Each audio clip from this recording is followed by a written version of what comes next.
Hi, welcome back guys. This is your friend, Cabbage Head Fanfics. Back with amazing fanfiction.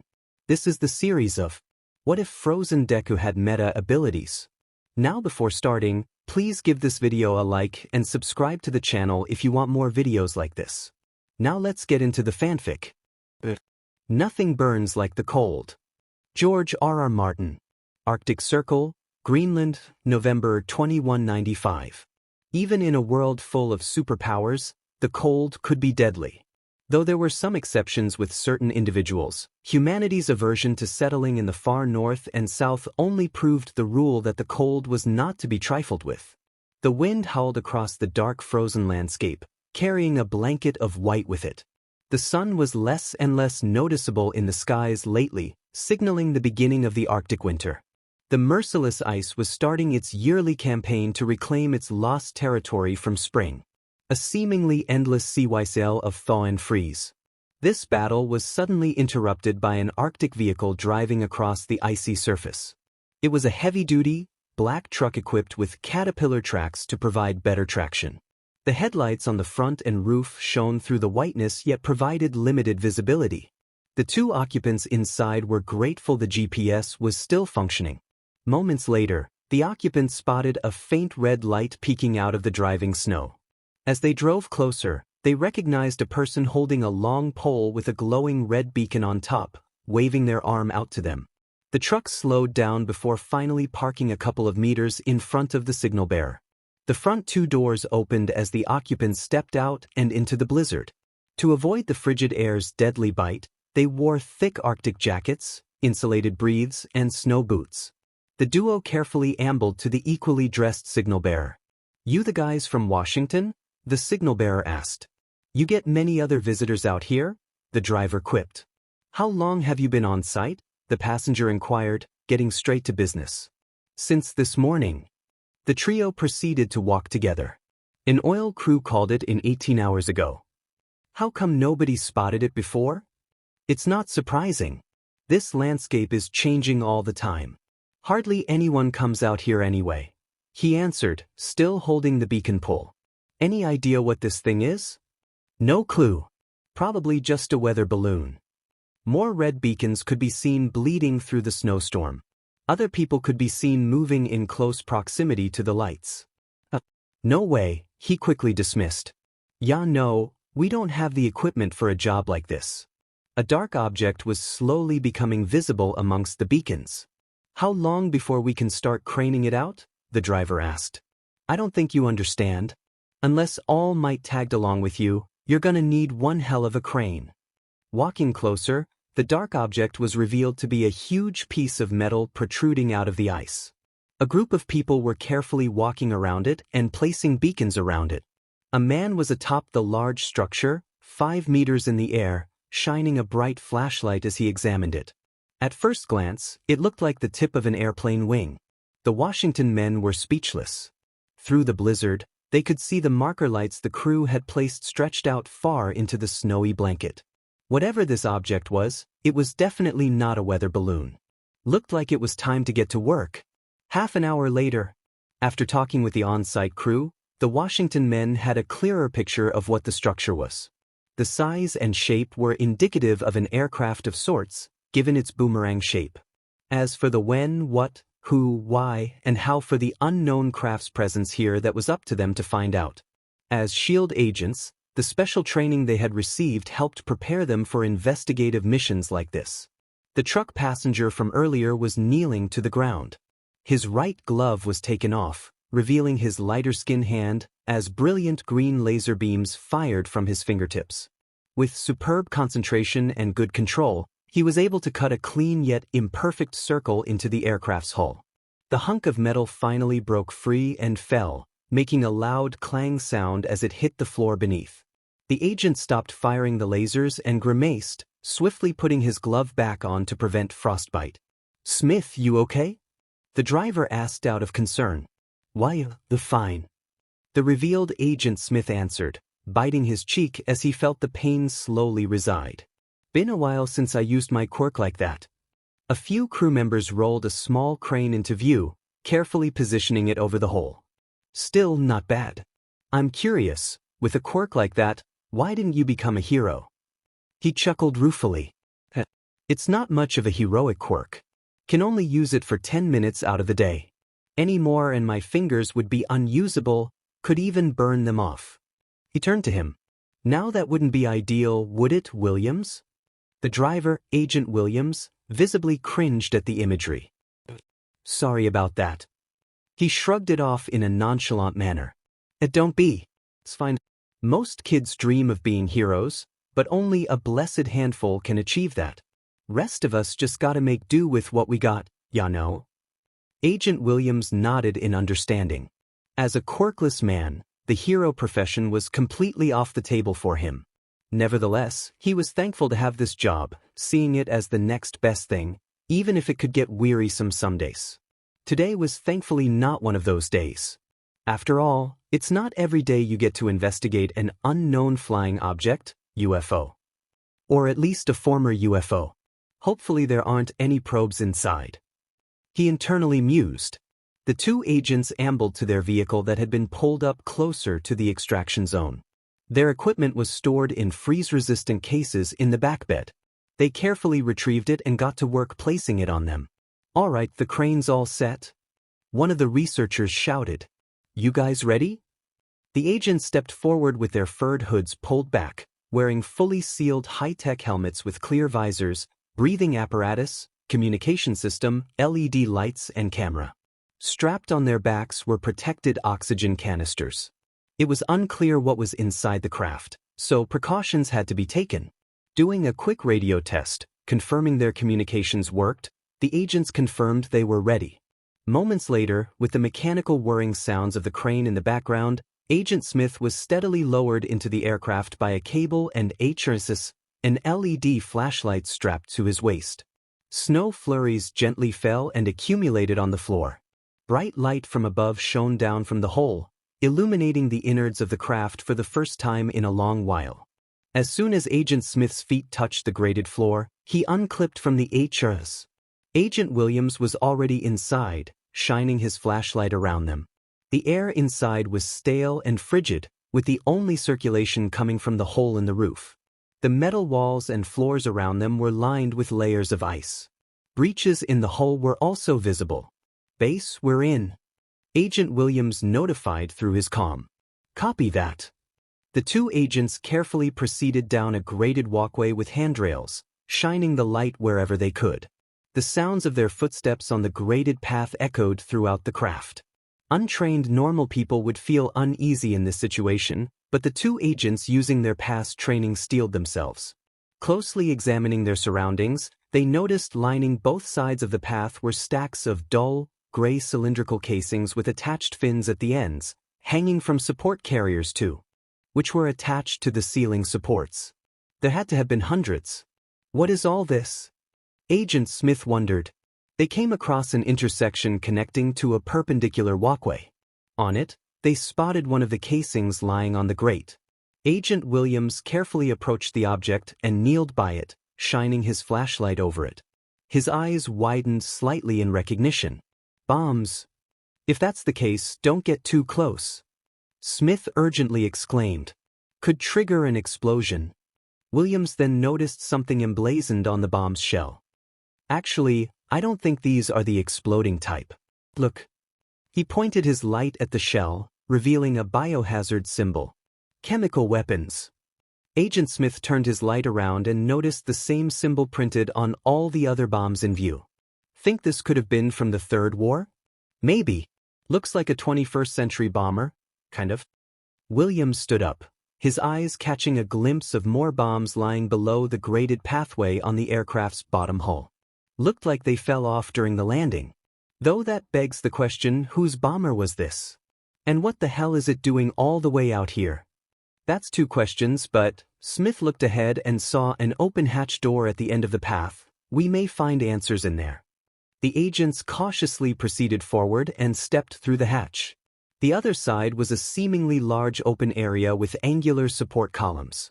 At the far end was a large, graded windshield that would have provided the pilot an excellent view. The cockpit. An unusually large one at that. The agent stepped down a small flight of steps onto the floor. The cockpit was in very rough shape. Breaches in the hull were prevalent with the support skeleton bent and broken in various areas. Layers of ice had leaked in and seemingly filled most of the cockpit's empty spaces.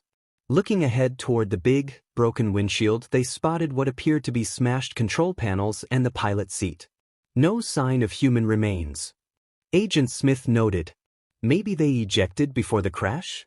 Maybe. Agent Williams pointed his light around the control area and revealed a sizable chunk of ice around the pilot's chair that extended to the rest of the ice in the room.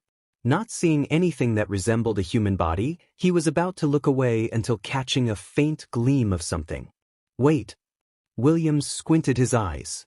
He focused his attention on the area around the chair. He could have sworn he caught a glimpse of colors aside from the gunmetal gray and icy white that had mostly dominated his vision. Sauntering forward, he kneeled by the ice, whipping away a thin layer of frost.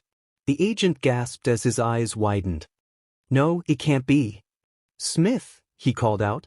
Agent Smith turned and walked up to his field partner, wondering what he found. Pointing his light at the ice, his own eyes widened in shocked disbelief. Are you seeing what I'm seeing?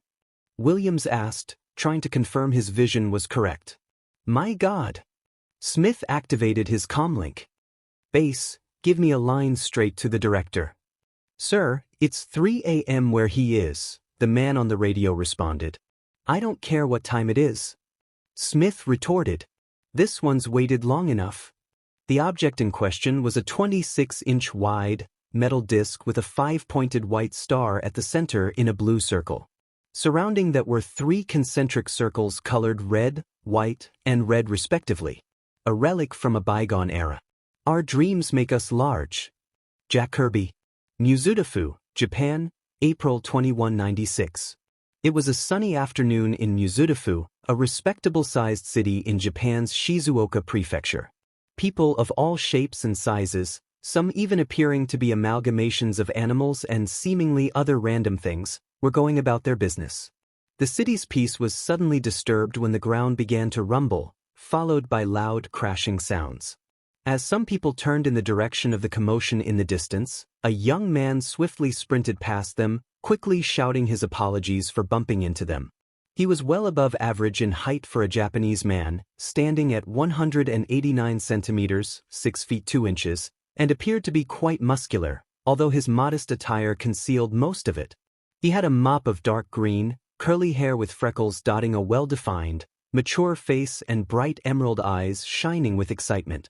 The young man's attire consisted of a dark brown leather jacket with black trim over a green and white plaid button shirt, dark blue jeans, and a pair of red ankle-high boots with black laces and white heels. Strapped to his back was a circular brown leather bag with a black hand handle on top, and a yellow satchel was slung over his right shoulder. Midoriya Izuku couldn't suppress a grin as he continued rushing toward the loud commotion. Skidding around a corner, Midoriya spotted a fairly large crowd gathering outside a nearby train station. Tatooine Station, if he remembered correctly. He immediately spotted a massive man with a monstrous appearance wreaking havoc in the station. That's one big supervillain. Midoriya excitedly shouted in English. Now, normally Midoriya would feel anything but excited upon seeing a giant monster man rampaging in a populated area. If people's lives were endangered, he'd rush in without a second thought to help. But with trained and authorized professionals already on the scene, he was given a sense of ease. Taking advantage of the opportunity, Midoriya quickly reached into his bag to pull out a notebook and pen, eager to take new notes. Analysis of today's heroes. Volume 13 was written on the front. Death Arms, the punching hero, rushed in to catch an electrical transmission tower that the villain had broken off in his rampage. With a grunt of exertion, he laid the broken tower onto the street with a loud thud. Good catch. Midoriya praised, impressed by Death Arms's quick action. I know catching something that heavy falling from that distance couldn't have been easy. He's definitely strong. Everyone stay back. A pro-hero dressed as a firefighter produced a rope of water from his red water faucet arms in front of the spectators. Several police officers were also up front to keep people back. For your own safety, Please stay behind the line. The rescue specialist, Backdraft. Midoriya remembered reading about him online. His quirk was very useful for firefighting and keeping citizens out of danger zones, exactly what he was doing now. He'll keep bystanders at bay while also being available to put out any fires caused by the villain. So why is this guy going full monster in the middle of the city? A civilian in a business suit inquired to a regular-dressed man standing beside him. Just some amateur. Stole someone's bag and got himself cornered. The guy in the suit shook his head, commenting, "A quirk like that and he's just a petty thief? What a waste." I know. It'd be cool to have a quirk like that. Midoriya wasn't quite fluent in his Japanese, but he understood enough of the men's conversation to know the situation. Seriously? That's a shame. What could have happened to force this guy to go down this path? With his ability, he could have done so much good. The verdette started carefully squeezing by people to reach the front of the crowd, overhearing some of them talking on their cell phones that they would be late getting to work or home. Seemed that the occasional villain attack was a common inconvenience amongst the populace these days. Reaching the front, Midoriya's eyes widened in joy when he spotted the new pro-hero Kamui Wood arriving on the scene. "Kamui Woods!" Midoriya exclaimed in English, quickly turning his notebook to the page where he had notes on the wooden hero. "He's a rising star in the pro-hero ranks." An older American-looking gentleman standing next to Midoriya couldn't suppress a light-hearted chuckle at the young man's enthusiasm. He recognized the giddiness in Midoriya's eyes. "Definitely a fanboy," he inwardly commented. Midoriya, meanwhile, jotted down a few notes as he witnessed Kamui battle the giant villain. The crowd let out a flurry of cheers, the loudest coming from a group of fangirls as Kamui Wood's arm morphed into over a dozen razor-sharp spears. "Take him down, tree man," the older gentleman shouted in English. "All right." Izuku immediately recognized what attack move Kamui was about to perform after doing some online research on the new hero, and he was thrilled to see it in person. It's his preemptive binding dash. Canyon Cannon. Without warning, the ground trembled once more as a towering woman dashed in and landed a devastating kick in the villain's jaw. He went flying backward and crashed into the railroad track, unconscious. Midoriya's eyes widened in surprise at the giantess, and turned to a blank new page to draw a couple quick sketches of her. She was a voluptuous young woman who had purple eyes with white pupils, with elegantly long eyelashes. She had long, voluminous, creamy blonde hair that reached down to her waist, with two shorter strands curled to frame her face, parted slightly to her left. Her hero costume was composed of a purple and pale tan-colored skin-tight bodysuit, which was accented with orange stripes. The suit also had a pair of purple gloves with orange accents on the edge of the cuff. This design was also shared with her boots, which were cut off at the thigh in a deep V shape. The suit also had three peculiar orange diamond-shaped designs on the purple top that were located under her chest, and she also wore a purple domino mask with horn-like protrusions on the sides. "Today's my debut," she said with a grin while hoisting the villain up by his leg, slapping a series of restraints on him. "Pleased to meet you all. I'm Lady, and you don't have to worry about this bum anymore." She subtly stuck out her rear and winked, practically flashing the crowd. Naturally, many men in the crowd pulled out cameras to take snapshots of the scene, chanting, "Money shot! Money shot!" Though he couldn't suppress a small blush, Midoriya couldn't help but feel vexed with Lady basking in the spotlight. "Come on, that's just unnecessary. You're supposed to be a hero, not a Hollywood actress or something." Midoriya inwardly chided. On a lesser note, he was also a tad annoyed that he didn't get to see Kamui Wood's attack move in person. Oh well, maybe another time. Shrugging it off, he continued writing in his notebook. Several minutes later, more police arrived on the scene and Lady shrunk down to her normal size. She was immediately swarmed by the crowd and various reporters as she handed the villain over to the police. Lady smiled brightly while eagerly answering any questions the reporters had for her, taking the spotlight completely away from Kamui Woods, who was still on top of the train station while looking quite gloomy. "Gigantification," Midoriya muttered in English while making several notes next to a simple sketch of Lady. From what I understand, it's a common and quite powerful ability these days. Although the threat to public property might pose an issue, unless she can manipulate her size at will. Still, she certainly has the looks and quirk to be a popular hero. The old man looked at Midoriya with slight surprise. Your English is pretty good. You from around here, or are you studying abroad? He asked. He was a Caucasian man around his late 60s from what Midoriya could tell, standing at 176 centimeters, 5 feet 8 inches. His gray hair was slicked back, showing off a receding hairline. Over his dull blue eyes was a pair of thin-framed glasses. He wore a pair of khaki breeds held up by a black belt, a light blue turtleneck sweater with a white collared undershirt, and brown shoes. Oh! Midoriya realized he had slipped back into speaking English, which irritated a few bystanders close by. Why? He sheepishly replied, putting his notebook back in his bag. I guess you could say I'm studying abroad. I was actually born here in Mizudafu but grew up in the States.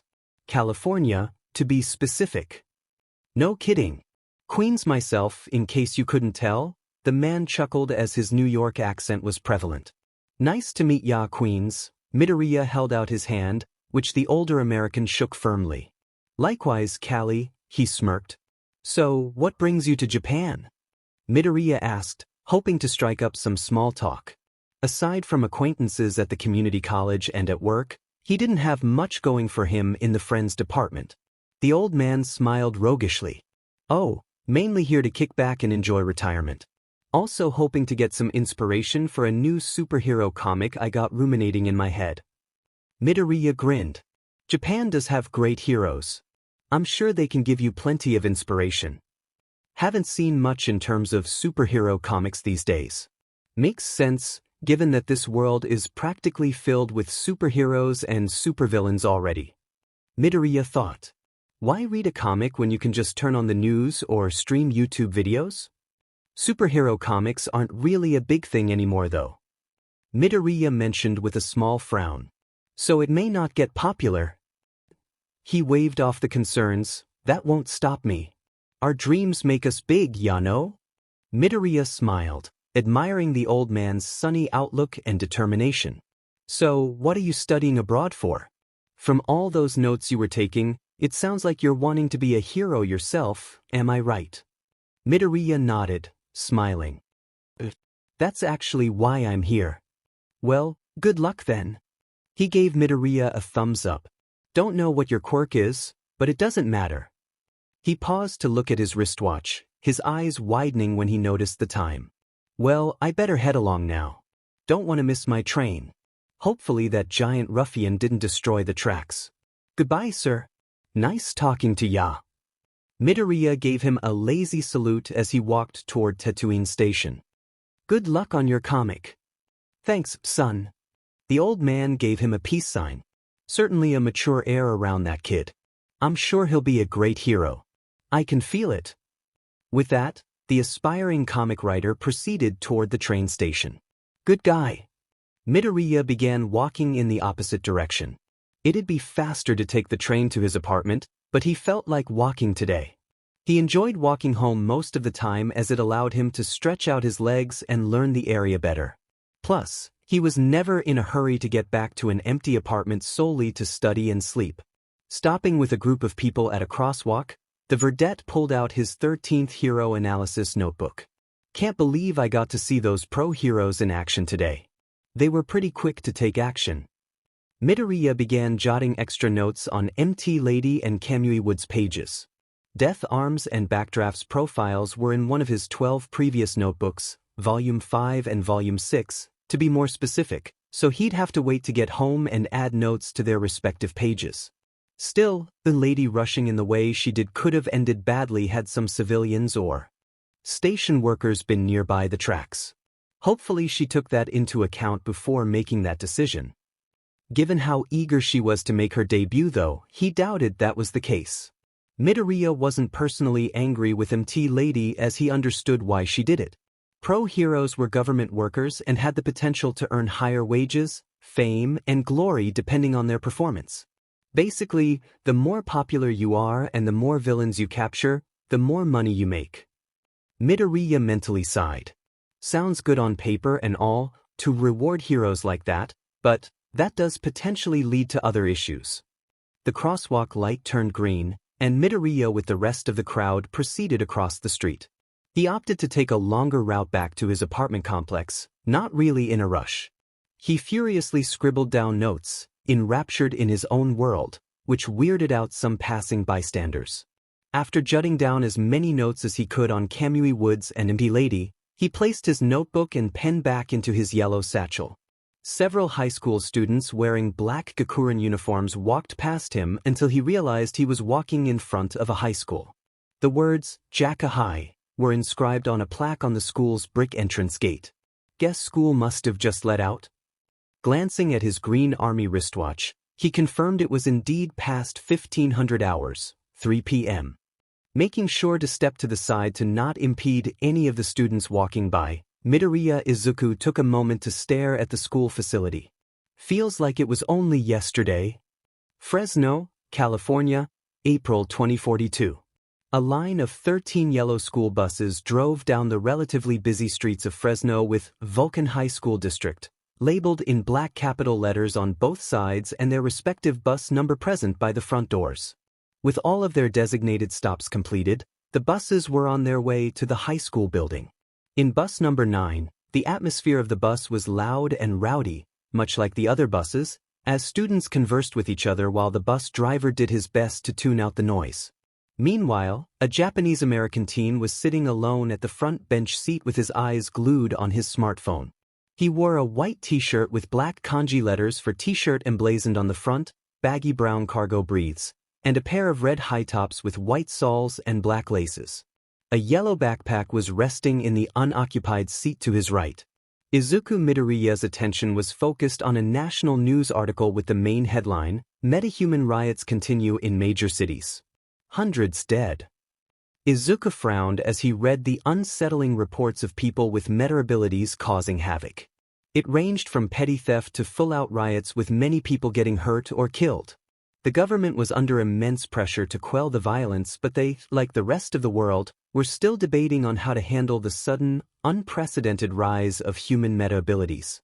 Reaching a portion of the article that included a video of one of the riots in LA, Izuku pulled out a black composite notebook from his bag with the title, Meta Abilities Analysis, written on front. Pressing play, the teen watched a shaky cam video of a small group of meta users attacking riot police in LA. Izuku scribbled down the meta abilities he could discern from the poor quality video. He imagined it was taken by a bystander trying to stay out of sight to record the action. Let's see, one guy appears to have the ability to coat his body in stone, granting him enhanced strength and durability. Another has jellyfish-like tentacles for arms and appears to be able to produce bioelectricity. He mumbled, pausing to wince when he saw several SWAT members suffer electrocution from the thug. A third guy? Or maybe a girl? Anyway, they have the body of a humanoid snake and spit acidic venom from their mouth and arms which have snake heads instead of hands. Hey, Izuku. HHYS Mr. Curtis? Snapped out of his musings, he turned to the Hispanic bus driver who was giving him an irritated look. You were mumbling again, the driver pointed out. Also, we're here. Time to get out. Izuku looked around to see everyone had already disembarked from the bus. Oh, sorry about that. Quickly putting his phone and notebook away, he promptly exited the bus. With the sliding doors closing behind him, Izuku took a brief moment to look at the high school he'd been attending for 4 years. A large, one-story brick building with many windows placed around it. The roof extended upward in the middle to make room for the larger gym. Placed up front near the circular driveway was an illuminated sign with Vulcan High School, Home of the Vultures, inscribed on it. Izuku sighed deeply. Just a few more weeks and it'll be over. Like many high school seniors, Izuku was counting the days and hours until graduation, eager to be done with school life, at least public school life. Swinging his yellow backpack over his shoulder, Izuku was lost in the crowd walking through the front entrance. Nearly everyone towered over him, even most girls, as his own growth had been stunted since middle school, standing at 5'4", 164.5 centimeters. Looks-wise he was quite plain with unkempt, by choice, black hair and brown eyes and a round, freckled face. He had gained his freckles from 15 years of living in sunny California. His high school tenure had been less than ideal, so he was understandably ready to move on to the next stage of his life. Nearly a month remained, so he simply had to bear through it.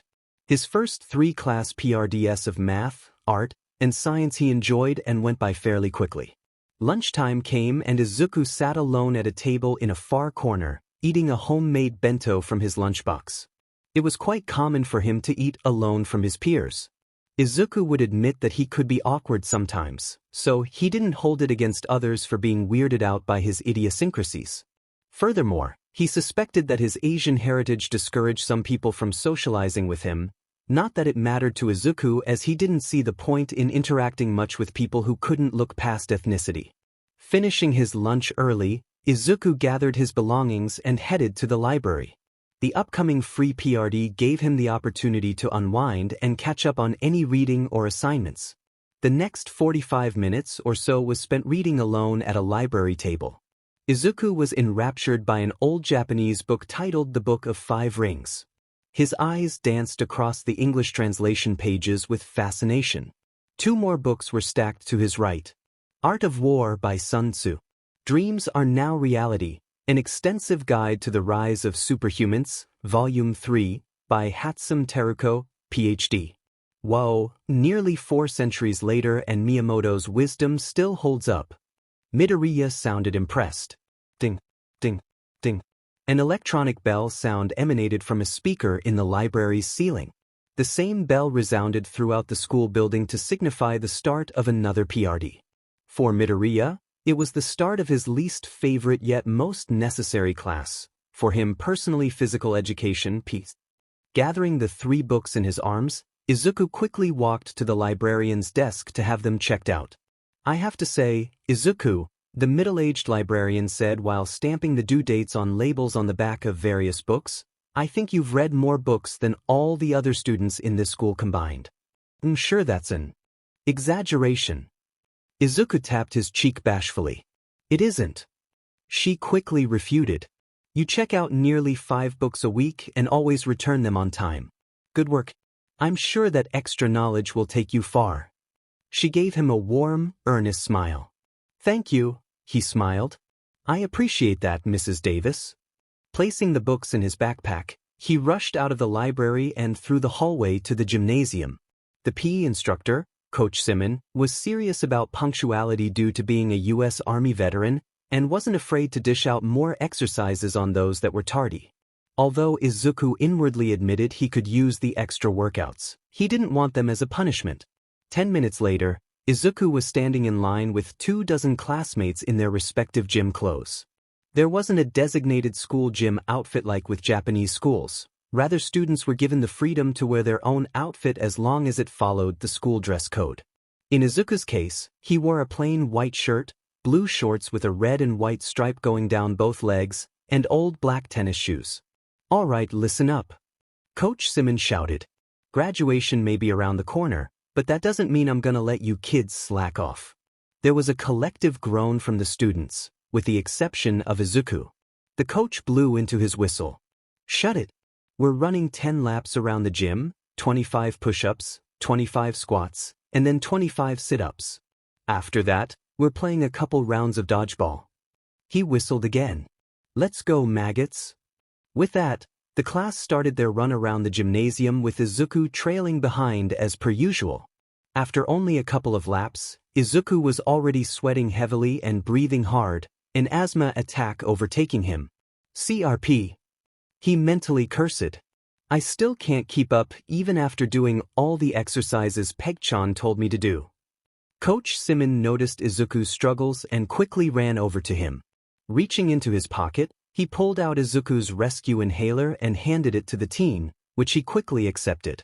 Taking a couple of deep puffs from the inhaler, Izuku felt relief wash over his body as his bronchial tubes opened back up. Thank you, Coach. He breathed out. Take your meds this morning? Coach asked, concerned. Why, yes, sir, Izuku replied. Want to sit this out, Midoriya? The coach already knew what the teen's response would be, But he was obligated to ask though. School policy and all. No. Izuku breathed. I have no right to sit out while everyone else is doing these exercises. I can do it. Catching his breath, Izuku resumed running around the gymnasium. Coach Simon couldn't help but smile at Izuku's determination. Love that kid's fortitude. He has a soldier's heart. He then frowned. A demon shame he has all those health issues though. Everyone had finished the required exercises long before Izuku and started playing dodgeball without him. By the time the onyx-haired teen finally finished, he had just enough time to join the last round, only to immediately get pelted in the face with a dodgeball. Note to self. He mentally bemoaned. Need to work on improving reflexes. Coach ended the class 10 minutes early, giving everyone time to take a quick shower before the next PRD. Izuku entered his 7th PRD class, History, with a red throbbing mark on his left cheek. This, of course, earned him a few snickers from his classmates. This was Izuku's least favorite class, not because of the subject, he liked history, but because of the person sitting in front of him. Sup Midori? Zach Powers took his seat at his desk. What happened to you? Zach was your stereotypical high school jock, a talented baseball pitcher to be specific. Vulcan High since its founding could never get to the state championship in baseball, despite having really good players. As soon as Zach started playing freshman year, the coaches noticed his insane arm talent and immediately placed him on the varsity team, surprising many people. However, any worries of starting a freshman pitcher were squashed when he showed his stuff. He was lights out. He went 2 full seasons while only allowing a handful of earned runs, leading Vulcan High to back-to-back state championships.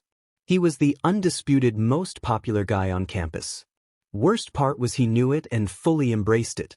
Standing at 5'11", 155.75 centimeters, he was well-defined and trim for an 18-year-old thanks to years of training and great genetics.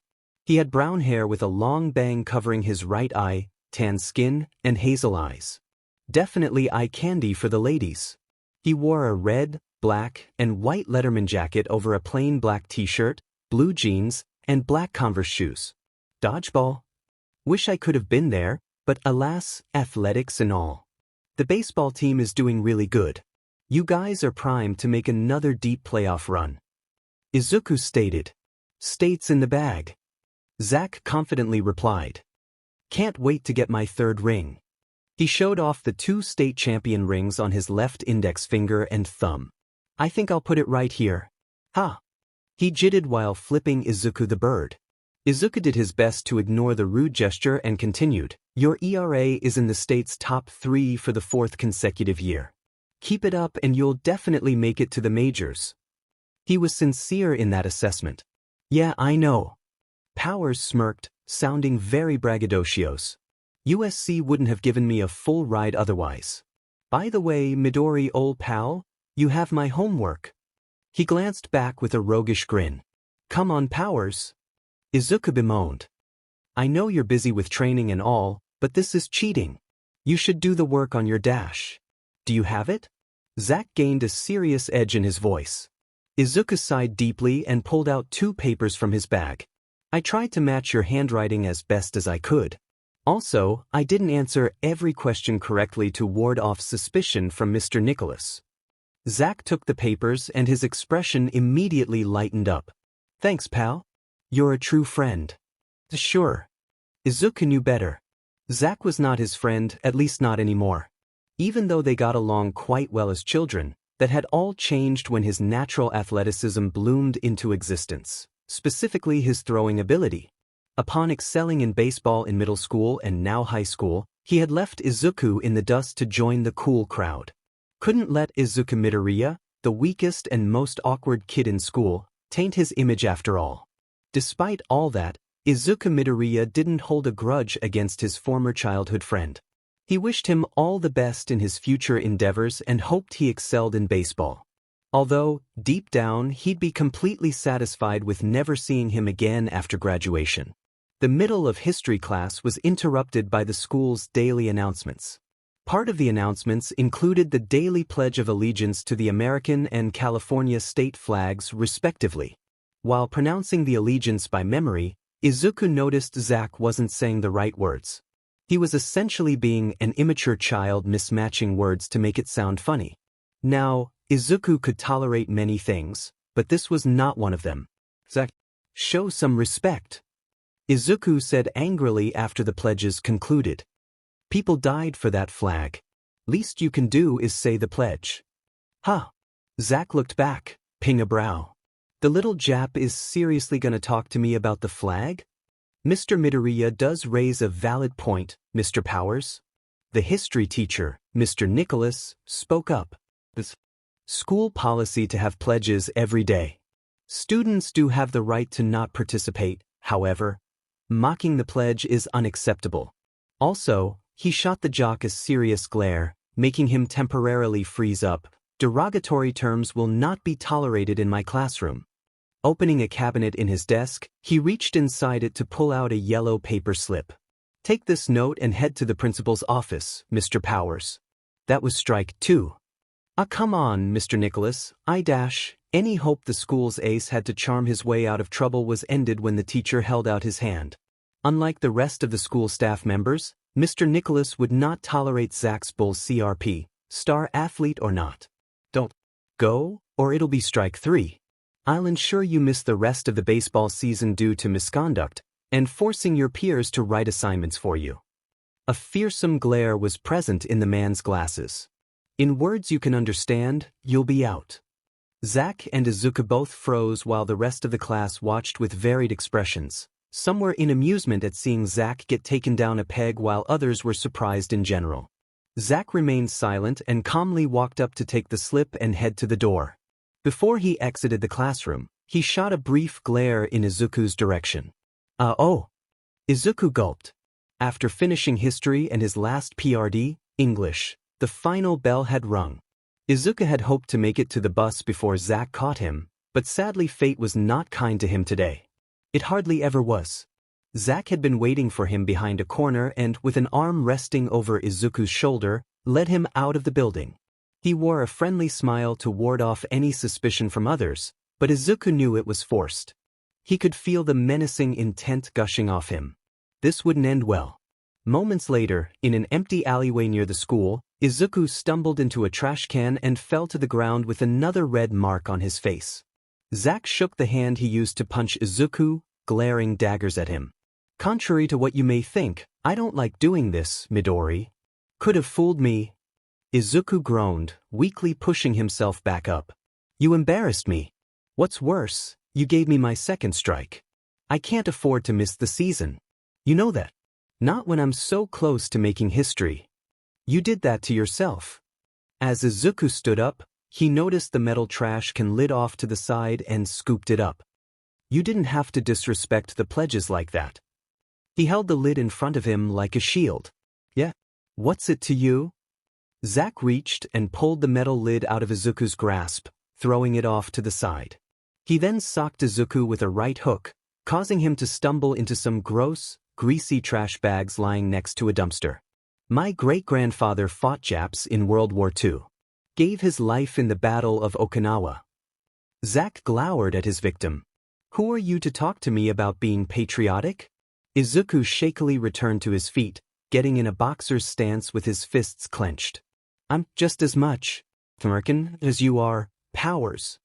He breathed heavily. Zack sneered. Still standing? You never were good at giving up, were you? No.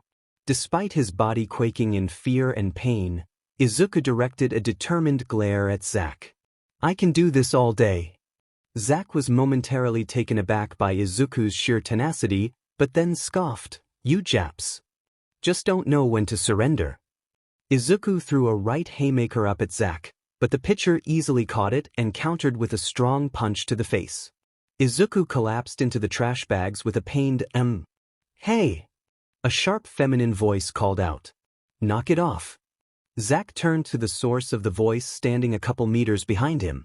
She was a young woman, a year or two older than Zack and Izuku, of Japanese descent, standing at 5'9", 175 centimeters, with glossy black hair tied up into a bun. She had smooth porcelain skin, gray scara, eye color, and subtle lips. She wore a United States Marine Corps dress uniform, the USMC Blue Dress Delta outfit, to be specific. It consisted of a khaki short-sleeved shirt, blue trousers with red stripes racing down the sides and a brown belt, and black dress shoes. To top it off, she wore a USMC white peaked cap. Her short sleeves revealed her muscled, toned arms, and Zach suspected the rest of her body was toned as well, given her job occupation. A/N, not the same uniform as described, but here's what Peggy looks like. Voice actress, Wendy Lee. Yamamoto? What are you doing here? Zach roughly demanded. I thought you left town last year.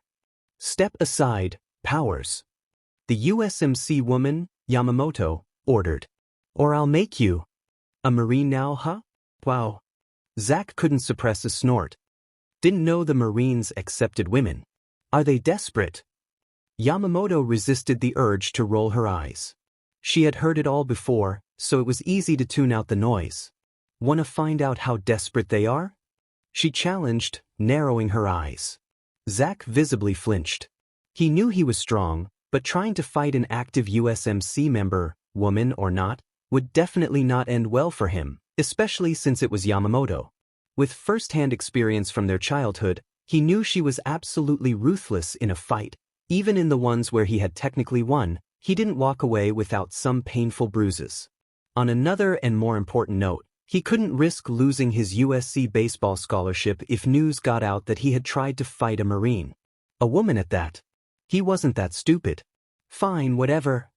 Resting his hands in his jacket pocket, he ambled past Yamamoto, refusing to make eye contact. Let me make something clear, Yamamoto firmly said. Don't you dare touch Izuku again. If you do, she reached up to her chest pocket and pulled out her smartphone, revealing the screen to him. You can forget about making the majors, or even some crappy AAA affiliate for that matter. Comprehend? Her glare hardened. Zach's face instantly went pale from the content on the screen, and gasped, She recorded everything? SHT. He mentally cursed. Yeah, I get it, ma'am. With no choice but to comply, Zach sauntered off back to school, the baseball field specifically, proverbial steam billowing off his head. Putting her phone away, Yamamoto rushed to Izuku's side by the trash heap. Hey, Izuku, you alright? She sounded very concerned. Regaining consciousness moments prior, his vision was starting to come back into focus. Hearing the voice of his best friend brought a smile to his face, despite his pained grogginess. Whyya?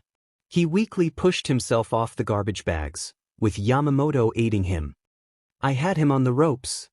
Yamamoto rolled her eyes playfully. Sure you did. She then gained an apologetic expression. Sorry I didn't step in sooner. Wanted to record him for blackmail. If he has any brain cells in that inflated head, he won't bother you anymore. If he does, don't hesitate to tell me. Izuku nodded in understanding, using his free hand to wipe his nosebleed onto his breathes. Guess he was doing laundry tonight. It's okay. Thanks for that. You okay? Just worried. Izuku nodded. I've been through worse. Zach was actually holding back this time. He has been for a while, actually. The Marine woman frowned, feeling her anger boil. Don't you dare try to stick up for him. You know you can end that JRK's future with one phone call, right? And I'm not referring to the bullying part. Izuku knew what his friend was referring to and immediately shook his head. No. I can't do that to him. Or to anyone for that matter. You and I both know his so-called pitching talent is a meta ability. Yamato bluntly stated. People are just too blinded to see it. Too busy praising him, thinking he's the next Sandy Koufax or whatever.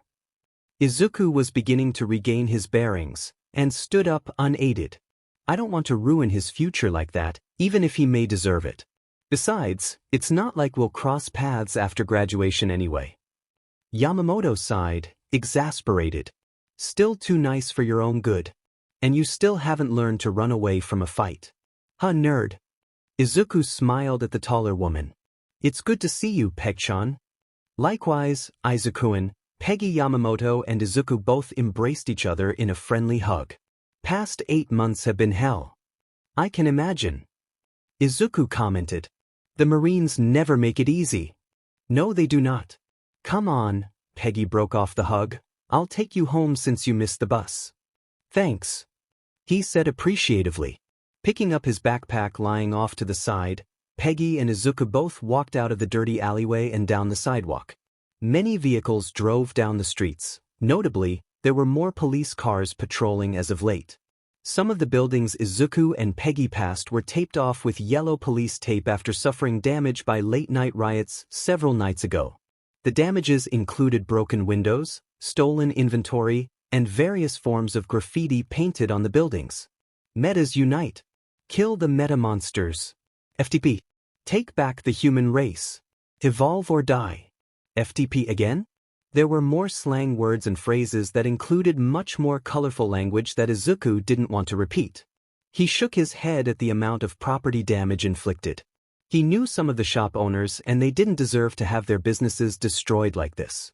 Whether it be from metahuman supporters or anti-metahuman supremacists.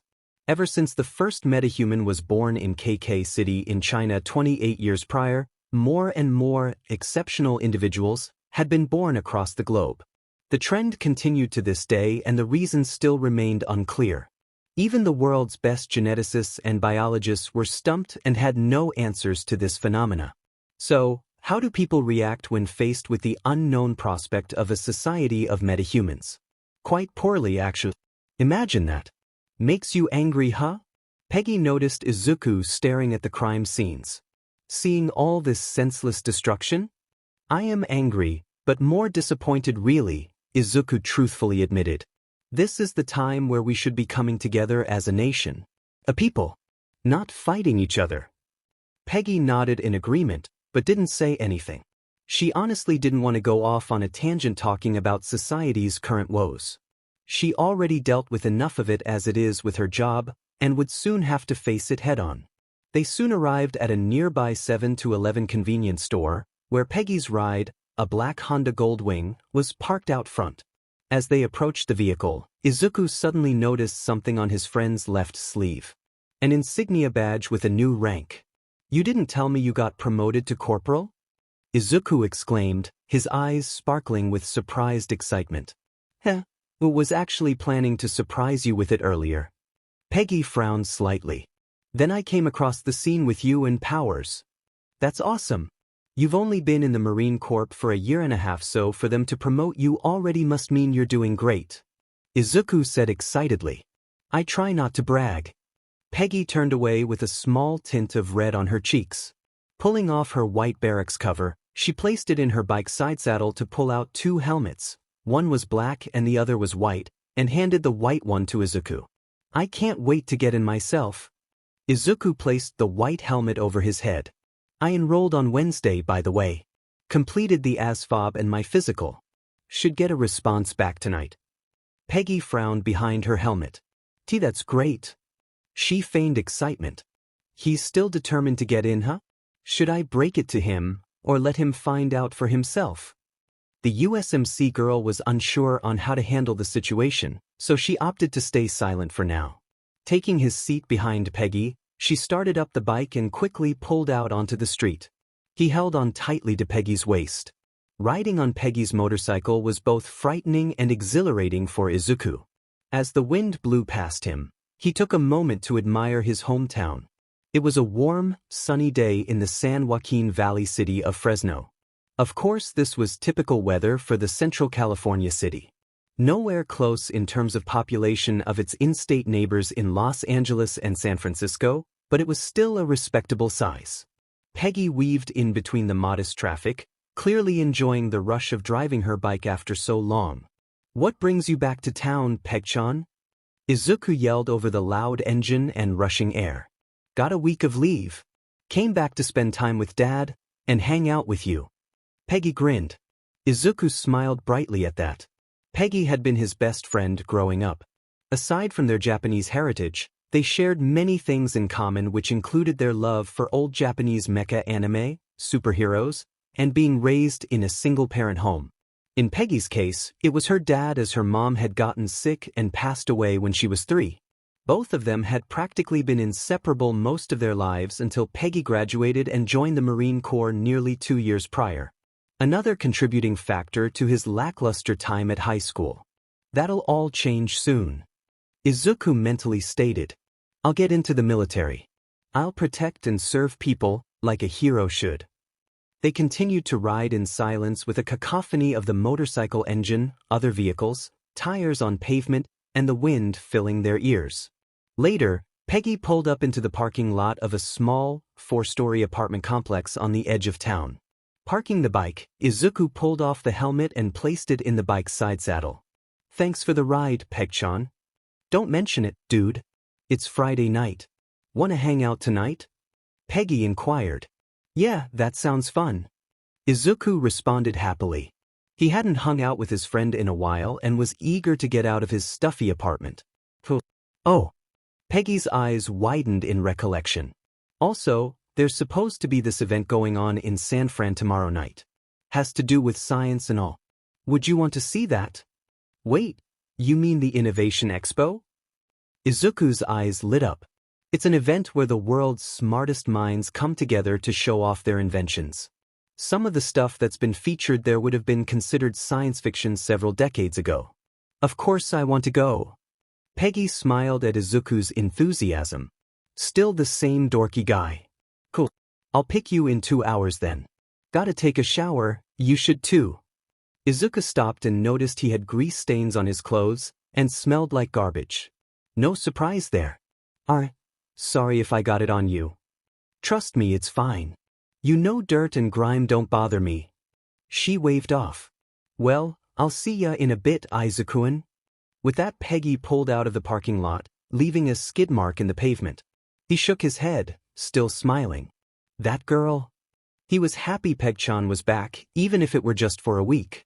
He proceeded to his apartment complex with an extra pep in his step, only stopping to check the mail at his parcel box. There was only one sealed envelope. Pulling it out, his bright mood was diminished when he saw who it was addressed from. Dad. He already suspected what the contents of the envelope were. He'd been receiving it every 6 months for the last year and a half. Izuku couldn't turn it down though, as much as he'd like to. He needed to pay rent, bills, and other expenditures that minimum wage jobs just wouldn't cover without dropping out of school, which he was not going to do. Thankfully, the cost of living in Fresno was nowhere near as expensive compared to other major cities in California. I appreciate that he wants to financially support me now, but he can at least call me once in a while. Visit me. At least pretend I'm his son. He mentally grumbled. Not wanting to lament on that depressing fact, he placed the envelope in his pocket and continued into the building. After taking the stairs to the 3rd level and nearly triggering another asthma attack, he walked up to his door and unlocked it. He then stepped into a quiet apartment and turned on the lights. It was a small apartment with a living room and kitchen combo, a small corridor with a single bathroom, and 2 separate bedrooms with their own closets. However, only one of the bedrooms was occupied.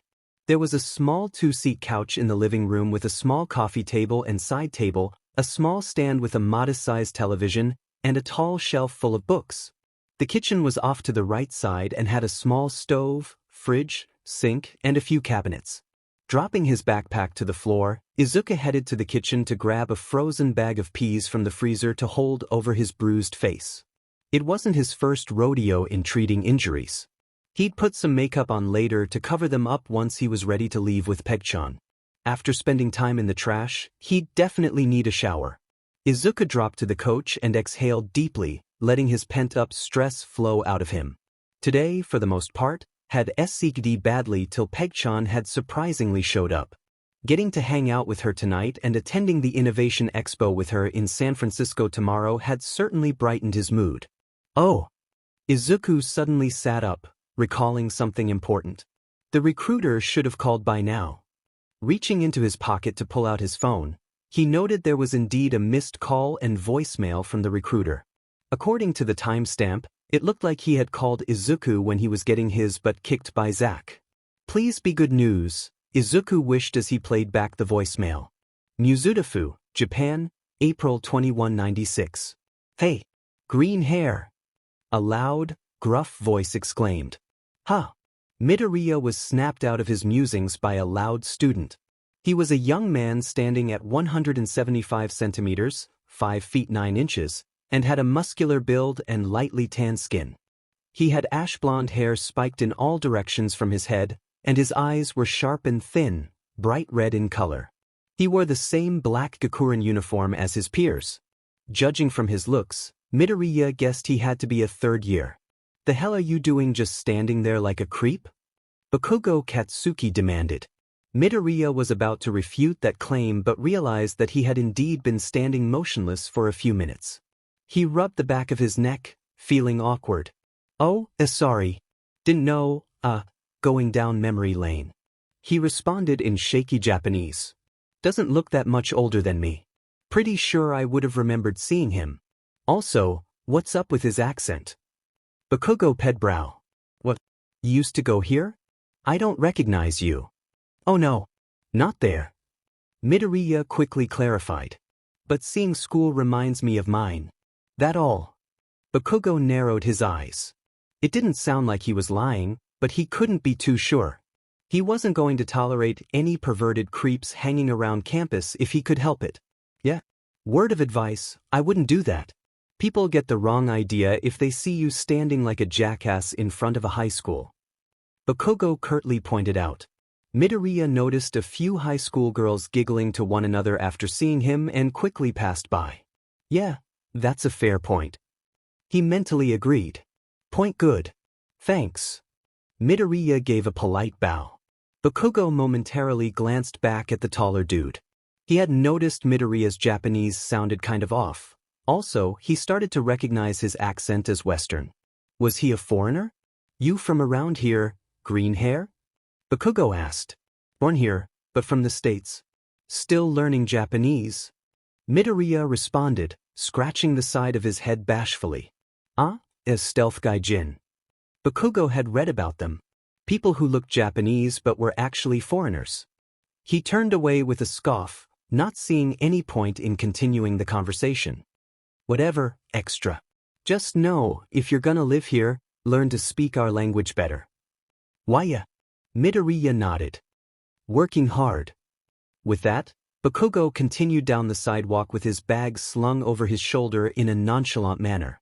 "What a nice guy, gives me Zack vibes though." Midoriya sardonically thought. But he wasn't entirely wrong. "I should be more mindful."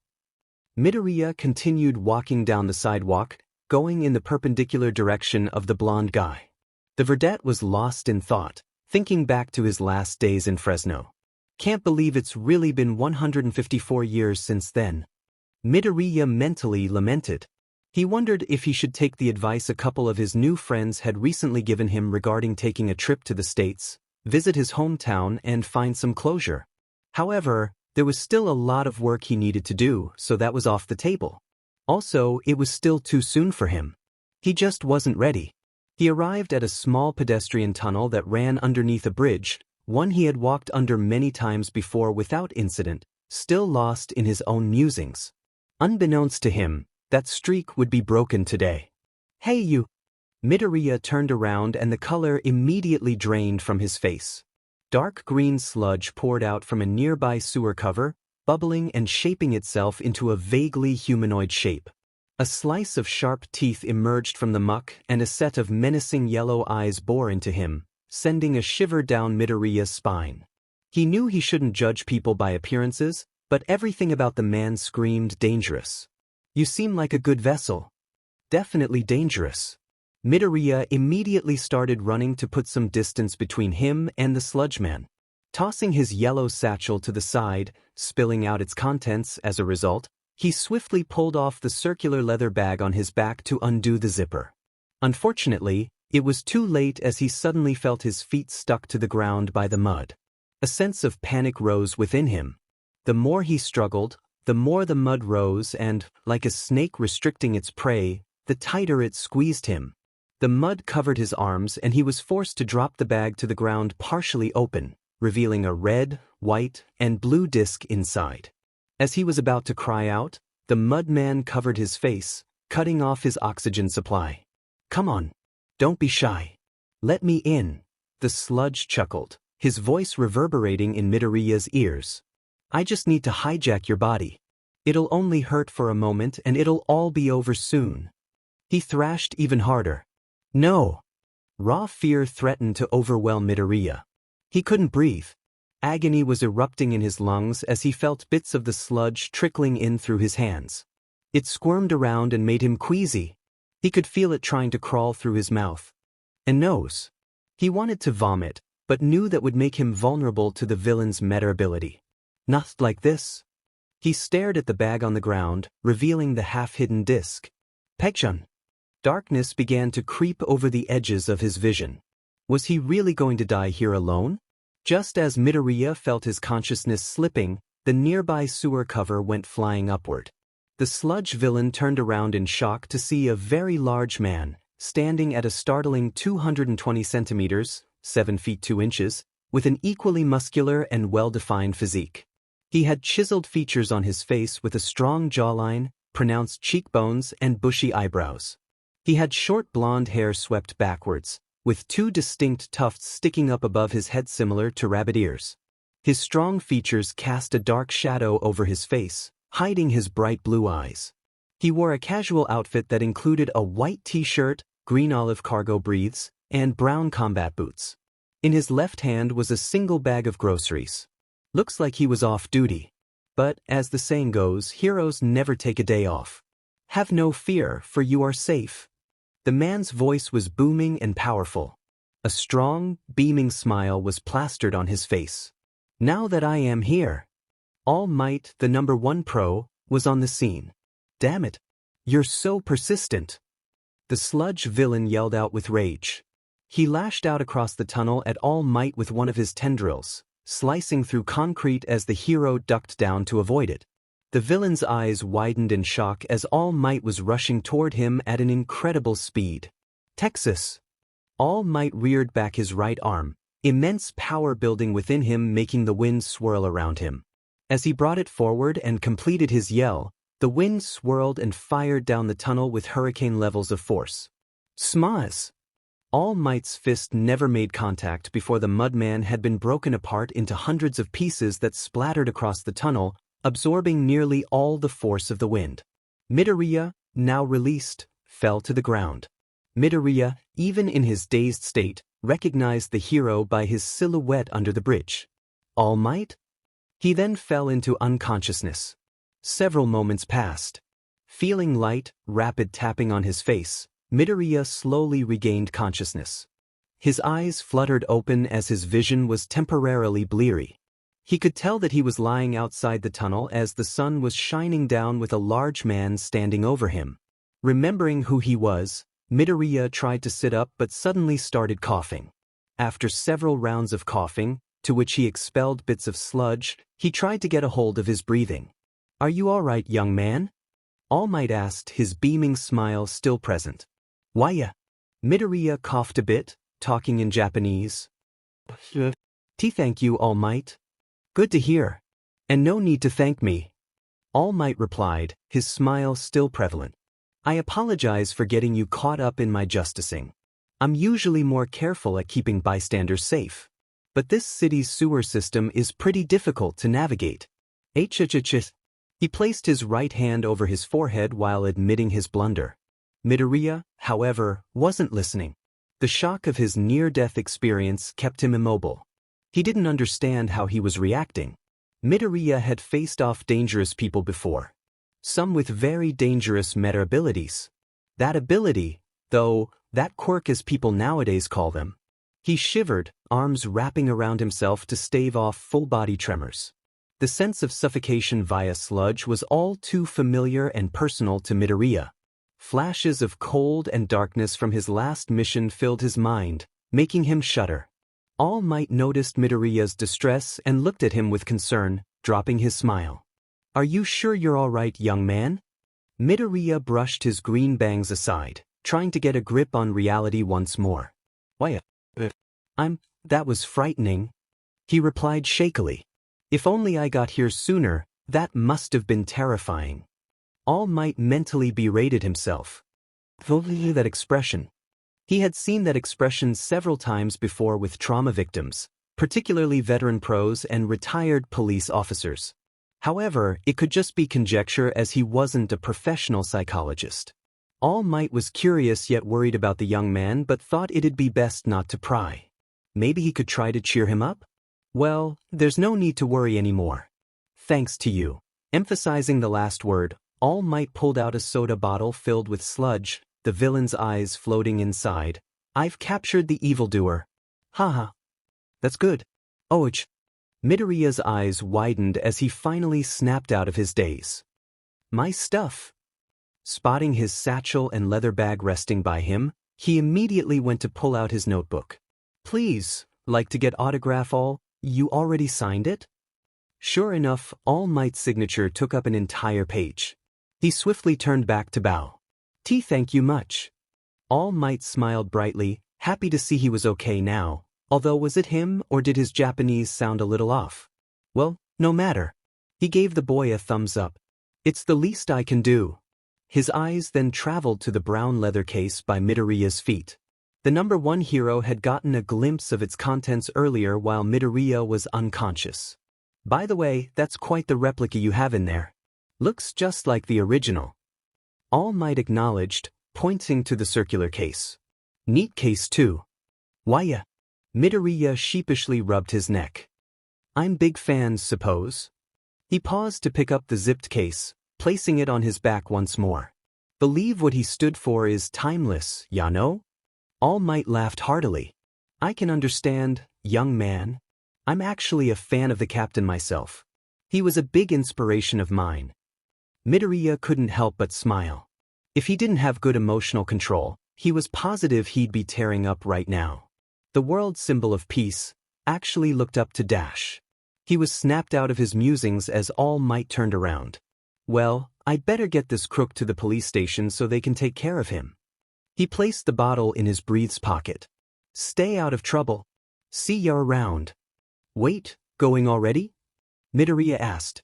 All Might kneeled to stretch his knees, resting his hands on them as he primed himself for a big jump. Pro heroes are always fighting time as well as villains.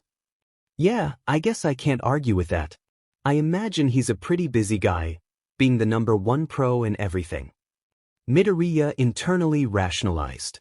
His green eyes widened when he noticed a second plastic bottle filled with sludge lying off to All Might's feet, to which the robust hero seemed completely oblivious toward. Stand back. I'm taking off. He warned. Oh no. He's gonna forget that bottle. I need to warn him. Midoriya rushed forward to scoop up the bottle and dash toward All Might. Wait. All Might launched himself high into the air with an incredible leap, air rushing behind him in his wake. Ha! He felt a considerable weight on his legs. The blonde hero looked down to see Midoriya hanging onto his legs with a very strong hold. Let go. I love my fans, but this is too much. Too high up. Could die if let go. Midoriya shouted incredulously. Oh, that's a good point. He embarrassedly admitted. You forgot other bottle. Huh. Upon seeing the second bottle of sludge clutched in the green-haired boy's right hand, the number 1 pro mentally slapped his face. Damn it. How could I have made such a careless mistake? He admonished himself. Am I getting sloppy or what? I see.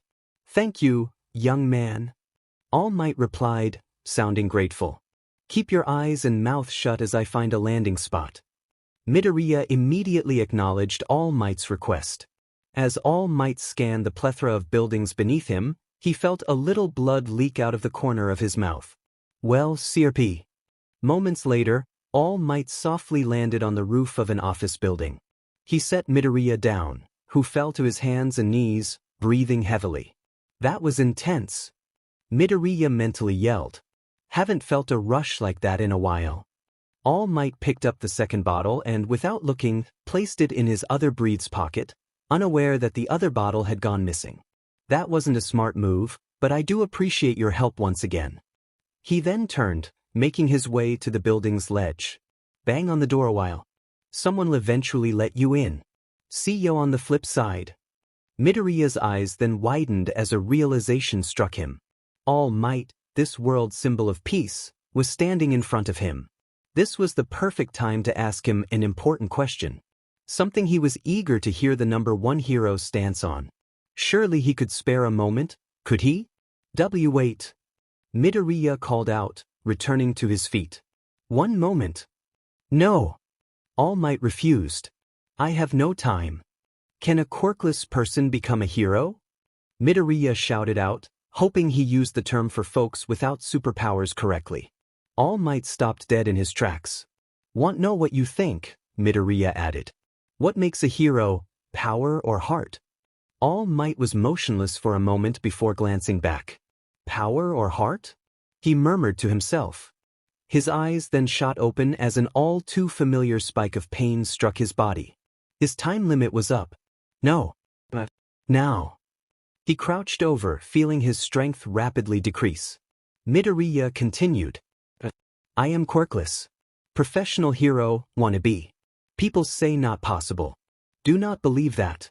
He continued while looking down at his feet. World believes only power important, but I think heart matters most. What do you say?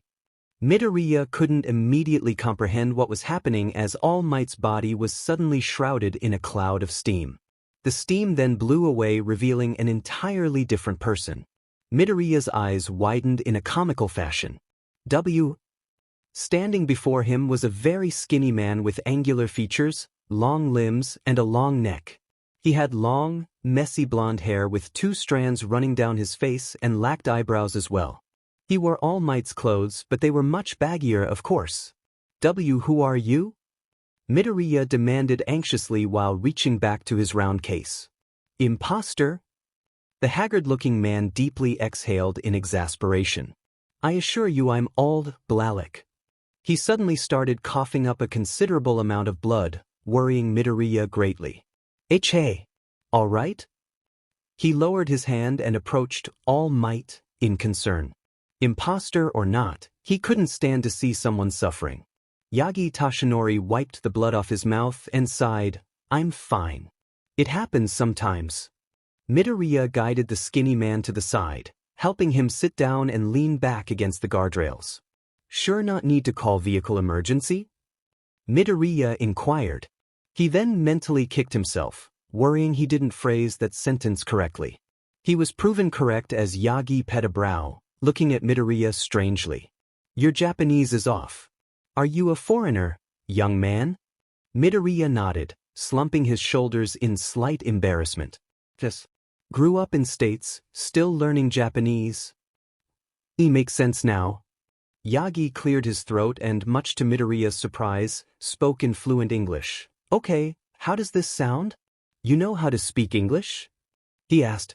Spent time in America when I was younger and learned the language quite well when I was there. Yagi explained. He then closed his eyes and lowered his head, sighing deeply. But that's not important. Understanding what the man meant, Midoriya addressed the elephant in the room. Are you really All Might? Yes. I am. Yagi then looked up at him seriously. Please don't go talking about this online. Keep this secret for me, will ya? Midoriya could hear the desperation in All Might's voice and nodded in affirmation.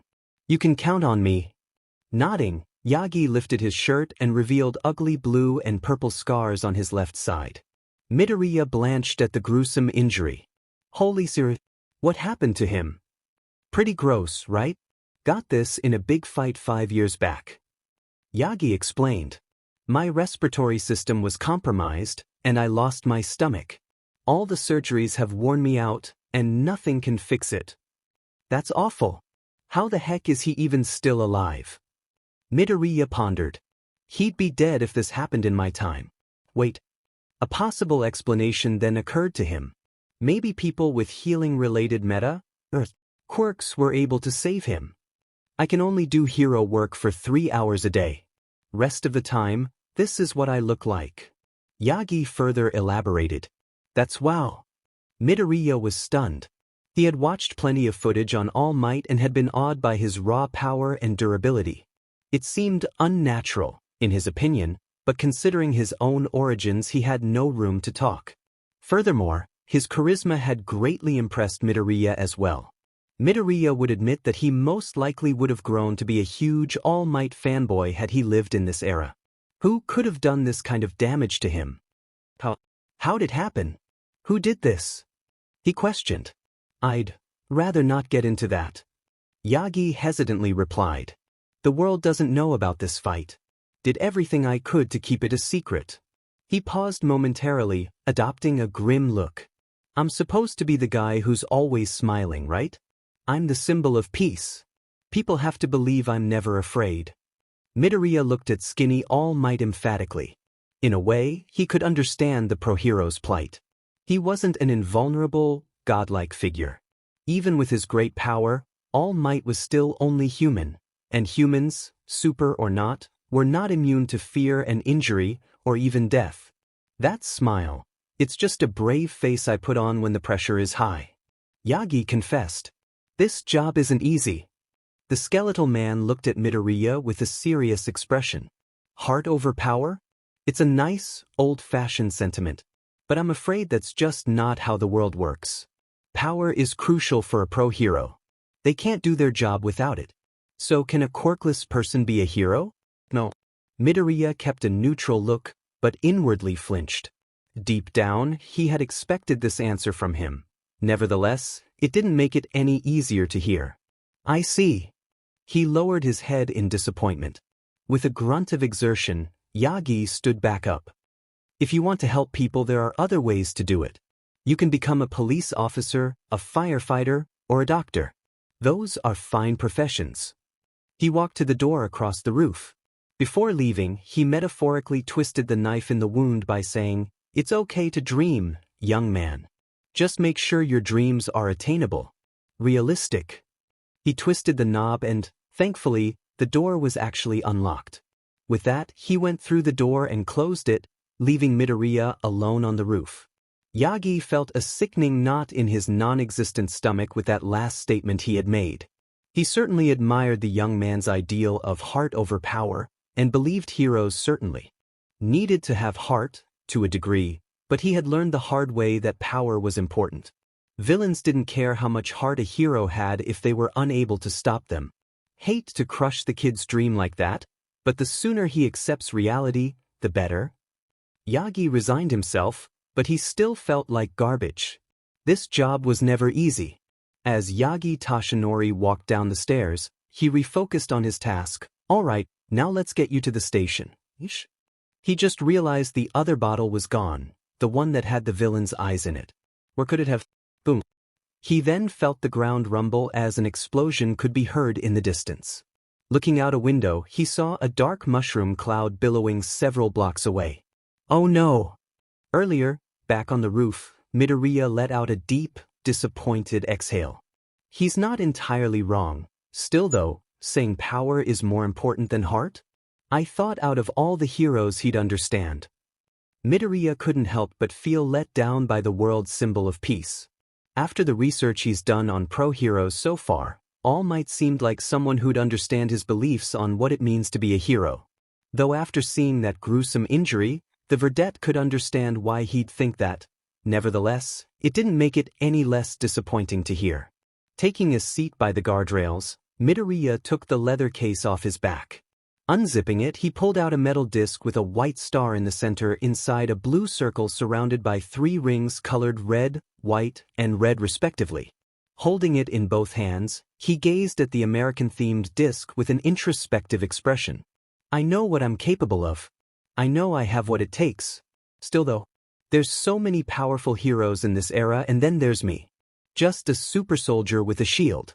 I can't help but wonder, is there really a place for me in this era? He paused to consider a thought. Does the world even need Captain America anymore? Fresno, California, April 2042. A few teardroplets splattered on Izuku's smartphone screen as the USMC recruiter's voicemail concluded. Izuku buried his face in the palm, choking back a few sobs. Don't cry, damn it. Don't cry. He mentally yelled. The recruiter had broken the news. Though he had done exceptionally well on the ASVAB, his physical test had been less than spectacular. Izuku was expecting that result and had hoped he at least did enough to meet the test's minimum requirements. He didn't like settling, not one bit, but fully understood his own physical shortcomings and that he just needed to get his foot in the door. Reality had other ideas, unfortunately. In summary, due to his physical and medical ailments, he was deemed medically unfit for service in the Marine Corps. It is stated in our nation's Declaration of Independence that all men are created equal. It's a nice sentiment, something certainly to uphold in terms of human rights, but, in reality, that statement is not the truth. Some people are just born stronger, smarter, gifted, and healthier than others. Izuku wiped the tears out of his eyes. Now what? He glanced at the side table by the couch, which had a framed photo of his mother, Inko, holding him as a young child. There was a cutout slot in the photo where his father used to be. I based my whole future on getting in the armed forces. What do I do now, Mom? Izuku sat in silence, his mind beginning to drift to another time.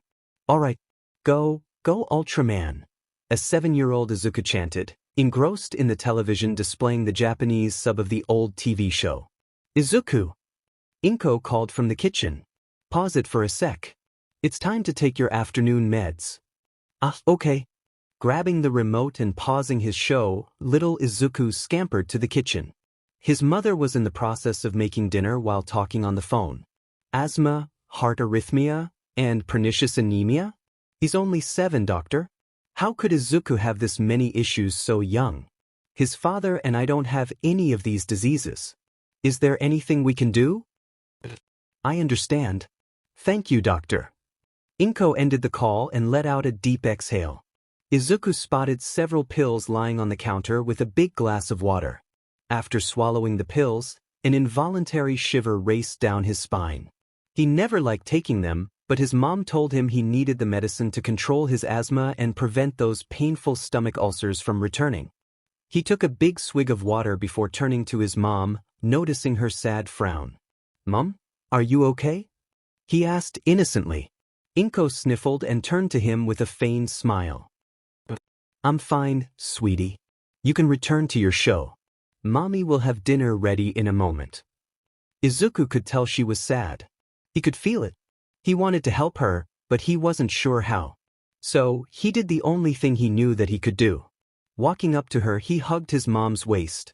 I love you, Mommy. Inko smiled warmly and patted his head. I love you too, honey. I'm sorry. Sorry for what? Inko raised a brow, confused. I'm sorry I get sick all the time. I make you worry. Izuku teared up. If it weren't for stupid germs. Oh, Izuku. Inko knelt down and pulled her son into a tight embrace. You don't have to be sorry for anything. It'll get better in time. Trust me. Izuku sniffled. Okay. Just know, no matter what, Mommy will always love you. Inko softly said. Izuku sobbed a little, touched by his mom's words.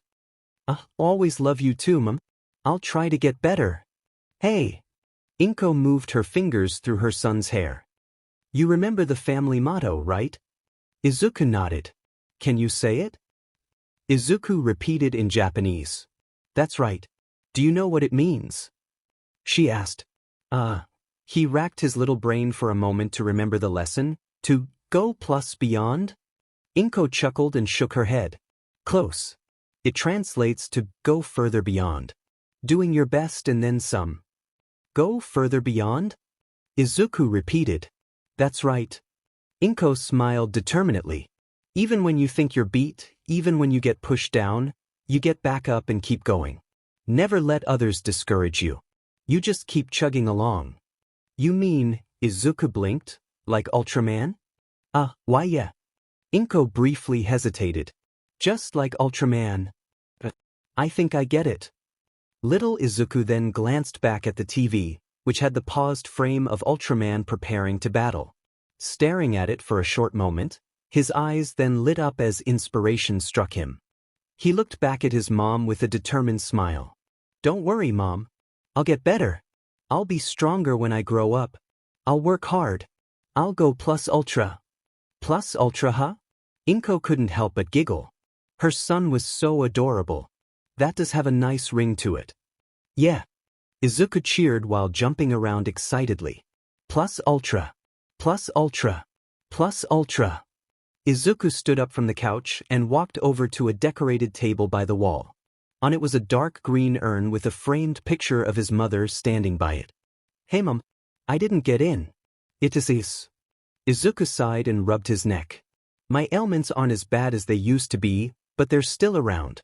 Guess the Marines couldn't take a chance on me." He was silent for a moment, collecting his thoughts. "But that won't stop me." He spoke up. "I'll keep training. I'll push myself to the brink and then some." A 16-year-old Izuku walked into the kitchen where his mother was about to get started on dinner. "Mom, you asked me what I wanted to do with my life. Well, I know." "What's that, Izuku?" Inko asked. Izuku then explained to his mom his goal of joining the armed forces and was beginning an exercise and diet regimen to help prepare him. "W inspired you to do this?" Inko stammered. Does this have to do with Peggy leaving for the Marines soon?" Izuku shook his head. "No. Well, partially. It really just reinforced that I want to help people. With the way the world's going, people need someone to watch out for them. The armed forces are already calling for new recruits. I have no right to ignore that call, Mom." "Izuku, your health issues," she pointed out. "I know, but I think the exercises and diet plan I mentioned can help. I won't be super buff or anything, but I can at least do my best, right?" Izuku hopefully said. Inko looked down with an uncertain frown. "Sweetie, I'll always love and support you, but please don't put all your eggs in that basket." Izuku was a bit heartbroken by his mother's reply.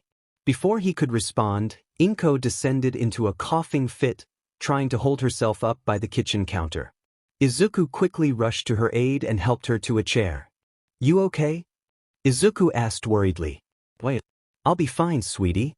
Just need rest." Izuku, however, looked unconvinced. "I know you said I shouldn't put all my hopes on that, but I'm not giving up. No matter how many times I get pushed down, I'll get back up." Clenching his fists tightly, he adopted a determined expression. Mizudafu, Japan, April 2196. Midoriya nodded to himself. "I have to stay true to myself. No matter what," he said resolutely. Boom. A sudden explosion in the distance snapped Midoriya out of his musings. He quickly stood up and lightly gasped at a pillar of black smoke rising in the air. To his estimation, it appeared to be several blocks away. A villain? Immediately, Midoriya placed the disc in the bag, slung it on his back, and headed toward the door. "Gotta make sure people are safe." Racing down several flights of stairs, Midoriya rushed out of the building and down the sidewalk. Several more explosions went off as sirens rang in the distance, prompting the verdette to run even faster. Yagi Tashinori was breathing heavily as he ran down the sidewalk as fast as he could, which wasn't very fast. He was then taken aback when the quirkless boy from earlier suddenly dashed past him at car-like speeds. "Huh?" Yagi's eyes widened. "But he's so fast? But how? He said he was quirkless?" Yagi shook that thought aside and refocused on getting to the commotion. Questions for later.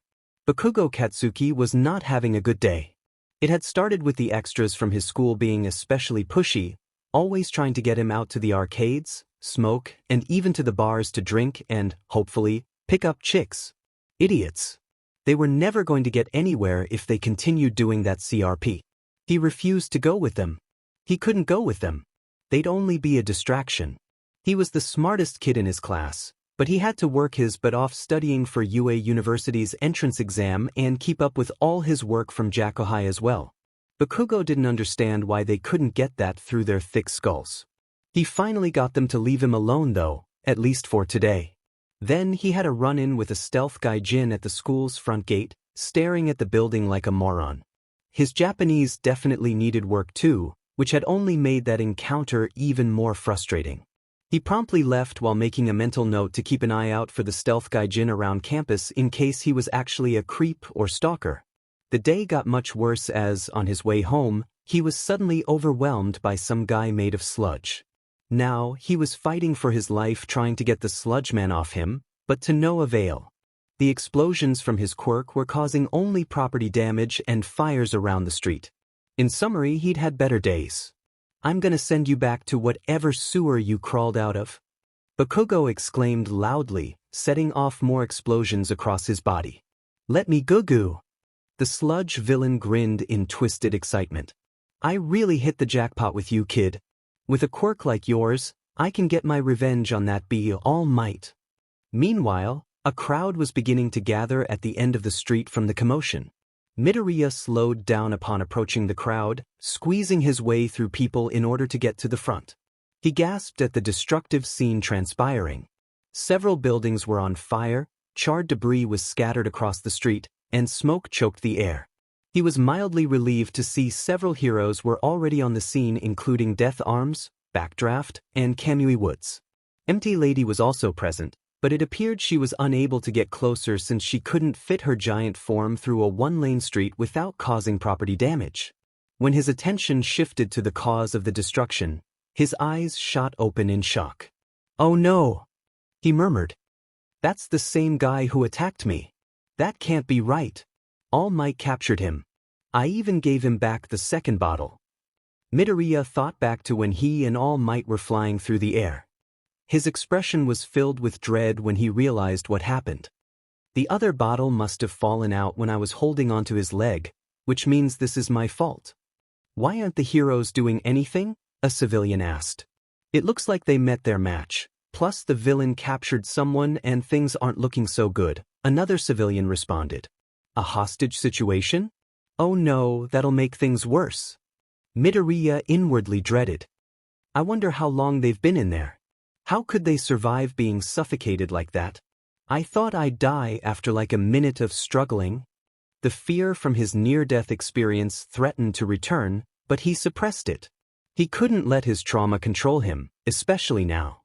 He cringed at the thought of somebody going through the same traumatic experience, especially since he was partially to blame. Wait, I'm confused, isn't that the same villain All Might was chasing earlier today? One civilian asked. What All Might? No way he lost, where is he? Can someone call him or something? A young woman asked. Seriously, why hasn't he shown up to help the heroes? Yagi had finally arrived and remained at the back of the crowd. He looked down to the ground and clutched his chest in frustration. His time limit was up and there was nothing he could do. He was just a worthless bystander. I'm worthless. Yagi Tashinori shamefully thought. Pathetic. Midoriya clenched his fists and gritted his teeth, feeling the same shame. I'm the one to blame. He wasted his energy on me. I should have just let him go and turned that second bottle over to the authorities myself. Damn it, Izuku. The Japanese-American didn't spend long berating himself before he mentally slapped himself, looking forward with a determined glare. All Might's out. So, who's here? Any lady is unable to get here without causing destruction, putting more lives at risk. That leaves us with Backdraft, Death Arms, Kamui Woods, and several other heroes I'm not familiar with. He gazed at the scene analytically, many scenarios playing out in his head with the current assembled roster of heroes. Okay, it's tough, but they can make it work with this group. That Sludge guy is made of fluid, so perhaps Backdraft can use his water to spray him down and lessen his viscosity if possible. It could also prevent the villain from creating more explosions, at least for a while. Backdraft is currently putting out fires, but as long as the buildings are evacuated, they can afford to let them burn a few more minutes if it means saving the hostage. Firefighters shouldn't take long getting here.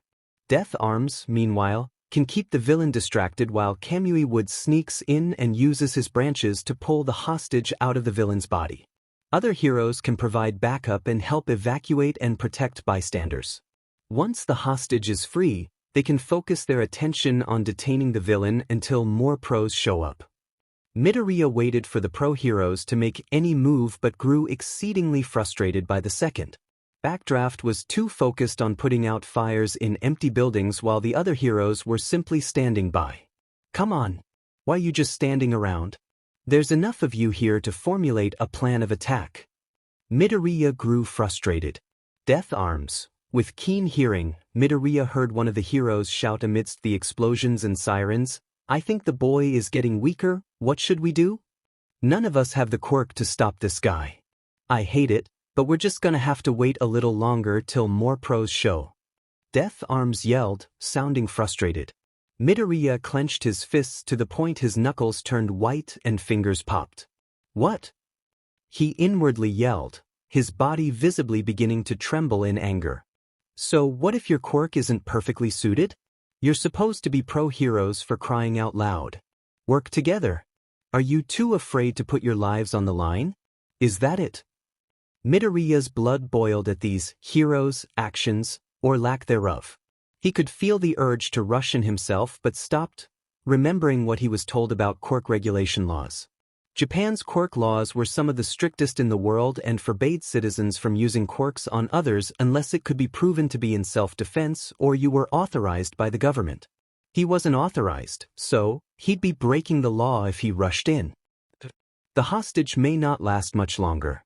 They can't afford to wait. Midoriya mentally shouted. I'm a disgrace. Yagi insulted himself.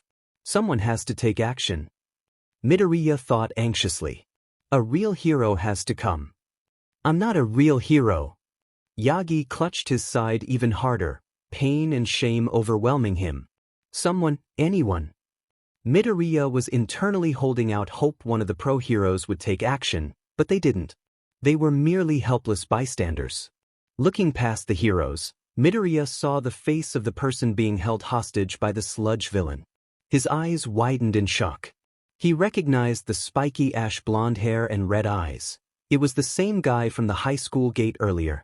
The teen was struggling hard and trying desperately to open his mouth to no avail. Then, Midoriya saw the look of absolute desperation in his eyes, pleading for someone to help. Midoriya Izuku's body moved on its own. He couldn't stand by any longer. With a fierce look of determination, Midoriya sprinted out of the crowd and toward the Sludge villain. Music. Boku no Hero Academia Ousei Run. Start 022 timestamp. All Might and the other pro-heroes gasped as they witnessed Midoriya Izuku rush straight ahead. No, you idiot. Stop. You're going to get yourself killed. Death Arms panicked. He ignored the protests and continued running down the fire-filled street. In a swift motion, Midoriya pulled the case off his bag, unzipped it, and pulled out the American-themed disc while tossing the case off to the side. The crowd looked on in shocked bewilderment. Not this brat again, the Sludge villain remarked, looking towards Midoriya. Green hair? Bakugo thought, confused. What was that stealth gaijin doing? Why was he rushing in to save him? Did he have a death wish?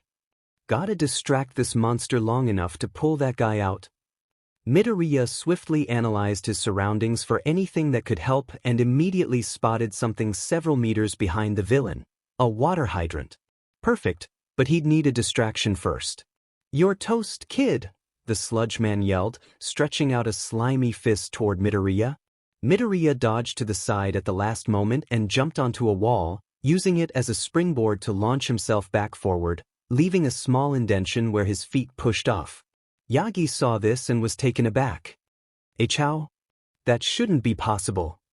Returning to the ground, Midoriya, with one hand, slid off his yellow satchel and tossed it at the villain's face.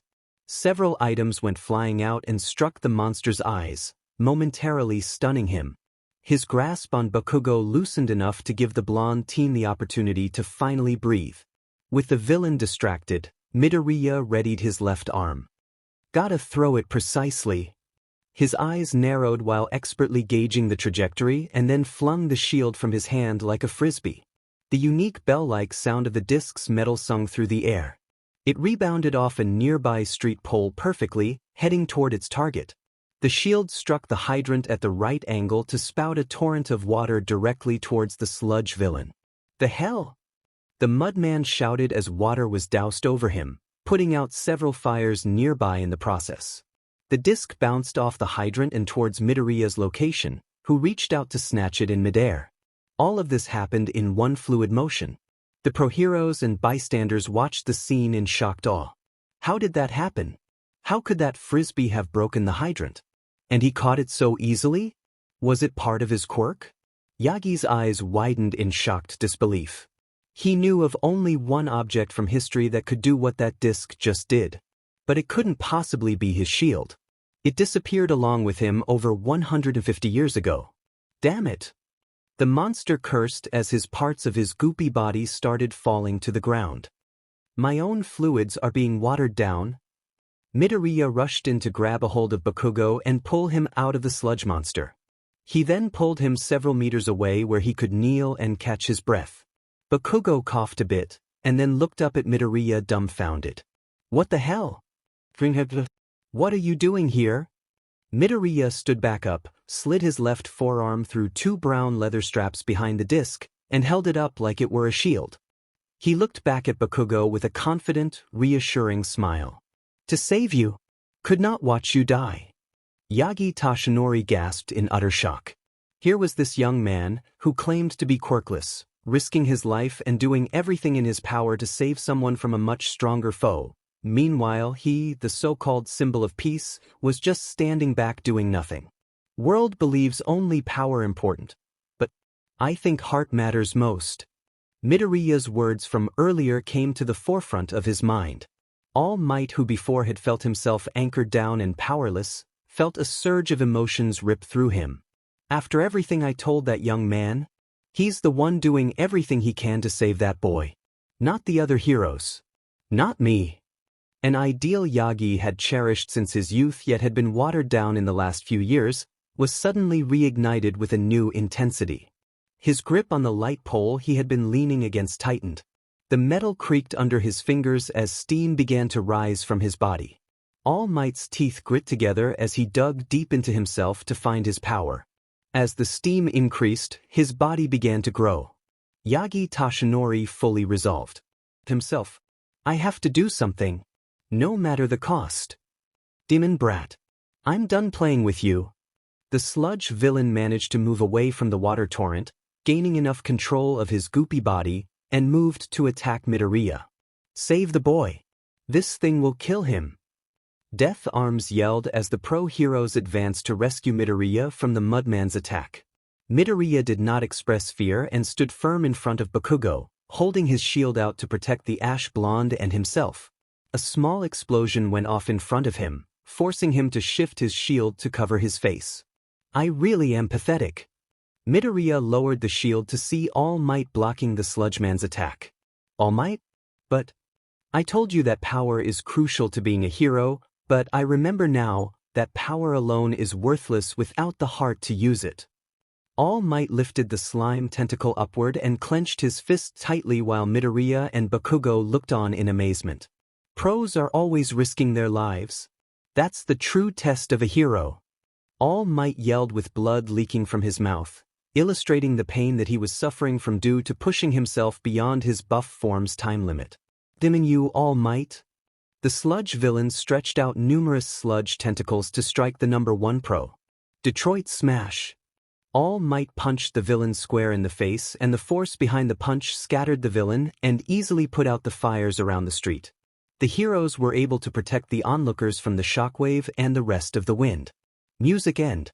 All Might was on a knee, breathing hard. Everyone, bystanders and pro-heroes alike, looked on in awed silence at the display of his raw power. Then raindrops fell. The light outside also grew dimmer. It's raining? A civilian questioned. Look at the clouds, another bystander noted. They're moving. Storm clouds swirled high in the atmosphere above the exact spot where All Might threw his mighty punch. Holy see! Death Arms gasped. He changed the weather. All Might stumbled for a moment before correcting himself. Bearing through the intense pain, he maintained his bright smile and held up his right arm in victory. As a result, the crowd burst into cheering for their number 1 hero's victory. All Might glanced over at Midoriya tending to Bakugo, who seemed to have passed out from a combination of exhaustion and the backlash from his Detroit Smash. This young man is something else. Later, the pro-heroes collected all the scattered mounds of sludge, and the villain went into police custody where he belonged. A crowd of reporters and cameras gathered to get an opportunity to speak to All Might. Meanwhile, Midoriya sat on the sidewalk while being chewed out by Death Arms and Kamui Woods. They were less than pleased, but Midoriya didn't seem to care. Moron, do you have a death wish? Death Arms exclaimed. There was no reason to put yourself in danger like that. Kamui added, equally irritated. Midoriya scowled at the pro-heroes. Someone had to. What's that supposed to mean? Death Arms demanded angrily. Hostage was suffocating, you did nothing. Chose to stand around and wait. Midoriya snapped. Should be ashamed of yourself. Now, listen you dash. Death Arms was stopped when Kamui Woods put a hand on his shoulder. You can give your statement to the police, Death Arms. I'll handle this. Kamui said, leaving no room for argument. Death Arms shot once last glare to Midoriya and then walked off with a huff. Kamui directed a stern gaze at Midoriya. Tell me, kid, were you using your quirk in that fight? Midoriya shook his head. No. Kamui didn't see any sign of deceit on the young man's face, but some people were good at lying. There was no obvious sign of illegal quirk usage, even while accounting that amazing feat with the shield, so they couldn't bust him for that. However, that didn't mean he didn't break the law. He was curious about something else though. That shield, where'd you get it? Kamui Woods questioned, curious to know if it could be classified as a weapon. Just a replica. Custom order. Midoriya responded, keeping a straight face. Decoration for room. You're telling me you used a wall hanger to bust a water hydrant? Kamui was skeptical. Midoriya shrugged with a nervous smile. Good replica, I guess. You a foreigner, kid? He asked, noting his shaky Japanese and Western accent. Midoriya nodded. Yes. You should know that it's illegal for citizens, foreign or not, to interfere with pro-hero business, even if they have good intentions. Kamui pensively stated. Even if you didn't use your quirk, we technically can still have you arrested on account for hero interference and destruction to city property with the hydrant. Midoriya did not flinch at the threat of detainment. I know. Not sorry. He firmly responded. Kamui Woods and Midoriya's gazes were deadlocked one another, neither willing to back down. After a moment, Kamui finally closed his eyes and deeply exhaled, reaching into his pouch on his wooden belt. Suspecting the pro-hero was reaching for a set of HNDCFFS, Midoriya held out both arms in compliance. Even though he didn't agree with it, he wasn't going to resist arrest. However, Kamui surprised him by handing him a slip of yellow parchment instead. Midoriya took the paper and briefly looked over the bold kanji on the paper. The fine? This is a fine for damaging the water hydrant. That was sound thinking on your part to use water to prevent the villain from creating more explosions and simultaneously weakening him in the process. Wish we had thought of that. Nonetheless, it is still destruction to public property, and we can't ignore it. We're also letting you slide for interfering with pro-hero business this time and this time only. Kamui firmly asserted. You can pay your fine at City Hall or the city's website. If you pay it on time, this whole incident can be kept off your record. Deal? Midoriya nodded in understanding and placed the fine in his satchel. Fair. He sighed, politely bowing his head. Thank you. Kamui nodded and proceeded to walk away. Try to stay out of trouble, kid. Hate to see you get arrested. He stopped to give him a glance over the shoulder. With your attitude and drive, you'd make a great pro-hero one day. With that, Kamui left to join the other pro-heroes by the police and crowd of reporters. Midoriya gathered his things and proceeded to walk away with mixed feelings. Bakugo, meanwhile, was being praised for his bravery by some of the other pro-heroes. One hero even offered him a sidekick position if he decided to go pro. Bakugo, however, wasn't listening as he stared at the ground in deep contemplation. Out of the corner of his eye, he watched the verdette amble away with a conflicted expression. Later that day, the sun was descending over the horizon, casting a golden glow over the city. Midoriya Izuku was walking down a relatively secluded path, opting to take a different path to his apartment. All the while, he had his smartphone up to his ear in a conversation with a certain someone. Look, Agent Coulson, I know you're not happy but dash. That's an understatement, Cap. You could have nearly blown your cover. You're lucky the Japanese media is giving all the credit to All Might and not focusing on you at all. Agent Coulson exclaimed over the phone, sounding quite irritated.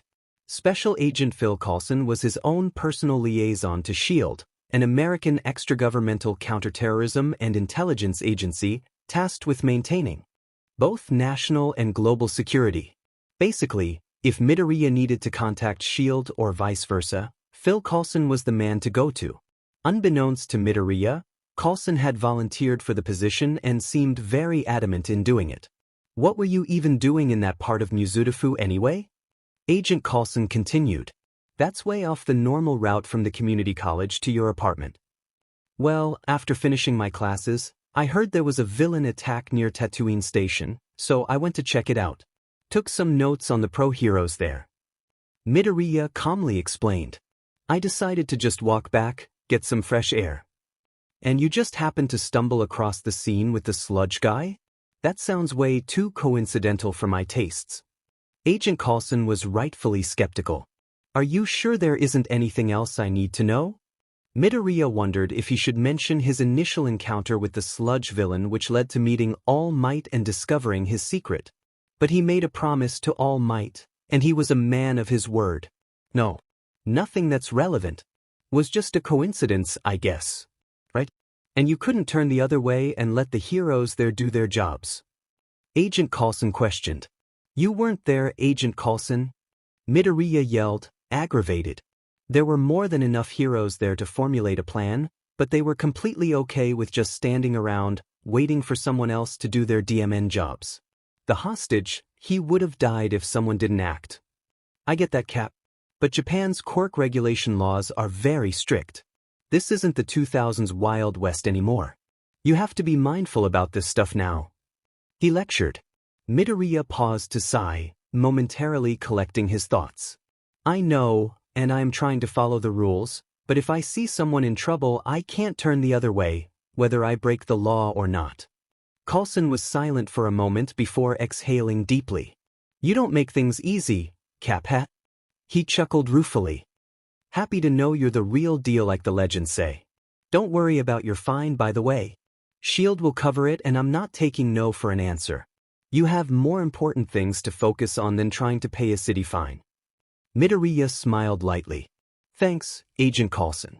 That does take a load off my mind. He received a fixed pension from the agency that covered living expenses and a good allocation for leisurely things. Not having to wonder about how to pay back a 150,000 yen fine was a relief. Wouldn't be the first time S.H.I.E.L.D. has had to clean up messes, certainly won't be the last. Just try to be more careful going forward. If the world found out that dash. Yeah, I know. Midoriya rolled his eyes. If the world found out their fabled first hero was still alive and wasn't a natural-born one, Pandora's box would be opened. I get it.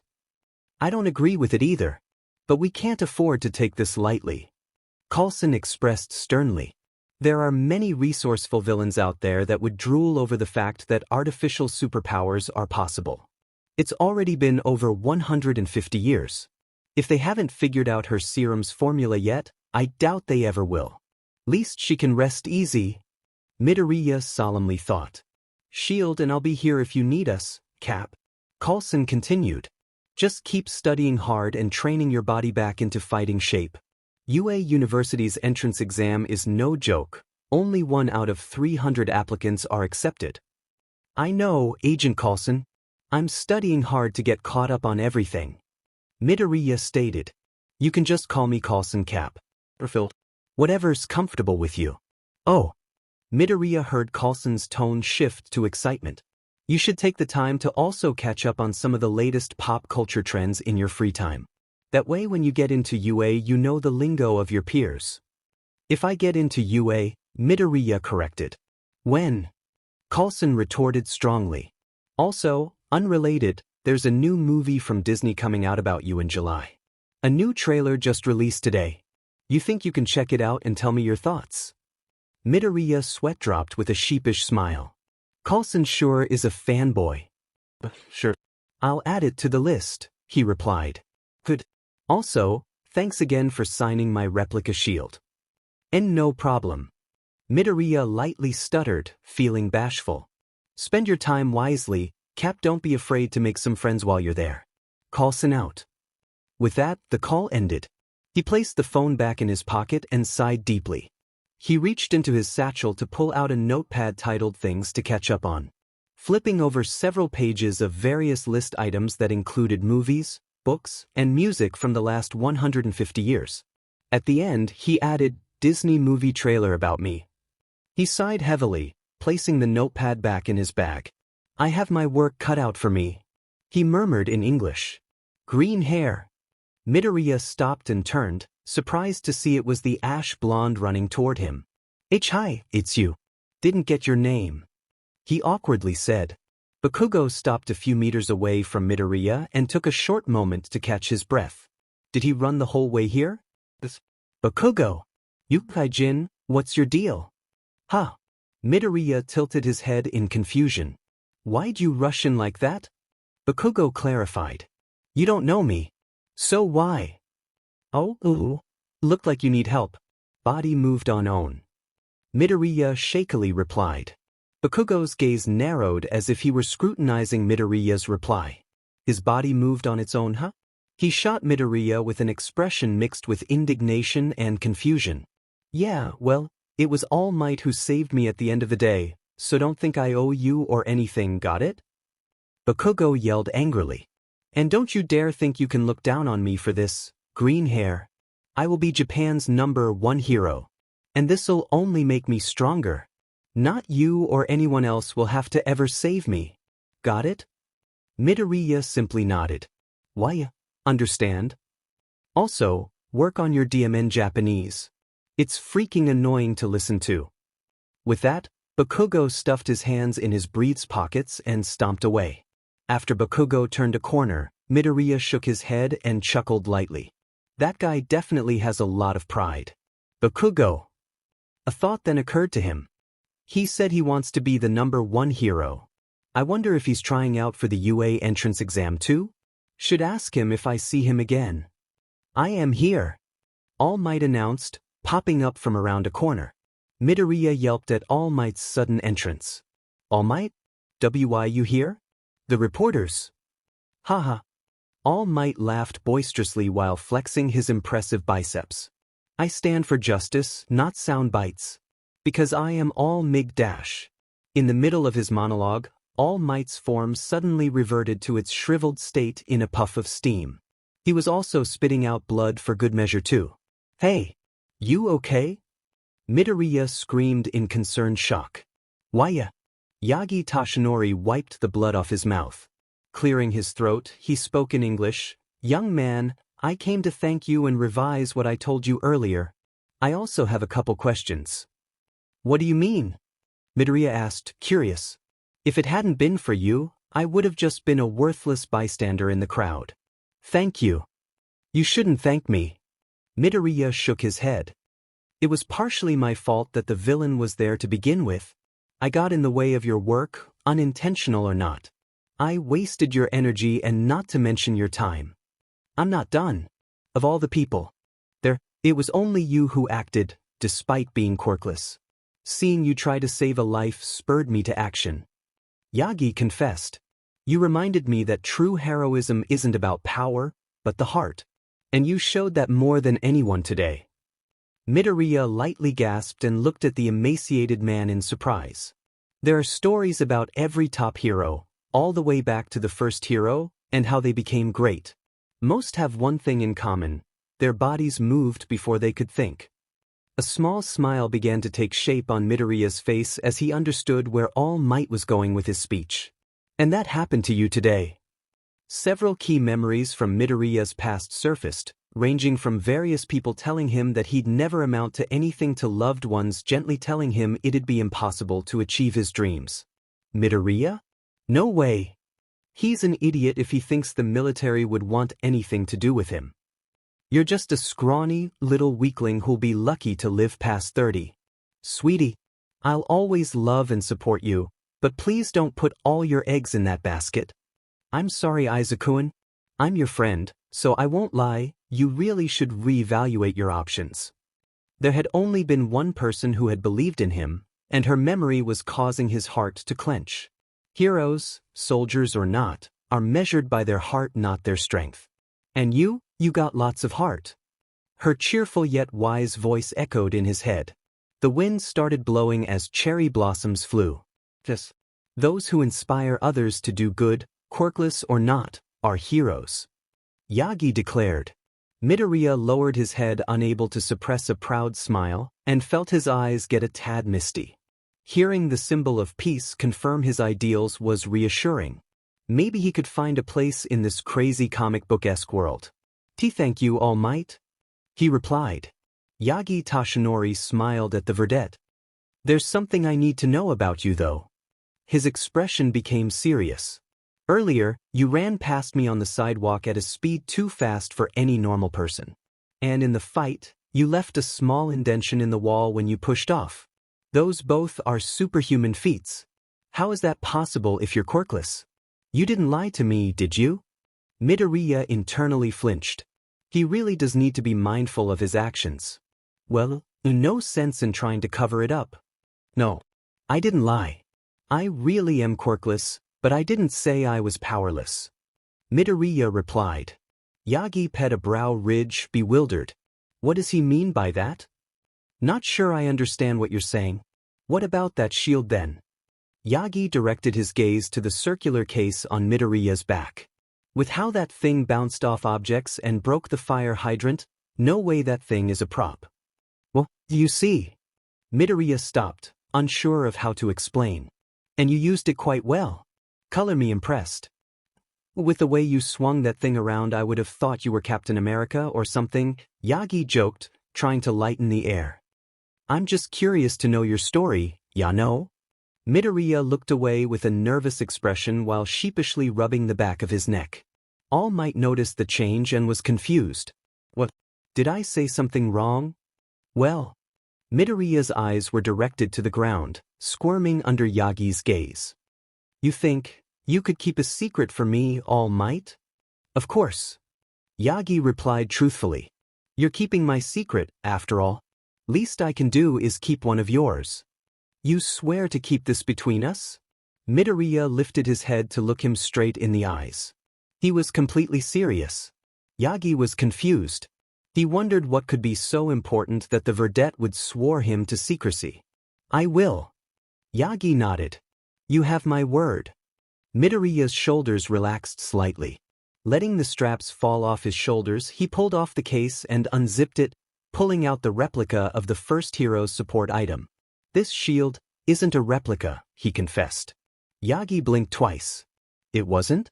He stared intently at the item. The memory of Midoriya's shield was engraved in Yagi's mind.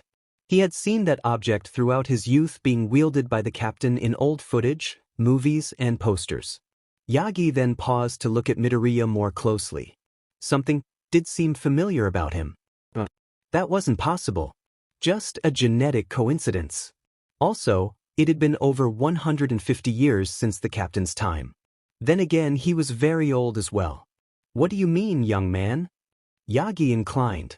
Midoriya sighed heavily, sliding his left arm through the shield straps. Honestly, I'm not sure how to put this lightly.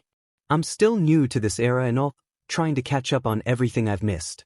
But I thought it wouldn't be a big deal carrying this thing around with me. Gives me comfort, I suppose. If anyone asked, I'd say it was a replica and they'd leave it at that. He stopped to nervously strum his fingers against the shield's cool, smooth surface. But today, I had to use it, and it nearly gave me away to everyone at the scene. Yagi's eyes widened at the shocking possibility based on Midoriya's reply. The truth was bubbling just beneath the surface of their conversation. It couldn't be. He had to know, he needed to ask even if it sounded crazy. Are you? Yagi hesitated, not believing the words about to come out of his mouth. You're Captain America? Yagi Tashinori, All Might, had seen many things in his years as a pro-hero. Petty theft, gangs, murderers, kidnapping, natural disasters, trigger busts, and crazed supervillains, the works. This, however, did not fall under any of the above. Midoriya's eyes were closed for a moment as if he were processing All Might's question and whether to respond. Finally, he opened his emerald eyes, revealing the seriousness behind them. Yes. Just like that, Yagi's world was flipped upside down. He leaned his hand against a nearby wall. All the remaining strength in his weakened body was fading away at the dawning realization. I need to sit down, All Might said faintly. He then felt himself collapse face first to the sidewalk, his vision getting blurry. All Might was the last thing he heard before consciousness left him. Teachers open the doors, but you must enter by yourself. Chinese proverb. San Francisco, California, April 2042. Peggy cut off her motorcycle's engine and pushed out the kickstand. Pulling off her black helmet, her glossy black hair fell down to her shoulder blades. She wore a black zipped biker jacket, tight blue jeans, and black boots. All right, finally here. Peggy dismounted the bike, relieved to finally stand after a 4-hour road trip. Traffic to San Fran was a pain. Izuku dismounted the bike and took off his white helmet. He wore a dark emerald jacket with black trim over a red t-shirt, dark gray breathes, and his red high tops. Strapped to his back was a yellow knapsack. Oh wow, we're actually here. His eyes sparkled with excitement at the massive convention center across the large parking lot. We're not even in the building yet and you're already this excited? Peggy couldn't help but laugh, ruffling Izuku's messy hair. I can't help it. Izuku pulled away. The Innovation Expo is the biggest STEM event of the year. The world's best and newest inventions and scientific theories are showcased here. STEM? Peggy pet a brow in bewilderment as she put their helmets away in the bike's saddle boxes. Like on a plant? Oh, it's an acronym for Science, Technology, Engineering, and Mathematics. Izuku clarified. I knew that. Just testing you. Peggy sheepishly chuckled, quickly grabbing Izuku's left wrist before she started pulling him forward. Now come on. Let's go see if they have any giant robots or mecha suits. That would be cool. But Peggin, can you loosen your grip? Izuku asked. It's pretty strong. Oh, sorry about that, Izuku-an. Peggy immediately loosened her hold, a tinge of pink on her face. Got a little too excited. No sweat. Let's go see the expo already, Izuku said excitedly. After 10 minutes of walking, the duo finally made it to one of the convention center's main gates. The name of the multi-storied building was the Andoria Convention Center, according to the various signs they passed. Lines of people were lined up by the entrance with security personnel checking people for passes and for any potential weapons via a metal detector. As they approached closer to the gate, Peggy reached into her jacket pocket and handed Izuku a paper slip. Here's your pass, Izuku-an. Oh thanks. Where'd you get these passes anyway, Peg-chan? Izuku inquired. I figured they would have been sold out on such short notice. Just a friend from work. Peggy shrugged nonchalantly. Are they in the Marines too? Nah, but she does work for the military. Nice, but kind of eccentric. Still, that was nice of her. Yeah, I guess so. Peggy turned forward with a thoughtful look. Definitely has ulterior motives though. After scanning their passes and being checked over, Peggy and Izuku were finally allowed to enter the convention center. Izuku looked around with a wide smile, barely able to contain his glee from the exhibits he could see on the first floor. The Innovation Expo featured showcases from major companies across the world. Lockheed Martin, Boeing, Toyota, Honda, SpaceX, Google, and Apple were only a few of those being featured. There were also many other smaller startups eager to showcase their products in hopes of gaining investors. It truly was an amalgamation of different people showcasing their inventions, products, and theories to improve lifestyle, enhance human knowledge, and better humanity as a whole, and make profit, of course. The last one was certainly the big driving factor for many. This is really amazing, Izuku exclaimed. Oh, I better record all this. He took off his knapsack to quickly pull out a new notebook and pencil, titling it 2042 Innovation Expo Analysis. Still an avid note-taker, huh? Peggy smiled. No wonder you get straight A's. Well, it's fun, especially when it revolves around topics that pique my interest. Izuku commented. Also, never know when they may come in handy. The duo found a sign detailing the building's layout. The bigger exhibits for larger, mechanical-based products, such as cars and robotics, would be reserved for the first floor while the rest were set up on the second, third, and fourth floors. The second floor displayed the latest cutting-edge computer technology, while the third floor featured anything space, physics, agriculture, environmental, and energy-related. The fourth floor, which Izuku was really excited to see, was fully dedicated to meta abilities. Wow! Peggy whistled, impressed by the Expo's massive scale. This is way bigger than I thought. Where do you think we should start, Izuku-san? So many exhibits to choose. Although I am excited to see the advancements made in robotic technology and the newest discoveries in meta-ability research, it'd probably be best to reserve those for the end. He muttered to himself. So, with that being said, we should check out the second and third floors first. However, Peg-chan is mostly interested in robotics, so I have to take her wants into consideration too. Perhaps if we split the middle and dash.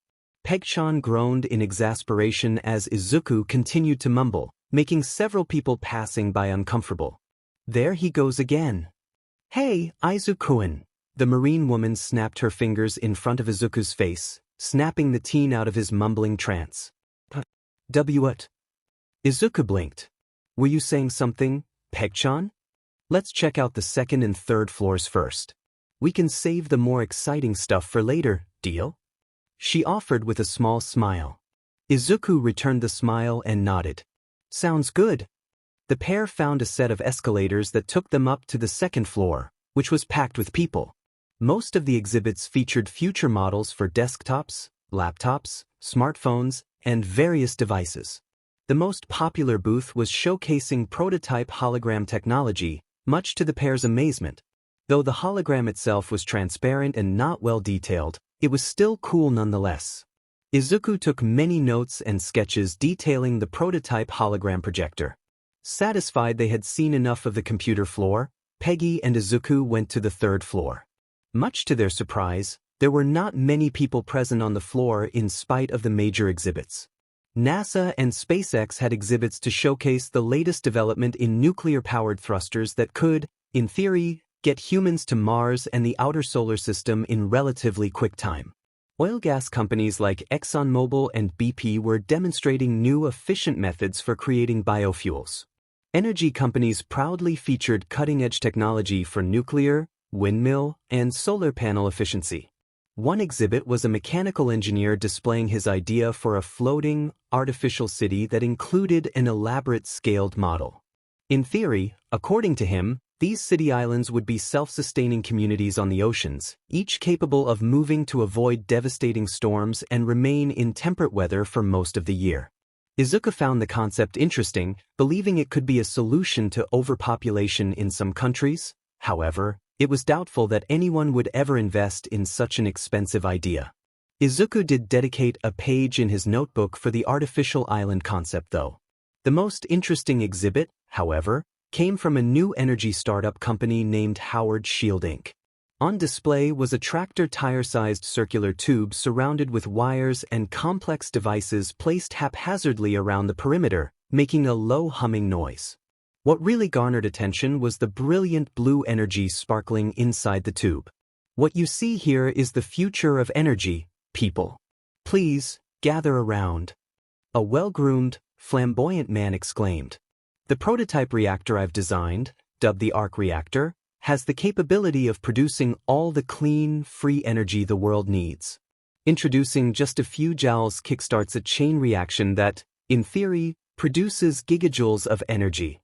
Whoa! Izuku was impressed as he swiftly sketched out the device and jotted down notes. Is that a lot? Peggy whispered to Izuku. A ton. The biggest power plants in the world can only produce a fraction of that kind of power. Izuku replied hastily. Seems a little too far-fetched if you ask me. One viewer commented. How is that even possible? Another questioned. Oh, doubters? Don't believe me, the man smirked. Well, kind sirs, direct your attention to the electrical meter to the side.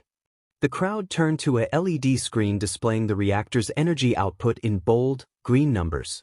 The reactor is hooked up straight to this meter. As you can see, this prototype is producing a noteworthy 500 joules already. Impressive, right? A bigger one would be able to produce so much more with minimal upkeep. You said this device could produce gigajoules of power, in theory, correct? Another spectator, a businesswoman, questioned with a non-nonsense manner. What are you basing this claim on? My math, sweetie. The man grinned roguishly. And my math is never wrong. Without warning, the circular reactor started sparking and a gray haze wafted off the device. The humming noise stopped as the blue light disappeared. As a result, the electrical output meter promptly dropped to 0. The woman furrowed her brows, unimpressed. Several people, including Peggy, couldn't suppress their laughter at the blunder. I did say it was a prototype. The man chuckled, sweating in embarrassment. He then quickly resumed his confident aura. So, who would like to invest in the energy of the future? The crowd was now unenthused and started walking away. That's a shame. If the guy was a bit more professional, he could attract more investors. He could really have something with this. Izuku thought while finishing his notes on the arc reactor. Upon viewing all the third floor's exhibits, the pair proceeded toward the escalators. That was some pretty interesting stuff, minus the blunder from the last guy. Wonder why there aren't many people up here. Peggy wondered. Unfortunately, with the rise of human superpowers, the public's interest in things like space exploration and global energy production is waning.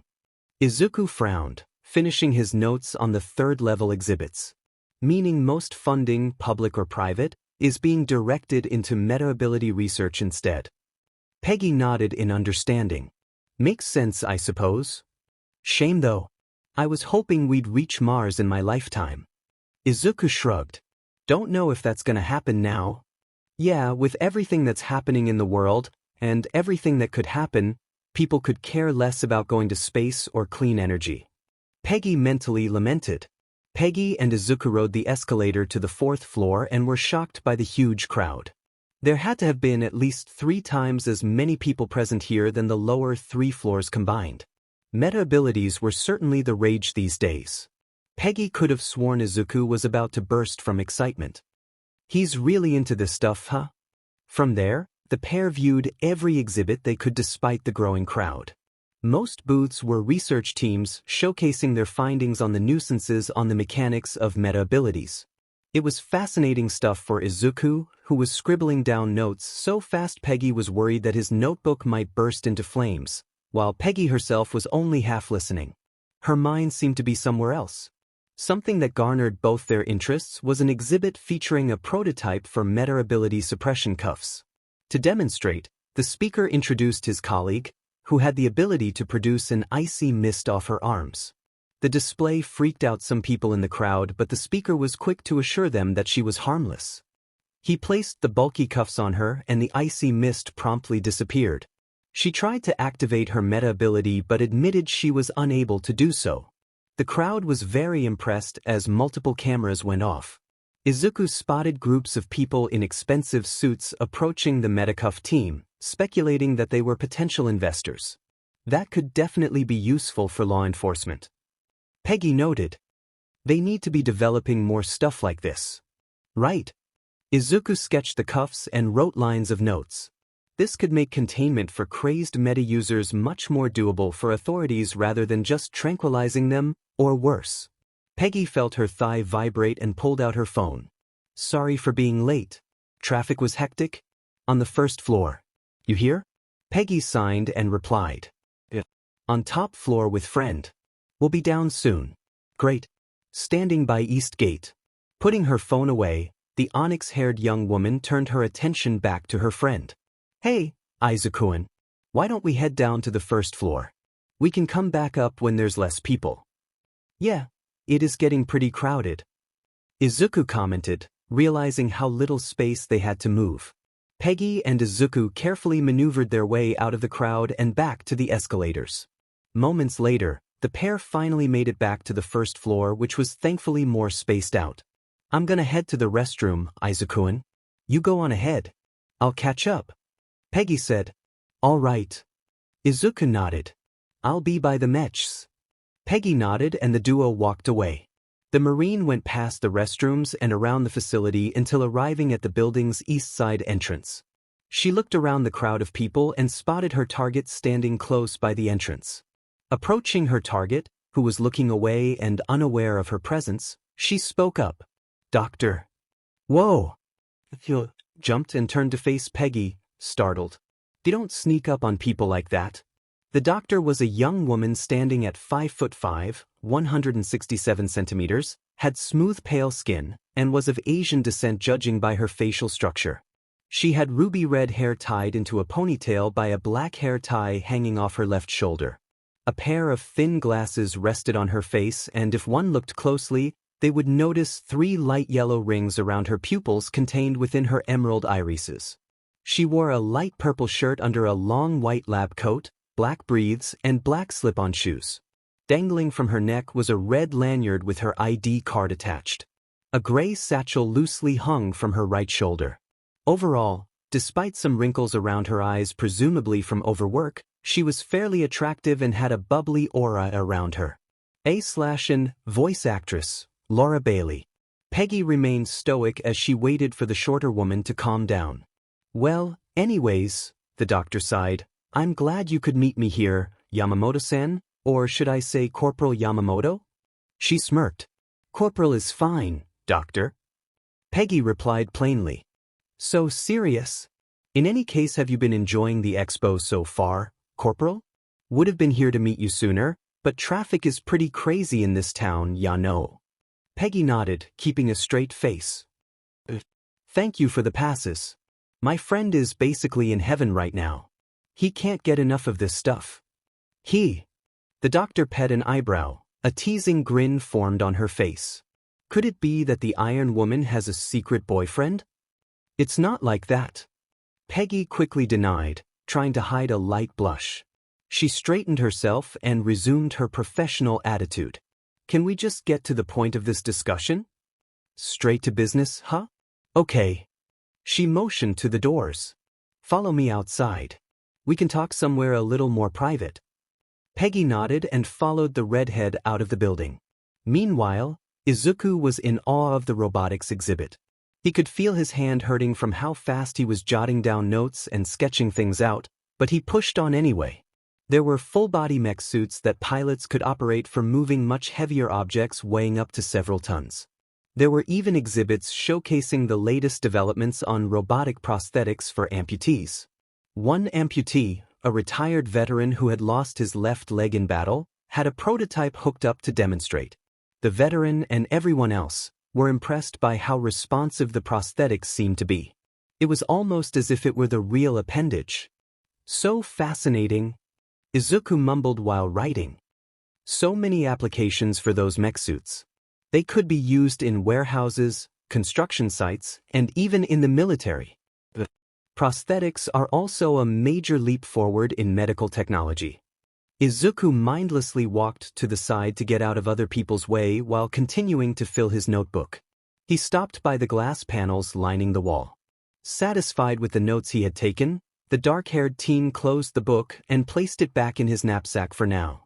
Looking around, he just realized Peggy had not returned yet. He took out his phone and didn't see any texts from her. It's been over 10 minutes.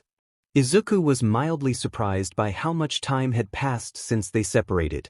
"Maybe I should go look dash."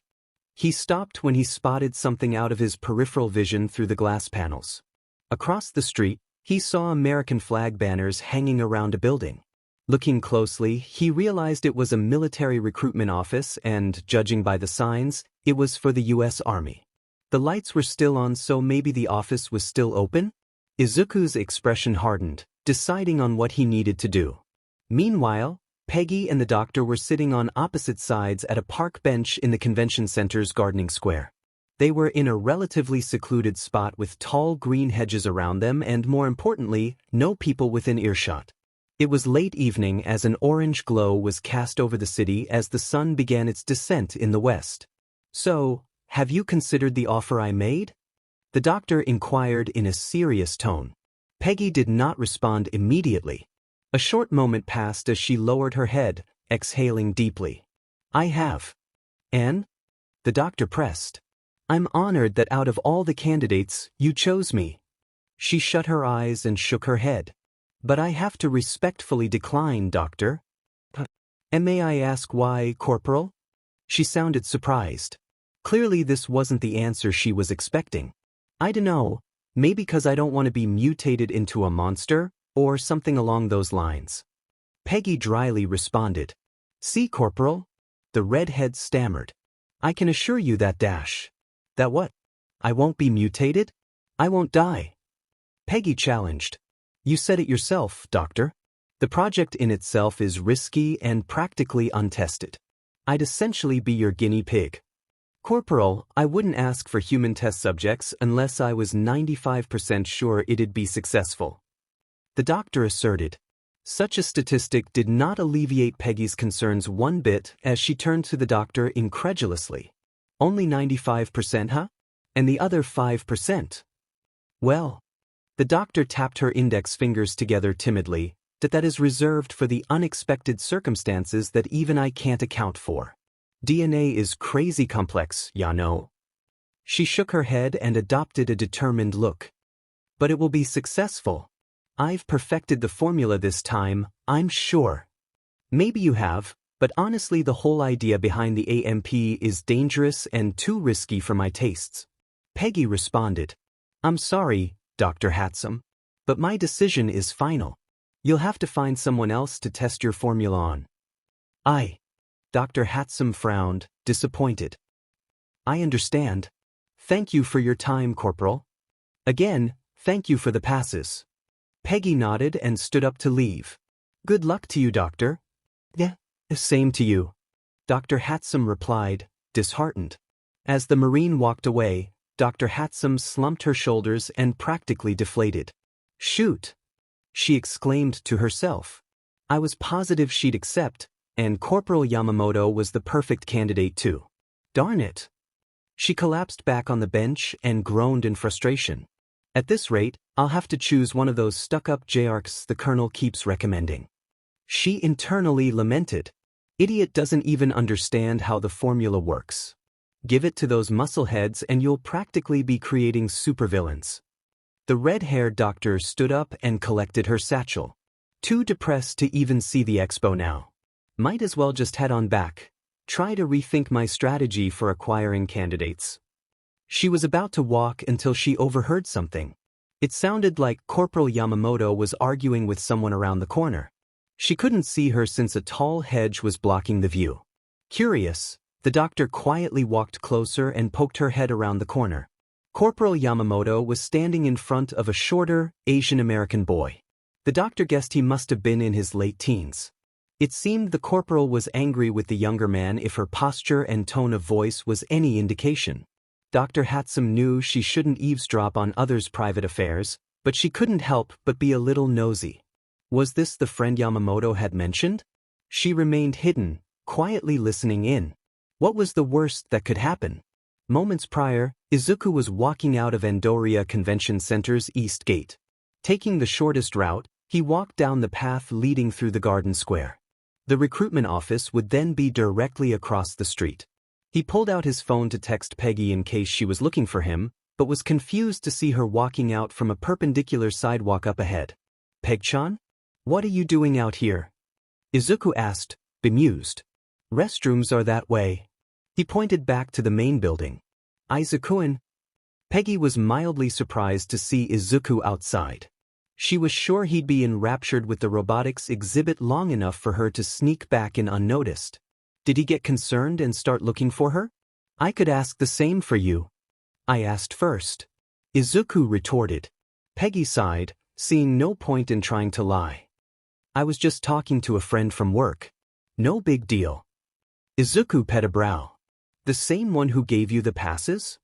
Yeah. She nodded. You could have just told me. You didn't have to lie. Izuku lightly scolded. I know. I apologize. Peggy replied, hanging her head low. Should have been forthcoming. Did they already leave? Yeah. It was a brief conversation, honestly. Peggy replied. Had to be important for you to ditch me like that. He deadpanned. It's confidential. Can't get into it. Peggy rubbed her neck apologetically. Hope you can understand. Izuku nodded. Although he didn't approve of her lying, he understood Peg-chan was in the military and couldn't share sensitive information with others, including close friends and family. So, what are you doing out here? Come to look for me? Peggy questioned. Well, Izuku fidgeted slightly, knowing she wouldn't be happy. They spotted a recruitment center across the street. Peggy was indeed not pleased by his response, and directed a stern frown toward her friend. Izuku-an, she growled, you were already denied. I'll try out for the Army. Or the Navy. National Guard. Heck, even the Coast Guard. Their physical requirements aren't as intense. Izuku stated. I won't know if I don't try, right? Izuku-an, I've been really working hard, Peg-chan. Exercising and dieting. I just need another chance. Izuku argued. Izuku, just stop. She shouted, startling her friend. Taking a moment to collect herself, she sighed heavily and shook her head. I'm sorry, Izuku-an. I'm your friend, so I won't lie, you really should reevaluate your options. Izuku felt his heart drop at that response. He knew Peg-chan was never thrilled about him wanting to join the military, but she had always been supportive regardless. Until now, that is. Unbeknownst to the childhood friends, Dr. Hatsum was now observing them from behind a large hedge. Peggy laid a supportive hand on his shoulder. You're a brilliant guy, Izuku-an. You can do so much more with your life. You can go to college. Teacher. Study meta abilities. Anything. You're just not cut out for the military. Izuku lowered his head, a shadow casting over his eyes. I want to enlist, Peg-chan. Izuku-an, you don't have to join because of me. You can do whatever you want. She further urged. I'm not joining because you did. Izuku lifted his head to reveal his determined gaze. People are scared, Peg-chan. You know it and I know it. I can't just pretend that everything is okay. Society is edging closer to collapse. I need to try and help. People need someone who's at least willing to help them these days. Dr. Hatsum pet a brow in intrigue. Oh? Izuku-an, that's all well and good, but you're not fit for service. For any branch. Besides, even if you were somehow accepted, with your conditions you'll die in boot camp. Peggy strongly retorted. I'm sorry, but I can't support this. That's a shame, but it doesn't change my decision. Izuku affirmed. Peggy grabbed Izuku by his jacket and pulled him closer, her expression contorting into frustration. What are you trying to prove? Who cares what JRKS like Zack say? Or anyone else for that matter. You don't need to prove anything to them. Follow your own dreams, Izuku. Why you got it wrong? It's not about proving anything to anyone. It's about doing what is right, he loudly declared. At the expense of your life? Even if you die without ever even stepping foot on the battlefield? Without saving anyone? What kind of hero is that? Peggy demanded. Izuku narrowed his gaze. A hero doesn't have to win, Peg-chan, they inspire. Peggy was momentarily surprised by that reply.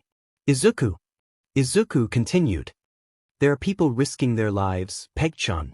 It doesn't matter if I'm small or frail, I have no right to do any less than them. It's not about me, and that's what you don't understand. Dr. Hatsum lightly gasped as her eyes widened. The conviction in his words and in his expression. Who is this kid? Peggy loosened her grip and let go of Izuku, exhaling deeply. He can't convince you, can I? No. He shook his head. So dim and stubborn. She looked at her friend with a small feigned smile. Try not to do anything stupid, okay? Izuku chuckled lightly. I'll try not to. Thank you, Peg-chan. I'll be by the mech exhibits. Peggy walked forward, stuffing her hands in her jacket pockets. When you're done, come find me. Text me if you can't. I will. He nodded. With that, the two childhood friends parted ways as Peggy headed back to the convention center as Izuku proceeded down the path. Peggy briefly glanced back at Izuku with a worried expression and then continued forward with a heavy heart. Izuku-an, you stubborn fool, why don't you understand? Peggy lamented. You're better off at home where I know you're safe. As Izuku passed by, Dr. Hatsum stepped out from behind the hedge with her eyes locked onto him. A small smirk graced her face as she started following the young boy to the recruitment office. Mizudafu, Japan, April 2196. With a couple clicks, a door lock was disengaged and a door was pushed open. Midoriya stepped into the dark room with an unconscious Yagi limply dangling from his right shoulder. His shield case was on his back with his yellow satchel hanging from his left shoulder. Using his free hand, he flipped SWH on the wall to turn on the main overhead light. The room was revealed to be a small studio apartment. There was a small organized desk with paper, folders, writing tools, and a computer setup. There was a 3-tiered bookshelf full of books off to the side. In addition, there was a living room area connected to a small kitchen with a full-sized bed in the far corner and 2 more doors, one for a small closet and the other for the bathroom. Overall, it was a simple living space. Midoriya approached the living room area and carefully laid Yagi down on his small couch, his feet dangling off the side. He took off his case and rested it by Yagi while placing his satchel on his work desk. He sighed heavily while rubbing the back of his head. What a day! Today had certainly been a doozy. He was grateful that none of the other building's tenants had seen him carry All Might to his room. That would have been awkward to explain. Of course, Midoriya suspected that S.H.I.E.L.D. had undercover agents living in the complex, so the cat may already be out of the bag for all he knew. Midoriya leaned down to check All Might's pulse, and was relieved to know it was normal. Seemed the guy had truly passed out from shock. Guess I can't blame him. I'd probably be stunned too if I were in his shoes. Midoriya mused. Should I call Coulson on this? No, I don't want to risk giving away All Might's secret if they don't already know. Hopefully he wakes up soon. He stepped into the kitchen. Guess I'll try to fix some tea till he wakes up. Oh wait, he doesn't have a stomach. Can he even drink tea? As Midoriya fiddled around in the kitchen, Yagi groaned as consciousness returned. His eyes fluttered open as his bleary vision steadily refocused to a plain, eggshell-white ceiling. Seeing that he was in an unfamiliar place, Yagi immediately sat up from the couch and looked around alert. What happened? Where am I? Easy there, All Might. Midoriya calmly said, stepping out of the kitchen. It's all right. It's just me. Yagi was momentarily confused as to why he was here until it suddenly occurred to him. He lowered his head into his palms and groaned in embarrassment. I passed out, didn't I? Yeah. Midoriya lightly chortled. Brought you to my apartment since it was already close by. By the way, your skinny form was a bit heavier than I expected. Not that I'm calling you overweight or anything. He frantically waved, worried his words may be misinterpreted. Yagi looked at Midoriya apologetically. Apologies. I didn't mean to inconvenience you. Don't sweat over it. Midoriya looked at All Might in mild concern. Are you feeling okay? I was worried you might have lost too much blood or something. What? I'm fine now. Yagi briefly looked around the room. He took note of the brown circular case by his feet. MHA? Midoriya smiled and nodded. Go ahead. Try to resist throwing it though. He teased. It's not a toy. Yagi chuckled a bit as he unzipped the case, pulling out the American-themed disc. He flipped it forward and back and stared in wonder. The sound it made was unique. It was reminiscent of a tuning fork.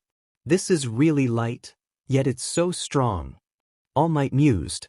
History had never divulged what Cap's shield was made of. One of the biggest mysteries in pro-hero history that not even the biggest hero support companies were able to answer. Curious, Yagi figured there'd be no harm in asking, what's this thing made of? Adamantium vibranium alloy. Yagi blinked, dumbfounded. They're uber-rare metals. Midoriya explained. Super strong and lightweight. Guess I wouldn't be able to get one then, huh? Yagi joked. Midoriya smiled and shook his head. Nope, she's one of a kind. How's it feel to hold it? It feels... Yagi paused as he admired the symbol of the first hero. He couldn't believe he was actually holding it. Like it should be in a museum. Midoriya chuckled. That's a fair point. Yagi placed the shield down by his feet, leaning it against the couch. Gotta say, he looked around, I certainly wasn't expecting Captain America to live in a studio apartment.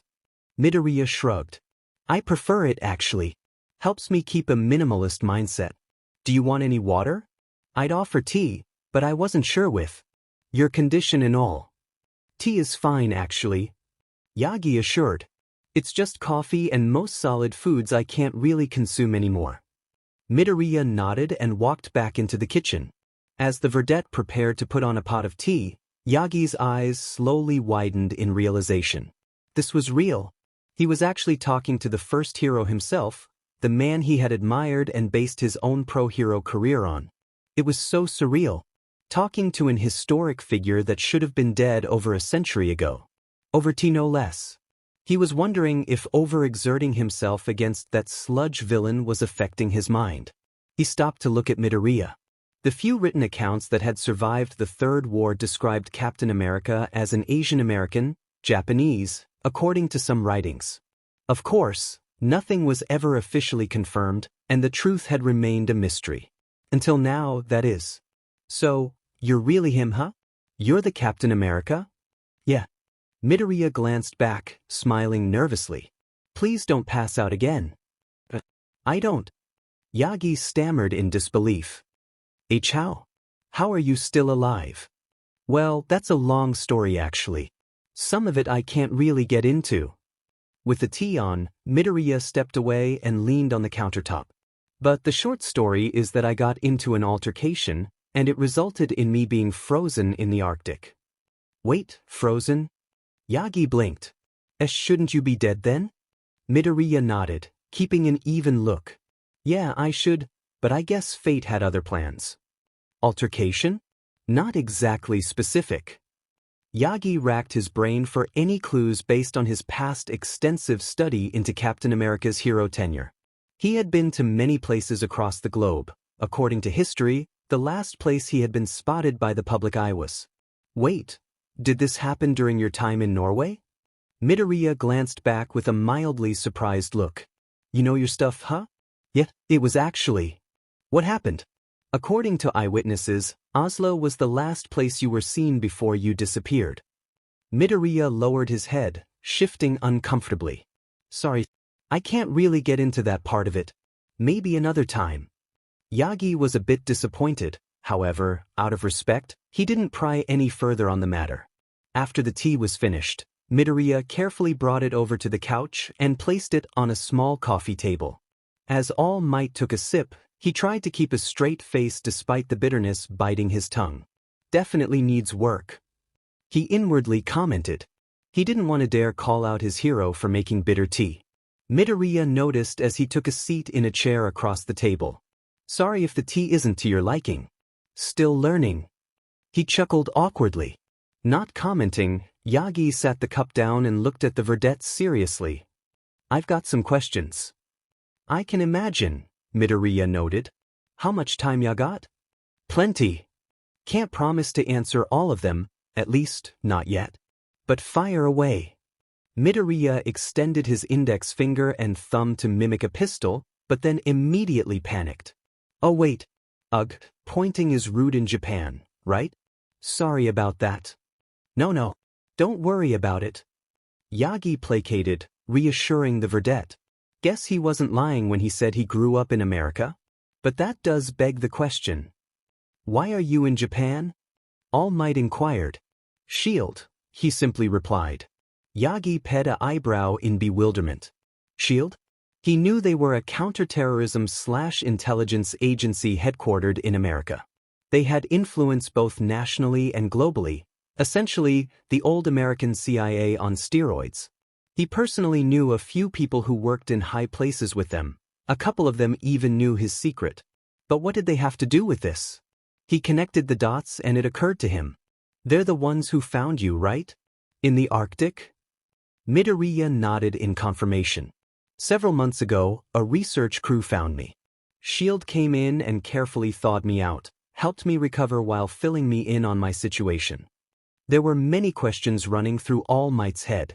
For starters, why would SHIELD send Cap to Japan? Shouldn't he be back in America? Furthermore, was he telling the truth in his plan to attend UA University? Why did he even want to attend a hero university? Also, how the heck could someone survive in ice for over 150 years? He was curious about what questions to ask until he remembered an important detail from their first encounter. You said you were quirkless. But that doesn't add up. The historical records say Captain America was born with an augmentation-type quirk that enhanced his physical and mental capabilities. That's a lie. Midoriya said flatly, surprising All Might. At least the born with a quirk part. What do you mean by that? Yagi was very intrigued. The higher-ups spun that story because they thought the masses should believe their Sentinel of Liberty was a natural-born hero. But the truth is, I'm not. I wasn't born with any abilities, I was given them. He revealed. Yagi's eyes shot open in shock. What? I know, sounds ridiculous, right? I mean, the idea of a person being given a superpower? Sounds like something straight out of a comic book? Midoriya chuckled ruefully. But it's the truth. It took every ounce of Yagi's self-control to stay silent. Captain America, the man who defied the odds and bested formidable foes with nothing but his strength, wits, sheer determination, and a shield, the one who had started the tradition of pro-heroes wearing costumes, the world's first hero, was born quirkless. How could he be quirkless yet superhuman at the same time? Yagi couldn't believe what he was hearing. He was tempted to interject that he did understand but stopped himself. Now was not the time to reveal that secret. This stays secret between us. Can I trust you, All Might? Midoriya requested. Yagi nodded, determined. Yes. I know how to keep secrets. After all, I have plenty of my own. He dryly noted. I'm a super soldier. Midoriya plainly stated. Yagi blinked and looked at the verdette bewildered. Super soldier? I'll keep it brief. I'm essentially a test subject for a US military project to create artificial meta-users trained to be highly effective soldiers, hence the name, Super Soldier. Yagi's eyes widened in shocked disbelief. He was about to interject that it sounded ludicrous but remembered his own origins and the source of his own power. He remained silent and listened. I wasn't born strong. In fact, I used to be just a small, scrawny sick kid. I was determined to help out in any way I could. Through fate or chance encounter, however you want to spin it, I was selected to be a part of America's top-secret super soldier project. Midoriya explained. Now, this tidbit of information certainly threw Yagi Tashinori for a loop. One of the most muscular, masculine heroes in history was once a frail and scrawny man? The press would have a field day with that information. He couldn't help but feel empathetic toward Midoriya, given his own backstory and current weakened condition. I was given a serum that enhanced not just my physical body, but my mental capacities and psychological traits as well, with a few other side effects. In short, my abilities aren't really considered a quirk as I don't have the genes to classify it that way. That's why I refer to myself as quirkless. Yagi was speechless. Artificial quirks were possible? Now he could understand why the higher-ups at the time were determined to keep Captain America's true origins a secret. He could think of one man in particular that would love to know that superpowers could be manufactured. The atrocities he could have committed with that knowledge. He shook his head at that thought. No, he's gone. I bashed his head in. He won't recover from that. All Might tried to assure himself, but a hint of doubt remained. Hey, All Might. Yagi was snapped out of his musings by Midoriya, who was looking at him in concern. Yeah. You okay? That just? I certainly wasn't expecting that story, is all. Yagi played off. Midoriya nodded and deflated slightly. Never meet your heroes, I guess. He took a sip of his tea, which had cooled down enough, and grimaced. Too bitter. Yagi couldn't help but chuckle. I could teach you how to make a really good pot of tea if you want. Might take you up on that offer sometime. Midoriya smiled. Midoriya took the opportunity to take his failed attempt at tea and dump it down the sink. He prepared glasses of water instead while also reaching into a cabinet to pull out several wrapped bars with no label on them. He unwrapped one to reveal an energy bar, which he promptly consumed.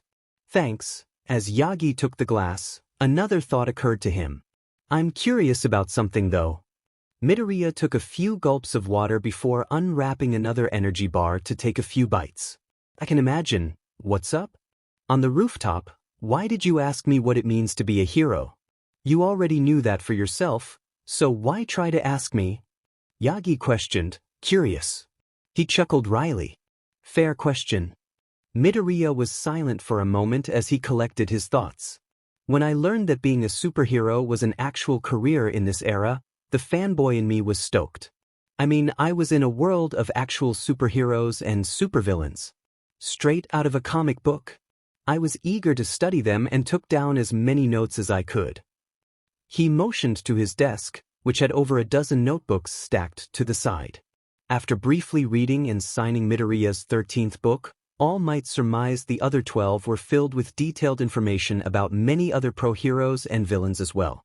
He was stunned by how much information regarding their quirks and fighting moves Midoriya was able to record in a relatively short amount of time. Midoriya's expression became downcast. But then I started to notice how commercialized everything was. Heroes constantly trying to one-up each other and the shameless advertising. I dunno, it was pretty disheartening. Because if that's what it takes to be a modern hero, well, I just don't have the stomach for it. Then I heard about you. He smiled. Yagi was intrigued yet remained silent to listen. Though you are popular and have a ton of merchandise, you still put what's important first. You help and rescue people with a fearless smile and unreal strength. You're basically a living Superman. Midoriya exclaimed excitedly. Who? Yagi asked, ping a brow. Midoriya looked at All Might in mild shock that had never heard of the most famous fictional superhero. Guess comics really are dead in this time, PRD. Forget it. Not important. He waved off before continuing. Anyway, with your strength and charisma, and the fact that crime rates dropped to historical lows since your debut, I could see why people called you the symbol of peace. It's who you are. So, I wanted to hear your personal stance on heroism and what it means to you. Yagi turned away in shame. I let you down, didn't I? Well, yeah, but don't take it too hard. I understand why you felt that way. Midoriya reassured. What with your 3-hour limit and that injury and all? I get you were just trying to protect a quirkless boy with a half-baked dream. Despite Midoriya's consolation, Yagi still didn't feel much better. No, it was wrong either way. Even if you weren't Cap and were just a quirkless boy, it wasn't right for me to say those things to you. He countered. Power doesn't make a hero. All Might then looked back at Cap seriously. Be honest with me. His gaze turned serious. After our talk on the roof, were you considering giving up? He needed to know even if the response pained him to his core. Midoriya was momentarily silent as he pondered the question. It was certainly discouraging. I won't lie. But give up? I don't think I could even if I tried. Yagi's eyes widened in mild surprise. Besides, there are others that do support me and what I stand for, so it's not like I would have been completely alone in this. SHIELD. Yeah. At least some people in it. Midoriya remarked. If you're involved with SHIELD, then why are you here in Japan studying for UA Academy? Couldn't they just give you a pro-hero license with their pull in the US government? Yagi inquired further. Well, at first SHIELD was adamant that after I recovered, I was put back in the field in secret. At least the director was. Midoriya answered. In secret? You mean like an underground hero then? Something like that. Midoriya nodded. They don't want the world to know that I'm still alive nor my true origins, remember? Right? So, why didn't you accept? Yagi was genuinely curious. Honestly, I wasn't really interested in jumping right back into the fray. He frowned sadly. I was in a new world. Everything I knew and loved was gone. Also, not sure if I can fully trust SHIELD or not. Midoriya mused. Yagi nodded in understanding. He needed time to grieve, to adjust, make sense. Plus, the idea of just being given a hero license while nearly all the other pros had to work years to earn theirs just didn't sit well with me, the vedette confessed. I'd rather earn it than just be handed one. Yagi could admire Cap's earnest longing to earn a license. Nonetheless, he couldn't help but feel Cap had already earned it with his past exploits. Did the captain not see it that way? Then, they decided on another idea. UA Academy. Yagi realized, starting to connect the dots. Midoriya nodded. It was decided the best way to get me reaccumulated to the world while getting me up to speed on modern heroics was to send me to hero school, with real people all around my age. He answered. UA University is the best hero academy in Japan, possibly in all of Asia. I thought it'd be a great experience to learn from the best of the best and reconnect with my heritage and all. I suppose that makes sense. Wait, how old are you? 22 in July. Yagi was surprised. So young. All the surviving records said he was in his early 30s. Did the US government lie about that too? Figures. So, yeah, that's why I'm here. Izuku smiled sheepishly. It'd be a nice way to help me readjust to the world while also giving me time to catch up on everything and the time to retrain my body. Train. Yagi pet a brow ridge, confused. You seem fit already though? Izuku rubbed his neck in a sheepish manner. Yeah, my muscles are still atrophied from being on ice for so long. Yagi's eyes slightly widened as an idea occurred to him. He was planning on enrolling as a UA faculty member in hopes of finding a worthy successor to One for All. But sitting in front of him was the legendary hero himself, Captain America. He was also young and a UA student hopeful. He'd be the perfect candidate. The prospect of Captain America himself being the next wielder of One for All really excited Yagi Toshinori. Then, Yagi stopped that train of thought, remembering Midoriya's reasons for attending UA Academy. Honestly, I wasn't really interested in jumping right back into the fray. I was in a new world. Everything I knew and loved was gone. He has so much on his plate right now. It wouldn't be fair to spring something as big as One for All on him. He thought and came up with another idea. But that doesn't mean I can't help him. I have an idea then. Perhaps I can help train you? Yagi eagerly suggested. Get your body back into fighting shape. Midoriya blinked, taken off guard by the offer. You do that? You're a busy hero, so I wouldn't want to interfere with your work. Nonsense. Yagi waved off. Between you and me, I'm planning on joining UA as a teacher next semester, so I'm in town for quite a while getting ready for it. Really? Is that why you were in Mizudafu today instead of your agency back in Tokyo? Midoriya asked. Yeah, partially. Yagi replied. I can get into that another time. But if you're willing, I'd be more than happy to help you. Midoriya thought about it and the idea certainly appealed to him. How many people could say they received training from the world's #1 hero? But he did have his studies to keep in mind. That sounds great, but I do have my studies at the local college. Midoriya mentioned. Could we work our schedule around that? Of course. Actually, I have a plan in mind that takes all of that into consideration. Yagi explained. After all, if you're going to get into UA, you'll have to pass the written and practical exams. Midoriya nodded in satisfaction, not seeing any reason to decline. Well. He stood up and stretched his hand out. I certainly won't turn down help from the #1 pro if he's willingly offering it. Yagi stood up and shook Midoriya's hand in return. You won't be disappointed, Cap. Midoriya Izuku, he introduced. Pleased to meet you, All Might. Yagi smiled, excited to finally know the captain's real name. Yagi Toshinori. The pleasure's all mine. Nearly an hour later, Yagi stepped out of the Ender Apartments complex and onto the sidewalk. Nighttime had arrived as street lamps illuminated the city streets. Can't believe this is all real. He exhaled, still internally trying to come to terms with everything that had happened tonight.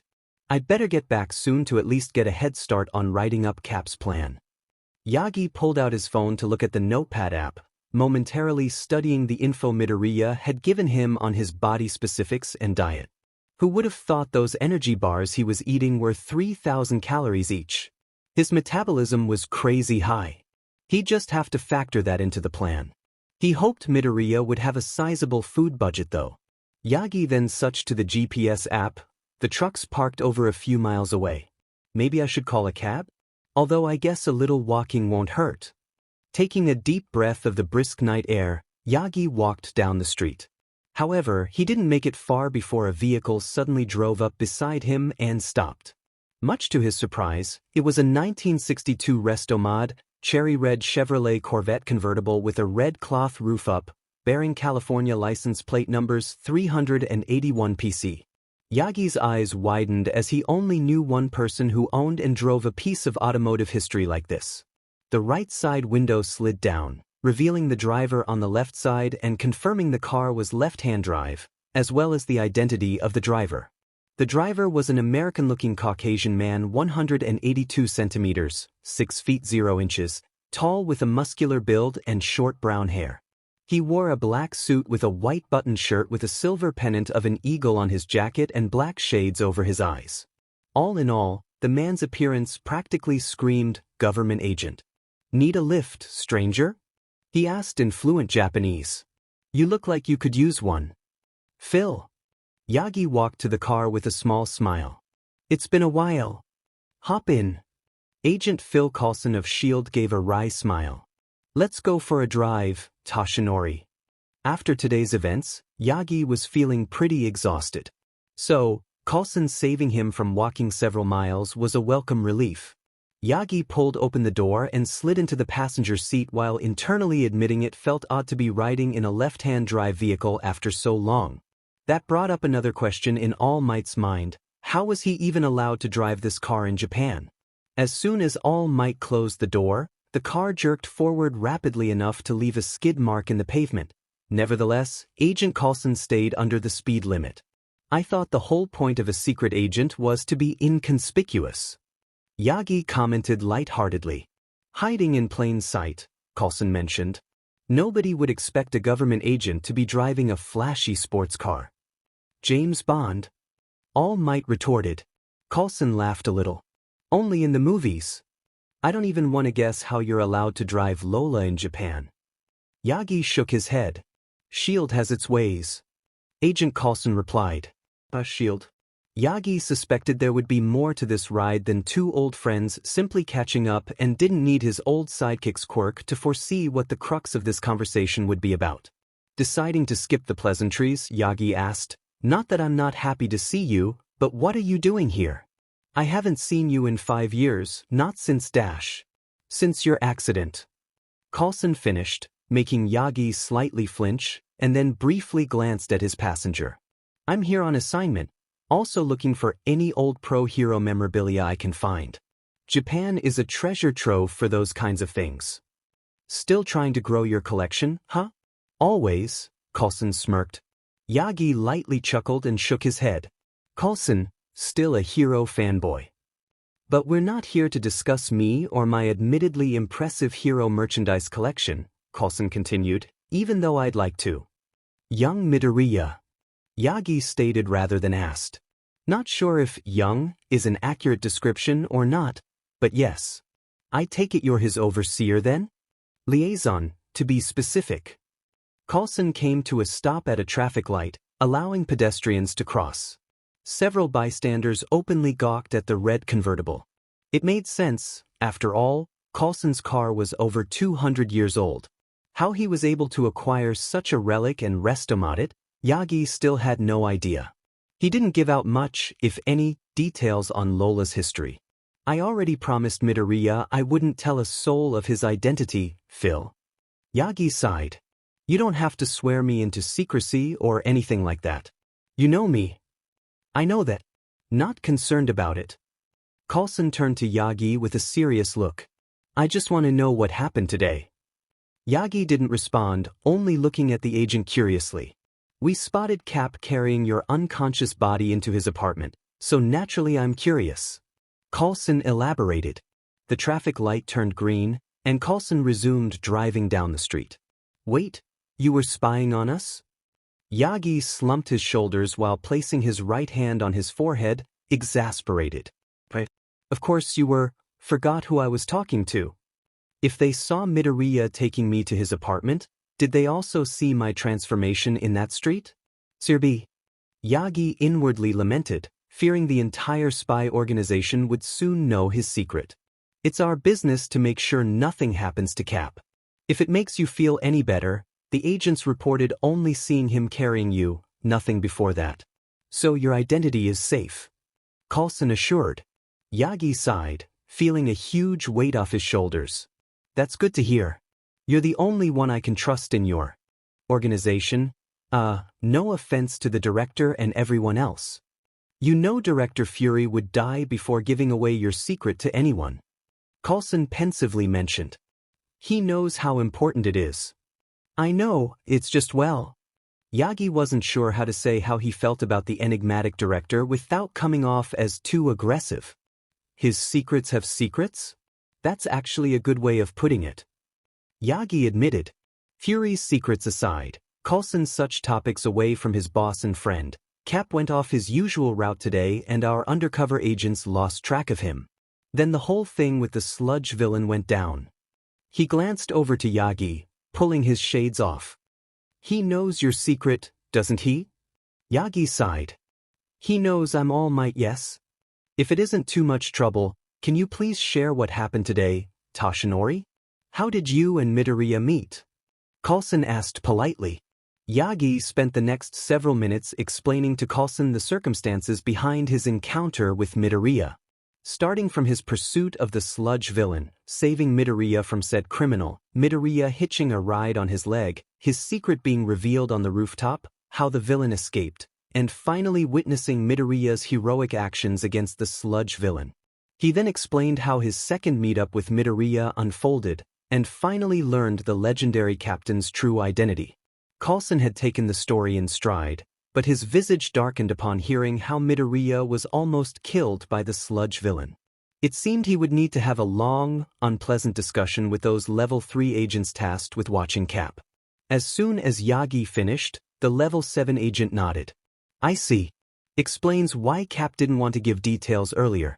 He didn't want to risk giving away your identity and condition. I suppose I should let him know that at least you and the director know of my condition and there's no need to hide it from you. Yagi noted. Thank you, Toshinori. I assure you that today's blunder on our end won't happen again. I'll make sure of it. Coulson's tone was dead serious, making Yagi a tad nervous. He hoped Coulson wouldn't be too hard on whatever agents were tasked with overseeing Cap. Also, did you really pass out? Coulson teased. Yagi visibly sweated. Let's not dwell on that. He shouted in embarrassment. From there, Yagi mentioned he would be helping Midoriya train to get him in shape for UA University's entrance exam. In addition, he pointed out Midoriya's food budget would likely need to be increased to compensate for the extra food he'd be consuming.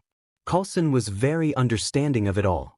After receiving directions from Yagi, they finally arrived at the location of his parked white pickup truck. Thanks again for the lift, Phil, Yagi said while climbing out of the car. Anytime. One more thing, Toshinori, you were planning to make him your successor, weren't you? Coulson inquired seriously. Yagi lightly gasped in surprise. How did you? Wasn't hard to figure out, and honestly, I can't blame you for considering him. Did you ask him? No. Yagi shook his head. It wouldn't be right. Not now. Keep in mind, your time is running out. I don't think I need to stress how important the symbol of peace is to society. Yagi remained silent. Of course he knew that. He knew his time as a pro-hero was coming to a close soon. It was the reason he was attending UA next semester in the first place. To find a worthy successor. With that said, don't wait too long to at least ask him. Coulson stated. I'm sure Cap'll understand if you explain everything to him. Yagi did not respond as he lowered his head in rumination. We'll be keeping our distance. Train him however you see fit, just remember though, his studies are also important. Coulson firmly stated. I know that. Good seeing you again, Phil. Yagi closed the door and turned to face his truck. An idea then came to him. By the way, Tsukachi and I ought to catch up sometime. He looked back and was stunned to see Lola and Coulson were already gone. How'd he leave without making a noise? He sighed, mildly frustrated. How does he keep doing that? San Francisco, California, April 2042. Izuku stepped into the military recruitment office and walked through the small lounge area to the front desk. There was a sole recruiter on duty wearing his standard-issue camo combat uniform, sitting at the desk playing solitaire on his desktop. He was simply waiting to clock out and was pleasantly surprised to see someone walking into the office only 15 minutes till closing time. Doing his duty, he stood up and greeted the guest. "Welcome to the Midoriya Army Recruiting Station. My name is Staff Sergeant Dash." He paused when he finally took notice of Izuku. Izuku remained oblivious to his stare and stepped up to the desk. "Good evening, sir. I want to enlist for the army. I've already taken the ASFOB test, and my information should already be on file, if that helps." "I see." The recruiter nodded, seeing that his job should be easier. "Have you enlisted for any other military branches, son?" Izuku frowned. "Yes, the Marines. I was rejected." "Mind giving me your social security number so that I can bring up your records?" The recruiter took a seat back at his desk. After giving the recruiter his information, Izuku's file was brought up on the desktop screen. The staff sergeant made sure not to visibly wince at the boy's poor PFT results. Unfortunately, with his physical and medical conditions, there'd be no way he could be accepted in any military branch.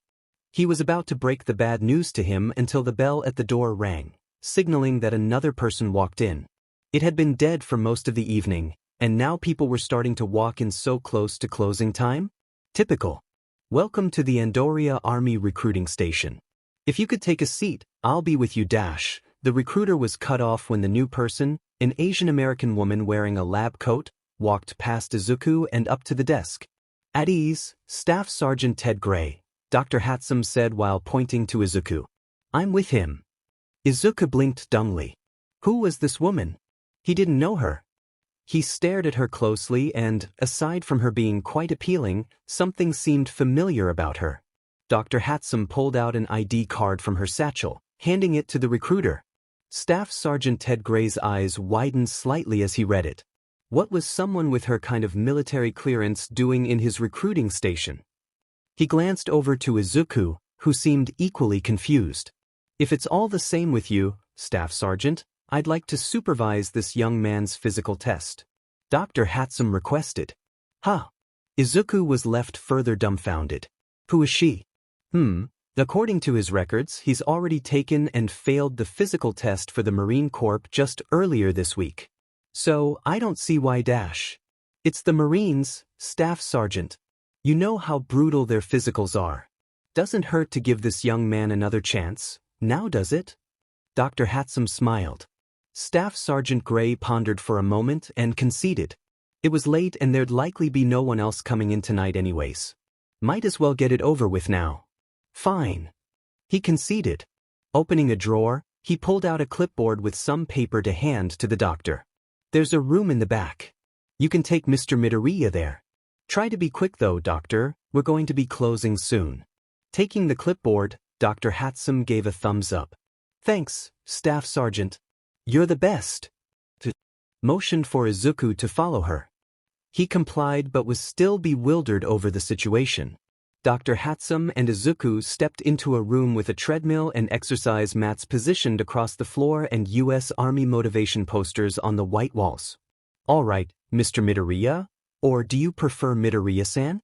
Dr. Hatsum asked, a Japanese accent present in her voice. Izuku is fine. He replied. You from around here, Izuku? Well, I was born in Japan. But my mom and I moved to Fresno when I was 3. Izuku explained. I am an American citizen, if you're wondering. Good thing you guys moved from Japan when you did. Dr. Hatsum grimly thought before refocusing.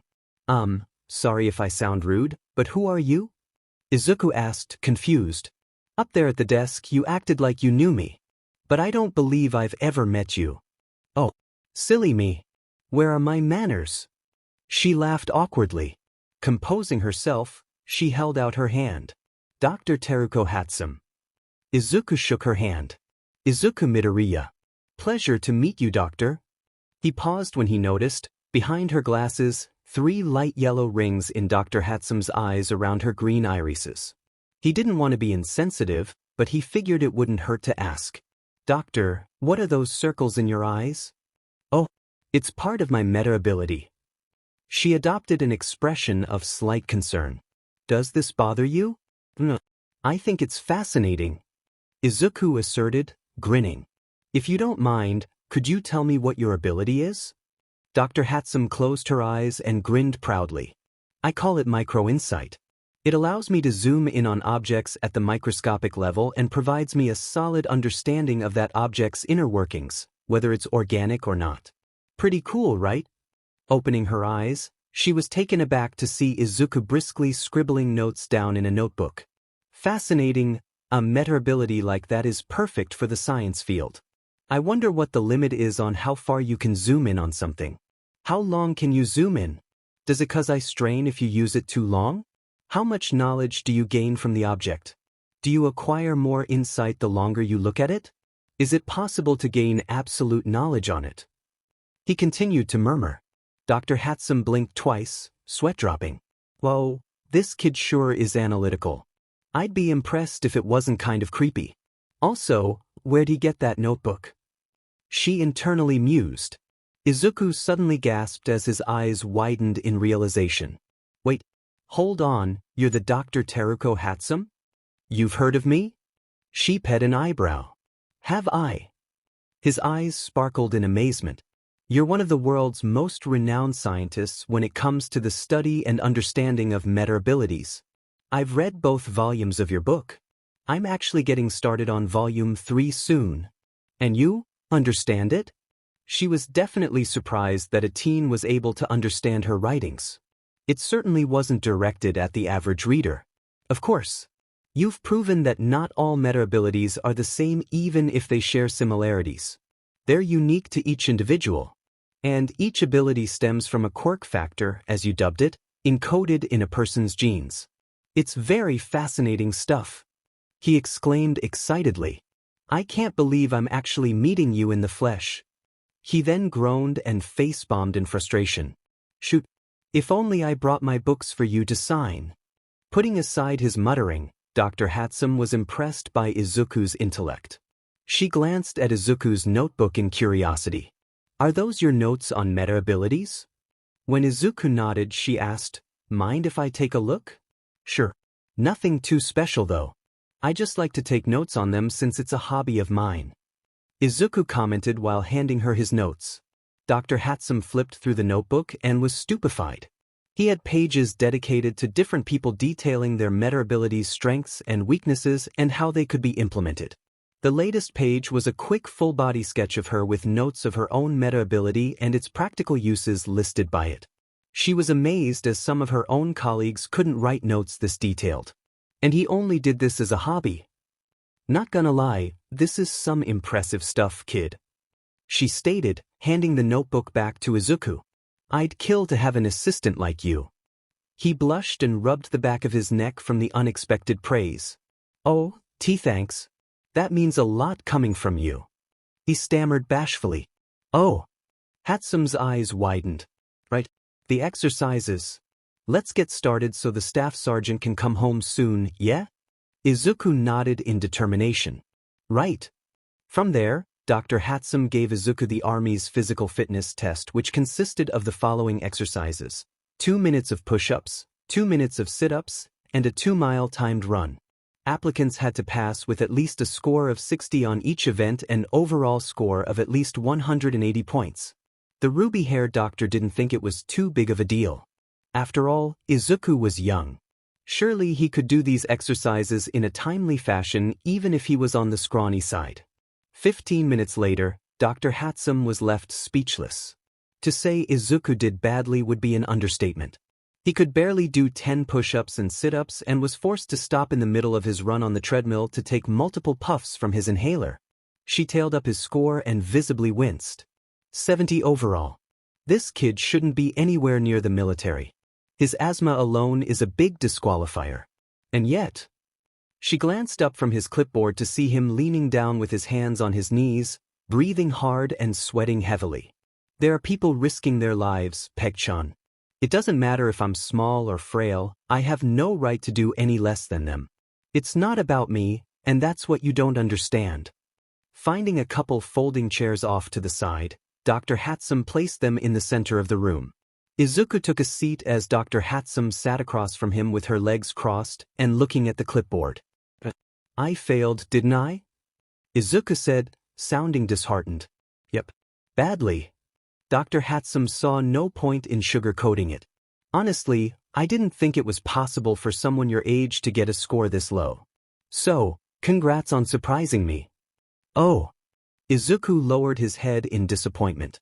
Dr. Hatsum lowered the clipboard and looked Izuku straight in the eye. Tell me why. Huh. Izuku looked back at her. Why do you want to enlist so badly? She elaborated. To be frank, you don't belong in the military, like at all. So what is it? Family tradition? Pride? Do you just want to kill meta-terrorists or something? Izuku was momentarily taken aback and quickly responded, no. I don't want to kill anyone. Hatsum pet a brow, bemused. You want to join the military and you're not prepared to kill? Izuku shook his head. I didn't say that. I will if there's no other option, but I would just prefer not to. I want to save and protect people like a hero should. A hero? Yeah. Izuku smiled wistfully. It may sound idealistic and silly to some, but I think the coolest and noblest thing a person can do is risk their lives to save others, wanting nothing in return. He clenched his fist. I know I'm weak and frail, but I'm determined to help in any way I can. Dr. Hatsum grinned widely, barely able to contain her excitement. This kid. She closed her eyes and looked away, keeping her composure. You're right. That is pretty idealistic and old-fashioned if I'm being honest. But, she turned her gaze back to him, people these days may just need a little bit of old-fashioned heroism. Wouldn't you say? Huh. Izuku was unsure of what to make of her statement at first but nodded in agreement. Yeah. I can offer you a chance. However, she reached into her satchel bag and pulled out several papers. It's on the condition that you join this program. Izuku took the papers and quickly looked over them.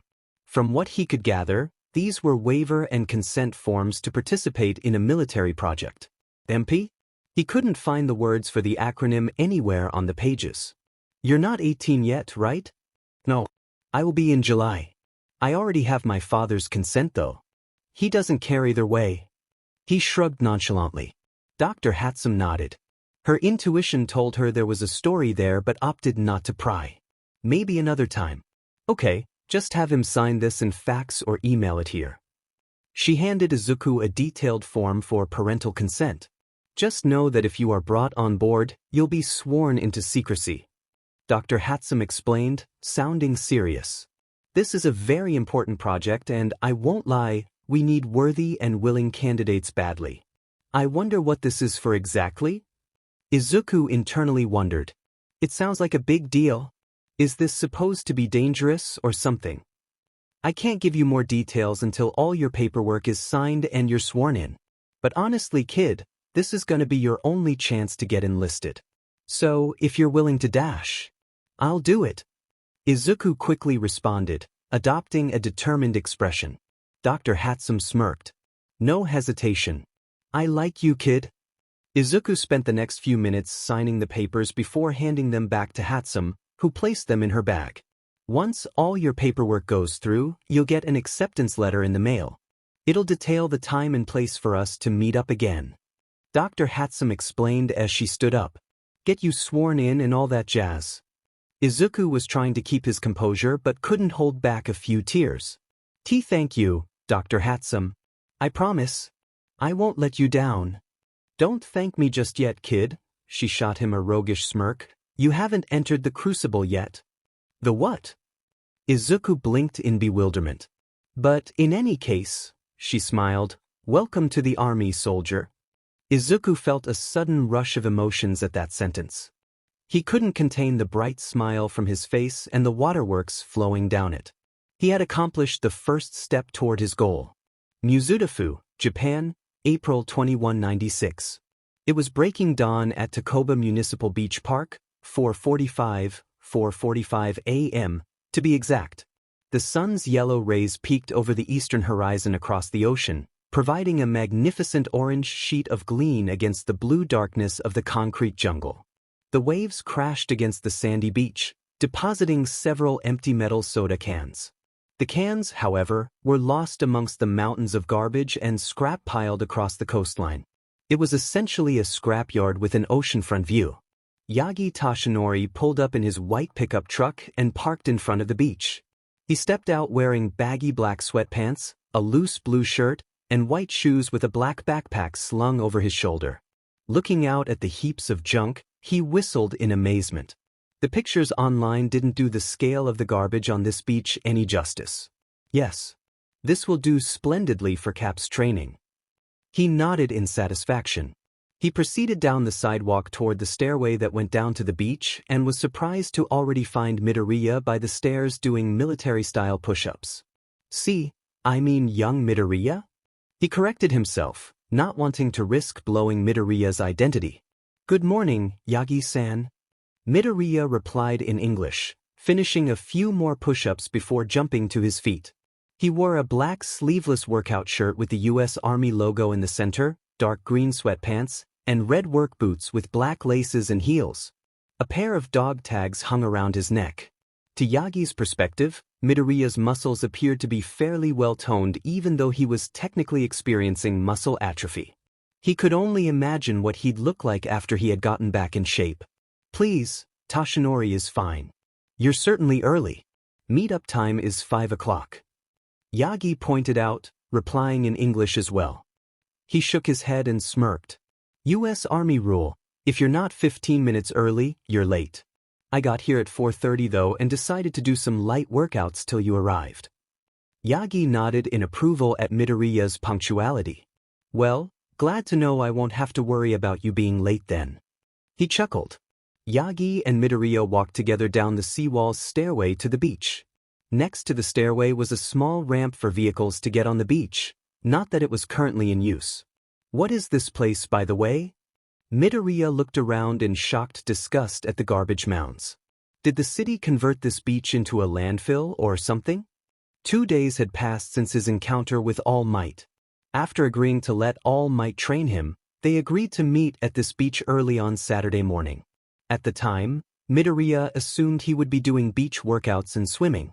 So, he was naturally taken aback to see mountains of garbage when he first arrived here. This is Takoba Municipal Beach Park. Yagi answered. From my research, it used to be an appealing place. But over the last few years, it's become a total mess. How come? Midoriya pet a brow in bemusement. Stepping onto the sand, Midoriya followed Yagi through a path in between the trash heaps, walking closer to the coastline.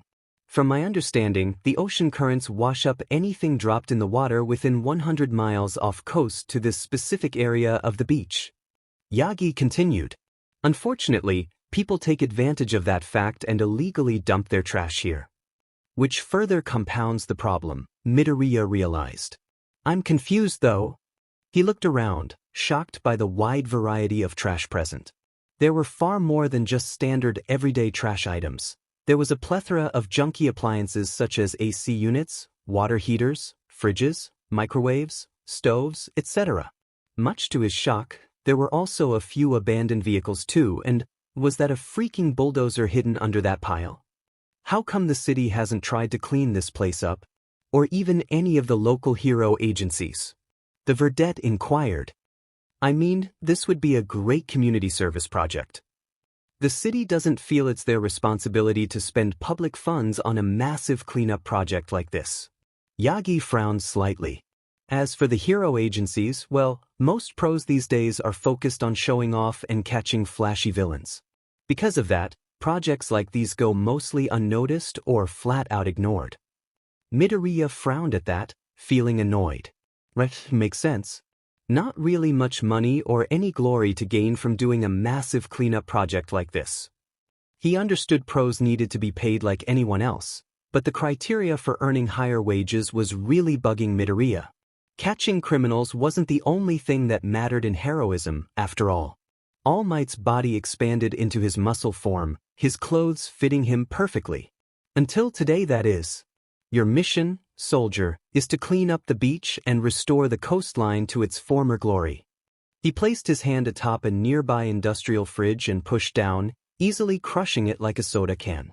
The sun's early morning rays shone through the opening in the heap. That'll be your first step into becoming a modern hero, Captain. I get it. Midoriya looked around at the landfill in realization. Moving all the heavy debris and garbage will help re-strengthen my muscles. It'll also be great community service too. He smiled. All Might smirked and gave him a thumbs up. Exactly. You'll get more out of this than just lifting weights in a gym. Real-world muscle growth. Community service is very important too. It's good to get back to the basics of heroism, even if it is kind of boring. Still, with just me, this won't be an easy mission. Midoriya pointed out. I've got my work cut out for me. Yes, but you want to get into UA University, right, Cap? Well, UA has the toughest hero course to get into. You'll need to be at your absolute best in order to stand out. Right? Midoriya gained a determined look. I've missed so much time already. I'll have to work so much harder than anyone else, and I've only got 10 months until the entrance exam. Not to worry, Cap. All Might pulled out sheets of paper from his pocket. I've got you covered with my aim to pass, American Dream Plan. Follow this to the letter and the beach will be cleaned up just in time. Midoriya took the paper and quickly read over the proposed plan and, needless to say, he was quite impressed. All Might had put a lot of thought and consideration into it. He had meticulously scheduled his college and study time, proper diet and meal time working on the beach, and reserving a recovery day on Sunday every week. Wow, you even got my sleep scheduled too. He noted. Nice work. Thank you. Also, no offense, but your Japanese is shaky at best. For now on, you and I will only be conversing in Japanese going forward. All Might placed his hands on his hips. After all, the best way to learn a language is to be constantly immersed in it. Midoriya nodded in understanding. He was in Japan, so if he was going to live here long-term, he needed to speak and write the language like it was second nature. The best way to do that was to speak it constantly. Understood. He replied in Japanese. I won't lie, this is going to be super hard. I may not need to ask this, but I will anyway. Are you up to it? All Might asked in Japanese. A confident smirk grew on Midoriya's face. I was in the army, All Might. Practically live on plans like these. I got this. He clenched his fist. All Might nodded in satisfaction and smiled brightly. Well then, let's get started. Later in the morning, Midoriya was hard at work in his first step to clean Takoba Municipal Beach Park. He pulled at ropes that were wrapped around the base of a large industrial refrigerator before squatting down and sliding his arms through the rope loops and tightening them against his shoulders. With a deep breath, he pulled hard against the ropes. All Might, while in his muscle form, watched Midoriya drag the refrigerator nearly 50 meters across the sandy beach as he casually sat atop it. Reaching the seawall with several grunts of exertion, Midoriya pulled the fridge up the concrete rampway and to the street at the back of All Might's truck before stopping. The ropes went slack as he fell to a knee, breathing heavily with sweat dripping down his face. All Might jumped off the fridge and clicked a stopwatch in his left hand. 2 minutes and 35 seconds. 10 seconds slower than your last run. He informed while glancing over at the multiple items stacked by his truck that included another fridge, several industrial AC units, and a couple stoves. Still, he's doing very well for someone experiencing atrophy. Well, he breathed, extra 600 pounds, with you sitting on top. 274 kilograms, 604 pounds, Yagi corrected using the metric system, and I've actually lost weight. I'm down to 255 kilos these days, 562 pounds, in this form at least. Midoriya's sweat dropped. Right, much better. Anyways, All Might started neatly stacking the items into the back of his truck. I'll haul these items off for proper disposal. You take a 10-minute break and resume carrying trash to this spot until I get back. Sound good? Yes, sir. Midoriya straightened up and gave a salute. All Might laughed heartily at that response. After loading up his truck and making sure there was no one around, he reverted back to his skinny form and drove away. Midoriya walked to the top of the stairway, taking a moment to gaze at the mountains of trash that remained. Despite the 2 hours of hard LBR, he hadn't made a dent in it. Instead of getting discouraged, Midoriya clenched his fists and adopted a resolute expression. The most worthwhile things in life are always the hardest. I'll finish cleaning this beach with time to spare.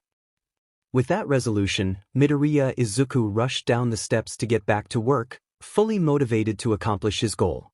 In training, there is no winning or losing. There is only learning. Tucker Mess. From Captain America to Commander-in-Chief. Protocol, Activity Report. The first day of training under J-Piece #1 ranked hero, All Might, has been completed. It was not what I originally expected but still proved effective given how sore I feel. I have not felt muscle fatigue like this since waking up from the ice. All Might's training plan is very extensive, consisting of hauling large amounts of trash off a local beach. How this city allowed one of their properties to get so messy I'll never know. He has informed me that there will be other exercises thrown in with the trash hauling, but has left me in the dark on it. There is much to prepare for in the coming 10 months between my physical training and extensive studying, especially with Japanese. But it is a challenge I am ready to take on. Further updates will be given in coming reports. Music, Boku no Hero Academia OST, Hero A Instrumental.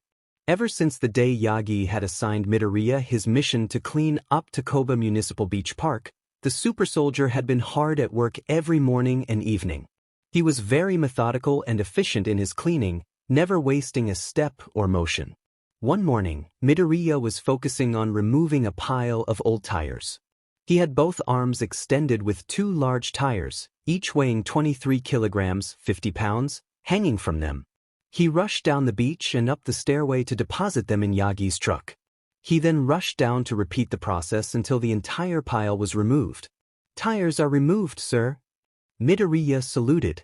Yagi clicked his stopwatch, noting the 10:15 timestamp.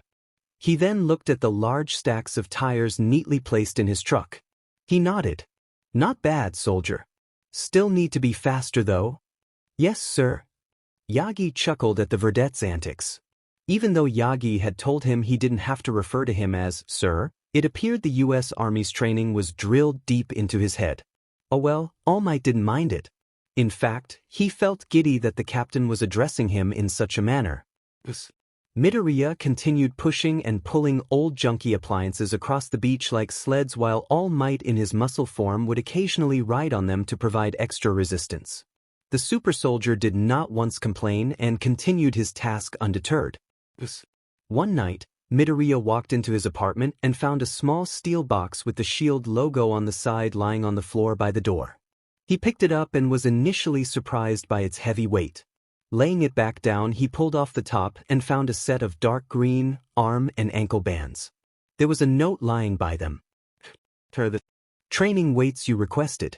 Our R&D were able to design and manufacture these in record time for you. Each one weighs approximately 90 kilograms, 200 pounds. Let me know when the weight gets too easy and they'll send over heavier ones. Good luck." Midoriya nodded in satisfaction. He was taking his cleanup training mission very seriously and wanted to get the most gain he possibly could. After reaching out to Coulson, a section of S.H.I.E.L.D.'s R&D manufactured a set of training weights appropriately scaled up to fit his super soldier physiology. Placing the weights on his wrists and ankles, he instantly felt the resistance. "Yeah, this will do." The next evening, Midoriya was struggling to push an old pickup truck stuck in the sand. Normally, he wouldn't have much issue with a job like this. However, it was his first full day wearing the new training weights and he felt every kilogram straining his limbs. The fact that the truck's tires were flat and the back end was loaded with junk didn't make things easier either. Nonetheless, he gritted his teeth and pushed through the pain. Surrender isn't an option, soldier. Push through. Go further beyond. He internally cried. Digging deep, he exerted even more force against the truck's back end. Yagi, meanwhile, had been watching as was about to tell Midoriya to stop before noticing the truck started to move. Slowly but surely, Midoriya managed to free the truck from the sand ruts and continued pushing it toward the seawall rampway. He blinked in mild shock before grinning in satisfaction. One night, after returning from the beach, Midoriya sat at his desk, fully engrossed in his studies. He had set times brushing up various subjects that included Japanese history, world history, math, science, and English. Right now, he was writing Japanese hiragana, katakana, and kanji in rapid repetition, drilling it into his head. He needed to write and read Japanese like it was second nature. Part of the process also included reading books written in Japanese. Later, he moved on to his two toughest subjects, Japanese and world history. Even before being iced, Midoriya's knowledge on Japanese history was very limited. Missing the last 150 years certainly didn't help either. There was a lot to catch up on. While at Mizudafu Community College, he remained steadfast and alert during classes despite his body soreness.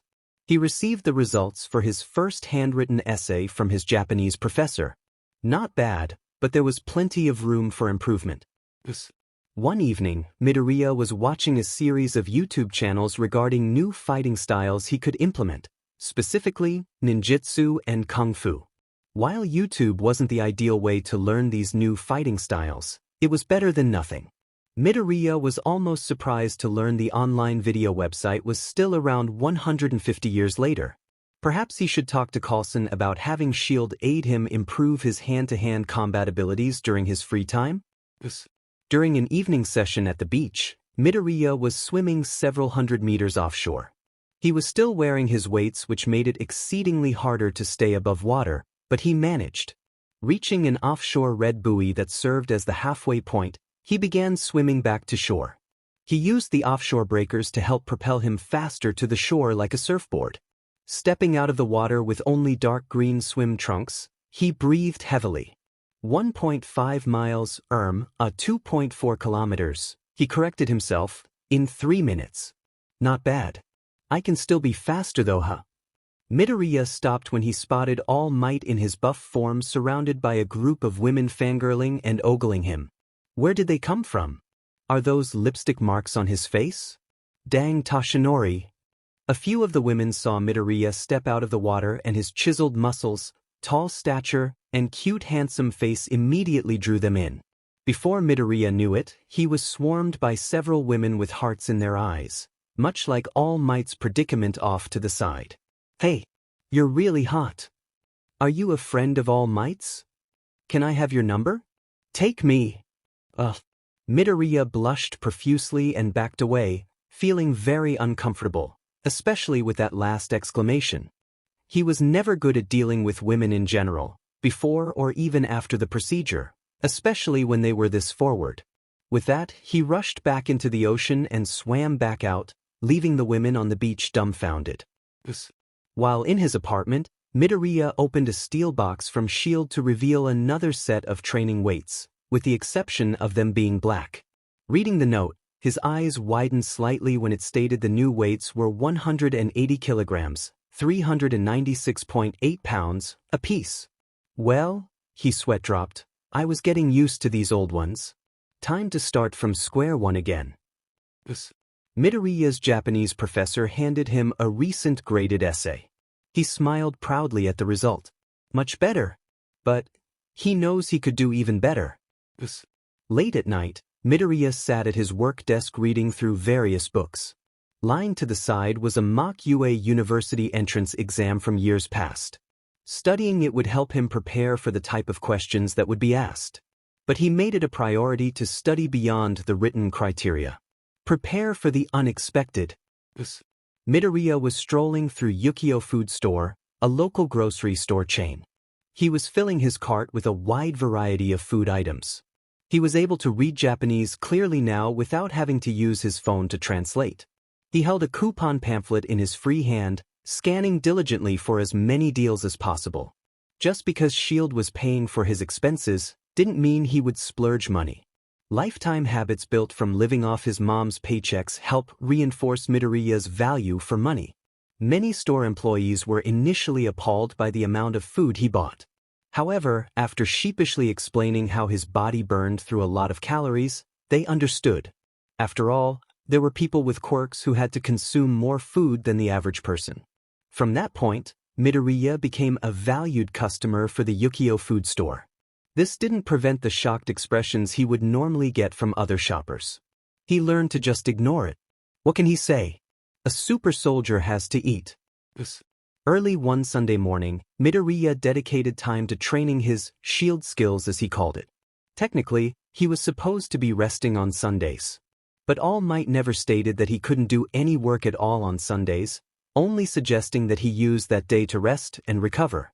He didn't want to undermine Yagi's instructions, but Midoriya was good at finding loopholes. In addition, he had plenty of energy to spare and was motivated to spend as much time training as possible. He was alone at the beach, throwing his shield at several stacked items he had haphazardly set up. Rebounding off the objects, it ricocheted back to his position and smoothly caught it. Similar to a pinball game. The iconic red, white, and blue paint job was stripped off the disc, revealing its glossy silver surface. He hated to stripe the paint off, but after the incident with the Sludge villain, he couldn't take any more chances of being recognized by anyone. Besides, it could always be repainted. He continued his throwing and catching exercises, burning the motions into his head. Once he was comfortable, Midoriya tried throwing and catching with his eyes closed, training himself to rely not on sight but rather his hearing, as well anticipating the shield's return by mentally calculating the time it takes to rebound off objects and come back to him. He messed up more times than not at first, but he continued training regardless. At sunrise, Midoriya was jumping, flipping, and twisting acrobatically around the beach, throwing and catching his shield with his eyes closed with pinpoint accuracy. Midoriya ran out of Mizudafu Community College at breakneck speed, startling nearby students in his path. In his satchel were his recently graded assignments. Every single paper was marked with a perfect score. He was already wearing his training clothes. He had learned he could save an extra 45 minutes by changing at the college rather than running all the way home. Every minute counts. Midoriya was running along the beach with the sun setting in the distance, while All Might in his muscular form was piggybacking on him. Despite the straight from the training weights and the 255 kilos, 562 pounds, of All Might on his back, he maintained a decent pace down the beach even after running 2 miles without stopping. Wonder how my younger self would react if I told him he'd one day get a piggyback ride from Captain America? Yagi mused. Yagi watched on with a well-pleased smile as Midoriya continued racing up the stairway, hauling or pushing heavy items up the seawall rampway, tossing them into a large metal disposal container sitting on the side of the road. Yagi had rented the disposal container weeks prior when he realized he couldn't haul a load of trash in his truck before Midoriya already had several more loads ready on the street when he returned. His speed was amazing, and his pure work ethic was kind of scary if Yagi was being honest. Only his old sensei Gran Torino reminded Yagi of this kind of work ethic. Nevertheless, turning toward the beach, he was amazed by how much smaller the trash heaps were getting. At this rate, Midoriya would finish with plenty of time to spare. And music. Mizudafu, Japan, November 2196. Days had turned to weeks, and weeks had turned to months. Before Midoriya Izuku knew it, 7 months had passed since he started the cleanup project. It was an early fall morning at 3:30 a.m., and still dark outside. The only light sources came from the city and the waxing gibbous moon hovering in the sky over the sea, its light reflecting off the ocean water. Midoriya was still hard at work though, with a LED light shining from a headband on his forehead. He wore a black sweatpants, a sleeveless green camo shirt, and his red boots, which were rugged and torn from overuse. He had woken up early from a stressed dream and couldn't return to sleep. With that, he decided to get an early head start on training. His body was aching and sore from overexertion, but he ignored it and persevered. His sheer will and his enhanced endurance were the only things keeping him from collapsing. No normal person could handle this type of non-stop, hardcore training. Heck, even most people with quirks couldn't handle it. Most of the trash heaps were gone, leaving smaller debris scattered across the beach. He raced across the sands in a grid pattern, gathering items into a black trash bags, filling them, and tossing them into the disposal container on the street. Rinse and repeat. Nearly an hour later, after finishing collecting all of the smaller scrap, he was now face to face with undisputedly the largest and heaviest item left on the beach, an old, broken-down bulldozer. He had no idea who left it or why it was here, but that didn't matter. The day had come for this massive rusty hunk of yellow junk to go. He looked between the bulldozer and the rampway, gauging the distance to cover to be at least 75 meters, 246 feet. He knew that pushing this yellow behemoth up the ramp would be even harder than across the sand. Clenching his fists tightly, he adopted a determined expression. He was not backing down. As Midoriya walked behind the dozer, he cracked his neck and rotated his arms to prepare himself. "Alright, you're the last one. Time for you to go, big guy." Bending his legs forward, he pushed against the dozer. It didn't budge. After a moment of exertion, he stopped and took several deep breaths. Glancing down at the 200 kilograms, 441 pounds, bands on his wrists and legs, he inwardly debated if he should remove the weights. The verdette then shook his head at that thought. "I made it this far with the weights on. I won't take the easy route here," he internally declared. Midoriya pushed even harder against the bulldozer. This time, he felt the large, yellow machine move ever so slightly forward. "Come on, soldier. Keep pushing," he inwardly yelled. "Graph," he bellowed out, feeling the strain. "Further, go further. Go further." Repeating his family motto, the super soldiers dug his boots into the white sand, which shifted around his feet. Midoriya's fingers dug into the dozer's metal plating, causing it to contort like paper. The veins on his arms, legs, and temple throbbed madly from exertion. Despite the dozer's stubbornness, the green super soldier was not giving in. "I have to work so much harder than everyone else. Keep pushing. Go further. Plus ultra." The rusty caterpillar tracks gave way and began to slowly turn, the dozer's blade pushing sand out of the way. Loud metallic clicking and clunking sounds emanated from the machine's gears as the dozer moved for the first time in years. Yagi Tashinori was driving his white truck down a not-so-busy street. Glancing at his digital clock, it read 5:30 a.m. "Dimen. Can't believe I'm going to be late," he internally lamented. Hopefully Cap isn't too disappointed and understands. For the first time in months, he was running late to their training sessions. He had made it a point to be at the beach on time whenever he wasn't involved with pro-hero work or preparing for his faculty job at UA University. But after many hauls to local scrap yards, one of his tires popped en route to the beach, delaying him half an hour. After changing the tire, he was driving on the empty street that led to Takoba Municipal Beach Park. He knew Midoriya would already be at the beach. He always was. In fact, he suspected the super soldier was arriving even earlier than the aim to pass. American Dream Plan stated he should. Plus, given how much faster the trash piles were disappearing, he suspected he may be working on Sundays too. Days he recommended Cap should take off to recover. This left Yagi conflicted. On one hand, he was happy that Midoriya was pushing past his limits. On the other hand, he had finally tuned the aim-to-pass plan to ensure his progress was swift yet manageable. But he wasn't sticking to the plan. He was overworking himself. Captain America or not, as his trainer, he'd need to have a talk with young Midoriya. He may not know the full limits of Midoriya's super soldier physiology, but like with any body, it needed rest to recover. As he pulled up the beach, his eyes widened in shock at the scene in front of him. Whoa, he yelled out. Was he seeing straight? Parking the truck, Yagi ran down the sidewalk toward the stairway. Resting on the side of the street in front of the seawall stairs was the old, junky bulldozer. A trail of sand and mud was behind it, stretching down the rampway. Rhea! Standing atop of the dozer's cab was a shirtless Midoriya, shouting out to the heavens all full volume. As the sun rose over the horizon, its rays glistened off his sweaty, well-defined body. Rhea! Yagi's eyes widened at the spectacle. And no way. Why you pushed that thing up here all by yourself? That thing had to have weighed 4,500 kilos at least. In the sand and up the ramp?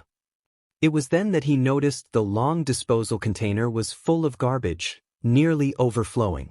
He ran to the rails and he could have sworn he felt his jaw hit the ground. The entire beach and shoreline was clean, with no trash in sight. Holy Siricap! Yagi shouted in disbelief. You even cleaned outside the area I told you to? Seriously, there's not one speck of trash left on this beach. The crystal blue waves crashed against the clean, white sandy beach, the water sparkling under the morning rays of the sun. No longer a dirty hellscape, Takoba Municipal Beach Park was appealing once more. Midoriya ceased his victorious shouting and finally noticed Yagi's arrival. Despite his fatigued state, he carefully climbed down the dozer and stood a few meters behind the haggard blonde. 3 months to spare. Please think. Super CD. Yagi exclaimed, transforming into this buff form mid-sentence. All Might turned to face Midoriya, who straightened up and gave a salute. The mission accomplished? He breathed, sweating heavily. Indeed. Well done, soldier. All Might congratulated. You pushed yourself further beyond and look at the results? All Might pulled out his smartphone, careful not to crush it in his large hands. See this? This is you 7 months ago. The image showed Midoriya on the first day of training. Taking a quick picture of Midoriya now, All Might showed him the picture. Now look at you. You've come so far.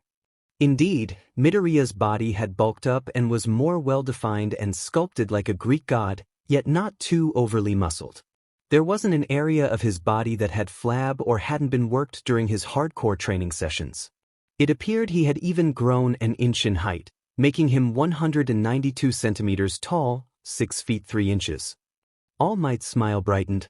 I think it's safe to say you're back in fighting shape, Captain. Midoriya gave the number 1 pro a tired smile. Actually, I think I'm stronger than I was. Thank you, All Might, for everything. He spoke in fluent Japanese.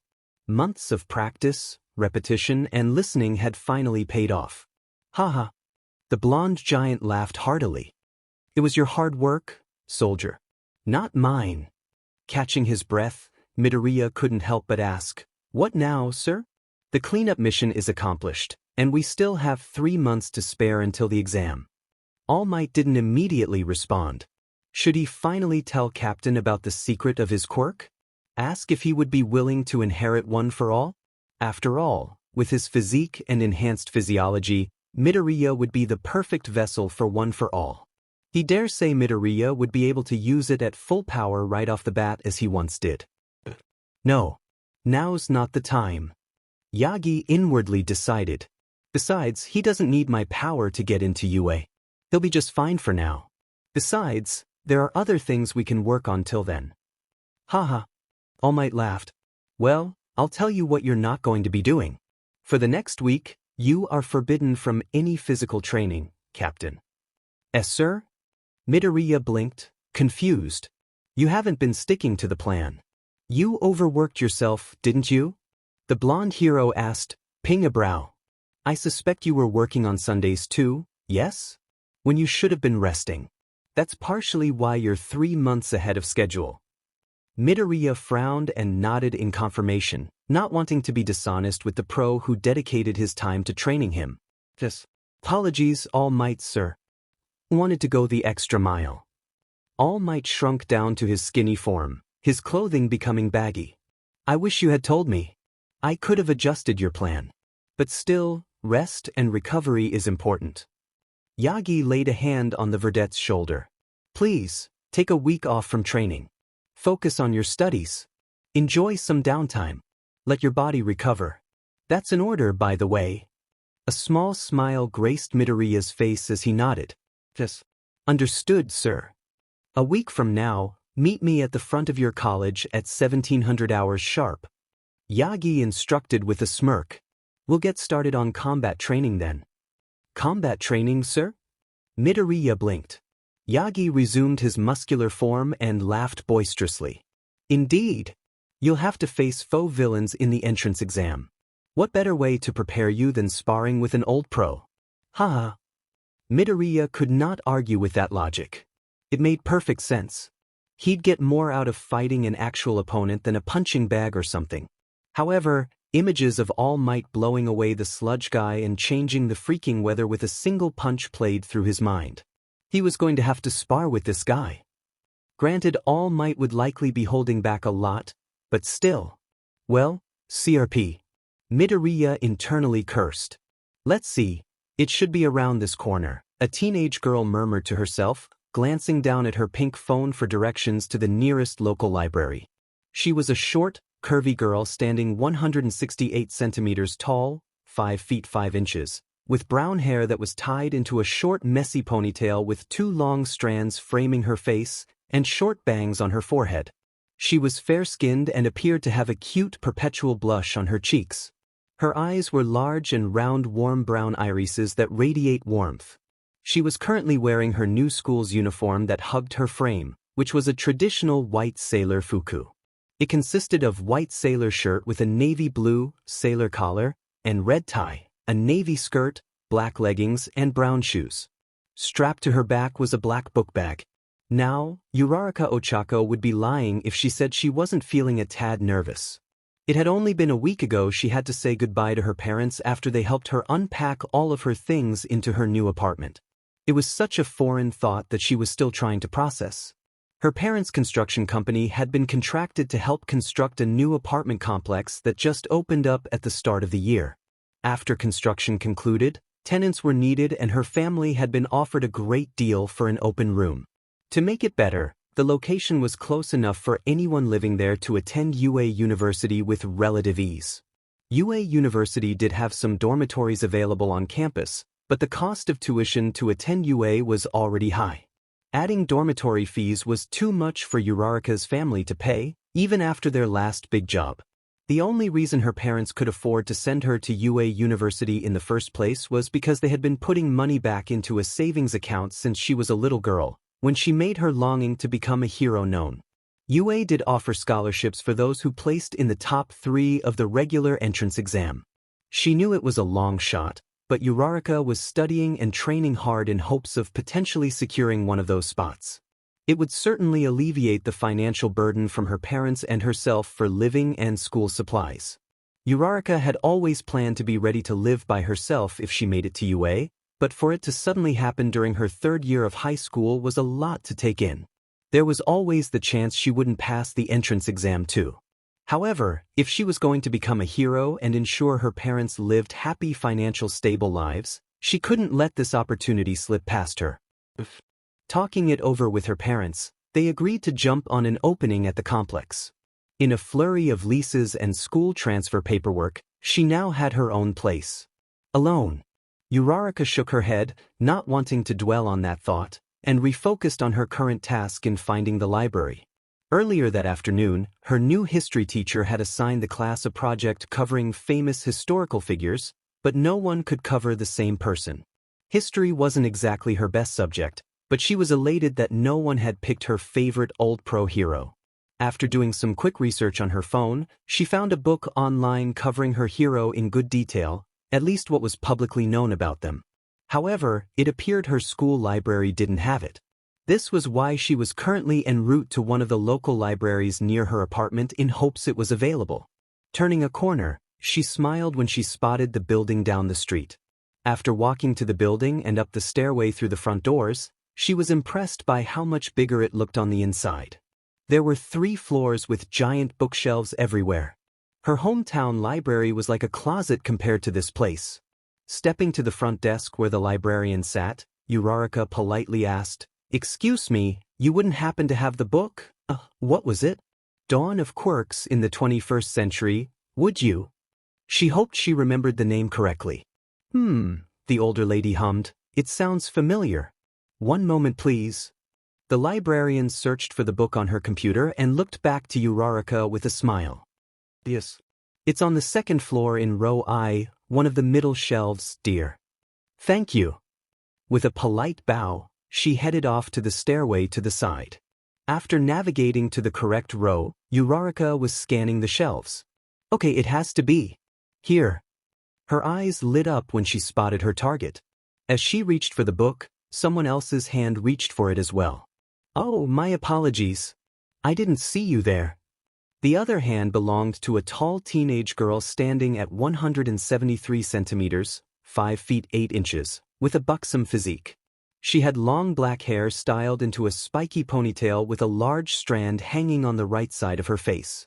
She had smooth skin with thin, sharp eyes and gray irises paired with short eyebrows. Aside from the other girl being 15 centimeters taller and her body being more curvaceous, she wasn't jealous. Uraraka noted her fancy white blouse, black shorts, black stockings, and knee-high brown boots that appeared to be from an expensive brand. Slung over her right shoulder was a fancy red bag that also appeared to be expensive. Uraraka blinked twice and waved her hands apologetically. "No, it's okay. I wasn't paying attention either." Yaoyorozu Momo pulled the book off the shelf, showing it to Uraraka. "You were reaching for this one, yes?" The book's cover illustrated a man wearing a patriotic-themed uniform with a dark backdrop. The sun was rising over the horizon. The Dawn of Quirks in the 21st Century, The Sentinel of Liberty, by Todoroki J. Uraraka nodded. "Yeah, I need it for a school project." She rubbed her neck sheepishly. "If that's the case, here." Yaoyorozu kindly handed her the book. "I was only going to use it for reference material in a story, but it can wait. You need it much more than I do." Thank you so much," Uraraka said gratefully. Out of curiosity, the Ravenet spoke quietly, trying not to disturb other people. "Is the school project about the Dawn of Quirks era?" "It's about historical figures, actually. Captain America is who I chose." Uraraka replied happily. "I see. From my understanding, this book does have a good amount of information on him, even primary and secondary sources from people who knew him and were affected by him." Yaoyorozu tilted her head in a cute manner. "Did you choose him simply because he's the first hero by chance?" She shook her head. "No, not just that. People forget he was also considered the original rescue hero by many." Uraraka said cheerfully.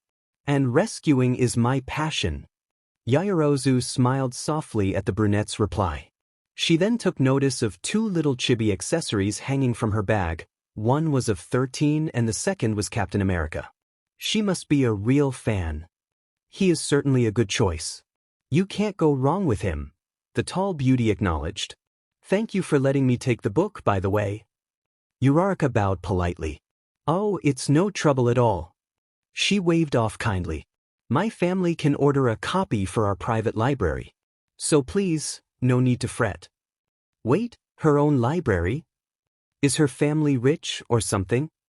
Uraraka internally cried. Getting over her inner shock, the brunette then recalled something the Ravenet had said earlier.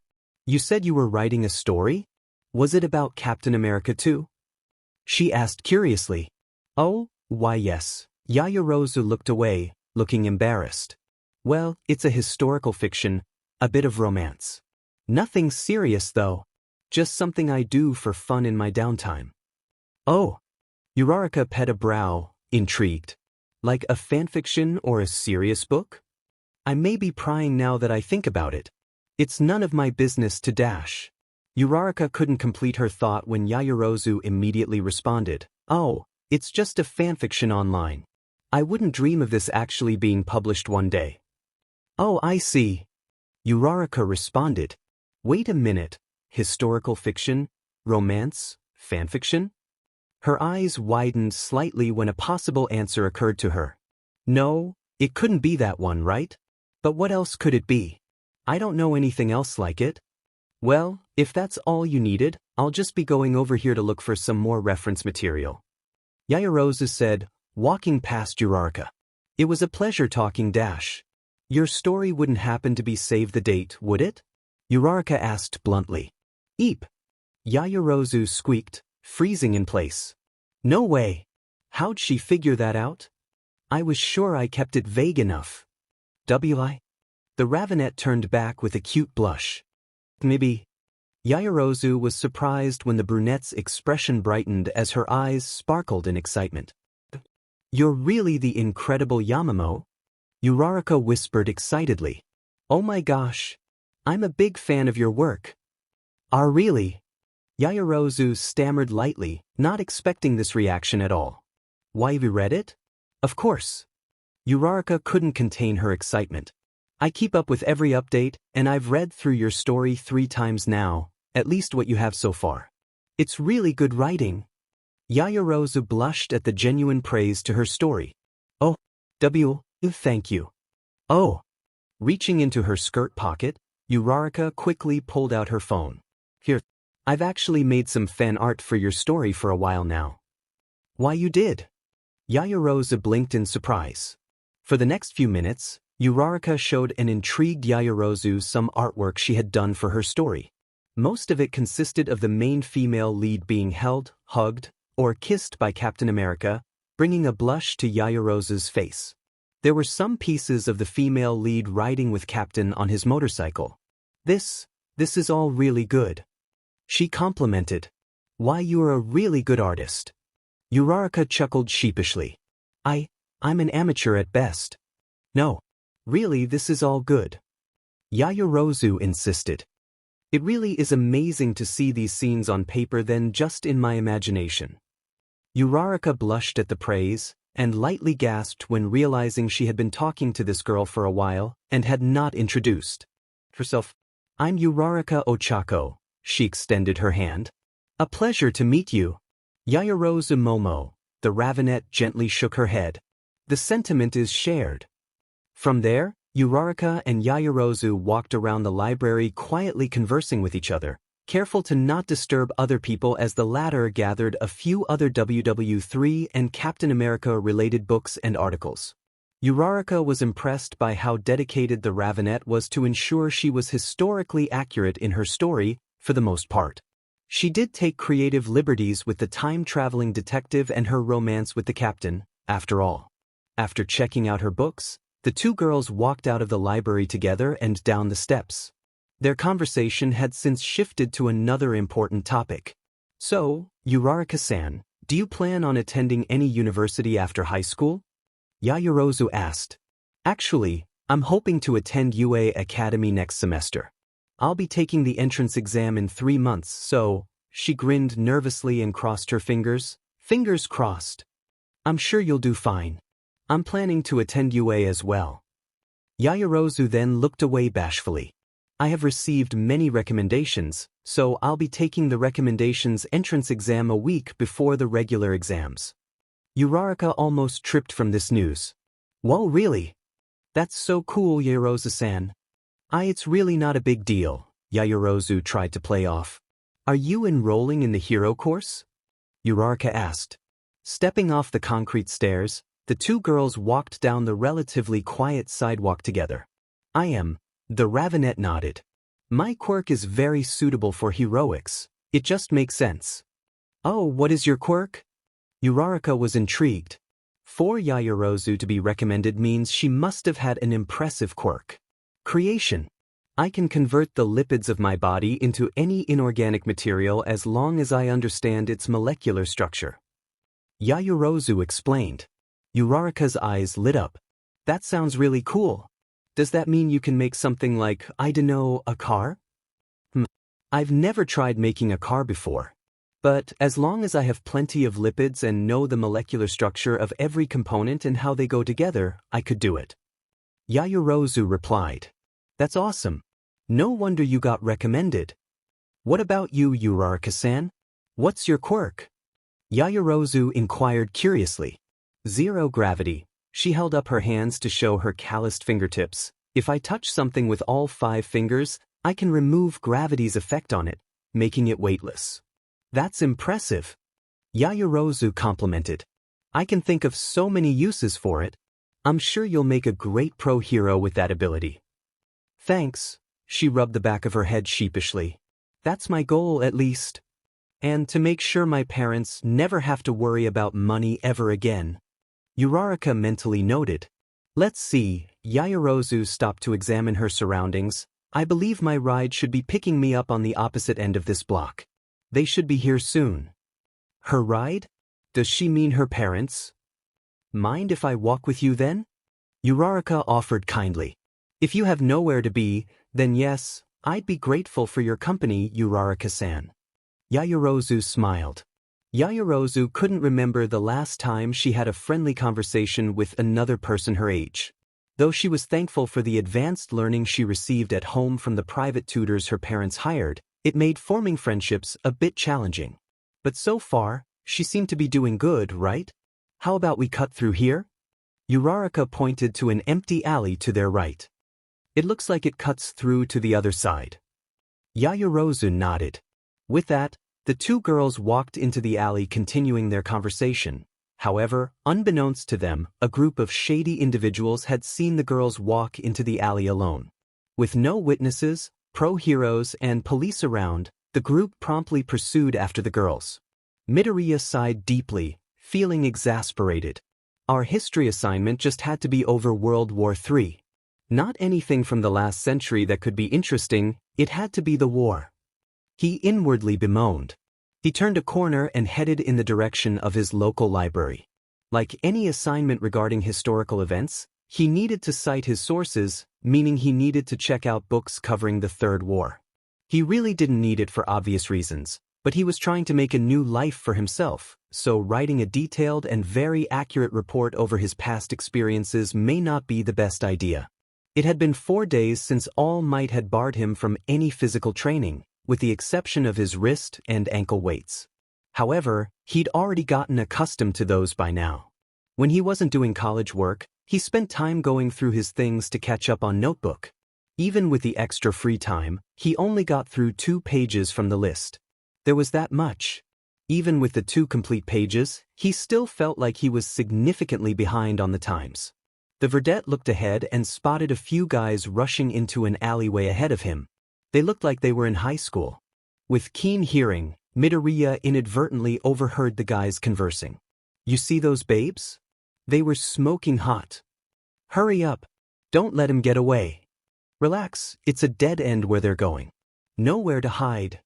At least we'll have some privacy. Midoriya's eyes widened, feeling a pit form in his stomach. Looking around, he didn't see any pro-heroes or police in sight, but knew he couldn't stand around and wait when a serious crime was about to take place. Without hesitation, he quickly sprinted into action, but not before pulling out his phone first. Ah, crud. Uraraka complained as she and Yaoyorozu approached a dead-end brick wall. Sorry, I thought this would cut through. My bad. Yaoyorozu shook her head and smiled reassuringly. It's all right. You didn't dash. She paused when 4 guys running down the alley stopped in front of them. Oh no. Where'd they come from? Uraraka thought worriedly. Yaoyorozu, though remained calm outwardly, felt a jolt of anxiety as well. This can't be good. The perverse leers the men were directing at them only confirmed their intentions to both young ladies. Hey ladies. One of the men stepped forward with a smug smirk. The ringleader. No need for violence. Hey, what do you guys want? Uraraka asked with an edge in her voice. Easy, he held out his hands placately. We just like to talk and get to know each other. You're both fine ladies. I'm afraid we're not interested. Yaoyorozu pulled out a can of pepper spray to defend herself and Uraraka-san. Now please move aside. Yaoyorozu suddenly felt the can yanked out of her hand from a strange force. The pepper spray flew through the air and into one of the hooligan's hands. No need for that. He tossed it to the side. Was that a telekinetic quirk? Or perhaps magnetism? Yaoyorozu immediately pondered. Please try not to fight back, girls. The leader sneered. Just cooperate and we can all walk away from this feeling satisfied. Knowing what the creep was implying, Yaoyorozu and Uraraka both felt cold shivers race down their spines. Should we use our quirks, Yaoyorozu-san? Uraraka whispered. The Ravenette shook her head. No, not yet. We're not licensed. We can only use them in self-defense. Remember, UA. Oh, that's right. Uraraka recalled that UA University did extensive background checks on hero department applicants. If she and Yaoyorozu used their quirks first, they'd be breaking the law and then have no chance of getting in. This is my fault. I'm the one who led us here without knowing the area better. Stupid, Ochako. She berated herself. Now, the leader sauntered forward, every step oozing with wicked intent. Why don't we start off slow and get to know each other first? Pretty sure you're coming on way too strong, guys. A new voice spoke up. The group turned to find a tall, green-haired young man wearing a dark brown leather jacket with black trim over a green and white plaid button shirt, dark blue jeans, and a pair of red ankle-high boots with black laces and white heels. A yellow satchel was slung over his right shoulder. I'm no expert with women or anything, but I'm pretty sure that's the absolute worst way to make a good impression. He remarked dryly. Hey, beat it. One exclaimed, annoyed. We ain't causing trouble. Another added. We're just talking. Midoriya glanced at the two girls, taking note of their apprehensive expressions. The look in their eyes refuting the guy's claim and practically begging him to help. Those two ladies don't seem interested. Midoriya hardened his gaze. Now, walk away and we can forget this ever happened, guys. No need for trouble. Oh, trying to play a hero, huh? The leader turned and walked up to Midoriya. The verdette was around 45 centimeters taller, 1.5 feet, than him and his boys and was annoyed he had to strain his neck up to look him in the eyes. But height and physical strength didn't mean much when faced with quirks, he thought. He then held out his right hand which had sharp black talons oozing with yellowish liquid. See this? It's deadly, one little cut is all it takes. Some kind of poison ability, huh? Midoriya immediately presumed. This is your last chance to walk away, tough guy. He sneered and flashed his teeth, trying to look intimidating.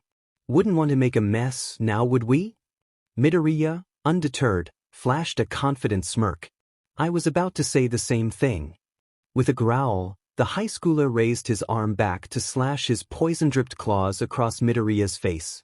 In swift motion, the verdette grabbed the punk's wrist in a vice-like grip and delivered a quick jab into his left side, causing him to bend over in pain. With a quick, strong chop to the neck, the teenager collapsed to the ground unconscious. Better to knock him out right away than risk getting slashed with poison. Midoriya mentally noted. The nearest guy gave a surprised yell before rushing at Midoriya, who was already ready. The verdette blocked and parried his wild punches and swings. Jabbing him in the throat and stunning him, Midoriya delivered a swift kick into the attacker's abdomen and careening back into the wall with a loud thud. Be sturdy. Another pulled out a knife from his pocket and aimed it at Midoriya's throat. Yaoyorozu and Uraraka both gasped in fear, the former preparing to use her quirk to make a weapon to stop the attacker but realized she wouldn't be fast enough. Midoriya, however, grabbed the attacker's wrist and squeezed on a pressure point, causing them to instantly drop the blade. With a punch to the face, he held back considerably. The teen dropped to the ground with a bloody nose and disoriented. Big mistake, bro. The last teen didn't charge Midoriya like his compatriots. Instead, he stayed back and directed his hands to the side. Midoriya was momentarily confused until noticing a nearby trash can start to levitate and then shoot towards him at incredible speed. With quick reflexes, he sidestepped the incoming object and grabbed the lid as the can itself slammed into the wall with crunch. While twisting his body back around, he swung the metal lid like his shield. The high schooler was too slow to react as the lid hit him in the temple hard. He saw stars in his vision while tumbling backwards to the ground in a pained daze. In less than 10 seconds, the four teens were either knocked out or disorientated. From Midoriya's perspective, their age showed as they were sloppy and lacked tact. Even with two of them using their quirks, defeating them wasn't an issue. Midoriya snapped his head to the two girls, who were looking at him in surprise. Come on. While they're down, let's go. Snapping out of her stupor, Yaoyorozu grabbed Uraraka's wrist and pulled her forward. Midoriya let the girls run past him before taking one last glance at the high schoolers lying on the ground before following the girls.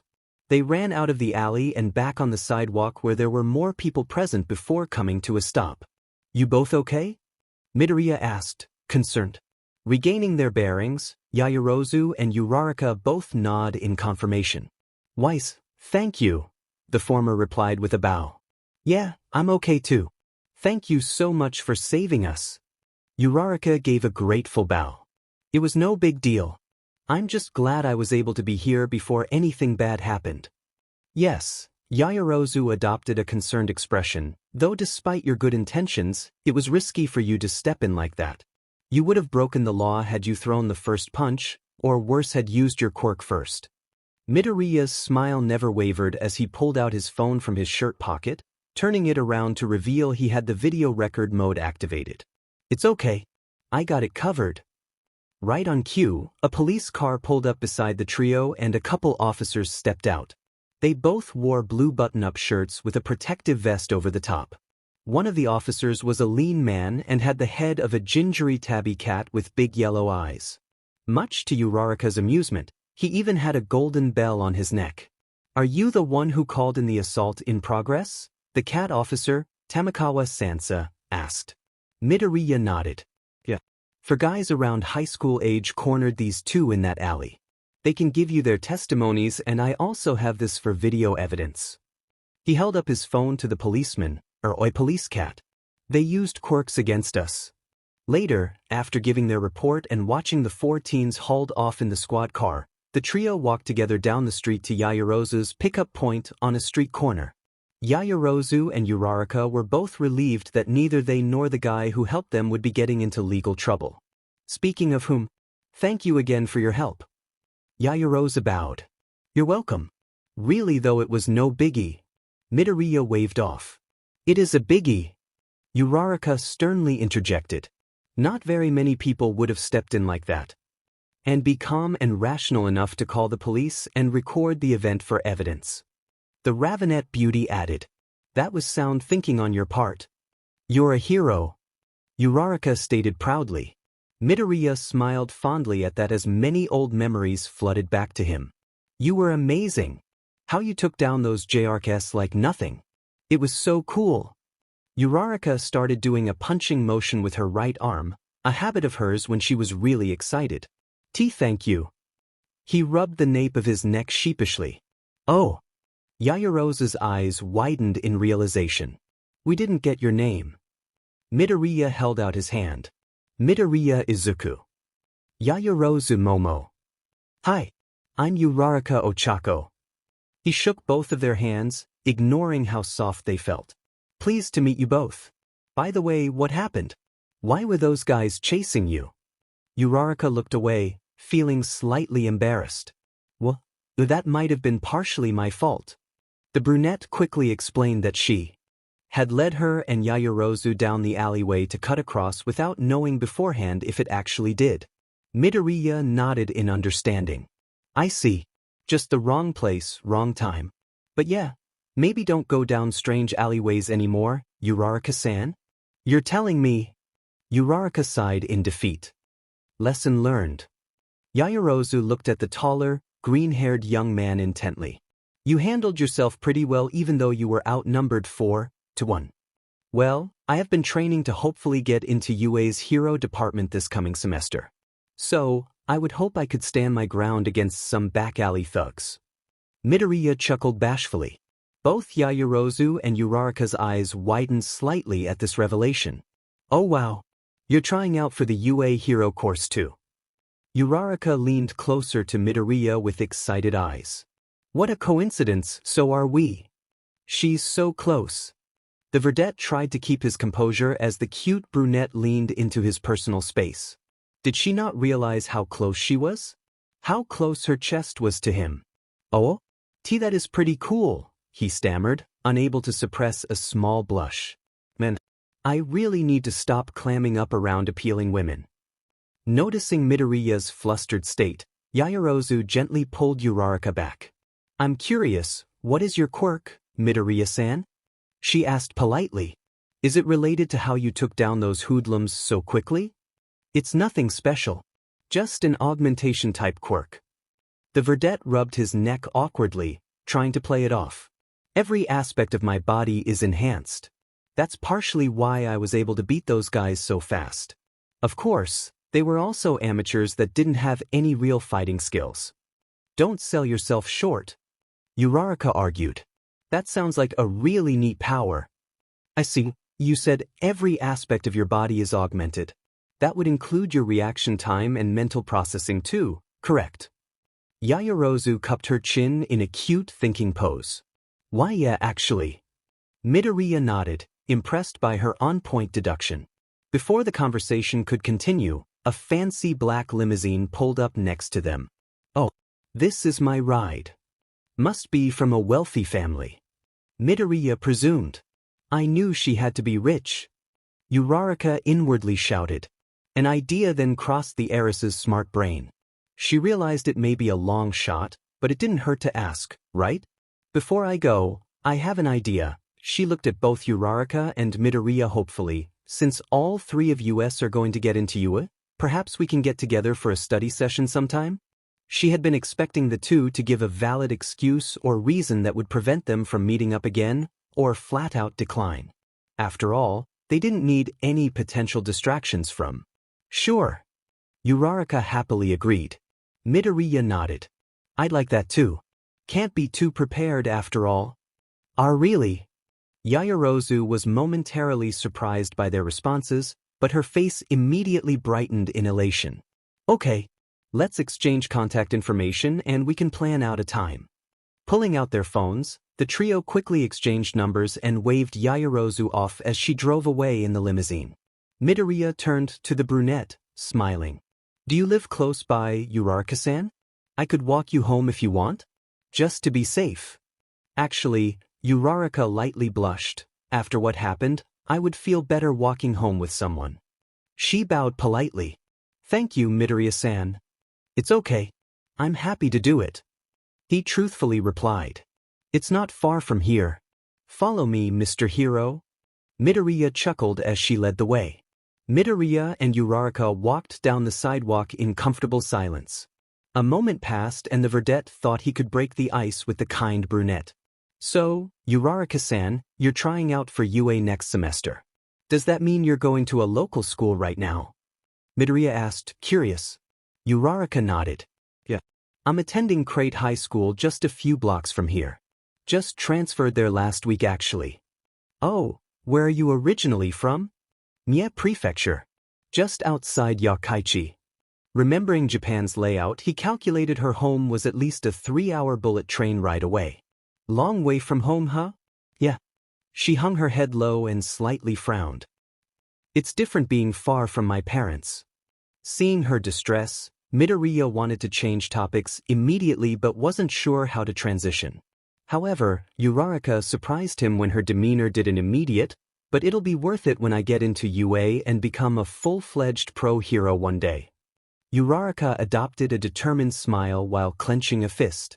So, I can bear being away from my folks for a while. So, you're in a new area on your own, going to a new school, and trying out for UA's entrance exam? Midoriya summarized. Looks like you and I are in the same boat. Oh. Uraraka looked at him, curious. Where are you from, Midoriya-san? I was born here in Yuzudafu, but my mom and I moved to America when I was 3 for personal reasons. Midoriya answered, keeping his answer vague in that regard. Just recently moved back at the beginning of the year to prepare for the entrance exam and improve my Japanese too. I didn't learn much of it growing up, so I had plenty of catching up to do. You lived in America? That's cool. Uraraka smiled widely. Funny that you mentioned that cause I thought I heard a bit of an accent in your voice. Not that it's bad or anything. I think it's kinda cute. No. She waved her hands around, becoming more flustered. You're speaking really well is what I'm trying to say.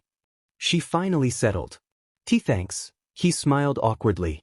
I've been practicing really hard. Glad to know it's working. Way to go, Ochako. You totally embarrassed yourself. She mentally chided. What local school are you attending, Midoriya-san? She inquired, desperately wanting to move on from her embarrassing moment. Just the Yuzudafu Community College. Nothing fancy or anything. He shrugged nonchalantly. Community college? Guess he must be a little older than me. Uraraka inwardly mused. Attending college already? How old are you? I'm 22. He answered. Well, biologically speaking, that's true. Okay, he's not too much older. I mean, I'll be 18 in December. So, sneaking a glance at her slightly older green-haired companion, she noted how handsome and cute he was.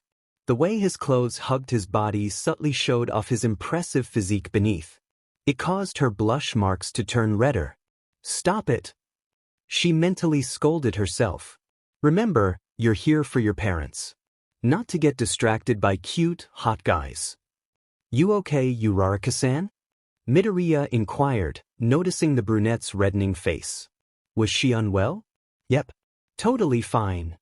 Uraraka frantically responded. Midoriya blinked twice before nodding, deciding to take her word for it. As the two continued, Midoriya recognized the path they were walking. It was the same path he often took to his apartment. Did she live in another complex or house close by?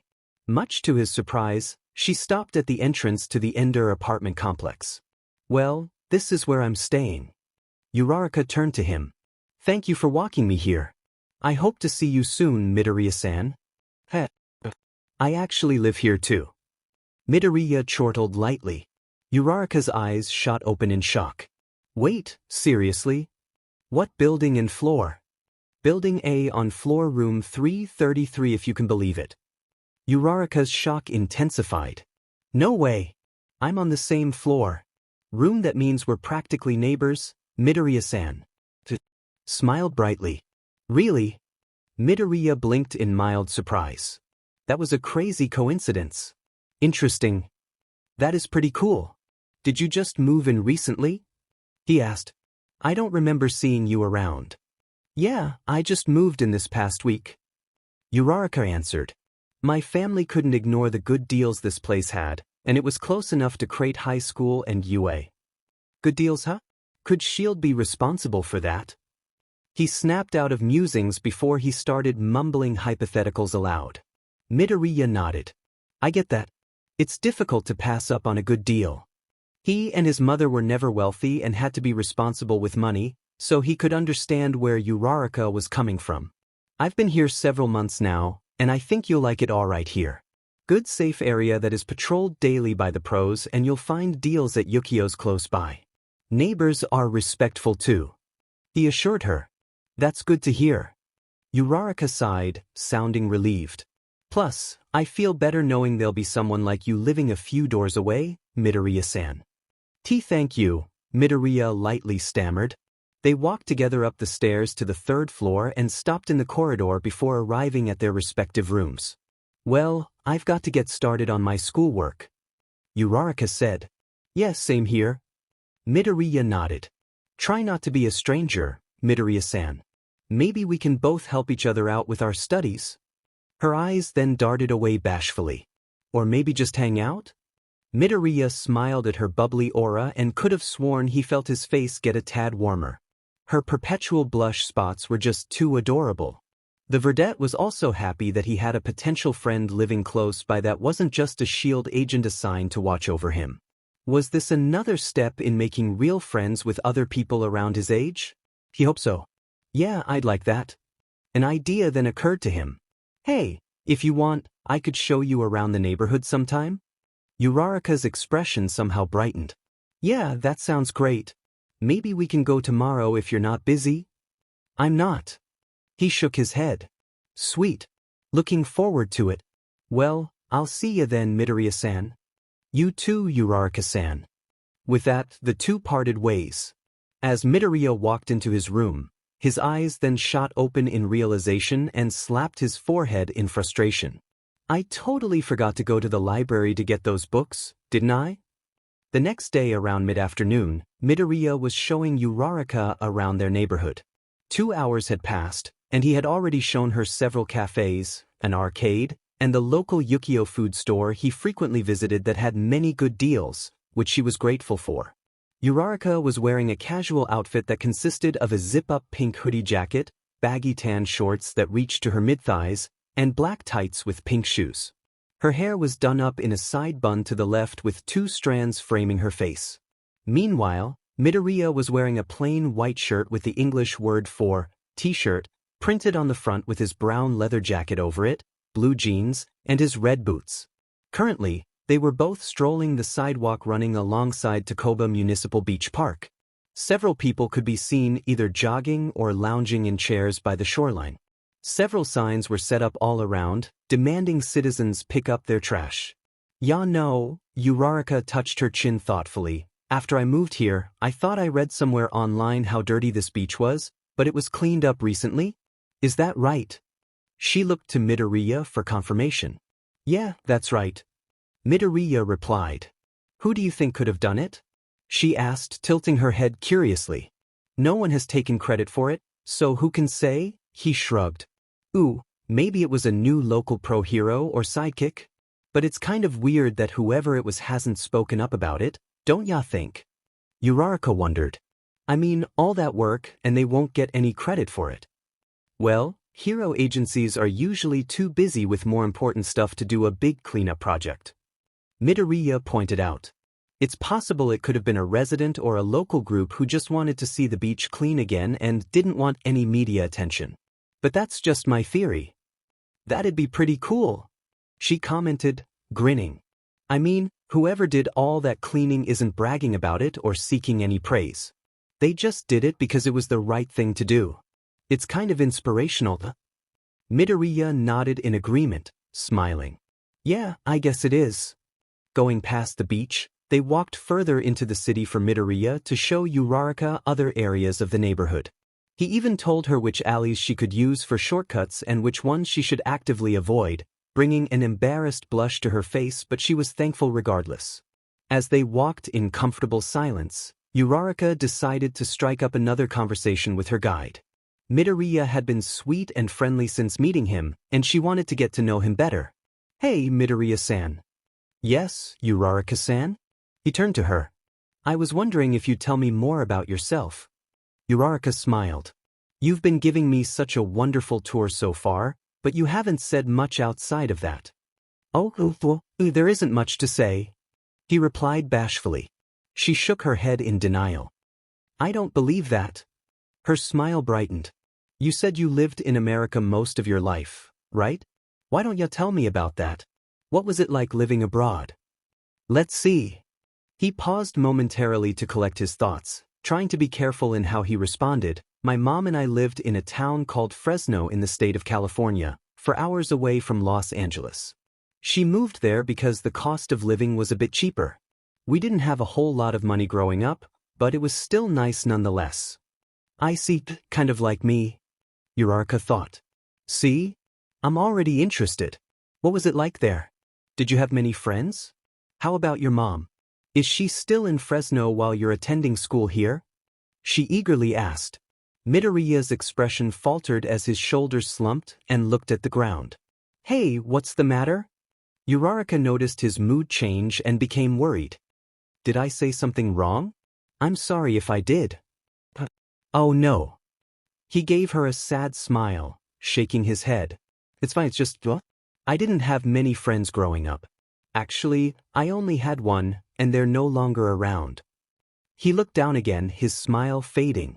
As for my mom, well, Uraraka wasn't sure what Midoriya was trying to say, but knew it was apparently very distressing for him. Strange. How could he not have many friends? He seems like a cool guy. And what about his mom and his friend? Did something really bad happen?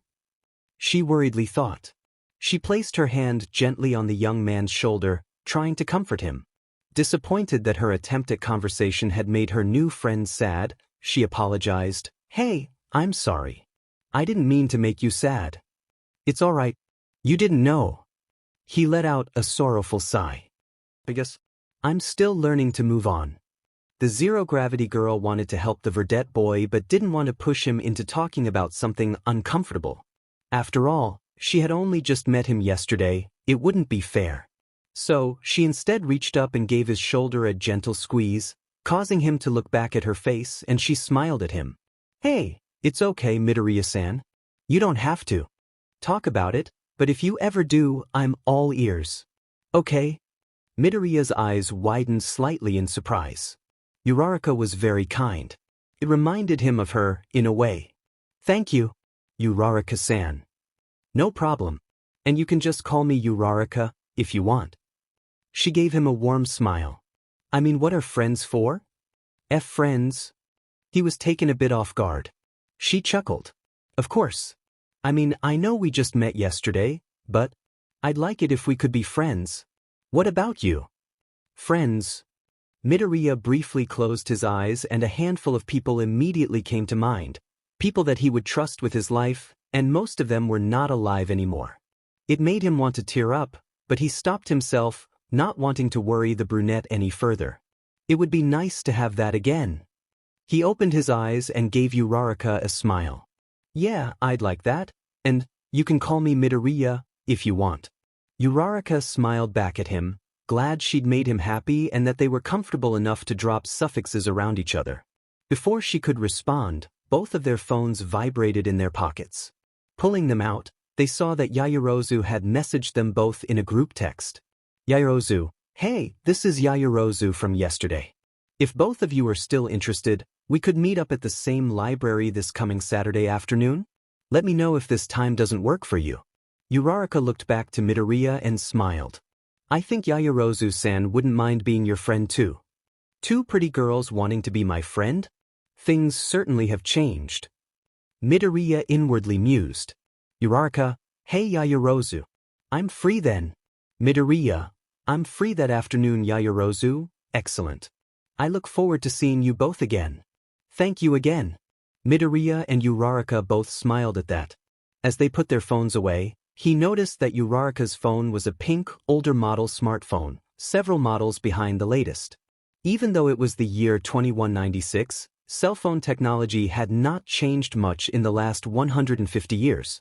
Midoriya discovered that many technologies not quirk-related had not progressed hardly any since his time. On one hand, it made the technological aspect of his transition for this era more manageable. On the other hand, it was disappointing to learn humanity's technological progress had stagnated, for the most part. It's strange, but I don't think Yaoyorozu-san has many friends. Uraraka mentioned with a small frown, and then waved her hands frantically. Of course, I could be totally off base with that assessment. Well, Midoriya smiled, we should try to fix that when we see her. Shouldn't we? Yeah. Uraraka pumped a fist in excitement. The verdette and brunette walked around a corner and saw an elderly couple having some difficulty walking across a crosswalk. Midoriya quickly stepped in to guide them and, after a moment's hesitation, Uraraka lent her aid as well. When both were guided to the other side, they thanked the pair before going their way. That was nice of you, Midoriya-san. Uraraka waved at the couple, inwardly gushing at how adorable they were together. He smiled while watching the elderly pair leave. Well, being a hero is more than just catching flashy villains. Just lending a helping hand can be enough. Uraraka looked at Midoriya momentarily before adopting a bright smile. You're right. Hey, stop that guy, a woman shouted in the distance. He stole my purse. Glancing behind him, Midoriya spotted a purse snatcher racing toward him from around the corner. Oh no! Uraraka grabbed her friend's arm, trying to pull him away. Hey Midoriya, we should get out of the way. I don't see any heroes around. Midoriya wasn't listening, his gaze focused on the purse snatcher. A man with pitbull facial features, gray fur, and a black spiked collar around his neck. The pitbull man was heading towards them, and he could tell the man had tunnel vision. He was panicking, not paying much attention to his surroundings as he pushed past several bystanders and not looking both ways, running across the street as he attempted to flee the scene. Hey, aren't you listening? Uraraka tried to pull him, but he wouldn't budge. He's coming this way. She was tempted to touch him with all 5 fingers and float him out of the way. I know.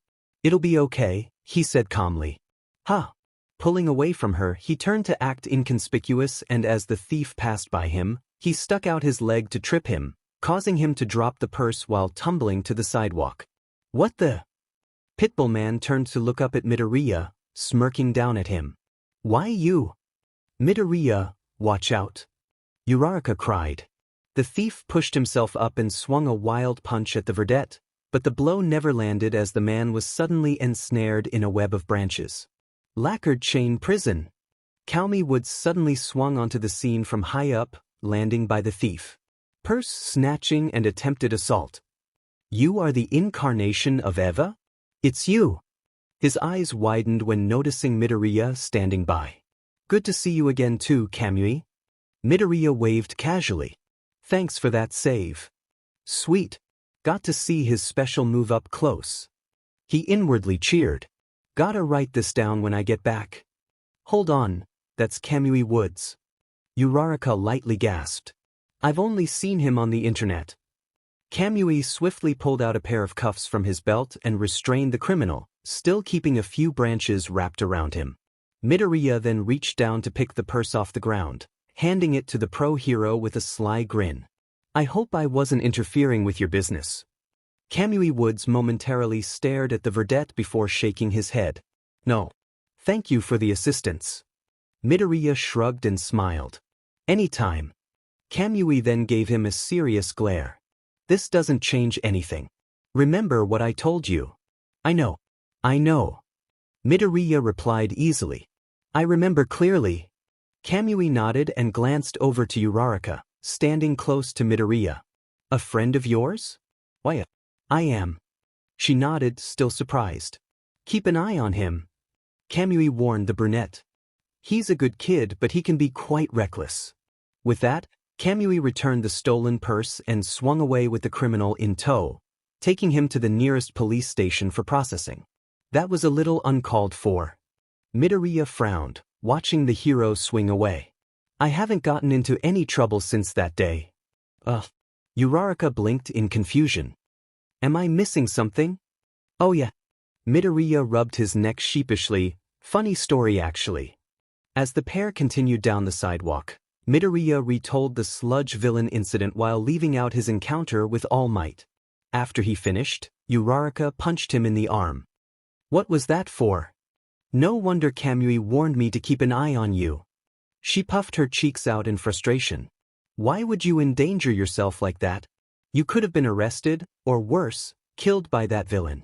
Well, he looked away with his hand on the nape of his neck. My body moved on its own. I couldn't just stand there and watch that guy die. Uraraka paused and stared at Midoriya. He risked his life to save someone he didn't know from a dangerous villain and didn't hesitate to save her and Yayorozu from those perverted creeps yesterday.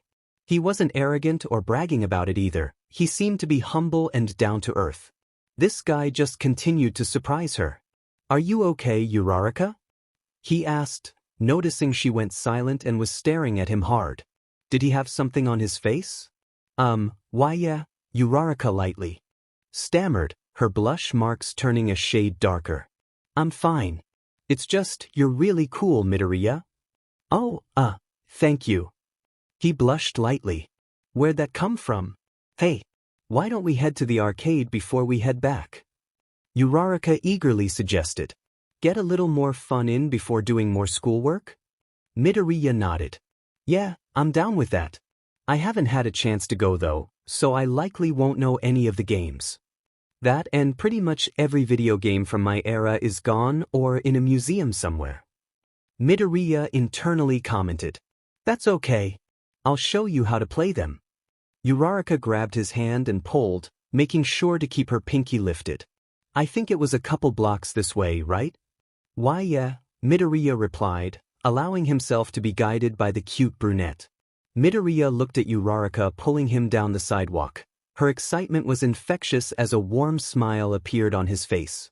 Well, part of my mission is to make friends close to my age. So, this is a good start, right? Fresno, California, June 2042. Let's see, casual clothes? Footwear? Toiletries?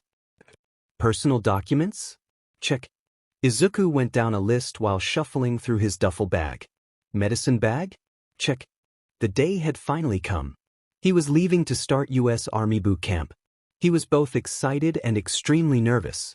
So much that his heart rate and breathing had slightly increased, and a bit of sweat accumulated on his temple.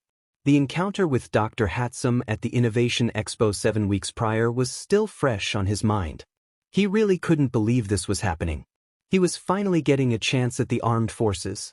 It was an opportunity he was determined not to squander. Izuku went through his bag a second time and after confirming he had all the necessary items on the list he had been given, he finally zipped it up. Pulling the bag's strap over his shoulder, he stepped out of his small bedroom and into the living room. He then stepped up to a small table with an urn and a picture of his mother, Inko. The day's finally here. I'm leaving for boot camp today. It's not a normal boot camp though.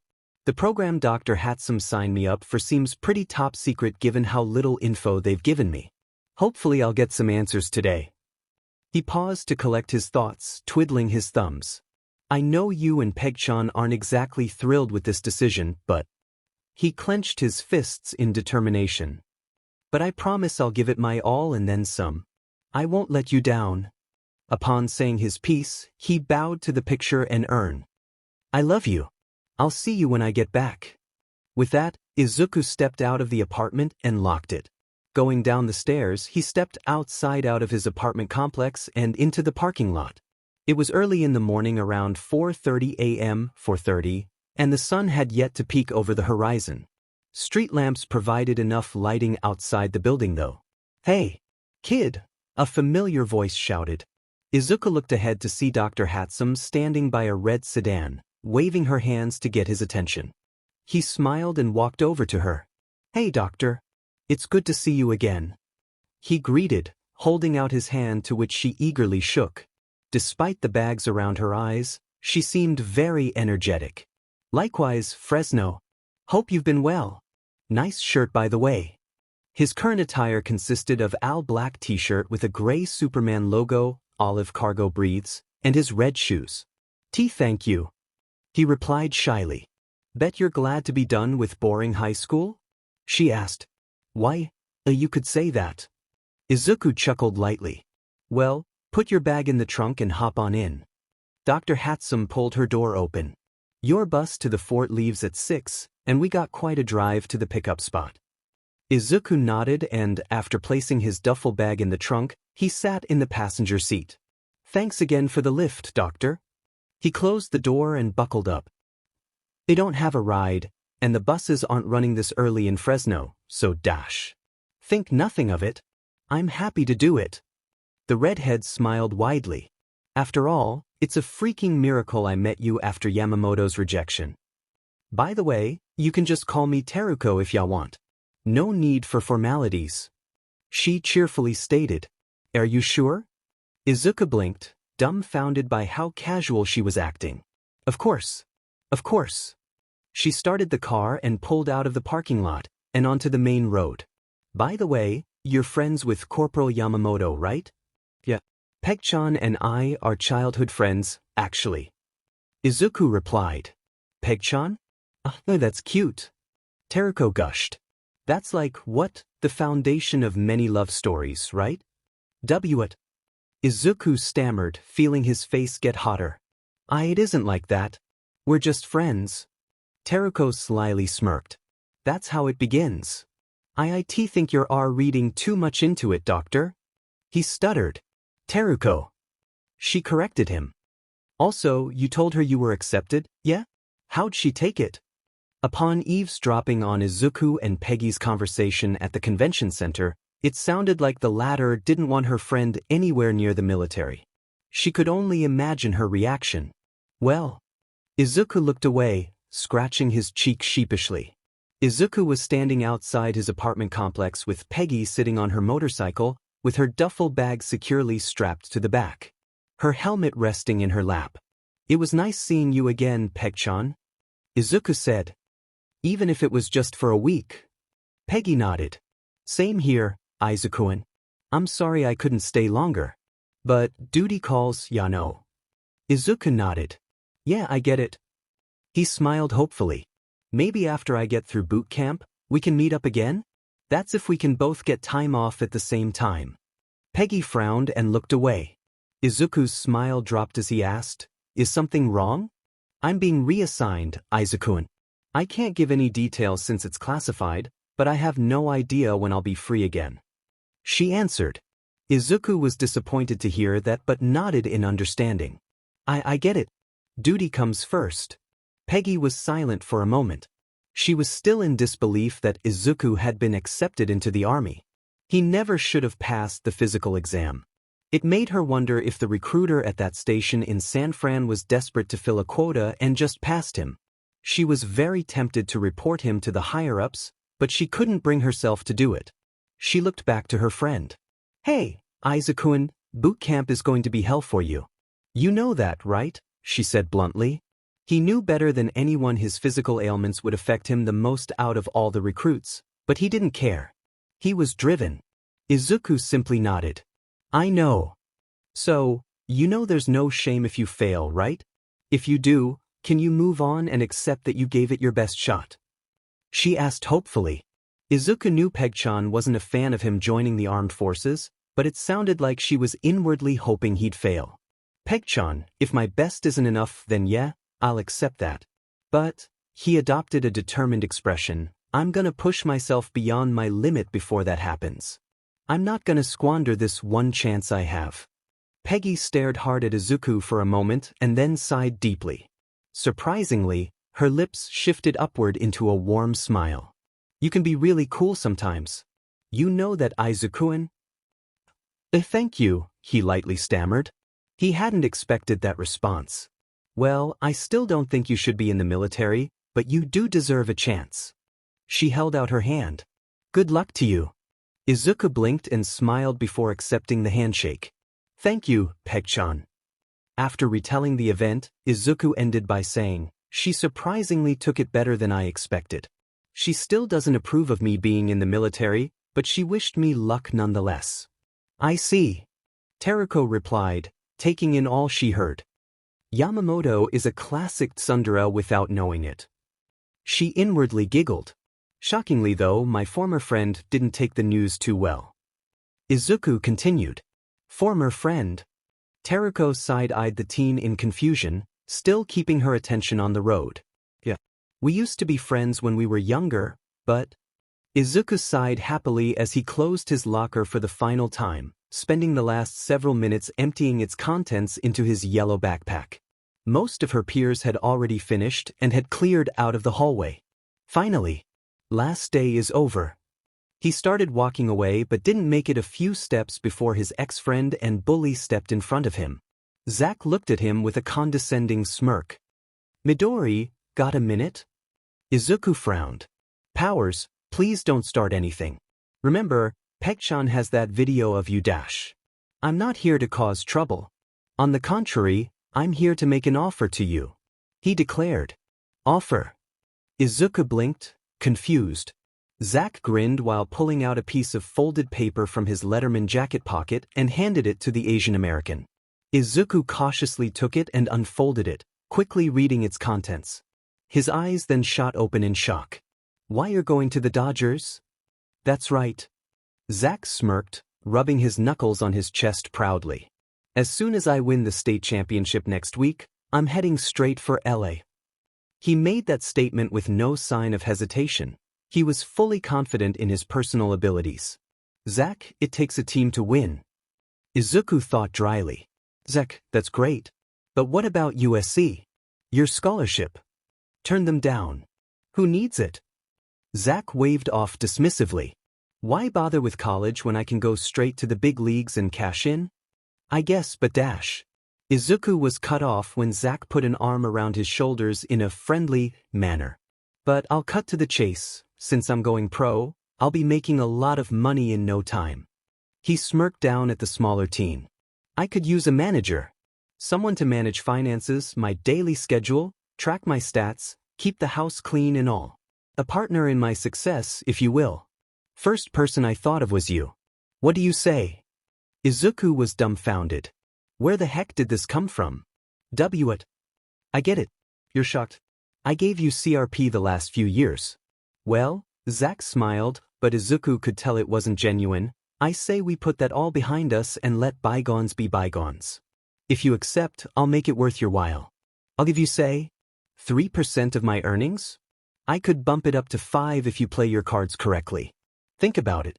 When I get the richest contract in MLB history, that'll be a good chunk of change for you. Izuku wasn't sure what to think at the moment. Zack had physically and verbally abused him since junior high, and never seemed to show any remorse for it. Heck, even now he still wasn't apologizing. Why would he extend such a generous offer to him? He didn't have to ponder that thought long before deducing an answer. I only have one condition. Zack continued. Tell your girlfriend to delete that video she took. If she does, I'll make you rich. Sounds like a fair deal, no? That's the reason. Izuku inwardly sighed in disappointment, not even reacting to the fact Zack had referred to Peggy as his girlfriend. He's not sorry for anything. The onyx-haired teen pulled away from Zach. That's a nice offer, Zach. But even if I wanted to accept, which I don't, I can't. He turned to the brunette indifferently. I was accepted into the army. I have to report to boot camp next month. Zach's smirk immediately vanished as his jaw nearly hit the ground. Shock was plastered on his expression. What the? That's impossible. It's the truth. Izuku defended. I got my acceptance letter in the mail just a few days ago. That must be a mistake. Zach shouted. You can't even run 50 yards without running out of breath. How in the hell could you have been accepted? Did you cheat on their test or something? Ignoring his accusation, Izuku furrowed his brows. All I can say, Zach, is I was accepted. I have to report in June. Sorry, but you'll have to find someone else to be your partner. He spat out the last word sardonically. What the hell's with you? Zach demanded, taking a step toward the smaller boy. I'm offering you a chance to share in my rewards, but you'd rather try out for the army? What's the point? You're gonna flunk out anyway. Izuku hardened his gaze. You don't know that. Red. Anyone with a FING brain cell knows you'll flunk out. He snapped. Look at you. Izuku narrowed his eyes and quietly retorted, I didn't know your meta ability also allowed you to see the future. Zach grabbed Izuku by the shirt and directed a piercing glare at him, making the short teen fearfully flinch. What did you say? Why, you heard me. Izuku squeaked. In his panic, he dropped his backpack to the floor. How long have you known? Zach growled through clenched teeth. Since junior high. Izuku replied, with nervous sweat racing down his face. It didn't take me long to figure out. Who all have you told? Zach hissed, keeping his voice low in case anyone was nearby. And no one. Izuku truthfully answered. Peggy figured out the truth on her own at the same time as Izuku. How? Zach was visibly trembling in anger. It took every speck of self-control to keep himself from beating the CRP out of Izuku. Zach, you can throw 115 miles per hour fastballs for a whole game without breaking a sweat. That's physically impossible. You could definitely throw faster, but you choose to hold back to protect your secret. He explained evenly. You knew this whole time and never ratted me out? Zach pet a brow, confused. Izuku shook his head. No. I couldn't do that. Even to you. Zach glared at Izuku for a moment before releasing his hold on him. And I don't plan on telling anyone. Izuku continued. I wish you all the best with your future, Zach, but this is where we part ways. He extended his hand for a shake. The tall brunette didn't even acknowledge the hand as he stared hard at Izuku, scrutinizing him keenly. Why? Izuku pet a brow. Why what? You weren't even born in this country. Why are you so determined to join the military? What? You think people treat you better if they know you're in the military? Zach questioned indignantly. Well, you're wrong. You're still Asian and people won't care if you're a soldier or not. Izuku sighed and shook his head. That has nothing to do with it, and not everyone discriminates like you. I want to serve because I want to help others. Simple as that. Zach pet a brow. That's why you're giving up the chance to make millions of dollars? He clenched his teeth angrily. You're just a scrawny, little weakling who'll be lucky to live past 30. You'll die in boot camp. Even if by some miracle you don't, why are you gonna throw your life away for people you don't even know? Though Izuku was nervous, his eyes remained strong as he met Zach's gaze with unwavering conviction. No words needed to be exchanged. After a moment, Zach scoffed and began stomping off, stuffing his hands in his jacket pockets. Whatever then. Enjoy what little life you have left then. Nerd. Izuku sighed in relief, grateful Zach hadn't beaten him up. Guess the blackmail Peggy had on him was enough to get him to consider his actions. He turned to watch Zach stomp down the hallway. Life isn't all about money. I hope one day you'll realize that, Zach. He picked up his backpack and resumed heading toward the school exit. However, thanks to his encounter with Zach, he missed his bus ride home. Guess I'm walking home. He bemoaned. Really wish I had a motorcycle. Teruko was momentarily speechless after Izuku finished recounting his last encounter with his bully. Unbeknownst to her, he intentionally left out the parts regarding Zack's meta ability. Wait, he wanted you to be his manager after years of treating you like trash? She blinked twice. That makes no sense. Yeah. Izuku rubbed his neck awkwardly. I was confused for a while too. But after thinking about it, the only reason he'd do that is because that was his own way of apologizing without actually saying it. Zack's pretty petty and prideful like that. I dunno though, I may be thinking too much into it. He confessed. Well, I wouldn't worry about it. He's wrong anyway. Teruko stated resolutely with a firm expression. What you're doing isn't a waste. Trust me on that, Midoriya. Dr. Hatsume's words made Izuku inwardly happy but turned to her with a questioning gaze. About that, you never told me what exactly this project is. MP? Sir? I've never heard of either. Also, why is this boot camp not at Fort Benning? Fort Benning near Columbus, Georgia was the U.S. Army facility where the vast majority of new Army recruits served their time in boot camp. To Izuku, it was unusual he wasn't being shipped there. In reverse order, Teruko responded, because this project is top secret, which requires a secret location not disclosed to the public. SSR, the Strategic Scientific Reserve, is a new division of the U.S. Army. As for EMP, well, she smiled roguishly, you'll see very soon what that's all about. Izuku was a bit unnerved by her smile but nodded. A new top-secret military division? Huh? What exactly did I get myself into? Mizudafu, Japan, November 2196. Midoriya wiped some sweat from his brow, tightened his grip on his shield's leather straps, and charged in for another attack. First, a feint to the left, then an uppercut from the bottom. The hulking blonde was still nimble enough to dodge and sidestep his blows, but only barely. When he tried to aim a right haymaker at Midoriya's face, it was too easy for the verdette to grab hold of his opponent's arm with both arms and vault him over his head. He was hoping to toss him out of the drawn ring in the dirt, securing a victory. However, the number 1 pro shifted his body midair to land on his feet, facing away with Midoriya still latched onto his right arm. Oklahoma smash! He shouted and began spinning in place. A miniature twister was created around him as Midoriya was pulled off his feet and spun around at rapid speeds. Being forced to release his hold, Midoriya was sent flying out of the ring and toward the debris littering the area. Hoo-hee-ah! Midoriya flipped his body around and managed to bring his shield underneath him just in time as he crashed onto the roof of an old car. The roof caved in and crumbled from both the indestructible shield and its user's weight. A pained groan escaped Midoriya's throat as he pushed himself off the car. Lost again. Seriously, Toshinori? Twister? That's you holding back. He looked ahead at the hulking blonde standing 10 meters, 32 feet, away that had sent him flying. Hhhh! All Might cackled boisterously. Apologies, Captain. It seems even with these suppressor cuffs, it's still difficult for me to hold back my strength. Hhhh! Sure enough, locked onto Yagi's wrists and ankles were bulky, silver cuffs that were designed to suppress his amazing strength. After Midoriya's last college class had ended for the day, Yagi had arrived at the campus to pick him up in his truck.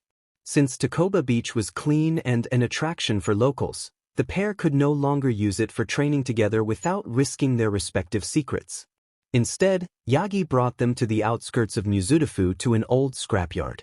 After negotiating with the owner to allow them to use the yard for training from prying eyes, the pair engaged in several rounds of sparring. Even with All Might giving himself a handicap with the suppressor cuffs, Midoriya had still lost every match so far. The number 1 hero's strength and speed was no joke. Midoriya grunted as he slid off the car and back to the ground. He was wearing his red combat boots, black military breathes, and a long-sleeve camo shirt with several new tears in the fabric. Looked like he would need another new shirt. Meanwhile, All Might wore his usual pair of olive green cargo breathes, white t-shirt, and boots. As he walked back to their makeshift ring, the verdette took a deep breath as the pain from colliding with the car faded away.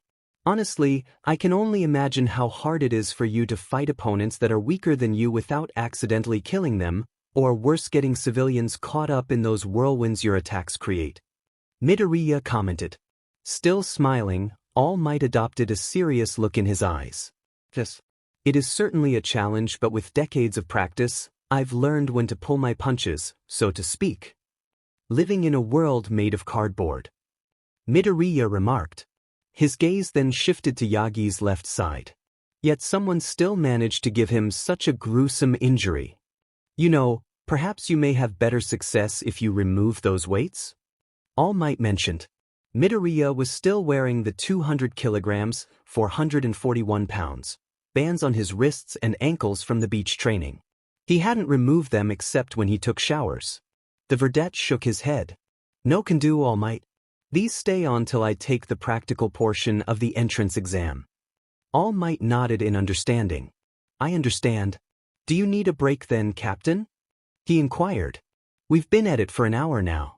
If you need a short rest to regain your bearings, I understand. Midoriya laughed wryly. Are you kidding?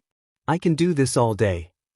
He stepped back into the makeshift ring and got into a fighting stance with his unpainted shield held out in front. Are you sure you're not the one who needs a break? All Might laughed. I love your spirit. Tell you what, how about we change things up for this round? Let's forget about the ring for now and use the environment to our advantage. Midoriya glanced around at the various junky items surrounding him, being reminded of the state Takoba Beach was in before he had cleaned it. He imagined some of the junk had been transferred here, actually. Even with those cuffs on, he can still send me flying just from the air pressure of his attacks alone.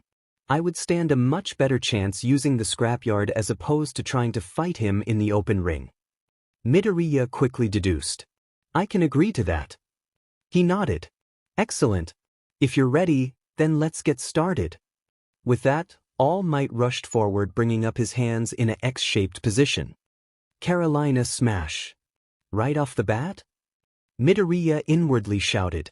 2 arching whirlwinds were produced that stirred up the dust in the air and were strong enough to send Midoriya flying off his feet once more.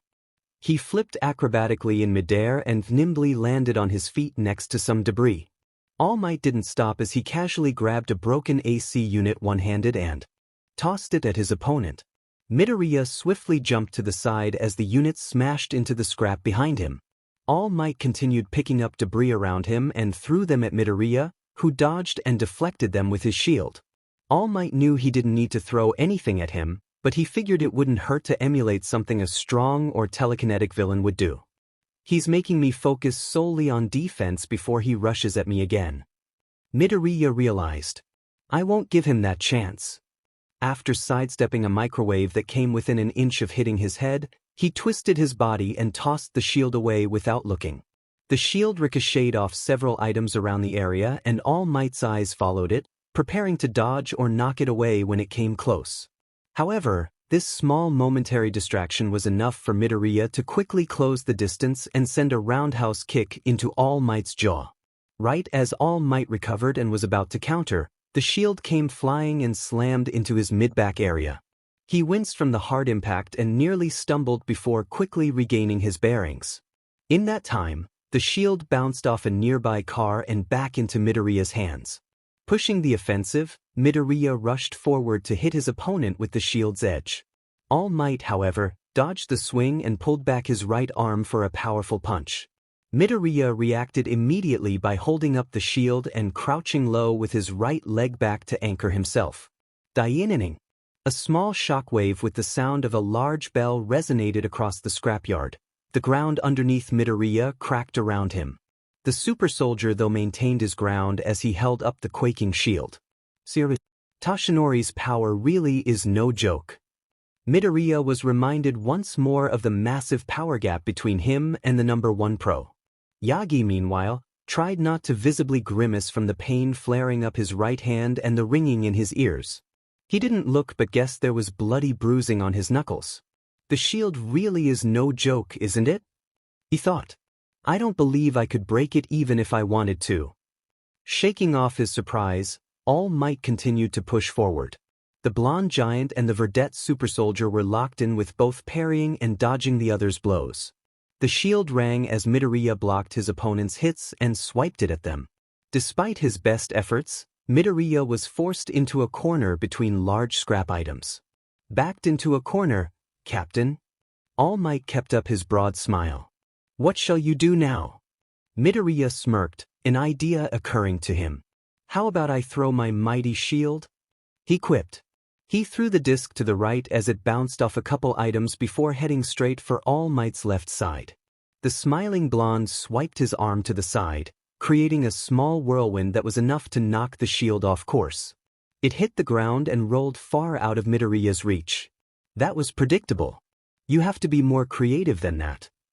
All Might stated matter-of-factly before rushing forward with his right fist raised back. But he bought it. Midoriya feigned surprise from his failed attack as the distance between him and All Might closed.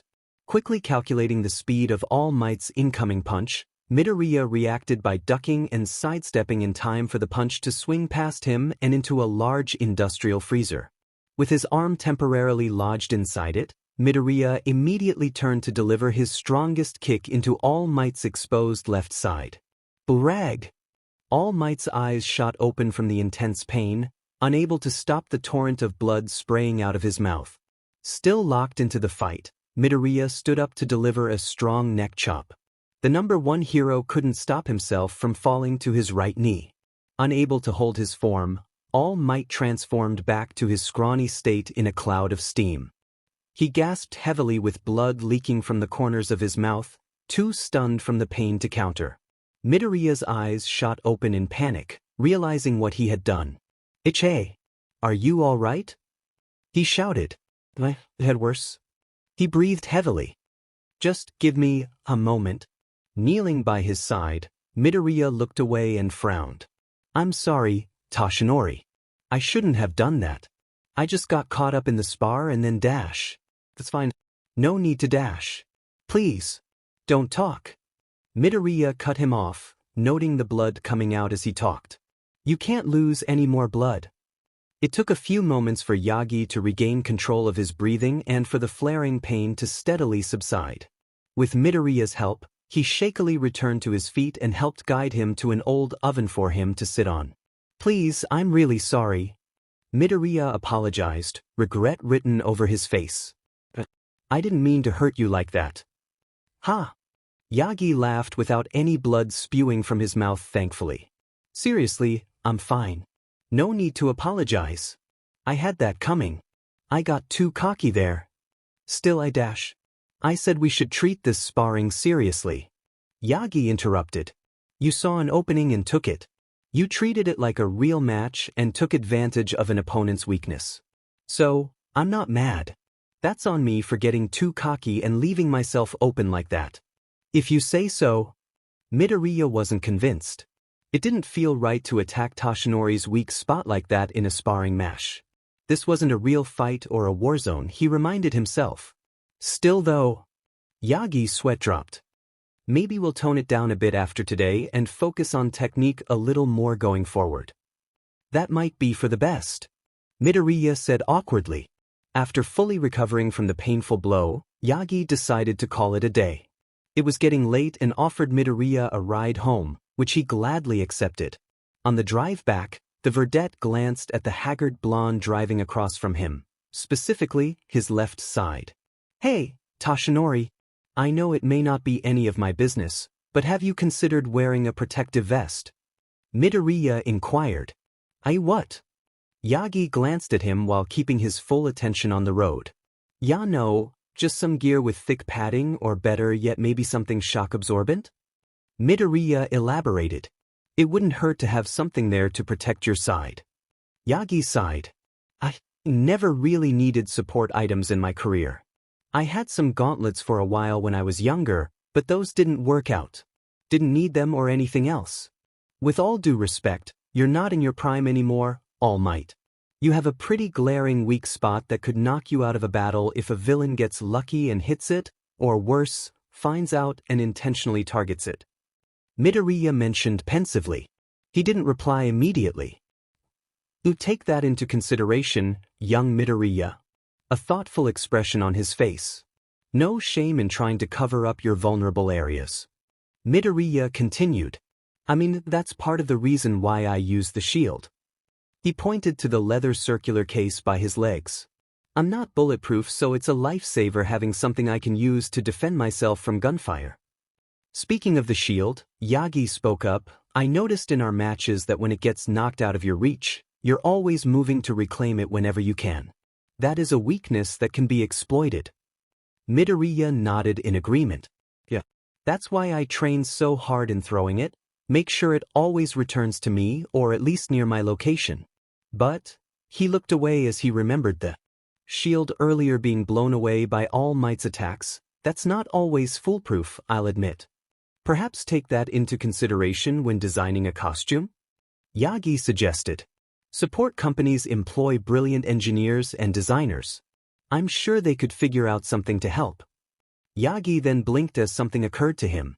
By the way, when you get into UA, what will your costume look like? You can't go back to being Captain America. At least, maybe not for a while, right? Midoriya turned away to look at the passing buildings illuminated by the dim street lamps, with an introspective look. I'm not entirely sure about all that. Guess I'm still figuring it out. Well, it wouldn't hurt to start giving it some thought. Get a head start on it, ya know? Yagi said. Midoriya then realized that Toshinori had used when instead of if pertaining to getting accepted into the famous hero college. He understood that the pro hero was likely just confident in his abilities, but he figured it wouldn't hurt to address something that had been bugging him lately. Toshinori, you're about to be a teacher at UA. Does that mean you'll be one of the judges in the practical portion of the entrance exam? The haggard man shook his head. I'll be monitoring the exam, yes, but no, I won't be a judge. He looked at him with a smile as if he had read the vedette's mind. Rest assured, I won't pull any favors or anything like that. I want you to earn your spot on your own as much as you do. Midoriya smiled, feeling relieved. Thanks. That is a load off my mind. Now, I just have to hope S.H.I.E.L.D. doesn't try anything. Midoriya dryly thought. 5 days had passed, and it was Saturday afternoon. Midoriya and Uraraka walked together to meet up with Yaoyorozu outside the same library the girls had met. Midoriya's attire consisted of his pair of red boots, dark blue briefs, and a red and white plaid shirt with his brown leather jacket, his yellow satchel bag slung over his shoulder. Uraraka wore white shoes, black jeans, a white shirt with a pink Saturn in the center, and a pink zip-up hoodie with the sleeves rolled to her forearms, her hair tied into a messy ponytail. Yaoyorozu's casual wear emphasized her wealth as she wore expensive branded black shoes, tight black leggings with baggy pink shorts and a black belt, and a white short-sleeved button-up shirt, her hair tied up in a spiky ponytail. The heiress had booked a private study room on the top floor that included a table with desk chairs and dry erase boards on all of the walls, with space for a window and the door. The trio discussed which topics they needed to personally focus to better prepare themselves for the exam. For Midoriya it was history and Japanese calligraphy, and for Uraraka it was English and math. Meanwhile, Yaoyorozu herself seemed very knowledgeable in every subject. The three lended help to each other when it was needed. It might have been Midoriya's imagination, but it seemed like Yaoyorozu was simply happy to socialize with them. He was reminded of Uraraka saying that the Ravenet possibly didn't have many friends. Perhaps that assessment had been spot on.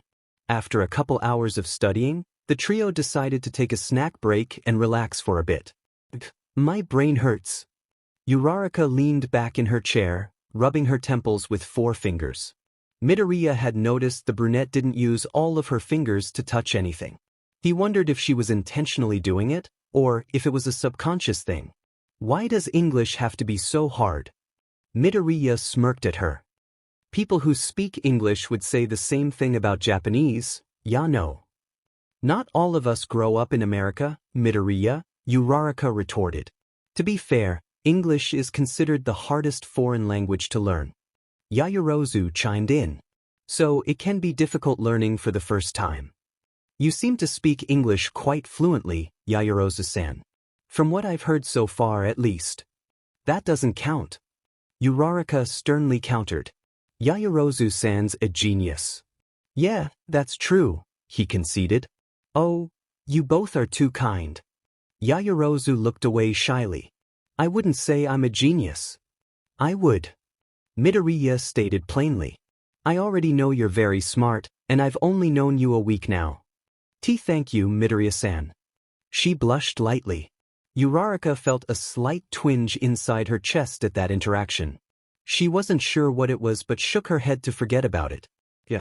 Is there any subject you're not good at, Yaoyorozu? Growing up, I had the privilege to receive tutoring from very intelligent people on multiple subjects. Yaoyorozu said modestly. So, I can't take all the credit for everything I know. She's really humble about it. Midoriya inwardly complimented. I'm really impressed though with how well you've learned Japanese, Midoriya-san, the Ravenet pointed out. Especially in a relatively short amount of time. You moved to Japan in January, correct? That's right. And what can I say? He shrugged. I'm a fast learner. Having an enhanced brain and eidetic memory helps too. He mentally remarked. I've noticed though when you're studying history, you seem to be focusing mostly on events in the last century or so. At least so far this afternoon. Yaoyorozu pointed out. Is that on purpose? Wow, she's very observant. Midoriya was impressed.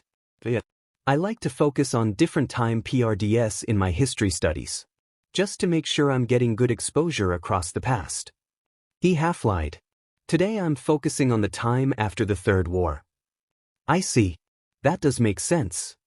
Yaoyorozu paused to reach into her designer bag to pull out a book. Have you read this? I'd recommend the first few chapters. They summarize that PRD fairly well without lacking too many crucial details. Oh, thank you. Midoriya gladly accepted the book. You're welcome. She smiled. As the trio continued their studies, Midoriya read through the first several chapters of the history book. It was primarily covering the aftermath of World War III and the advent of quirks, as it's called, particularly the quirk-related laws passed and the superhero groups that were formed worldwide to combat the rise of crime and chaos. It was also during this point of history, the Dark Times, as it's called, that S.H.I.E.L.D. had been formed. Initially meant to be a governing force for America's first heroes before eventually evolving into the worldwide espionage organization it was today. At the moment, Midoriya was focusing on the laws passed to manage the metahuman crisis. So most of these quirk restriction laws in the world were put in place during the dark times following the Third War. Their purpose was to initially re-establish order. Midoriya inwardly noted while reading the book. I can understand their reasoning given the time, but once a semblance of order was re-established by the heroes, they should have gone back and reworked some of these laws to be more reasonable. A lot of these laws nowadays don't make a lick of sense. I mean, people can't use their abilities whatsoever in public unless they get a license or in self-defense. There has to be a better way to handle this. You okay, Midoriya-san? Huh. He snapped out of his musings to turn to Yaoyorozu, who was looking at him curiously. You had a very intense look on your face. Was something in the book confusing you? She inquired. Oh, no. I was. He trailed off. Come on, just play it off, soldier. It's just pretty sad to read how bad things were in the dark times. How scary and violent it all was. He responded. For both quirk users and quirkless. Yaoyorozu frowned slightly and nodded. Yes. It makes you appreciate what our ancestors had to endure in those times, and the hard work and sacrifices past pro-heroes had to do to get us to this point of relative peace we're in now. It really does. Uraraka spoke up.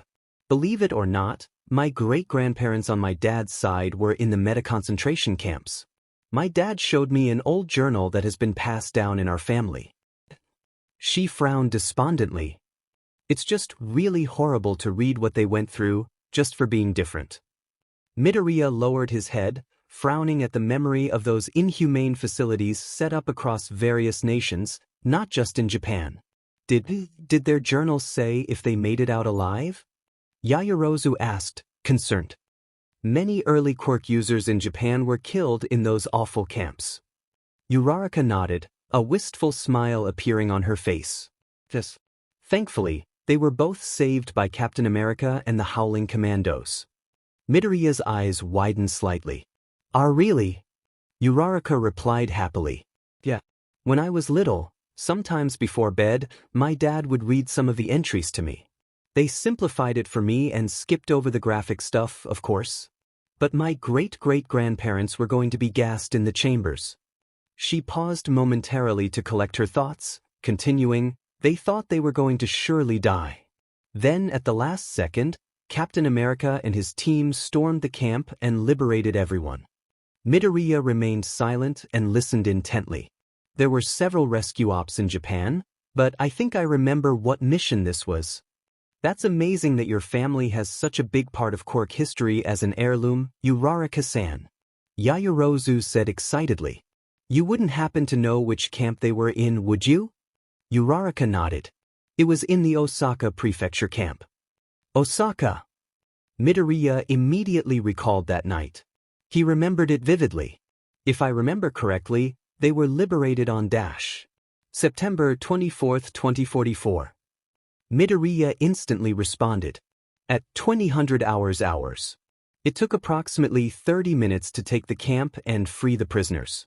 Another hour to guide them all to safety and set up medical and food stations in secure locations before the JPDF reinforcements moved in.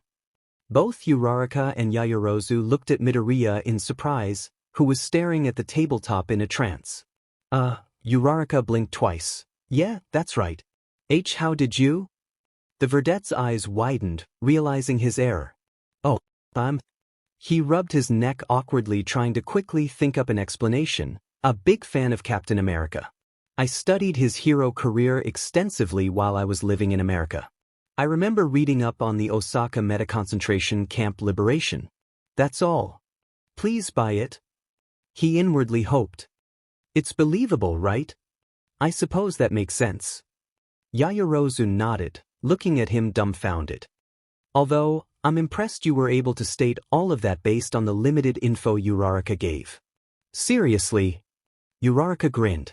You must be a huge Captain America otaku, huh? Midoriya laughed nervously. Why, something like that. Dodged a bullet there. He internally sighed in relief. Hey, it's okay. Uraraka patted his back supportively. It's nothing to be embarrassed about. Truthfully, Yaoyorozu-san and I are both Captain America otakus too. Right? Yaoyorozu nodded with a small blush.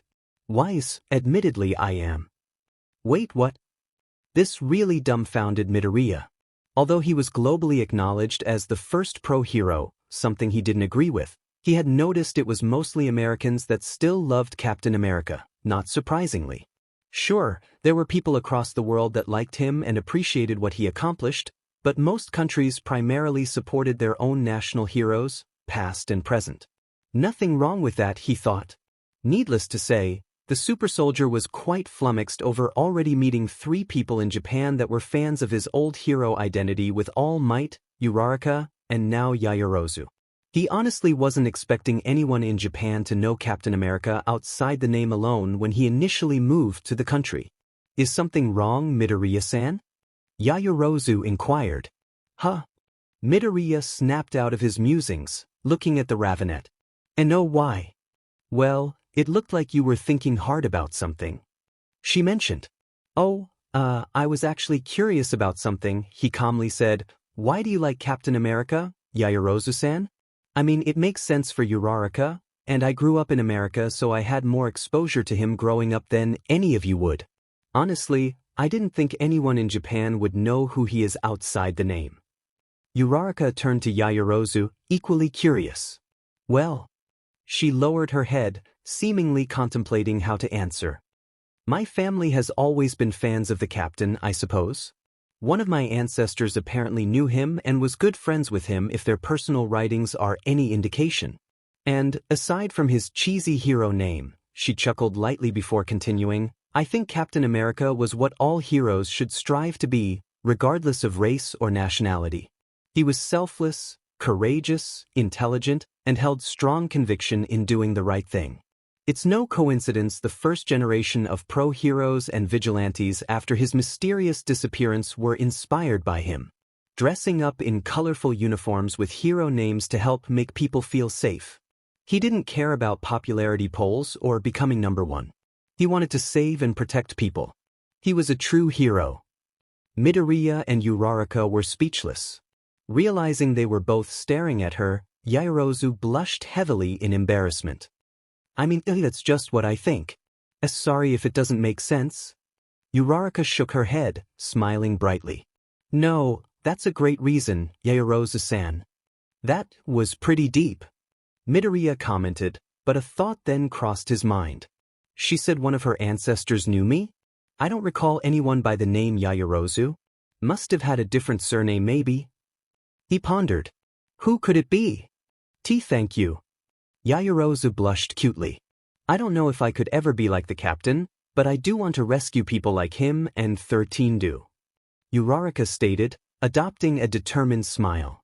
Rescuing is what I want to focus on in hero work. 13 huh? Midoriya glanced at Uraraka's bag and noticed 2 chibi-like accessories hanging from it. One was 13 the space hero and the other was Captain America. How did he not notice that before? If he remembered correctly, 13 was a pro-hero that specialized in rescue operations and disaster relief. Her quirk, Black Hole, was a powerful ability that he'd admit he had a healthy fear of. He was thankful the space-themed heroine was not a villain, inwardly shuddering at the wide-scale damage she could cause. Rescuing is the main job of a hero. It was then that a thought occurred to Midoriya. By the way, what are your quirks? That is if you're comfortable sharing. He quickly said, remembering that some people were sensitive about their meta abilities. Thankfully, neither Uraraka or Yaoyorozu looked offended or uncomfortable with the question. Oh, I just realized I never told you. Uraraka smiled. Mine's called zero gravity. If I touch an object with all my fingers on my hand, I can make it weightless. Midoriya's eyes widened in astonishment. Oh wow, that's an amazing ability. Without realizing it, he pulled out a notebook from his bag and proceeded to jot down notes on a section for the Gravity Girl. All the applications it can be used for. Wow. If you get the proper training, you can be an amazing hero, Uraraka. Uraraka blushed as scratched the back of her head bashfully. Thanks. Yaoyorozu-san actually said the same thing, so that means a lot. Well, it's true. Midoriya grinned. Poor Isaac Newton would be rolling in his grave though if he heard about you. Uraraka couldn't help but chuckle at that comment. Midoriya flipped over a couple pages, looking at Yaoyorozu expectantly. And you, Yaoyorozu-san? My quirk is creation. She answered. I can convert the lipids of my body to create any inorganic material, so long as I know the molecular makeup of said item and I have enough lipids to make it. Midoriya's eyes widened further, jotting down notes at lightning speeds for her dedicated section. That's incredible. So many applications, such a versatile ability. With the right training, you could become an expert in rescue operations and combat. You could make medical supplies, tools, battle armor, and any weapon you wanted. Amazing. The variety of meta abilities these days never ceases to surprise me. Midoriya thought excitedly. They both have awesome abilities. Yaoyorozu and Uraraka both looked at the verdette, wide-eyed. The way he was mumbling under his breath and writing notes so fast was both impressive and kind of creepy. Midoriya? Uraraka weakly smiled. Hearing his name, the super soldier broke from his trance and looked up from his book to see the girls looking at him, dumbfounded. He blinked and felt his face flushed in embarrassment. Was muttering, was I? They both nodded. Sorry about that. He sheepishly replied, I'm really fascinated by quirks, especially heroes and sometimes villains. I can't help but make entries whenever I hear or come across one that's very interesting. I see. So, it's like a hobby for you? Yaoyorozu asked. Something like that, he nodded. Does that mean you just made entries for both me and Yaoyorozu-san? Uraraka inquired. Is that okay? He asked hesitantly. I don't mind. Do you think you could show me? Well, Midoriya looked away uneasily. It's not done yet. I'd like to get some more info down as well as some ideas for practical application before showing it. Yaoyorozu nodded. I understand. Feel free to ask me any questions pertaining to my quirk whenever you want. She leaned forward. When you're done, I'd be interested to see what you wrote. Same here. Uraraka added excitedly. Maybe hearing from a different perspective on my quirk can give me ideas on how to use it better. Sure. I will. Midoriya nodded dumbly. You make sure they're very well thought out. Nodding in response, Uraraka then asked out of curiosity, do you have an entry on 13, perhaps? Oh, yeah, actually. He reached into his bag to pull out his Modern Hero Analysis book number 12 from his bag, handing it to the brunette. It's on the 13th page, and no, that was not on purpose. Uraraka took the notebook and flipped to the designated page. There was only curiosity in her gaze. He was half expecting her to laugh at him, but her warm auburn eyes roamed over the page. Oh wow. 13's my favorite pro and I never knew that. Yaoyorozu, look at this. She handed the book to the Ravenet. Taking the offered book, Yaoyorozu looked over the pages, taking note of the care and effort with ink and crinkled sections. This is impressive, Midoriya-san. You put so much care in organizing and detailing your notes. You must do well in school, yes? Well, he rubbed his neck bashfully, I do try my best. He must have a very analytical mind to note so many details regarding all these pro heroes. Yaoyorozu inwardly noted. If he applies that mind to battle scenarios against criminals and villains, he'd make an excellent strategist in the hero field. If you're okay with it, I'd like to see more of your notes in the future, if it's all right? She shyly requested. Sure. Midoriya blinked, confused. Dear, Hatsum was the only one who ever cared to look at my notes. They're both really interested to see them. We should get back to studying. Yaoyorozu pointed out, handing the notebook back to the vedette. We only have this room for another 2 hours. Midoriya and Uraraka nodded. Is it okay if we start on math now? Uraraka questioned. I don't see why not. I can help you with that, Uraraka-san. Yaoyorozu offered, and then looked at Midoriya. Are you all right with that, Midoriya-san? Midoriya shrugged nonchalantly. Doesn't bother me. By the way, Yaoyorozu-san, Uraraka turned to the Ravenet. If you want, is it okay if we drop suffixes when we're around each other? I mean, we're all friends now, right? Really? Yaoyorozu sputtered in surprise. Yeah. Is that okay? She tilted her head. Yaoyorozu looked between Midoriya and Uraraka for a moment in shock before smiling brightly, her eyes practically shining. Yes. I'd like that. Awesome. Uraraka cheered, pumping a fist.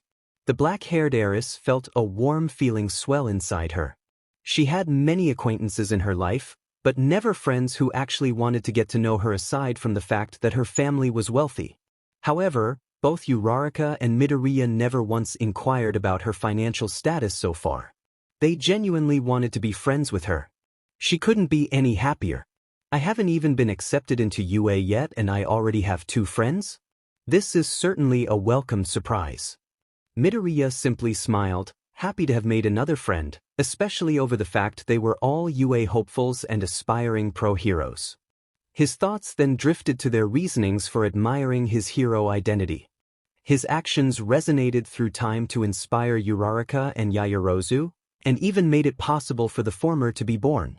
It was an eye-opening experience for the super soldier. He'd never thought he'd meet anyone in modern times that had been impacted directly by his past exploits. Really brings things into perspective. He inwardly marveled. All the people we rescued from those camps, makes sense some of their descendants would be around today. He smiled at the pair. Definitely makes all the sacrifice worth it. Uraraka noticed the smile and asked, Something on your mind, Midoriya? Oh. Realizing he was unintentionally staring, he waved his hands frantically. Nothing. Let's get started on those math problems. Shall we? He replied, pulling out blank sheets of paper. Yaoyorozu took note of Midoriya's peculiar behavior and simply shelved it away. Everyone had their own idiosyncrasies, Perhaps this was just part of who Midoriya was? A matter to ponder on another time, she supposed. Muzutafu, Japan, February 2197. It was early in the morning and dawn had yet to arise. Midoriya was awake and currently in the process of packing his yellow bag with essential items and placing the shield in its case. After that, he pulled out a hearty breakfast from the fridge he had prepared the night before in order to save time. While it was warming up, he walked over to his work desk. He reached into the drawer and pulled out a notebook with the title, Reports, written on the front in English. Flipping it open, he turned to a blank page and grabbed a pen to start writing in English.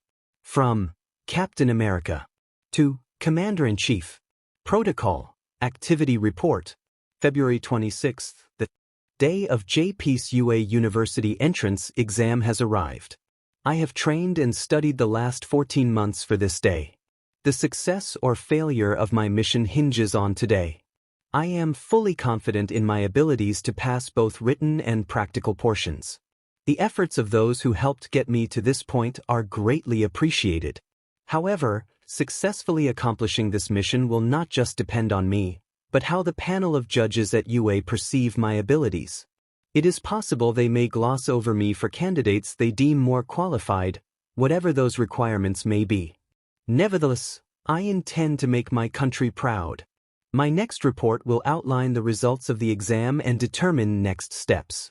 Finishing his report, he closed the book and placed it back in the drawer. 2 hours later, Midoriya walked out of his apartment and locked the door.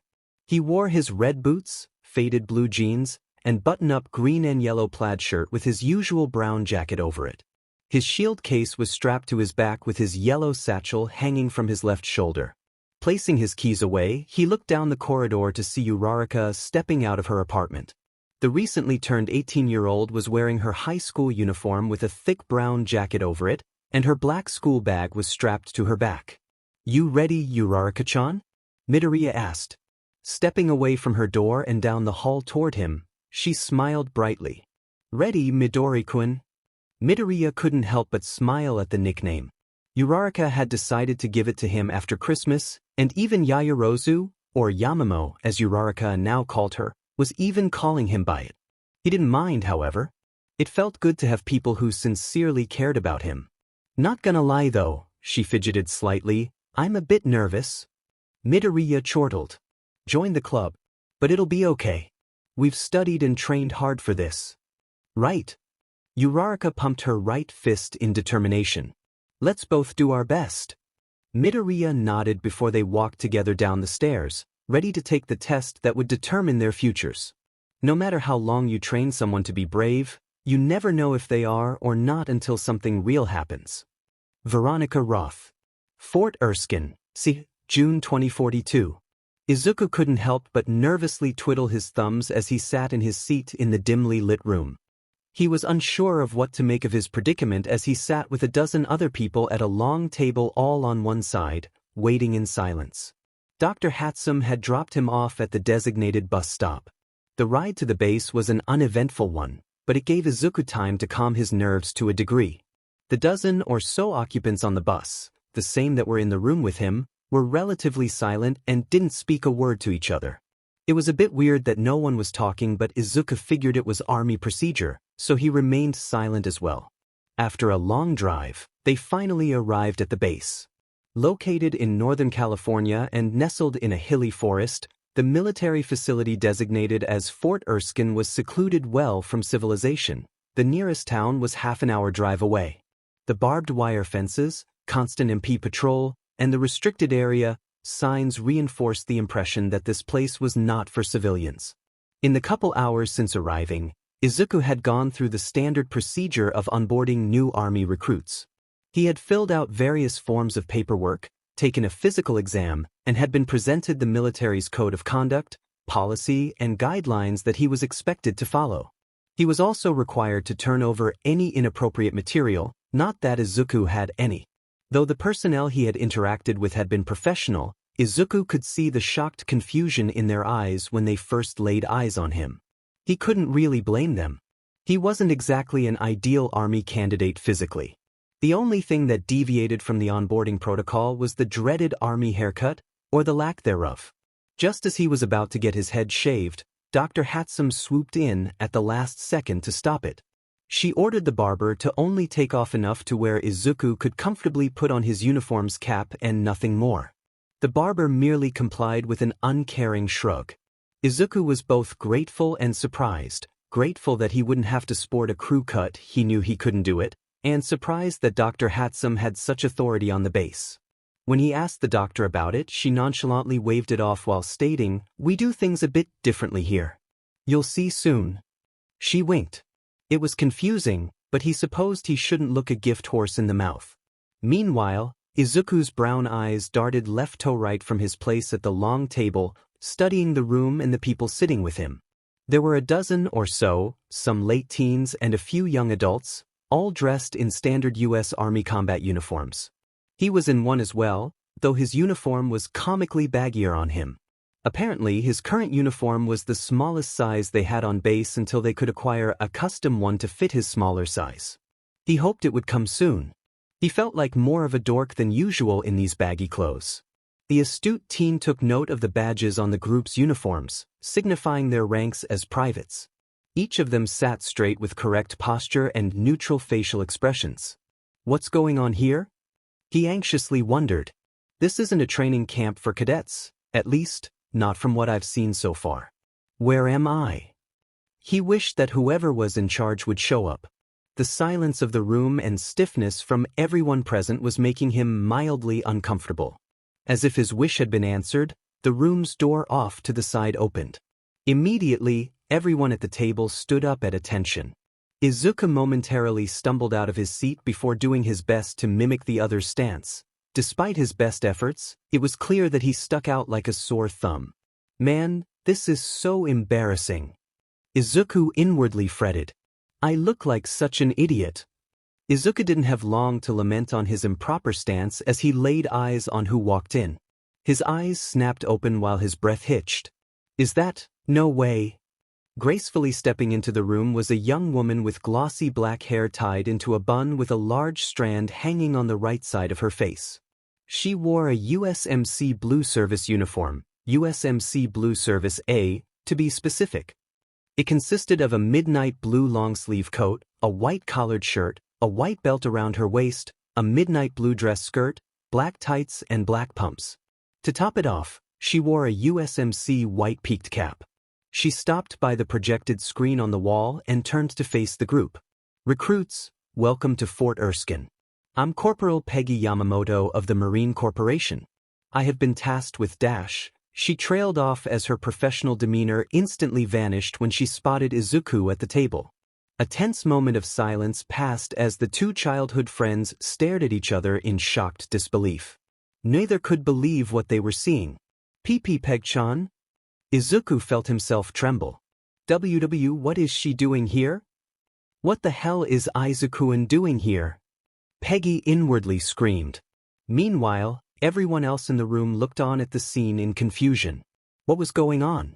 Should they speak up? Did those two know each other?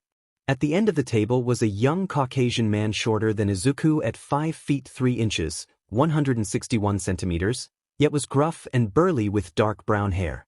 His bushy eyebrows furrowed in annoyance. Unlike his fellow candidates, he had no quarrel in speaking up. Corporal? You were saying something? He gruffly asked. Snapping out of her stupor, Peggy coughed and quickly recomposed herself. Anyways, I have been tasked with overseeing your training for the next 10 weeks that you're here. This is what she was reassigned to? Izuku inwardly yelled.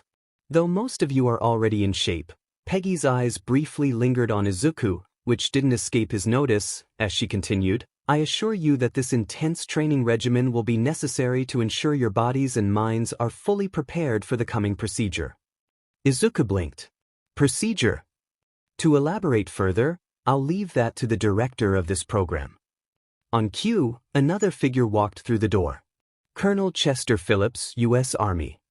An older Caucasian gentleman wearing a U.S. Army Green Service uniform that consisted of a green Army peaked cap, dark green jacket over a tan shirt and black tie, green breathes, and dark brown shoes.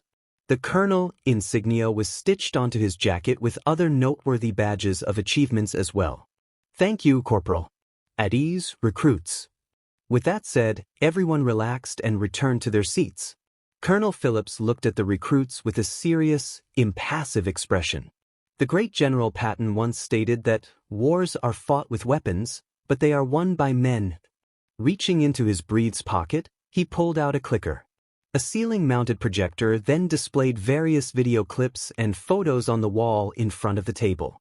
All of them revolved around metahuman riots and protests in communities across America and the rest of the world.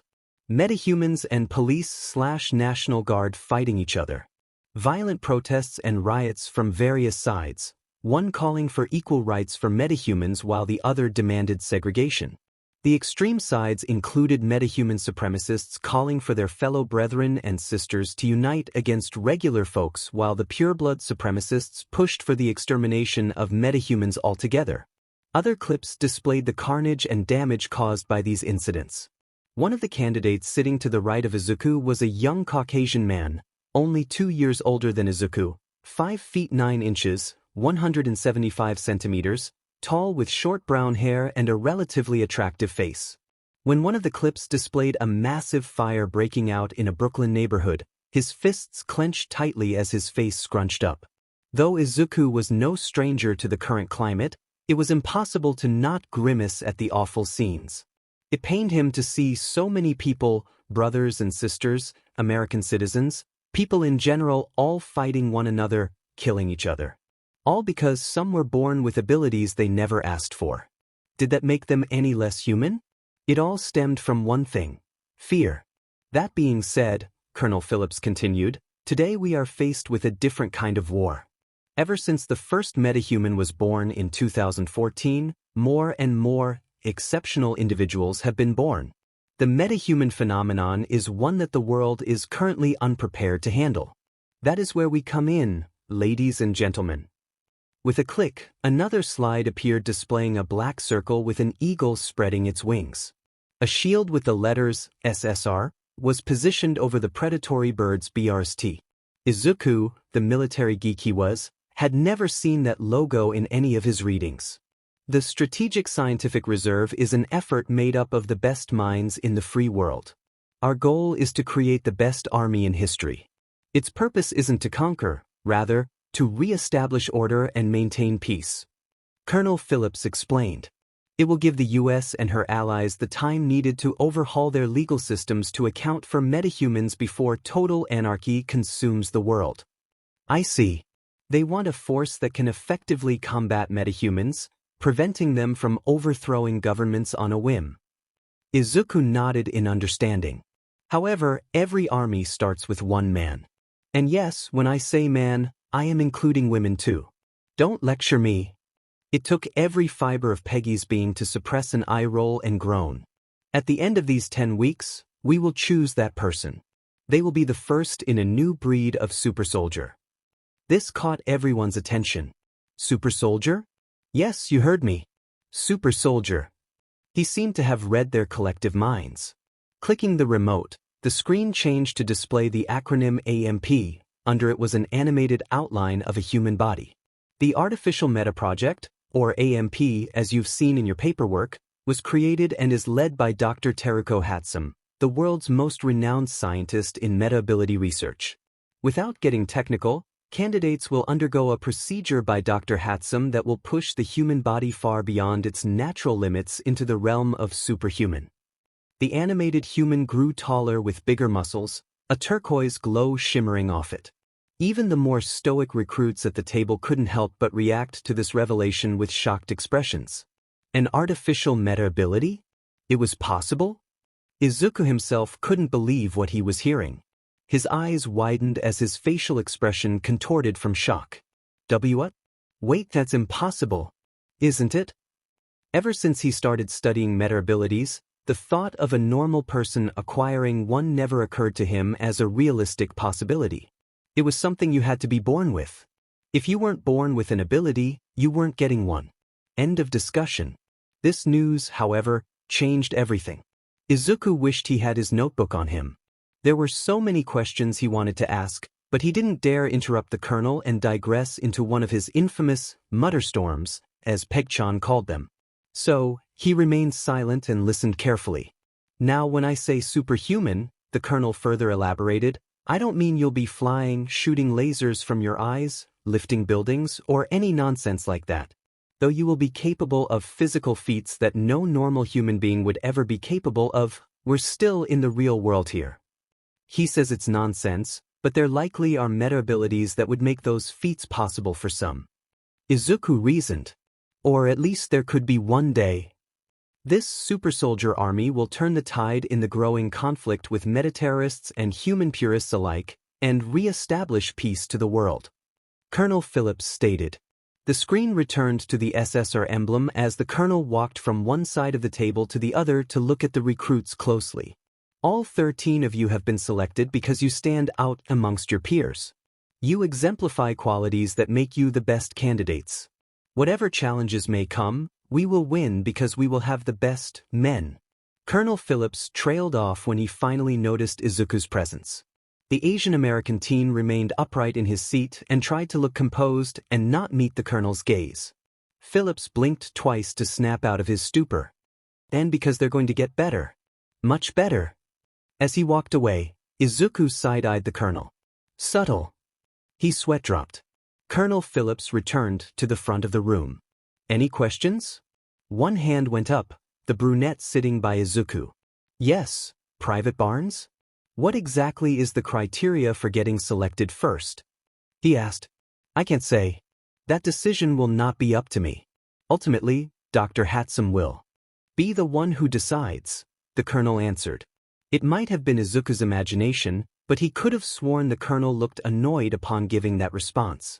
He was probably just imagining things though. Another hand went up. This time, it was from an attractive, athletic-looking 6 feet 0 inches feet, 183 centimeters, tall young woman with piercing blue eyes and long blonde hair tied into a bun. Yes, Private Carter? Is this procedure even safe? She asked evenly. You're talking about changing a person down to the molecular level. Has anyone survived? Are there any side effects? Is this permanent? This is just a lot to take in, sir. Everyone at the table nodded in agreement. She's not wrong. Izuku inwardly agreed. I'm skeptical as well. This all seems too unbelievable to be real. Then again, meta abilities in general were considered fantasy not even 3 decades ago. So, he supposed he should have an open mind. Dr. Hatsum can give you a more thorough explanation for the procedure's specifics at a later time. But I can reassure you, this procedure is indeed safe. Colonel Phillips replied. This project wouldn't exist otherwise. Well, it's 95% safe. For what that's worth. Peggy sardonically thought, reminded of her conversation with the bubbly doctor in San Francisco. Peggy's eyes widened as the realization struck her like lightning. The same night that Izuku was unexplainably accepted into the army was the same one she turned down Dr. Hatsum's offer. It was highly possible she was in the same area when Izuku went to the recruitment station. Given the mere fact that Izuku was in the SSR, the puzzle pieces immediately came together. It all made sense now. Hatsum. As Peggy remained outwardly composed, a hot fire was raging within her at the eccentric military scientist. UBTCH. Though no one else in the room seemed to notice Peggy's inner turmoil, Izuku immediately sensed it. A few beads of sweat raced down his face as he involuntarily shuddered. She said, "What's up with her? If there are no more questions, all of you head to Training Ground Beta and await further instruction from your drill instructor." Dismissed. Colonel Phillips instructed. Yes, sir. The group responded. With that, the recruits walked in a single-file line out of the room. Izuku couldn't help but glance back to Peggy, seeing her steely gaze was locked onto him like a hawk. He quickly looked away, focusing on staying in line. I don't think she wants me here. He thought more about his situation. So this is what Dr. Hatsum recruited me for? A super soldier project? Why me? After the 13 recruits exited the room, Colonel Phillips walked up to Peggy. Corporal, will you please accompany me to Dr. Hatsum's office? I need to have a talk with her about her choice in candidates. I'm sure you know what I mean. Yes, sir. I was actually about to head to her office myself. She replied. The older Army veteran curtly nodded, and the pair walked out of the room and down the corridor in the direction of the science division. Do you know that skinny kid, Corporal? Phillips inquired. Yes, sir. She nodded. Izuku Midoriya. From Fresno, California. Recent high school graduate. Quite intelligent. Physically, he is on the frail side. She truthfully admitted. Phillips huffed. That's an understatement. Any clue why the good doctor would think it's a good idea to bring that kid here? Peggy didn't respond immediately. Many thoughts raced through her head. No, Colonel. She then adopted a determined expression. But whatever thoughts Dr. Hatsum may have in regard to Cadet Midoriya, I'm going to make her see reason. Mizudafu, Japan, February 2197. The train ride to UA University was around 20 minutes by train. Midoriya and Uraraka used that time to quiz each other over a few topics to refresh their memory. The written exam was first, so the pair wanted to be clear-headed and ready to cover any topic that would appear. Shortly after disembarking from the train station, Midoriya and Uraraka were both standing before the school entrance. The main building consisted of 4 skyscraper-sized towers with blue windows connected by enclosed bridges in the center. A giant wall lined the campus's perimeter, with the only point of entry being the blue gate with the golden UA emblem on top. Though Midoriya had seen the facility from the outside and pictures online, he couldn't help but marvel at the sheer scale of the campus. They must have been racking in a lot of money to afford all of this, he imagined. But he couldn't get sidetracked. He had a mission. Well, this is it, Uraraka said, sounding nervous.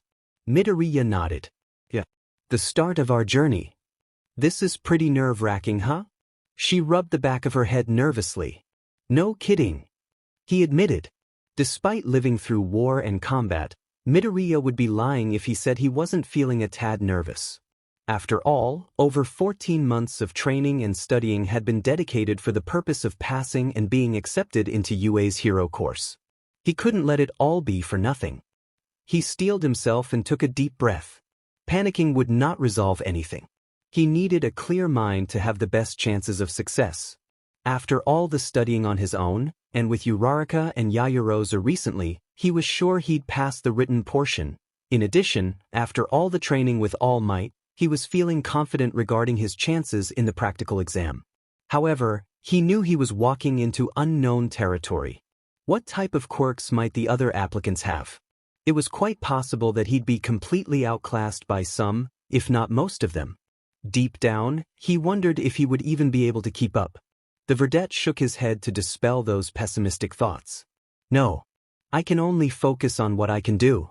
I'll give it my all and let the chips fall where they may. A vibration from his phone snapped him out of his musings. He pulled it out and saw 2 messages. One was a message from Yayarozu in the group chat, and the other one from Coulson. Uraraka pulled out her phone as well. Yayarozu, good luck, you too. I know you will do well. I'll be cheering for you. Midoriya, thank you, Yamamo. We'll take all the power of friendship we can get. Uraraka outwardly snickered. Uraraka, carrot.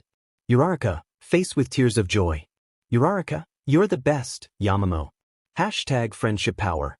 Yayarozu, hashtag friendship power, do your best. Plus ultra. Midoriya and Uraraka felt a bit of their previous tension melt away. Yayarozu had taken the recommendation entrance exam a week prior and had passed with flying colors. So, at least one of their trio was guaranteed a spot in the hero department. Midoriya took one last glance at his phone to see Coulson's text. Coulson, you'll do great today, Cap. Break records and turn heads. Midoriya couldn't help but smile at the agent's enthusiastic message. He could practically feel the agent's otaku-ness coming through the text. Still, he hoped S.H.I.E.L.D. would honor their agreement and not pull any strings. The verdette had made his longing to earn a spot in UA's hero program on his own very clear from the beginning of the mission. So far, they had seemingly honored it. However, if he smelled any foul play, he wouldn't be afraid to call them out on it. Anything wrong, Midori-kun? Uraraka asked, noticing her friend's serious expression. Oh no, I'm fine. Midoriya switched his phone off, placing it back in his pocket. Just got a text from a friend. That's all. Out of the way extras. Midoriya immediately recognized that brash. Turning around, his green eyes widened slightly. Bakugo! Bakugo furrowed his brows in confusion. Green hair? It's been a while. I had a feeling you'd be here. Good luck today. Midoriya held out his hand. Bakugo didn't acknowledge the handshake and sharpened his gaze. Midoriya realized that the ash blonde was sizing him up, although it didn't look like he wanted to fight. You've gotten taller. Bakugo tersely noted. And your Japanese is better. Midoriya pulled his hand back before he smirked. I couldn't stay as I was. Now could I? Bakugo didn't respond immediately. Whatever. It won't matter. He trudged past the verdette. I'll crush any obstacles in my way, especially you. As he stomped away, Midoriya shook his head. Seriously, what's his deal? What was that? Uraraka was confused over what she just witnessed. You know that guy, Midori-kun? Not really. He's the guy from that Sludge villain incident, remember? The brunette's eyes widened when she remembered Midori-kun telling her that story. Then, why was he acting like such a JRK just now? Midoriya shrugged. Your guess is as good as mine. He then returned his attention to the large gate. We should start heading inside now. Don't want to be late. Yeah, I guess we should. The pair proceeded through the gate with the other examinees. Their exam cards were hung around their necks via lanyards, allowing them entry onto the campus. Before entering through the main doors, Uraraka stopped and turned to Midoriya. Well, Midori-kun, she held out her fist. Best of luck. Midoriya smiled and fist bumped her back. Same to you, Uraraka-chan. Remember, all three of us are getting into the hero course together. She pumped her fist excitedly.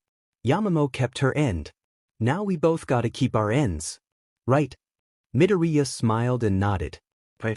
Let's ace this thing. With that, they walked through the massive doorway and into the building.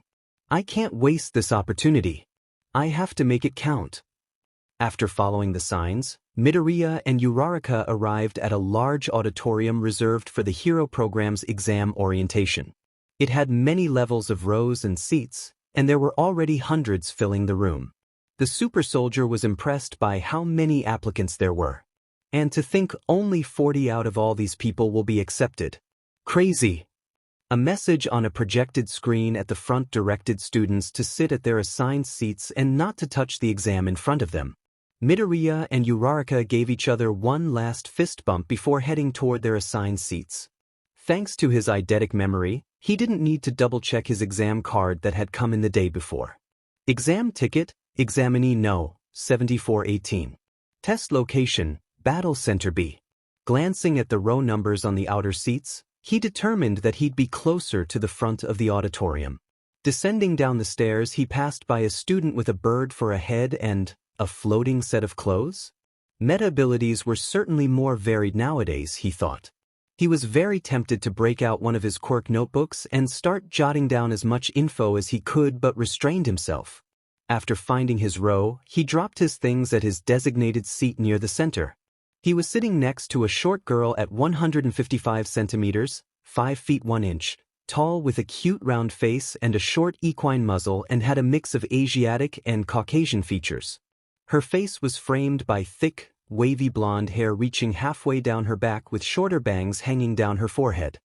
He noticed that her calves were similar to those of a horse, sported brown hooves for feet, and a short horse tail poked out behind her. Her notable features were her large, round blue eyes and the two tall, lyre-shaped horns on her head. Like him, she wasn't wearing a school uniform. Instead, she wore a light blue dress jacket over a white collar shirt, a blue dress skirt, and silver horseshoes on her hooves. Guess it wouldn't hurt to say hi, right? He thought. Lighten the mood and all. Hello. He tried.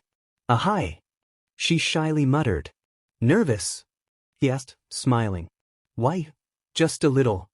She didn't look at him, keeping her gaze on the desk. How about you? She must be shy. I can relate. Wait. He then noticed something. There's definitely an accent in her voice too, right? Definitely. But I'm pretty eager to get started too. He figured it wouldn't hurt to ask what was on his mind. Forgive me for asking, are you a foreigner? The pony girl went stiff and turned away. Why yes. She was expecting him to start mocking her. After all, foreign exchange students weren't always treated well in Japanese schools. He nodded. I thought so. I'm here from the States myself. That statement caught the girl's attention as she turned to face him, surprised. Are really? Me too. Where from? California. Fresno, to be specific. Oh wow, that's cool. She shifted in her seat, letting her walls down. I'm Pony Tsunotori. Oh wait, my name is backwards over here. My bad. He chuckled. No worries. I get it. He raised an eyebrow. Pony? Like the horse. Why? She sweat dropped before shaking her head and holding out her hand. Sorry, let's start over. I'm Tsunotori Pony, from Austin, Texas. Midoriya took the hand, giving it a firm squeeze. I'm Midoriya Izuku. Nice to meet you, Tsunotori-san. Please is all mine, Midoriya-san. Oh, I can hear the accent in your voice too. She beamed. I've been told that I still have it. He chuckled a little before asking, so, what brought you to UA? Tsunotori perked up at the question, only to turn her gaze back to the table. I came here from Texas to live with my mom and get adjusted to living in Japan. I've always wanted to go to the same college that All Might went to. She laughed timidly and rubbed the base of her horns. Silly, isn't it? A foreigner trying to get into Japan's top hero program. Midoriya shook his head, smiling confidently. No. Trust me, it's not. Pony looked back, her lips curling upward into a smile, her horse-like tail subconsciously swishing. Meanwhile, after finding her seat near the back of the auditorium, Uraraka scanned the crowd in the hope of finding Midoriya somewhere. She finally found him near the front rows, too far for her to call out to him. She then noticed that he was talking with a blonde, foreign-looking girl with horns on her head. They both seemed to be having an animated discussion, given their smiles. Uraraka blinked twice. Midori-kun seems to have made a new friend, with another girl. She wasn't sure how to feel about that. The brunette, however, didn't have any more time to ponder on that thought. All right, boys and girls, this is your school DJ coming to you live from the monitoring room. A voice came from the loudspeakers. This is your official message to get rockin' on those tests in front of you. But no cheating. This is a hero course, so I'll be keeping a groovy eye on everyone here. You've got 2 hours to complete the written exam before we get to the main course. Your time begins right now. The monitor switched from the UA symbol to a digital countdown clock, and the auditorium was filled with the sounds of scratching pencils. Midoriya flipped his test over and swiftly began answering the questions. Time's up. Pencils down. The voice said in thick English. Midoriya placed the pencil down and let out a deep breath he didn't even know he was holding. His test was complete, down to the last PRD. It was certainly harder than any test he had taken at his old public school or at the community college, that's for sure. UA University was not only the top hero academy in Japan, but it boasted some of the best academic scores in the nation for good reason. Nevertheless, he felt confident that he performed very well on it. All the time spent studying had paid off. Now, it would soon be time to take the practical portion. He imagined it was the most important part of the entrance exam. Moments later, the lights suddenly cut out with the exception of a spotlight shining onto the stage. Everyone's attention was drawn to a tall, slim man with long blonde hair spiked upwards, in addition to a small brown mustache.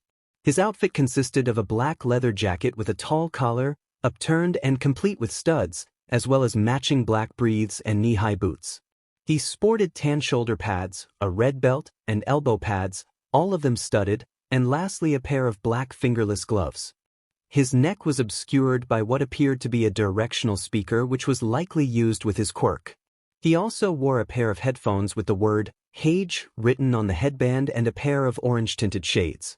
Midoriya's slightly eyes widened in recognition. Oh, it's Present Mike, the voice hero. I thought I recognized that voice from somewhere.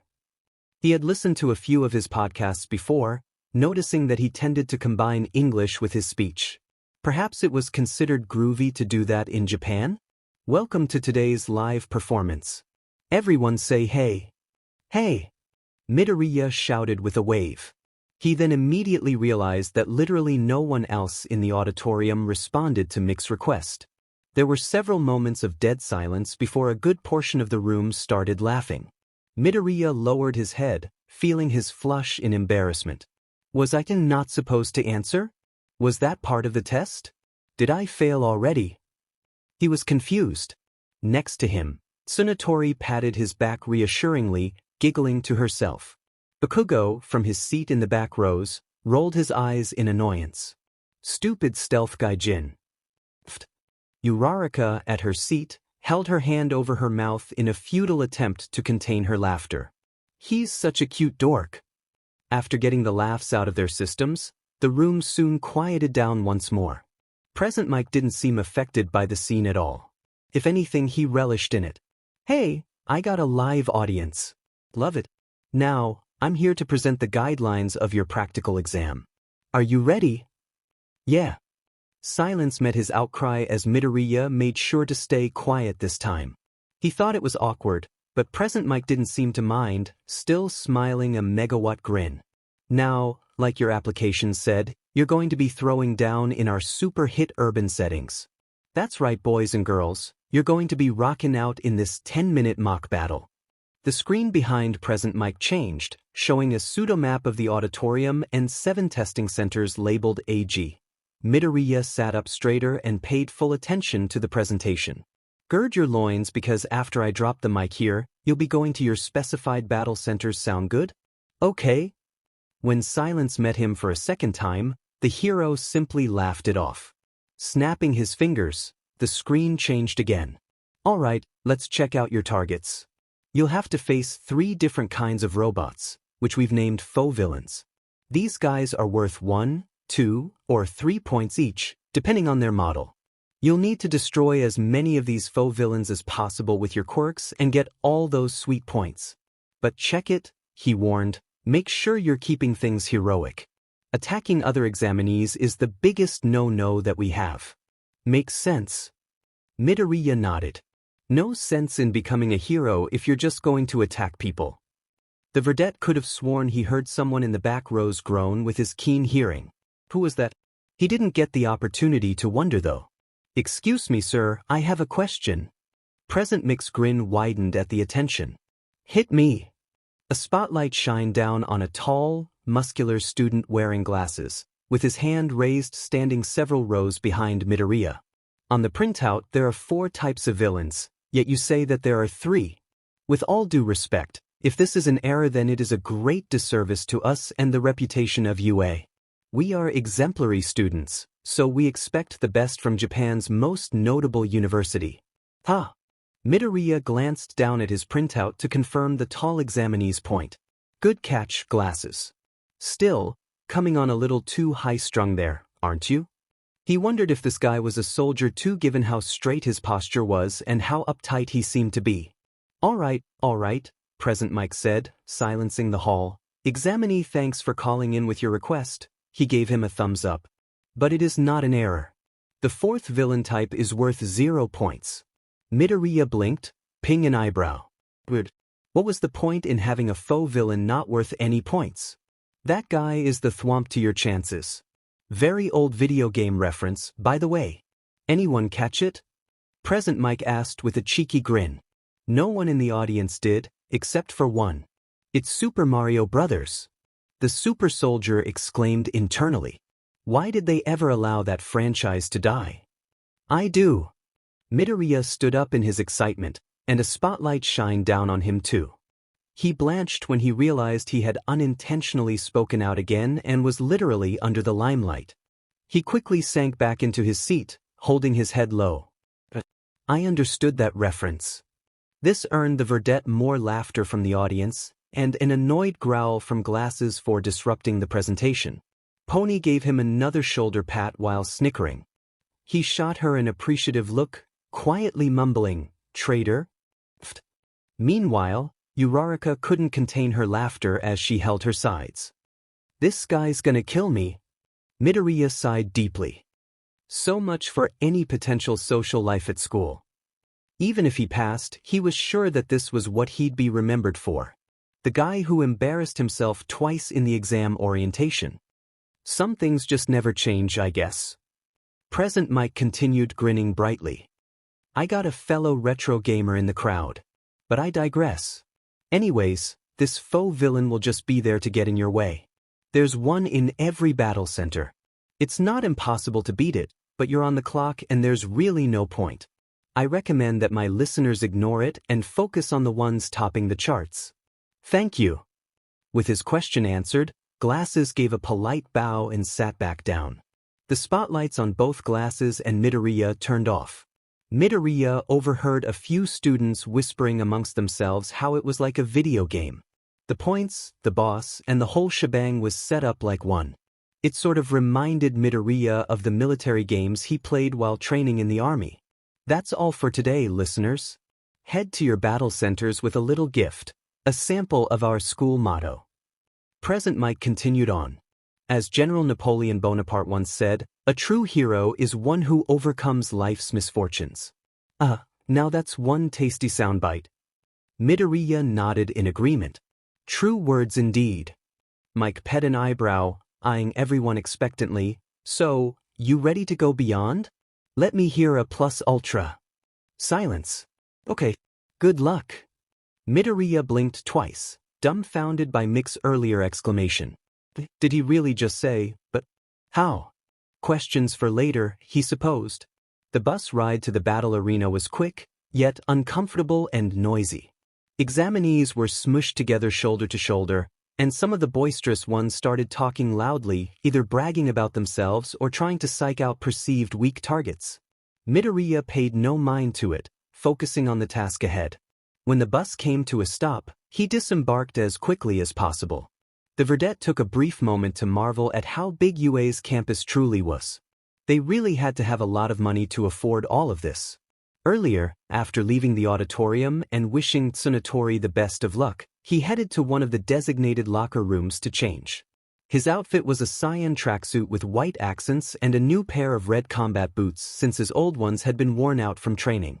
He had also removed his 200 kilograms, 441 pounds, ankle and wrist weights for the first time in months. The feeling of relief was instant. He couldn't ever remember feeling so light. He felt like he could jump over an entire building in one leap. Of course, he knew he realistically couldn't do that, but he sure felt like he could. Strapped across Midoriya's chest was a double-banded HRS with the unpainted shield attached to the back via a magnet. Days before the exam, he was required to fill out paperwork for him to use the shield in the exam, classifying it as a support item. Thankfully, the university approved his request. He didn't think he couldn't pass without it, but having it certainly made things much easier for him. He could overhear a few examinees talking about him behind his back. Isn't that the guy who made an idiot of himself at orientation? Yeah, that's him. Can't mistake that green hair. Is that a shield on his back? Looks like it. Kinda plain, huh? Is that all he has? What's he planning to do with just that? Something to do with his quirk maybe? Who knows?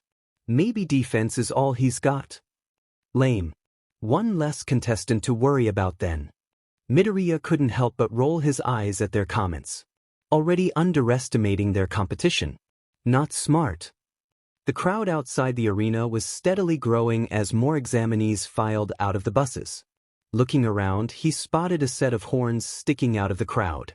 Tsunatori seemed to be in a conversation with a fairly attractive, athletic-looking woman with long, bright orange hair. He was mildly surprised they both were in the same battle center. Crazy coincidence, he thought. He was tempted to go talk to them but decided against it. No, I can try to talk with Tsunatori-san later. Need to get my head in the game now. No distractions. He proceeded to the front of the crowd toward the set of large metal doors. Taking a deep breath, Midoriya knelt down into a sprinter's stance, digging the soles of his boots into the concrete surface and pressing his fingers down. He could hear other examinees jostling about, some talking themselves up. bragging about how easy the test was going to be. He managed to block out most of it, drowning out their white noise with his own calming thoughts. The sound of a revving engine nearby caught his attention. Turning to his side, he was mildly surprised to find the tall student with glasses standing next to him. He too was focused on the large door to the arena. Following the sound closer, he confirmed it was coming from his legs. His calves had several muffler pipes sticking out. Midoriya blinked and momentarily fell into his habit of quirk analysis. Did he have some type of motor or engine ability?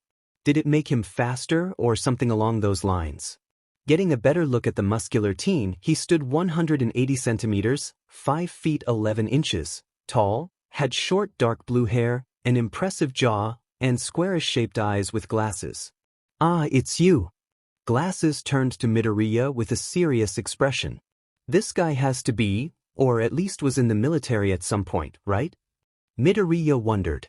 "There's no way he's normally like this, right? You're the one who disrupted orientation with your joking. Please try to refrain from distracting me and everyone else. Some of us here are actually taking this exam seriously." He tersely stated. "Ah, he thinks I was doing that on purpose? Well, I don't have time to explain myself, nor do I need to right now." Midoriya thought pensively. "I've got my own mission to worry about. Believe me, I'm taking this very seriously." Midoriya countered. "Best of luck to you though." Glasses glanced at the verdette, briefly surprised by how serious Midoriya sounded and his stone-faced expression. It almost reminded him of his elder brother when he got serious. Shaking his head, he turned forward to concentrate on the trial ahead. Midoriya refocused on the large metal door, waiting for the signal. A countdown, a loud horn, a green start flag, a starter pistol, a flare, he wasn't sure. He just needed to be ready for anything. The doors then opened, revealing a section of cityscape that could have fit in just about anywhere in Japan. "Is this the signal? Okay, start." Present Mick's voice boomed out from a guard tower nearby the gate. "What? There are no countdowns in real fights. The die has been cast, go. You're already behind." As the voice hero berated the group for hesitating, Midoriya had already dashed forward at full speed past the large doors while the other applicants looked up at the tower broadcasting the hero's explanation. Running into the arena, Midoriya immediately began scanning for targets. He could hear the other examinees charging in not too far behind him. Won't take them long to catch up. Need to capitalize and take out as many targets as I can. He internally rationalized. Turning a corner, Midoriya found 3 large, green robots in the street. A 3-pointer and 2 2-pointers in close proximity to each other. How convenient. Without slowing down, he reached back for his shield, swiftly determined the optimal throw, and flung it to the right. Bouncing off a nearby parked car, the shield's trajectory sent it tearing through both 2-pointers' heads. Rebounding off a nearby building, the shield came flying back to Midoriya's outstretched left hand. Using the disabled 2-pointers as a springboard, the verdette launched himself at the larger 3-pointer. Twisting himself in midair, he used his gathered momentum to fling the shield vertically at the larger mech, which tore through its armor like paper. These things really are made to be broken. He mused. The robot collapsed backwards from the force behind the hit with the disc stuck inside its head unit. Timing it perfectly, Midoriya landed on the deactivated mech just as it fell. Quickly reclaiming the shield, he jumped off and continued running down the street. Alright, that makes for 7 points.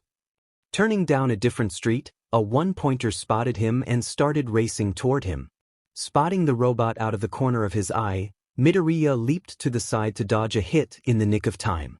He instantly reacted by jumping up to deliver a powerful kick, sending the robot's head flying across the street.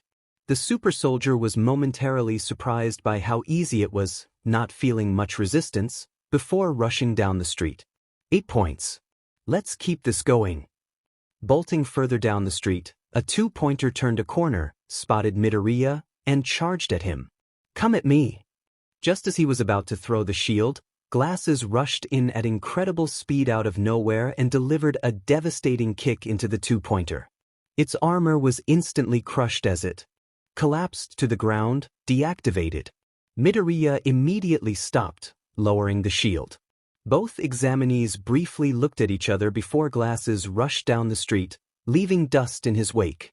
The vedette glanced down at the destroyed two-pointer and came to a realization. Okay, I need the high ground so I can spot more targets.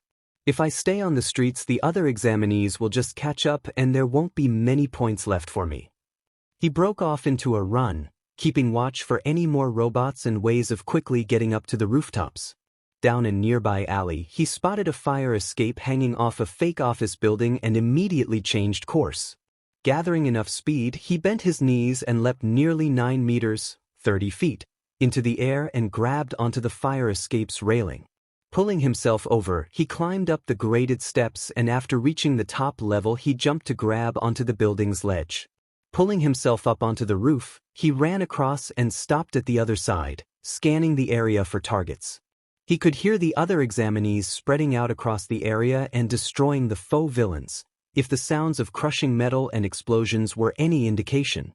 After a moment he spotted a large gathering of robots off in one section of the cityscape that none of the other examinees had reached yet.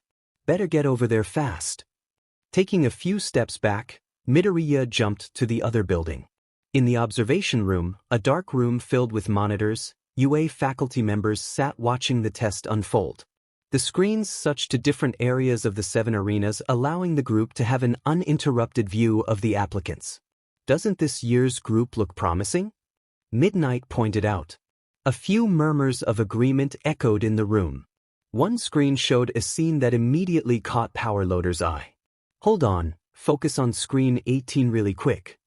The screen grew bigger, allowing the faculty to see Midoriya fluidly jumping from rooftop to rooftop.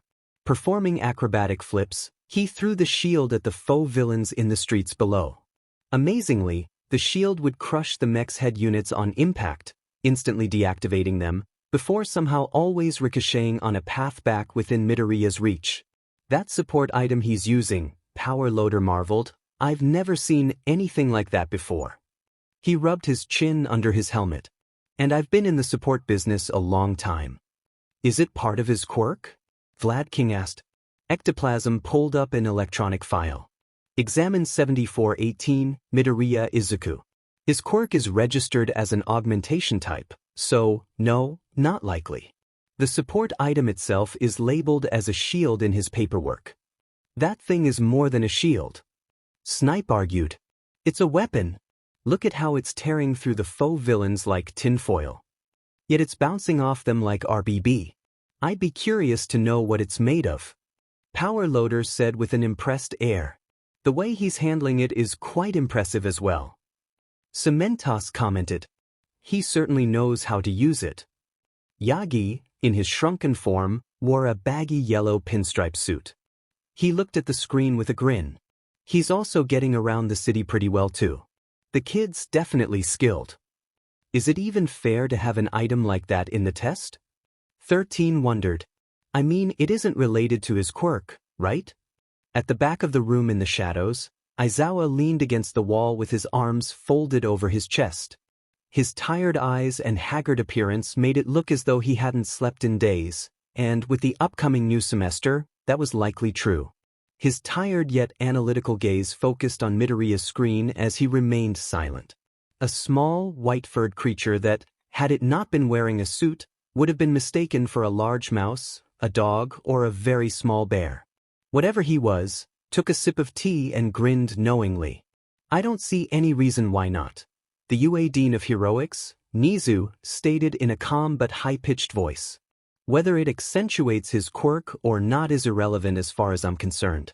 So long as he knows how to properly use it, which he seems to do, I'll allow it. A hero's support gear shouldn't be limited to something only related to their quirk. Right. Vlad King concurred with a nod. Aizawa back there can attest to that with his capture scarves. Aizawa didn't respond, still watching the monitors. 13 nodded and conceded, fair points. Nizu took another sip of tea before continuing. Besides, whether one has a useful support item or not, the practical exam is not any less difficult. Examinees have not been informed of the number of villains or their locations.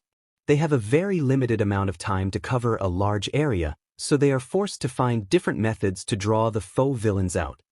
He paused and flipped through several channels, stopping on a screen with a silver-haired man with multiple appendages, scanning the horizon, gathering information to better understand the situation before anyone else.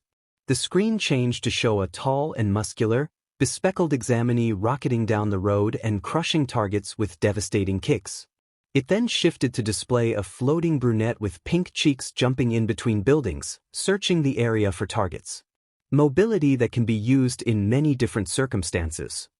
The screen changed again to display a flashy blonde man blasting a robot apart via a laser from his stomach, looking very lax in the process. Keeping calm under pressure. The next screen showed another blonde, feral-looking young man standing on a pile of broken machines, smoke billowing from his hands. And, of course, pure combat ability. These abilities are needed to keep peace in the streets. Nizu smiled. Examinees who use a combination of all of these tactics are typically the most successful and rack up the highest scores. Well, Snipe spoke up, we can't know yet how good this group really is. Their true test is yet to come. He paused to press a big red button. And how they react to an overwhelming threat will show their true nature.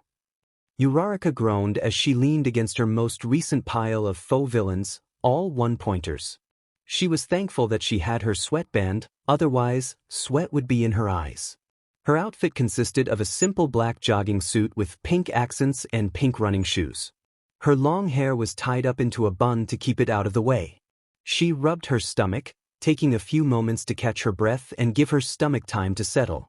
Midoriya had previously suggested during one of their study sessions that she could use her quirk on herself to get around much faster than running. However, she had to be careful where she pushed off while in the air, so she wouldn't float herself too high. So far, she was doing quite well in covering ground and using her quirk to float the robots before sending them crashing to the ground. However, the constant on and off use of her quirk on top of her breakneck pace was taking its toll. Everyone is trying so hard to get the higher point bots, they're leaving the one-pointers alone. I can't keep settling for this. Uraraka realized. Need to change up strategies. 2 minutes remaining. Present Mike shouted over the speakers.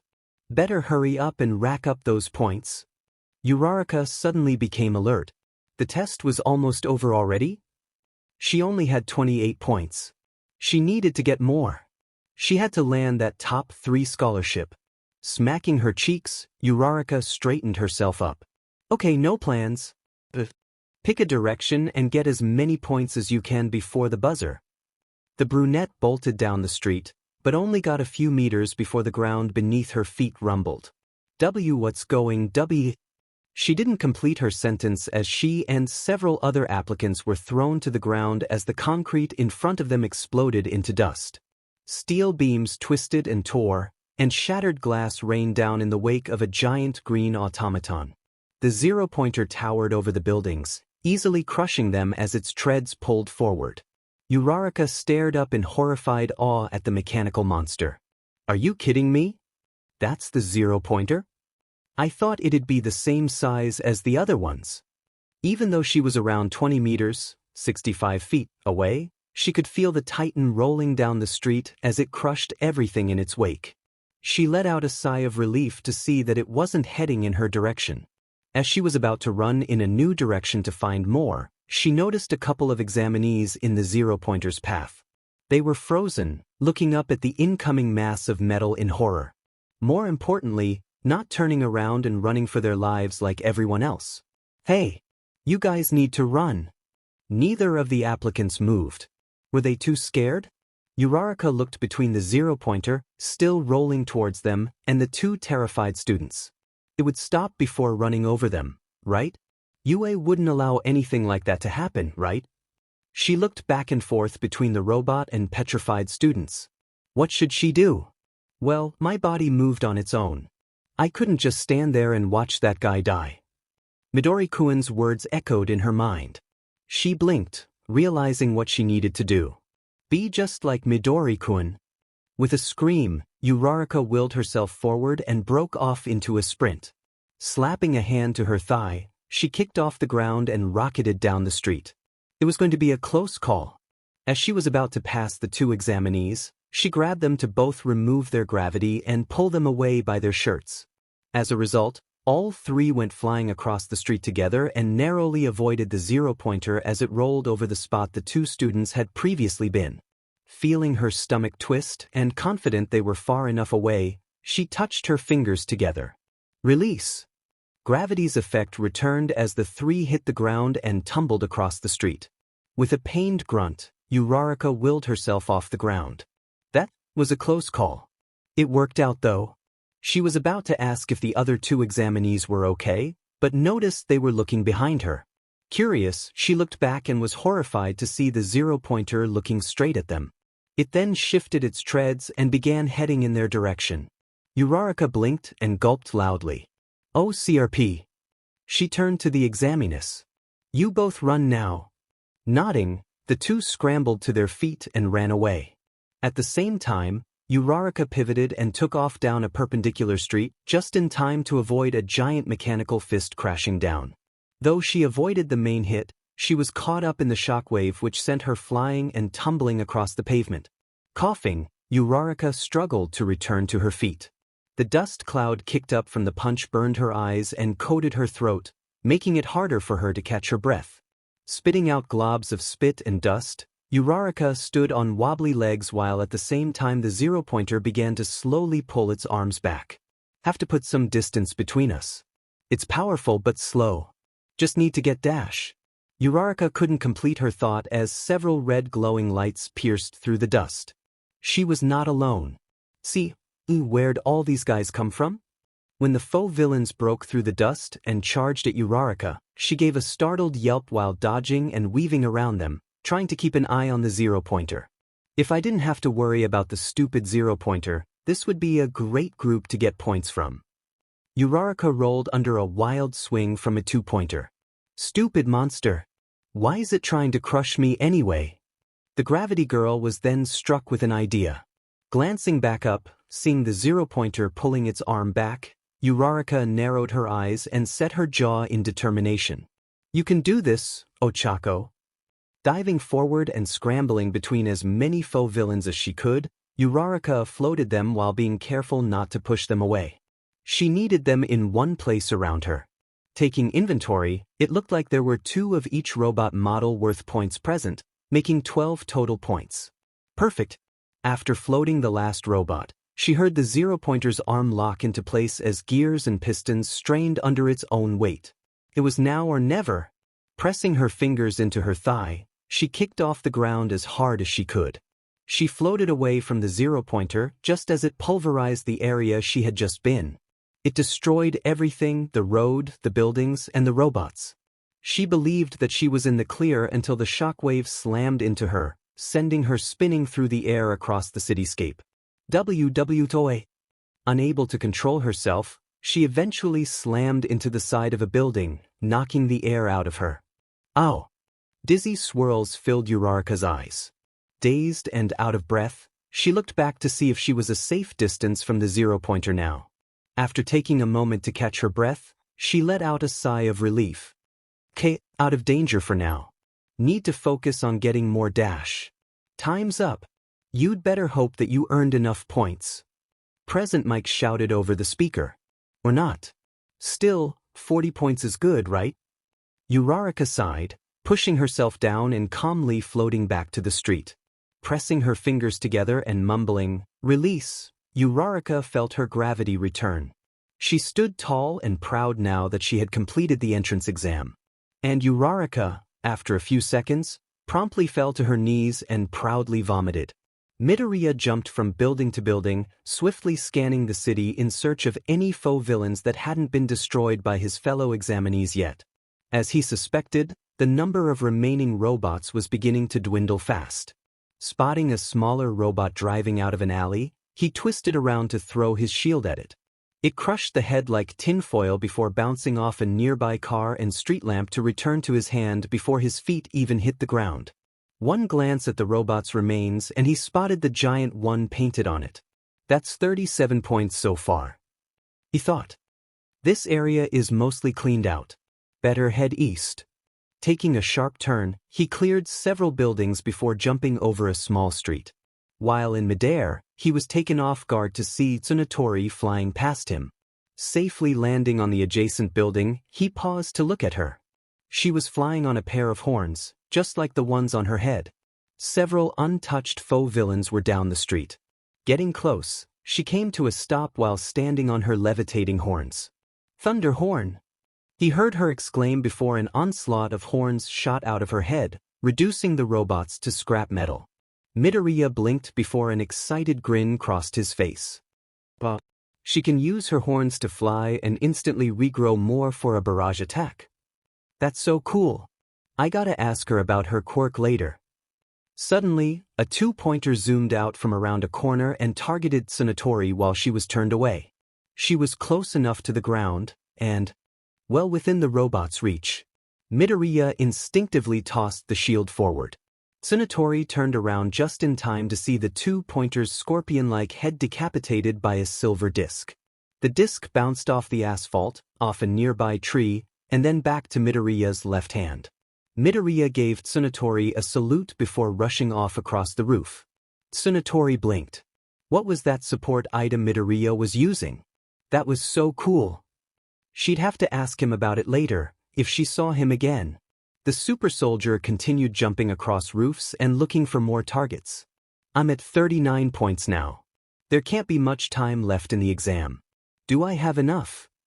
2 minutes remaining. Present Mike shouted over the speakers. Better hurry up and rack up those points. More points it is then. However, before Midoriya could continue hunting for more robots, the ground shuddered. At first, he thought it was an earthquake, but the way the shaking continued clued him in that it was something else. Suddenly, a nearby building exploded as a massive green robot emerged into view. Midoriya's eyes widened as he recognized the mech's design. That's the zero-pointer? He backed away in shock. It's just an exam. That thing is way overkill. Several buildings near the giant mech suddenly collapsed as its giant treads started moving. It crushes buildings just from moving. Gotta make sure no one's in its way. Turning around, Midoriya headed back to the street the zero-pointer was rolling down. He stopped at a ledge to look down. All around, examinees abandoned their positions and ran for their lives. Like Present Mike said, there was no point in trying to fight the zero-pointer. While quickly scanning the area, he spotted something moving under some rubble, or rather, someone. It was Tsunotori, trapped up to her waist by heavy chunks of debris. She must have been caught off guard by the zero-pointer's activation like everyone else was. He saw the pained look on her face, weakly struggling to free herself from the massive machine that was preparing to crush her under its treads. No one was around her to help as they ran away in fear. Midoriya didn't hesitate. Placing his shield on his back, he broke off into a mad dash and cleared a couple buildings before jumping off the ledge to the street below. He grabbed onto a street lamp to take away some of his fall and swung himself further down the road. He landed in a crouching position before taking off toward Tsunotori. I've got you, Tsunotori-sen. The verdette rushed up to her and carefully removed the rubble pinning her down. Can you stand? The blonde equine girl grimaced. No. I think my leg is broken. She looked at her swollen left leg. Don't worry, I'm getting you out of here. He told her while picking her up in a princess carry, bolting down the street away from the machine. Tsunotori was surprised by how fast Midoriya was running. She was reminded of the tall, glasses-wearing applicant running around from earlier. After swiftly running a kilometer, 0.6 mile, down the street close to the entrance, Midoriya carefully laid Tsunotori down to lean against a building. You should be safe here. Can you still use your horns? He asked. Tsunotori weakly nodded. Why, a little bit, I think. He nodded. Okay, if you have to, you can use those to defend yourself from any more faux villains that come your way. I gotta go back. Why? She asked, confused. I'm going to stop that thing from hurting any other examinees. He turned and bolted down the street. Wait. Why? The blonde tried to ask the verdette. Midoriya-san, there aren't any points for beating it. The points don't matter. Midoriya yelled back while running. If you can do something that'll help others, even if it doesn't benefit you, then a hero should do it. With that said, he was out of range and the equine girl could only stare at his back as he ran. He's right, she mumbled to herself. So cool. Midoriya dashed down the street back to the zero-pointer, which was rolling across the city, crushing anything in its path. He carefully studied the mech for any obvious weaknesses. He could try to disable the treads but didn't want to risk getting himself injured from the massive gears. He could target the joints and break them, but the robot would likely swipe him off before he could deal any noteworthy damage. An idea occurred to him as he looked up at the robot's blockish head. Wait, it's still a robot. It needs a processor to operate. If I can break that before it notices me. With a plan in mind, Midoriya increased his running speed and jumped when he was in range of the mech. The zero-pointer didn't seem to notice him yet as he leaped onto a part of its leg above the giant treads. He carefully scaled up the robot using the armor grooves as footholds and handholds. To stay out of the robot's vision, he shifted to scale up its back and reached its shoulder area before ascending to the back of the head. After pulling himself onto the flatter part of the zero-pointer's shoulder, he took a few deep breaths. If Midoriya had any fear of heights, he didn't let it show. He pulled the shield off his back, slipped his left arm through its straps, and smashed the edge into the metal plating. The armor was torn easily and allowed Midoriya to rip it apart further so he could climb into the robot's head. All around him, there was a mass plethora of wiring and mechanisms, and he had no clue how they functioned. Well, better just start breaking stuff. With that, the verdette started smashing whatever he could around him using his fists, kicks, and the shield. Meanwhile, on the outside, the zero-pointer stopped in its tracks and its limbs began to spaz out of control, knocking a building over in the process. Tearing through more wires, Midoriya spotted a large black block the size of a car with flashing lights, giving off a lot of heat. That's gotta be the CPU. He pushed his way through, lifted the shield above his head, and slammed it through the block. A shower of electrical sparks went flying and the lights immediately shut off. As a result, the robot instantly stopped moving and its red eyes went black. It remained frozen for a short moment until it slumped down, collapsing face forward to the ground dead. CRP. CRP. Midoriya held onto ropes of wires, bracing himself, feeling the mech falling forward. The street was crushed under the zero-pointer's massive weight, and even a few nearby buildings crumbled away, throwing up a large dust cloud. Thankfully, no one had been around the machine as it collapsed. From a safe distance, examinees looked on in shocked confusion at the fallen zero-pointer. What happened? Why did it all of a sudden stop working and collapse? As the dust settled, Midoriya used his shield to bust a hole through the zero-pointer's armored head. He carefully climbed out and jumped down to the crumbled street below. He took a few deep breaths and glanced over the fallen robot, confident that it would not suddenly reactivate. Now he understood why the zero-pointer was a gimmick. It was ridiculously huge at 100 feet tall, and it would take a very specific quirk or overwhelming force to truly stop it. Or just someone crafty enough to sneak inside its head and destroy the CPU. He shook his head and frowned. Tsunotori-san could have been killed by this thing. How could they allow something like the zero-pointer to run loose? It's just a test. Midoriya-san. The super soldier turned around to see Tsunotori floating, using her horns to hold her up by her armpits. Are you okay? Why, just a few scratches. He waved off her worry casually. Realizing that the exam was still ongoing, he adopted a serious expression. If you can still use your horns, you should try and get a few more points dash. He was interrupted by a loud buzzer and then present Mick's voice. Time's up. You'd better hope that you earned enough points. Or not, Midoriya said glumly and turned to the equine girl. How many did you get? 45. Midoriya was slightly taken aback. Whoa, she killed it. Had she not gotten caught up in the zero-pointer's path, she likely would have gotten more. What about you? She asked. I guess we'll just have to wait and see if we got in. Yeah. She then shook her head and looked at him with wide eyes. Did you seriously just take down the zero-pointer just now? Yeah, no big deal. He shrugged. Just wrecked its hard drive. He jerked his thumb toward the hole he made getting out of the robot's head. That's so cool. By the way, can I ask you about Dash? Excuse me? Both the blonde and Verdette turned and saw a little old lady standing behind them. She wore a white doctor's coat and was leaning heavily on a cane. You both can chat, but only while I fix you up. Midoriya looked at her for a moment before his eyes widened in recognition. Oh, I remember, you're the youthful heroine, Recovery Girl. Right. He remembered her from reading up on UA's heroic department faculty staff from last semester. Yes, I am. Now sit down. Her stern voice was enough to make Midoriya sit down next to Tsunatori, who lowered herself to the ground with her horns. You. Recovery Girl pointed at Tsunatori. Tell me where it hurts. Tsunatori blinked in bewilderment. I think I broke my leg.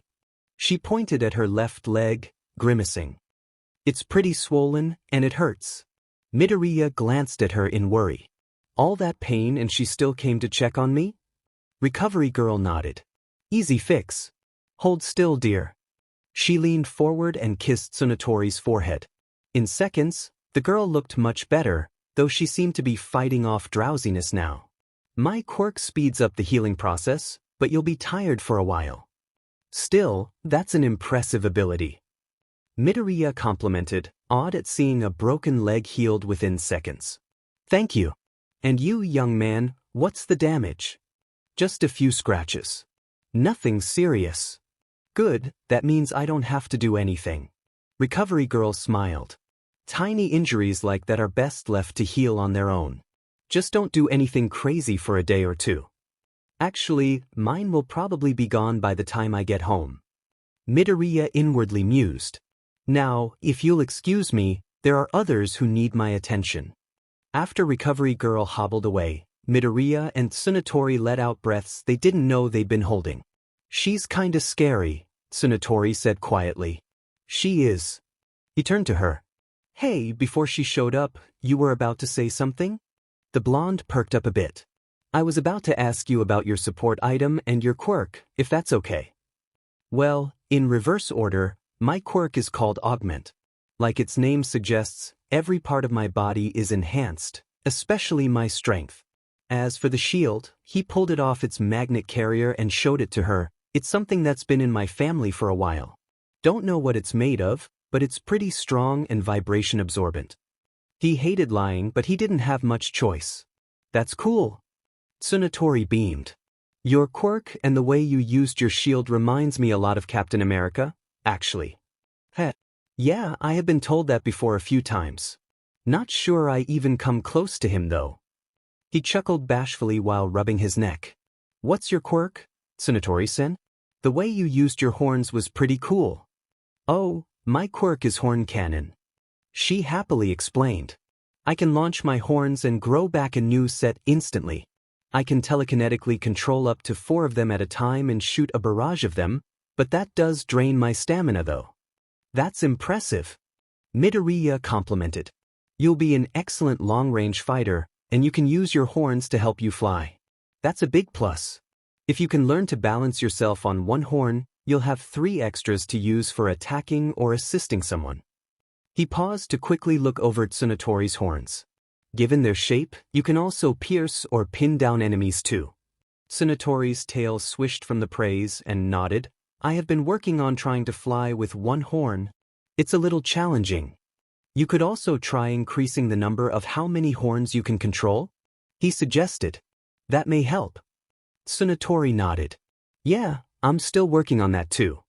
She smiled up at Midoriya. By the way, thank you for saving me back there. Midoriya smiled. No problem. He looked toward the entrance to see examinees gathering around it where Recovery Girl could use her quirk on anyone who needed healing. I guess we should start heading out. Midoriya and Tsunatori walked back and continued to chat. The pair said goodbye and wished each other luck before boarding their respective buses. After saying goodbye to Tsunatori, Midoriya went back to the locker room to get changed and met up with Uraraka at the front gate. They walked back to the train station together, glad that neither of them had gotten seriously hurt during the exam. So, how do you think you did? Midoriya asked. Well, I think I did good on the written part. Uraraka smiled. All the studying we did together with Yamamo really helped me out. So, thank you for your help on that. My pleasure.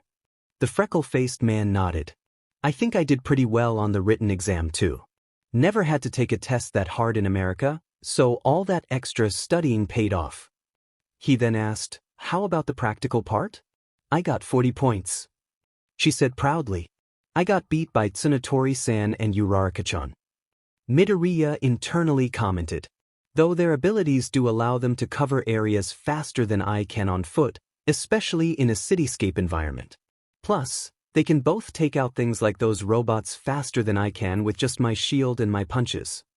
He internally rationalized. So, I can't be too upset about it. Though, Uraraka turned away looking sheepish, I kinda overused my quirk and made myself sick, and got bruised up too. Are you okay? Midoriya asked, sounding concerned. He remembered her telling him that overusing her quirk caused her nausea. It had to do with her equilibrium being out of whack. Oh, I'm fine. She quickly reassured him. Recovery girl was able to heal me up, no sweat. That's good. He sounded relieved. 40 points is really good. Great job. Thanks. She then looked up at Midoriya curiously. What about you? How many points did you get, Midori-kun? 39. Uraraka blinked twice and stared at him. What a 1-point difference. That's crazy. Hee hee. What? Is something wrong? What was with that look on her face? Oh, nothing. It's just, I thought you would have scored more. Realizing how that could be taken, she frantically waved her hands out. Not that I think you didn't try or anything, I'm sure you did your best. It's okay. Midoriya shrugged, sighing. I had to get around by jumping across rooftops so I could cover more area and spot more targets from up high. That was smart. I was doing something similar actually. Uraraka grinned. Great minds think alike, I guess. But the other examinees sometimes still. Got to the faux villains before me, especially that uptight guy with the glasses. He was pretty fast. Also, he sheepishly scratched his cheek. I spent the last 2 minutes taking down the 0-pointer, so that didn't help my cause either. Uraraka stopped and looked at him in shocked disbelief. What? Wait, time out. Why you took out the 0-pointer? Midoriya nodded, nonchalant. Yeah. By the time it was deactivated, I had already run out the clock. What? Why? Uraraka was speechless. The damage that metal monstrosity caused by punching and just moving around flashed through her head. Hold on, she sputtered out. How did you take out the 0-pointer? That thing was huge. She then had a thought. Wait, his quirk is an enhancer type. So maybe? Did you punch it? She exclaimed, wide-eyed. What? Midoriya pet an eyebrow, bemused. Punch it. Yeah. Did you enhance your arm to the max and punch it with everything you had, or something like that? Uraraka yelled, looking up at the verdette expectantly. I bet you took it out with one hit, right? She sure has a wild imagination. He didn't immediately respond to that. He started to laugh a bit. No, it wasn't anything that flashy. I'm not all might strong after all. Oh, so then how? She inquired, confused. He shrugged. I just climbed up to its head, got inside it, and started wrecking stuff until it stopped. Nothing fancy. Uraraka blinked twice. So, you climbed up it? Yep. And it didn't notice you? I went up its back where it couldn't see me, so no. And you just broke it from the inside? Midoriya nodded. That's what happened. Actually, that does make a lot more sense now that I think about it. Uraraka thought, feeling slightly embarrassed. Midoriya smiled sheepishly and patted her shoulder. Sorry to disappoint, Uraraka-chan. Didn't mean to crush your fantasy. No. She quickly responded. It's not that. If it works, it works. Great job. Another thought crossed her mind. Wait, Midori-kun, why did you try to stop the 0-pointer anyway? I saw someone get trapped under the rubble it created when it appeared. It was actually the girl I was sitting next to in orientation, believe it or not. Midoriya explained. Oh yeah, that blonde girl with the horns? She still wasn't sure how to feel about that interaction. Uraraka certainly wasn't opposed to Midoriya making more friends, but it just felt weird when he was talking so casually around other girls. She shook her head, dispelling those nonsensical thoughts, and continued to listen to her friend. I rescued her and got her out of harm's way. But seeing how she was nearly killed by the falling debris, he frowned. I couldn't stand by and let that thing endanger anyone else. Uraraka stared at him for a moment before a warm smile crossed her face. Putting others before yourself, huh? You really are a hero, Midori-kun. Oh, thanks, he blushed lightly. Uraraka then thought of her own encounter with the zero-pointer. I don't regret saving those 2 students at all, but I did hesitate. Meanwhile, Midori-kun rushed in to save someone and take down the zero-pointer too, all without a second thought. He's amazing. She frowned slightly. I still have a lot of work to do. Everything okay, Uraraka-chan? Oh, fine. She waved off, smiling. Just thinking. The zero-gravity girl decided to switch topics. By the way, are you hungry, Midori-kun? Midoriya's stomach rumbled loudly as if to answer Uraraka's question. Uraraka snorted with laughter. Guess that answers that. Hey, he felt his face flush in embarrassment. Yeah, looks like I burned through my breakfast. It was already past 1300 hours, 1 p.m., so he could definitely use some lunch. Why don't we go home, and I can make us something? Uraraka offered. We can call Yamamo and tell her how we did too. Midoriya nodded, smiling. Yeah, that sounds good to me. The pair arrived at the train station and hopped on a train to take them back to the closest stop to their shared apartment complex. During the train ride, Midoriya reflected on his actions during the practical exam. I did everything I could, right? I couldn't dare call myself a hero if I abandoned someone who needed help and ignored a serious threat like the zero-pointer just for my own gain. But is 33 points enough? He inwardly sighed. Well, even if it isn't, I can at least hold my head up high. Fort Erskine, see, June 2042. Several minutes of terse silence passed before Army Colonel Phillips and USMC Corporal Yamamoto arrived at the Science Division and a door with Dr. Hatsum's name plaque blazoned on it.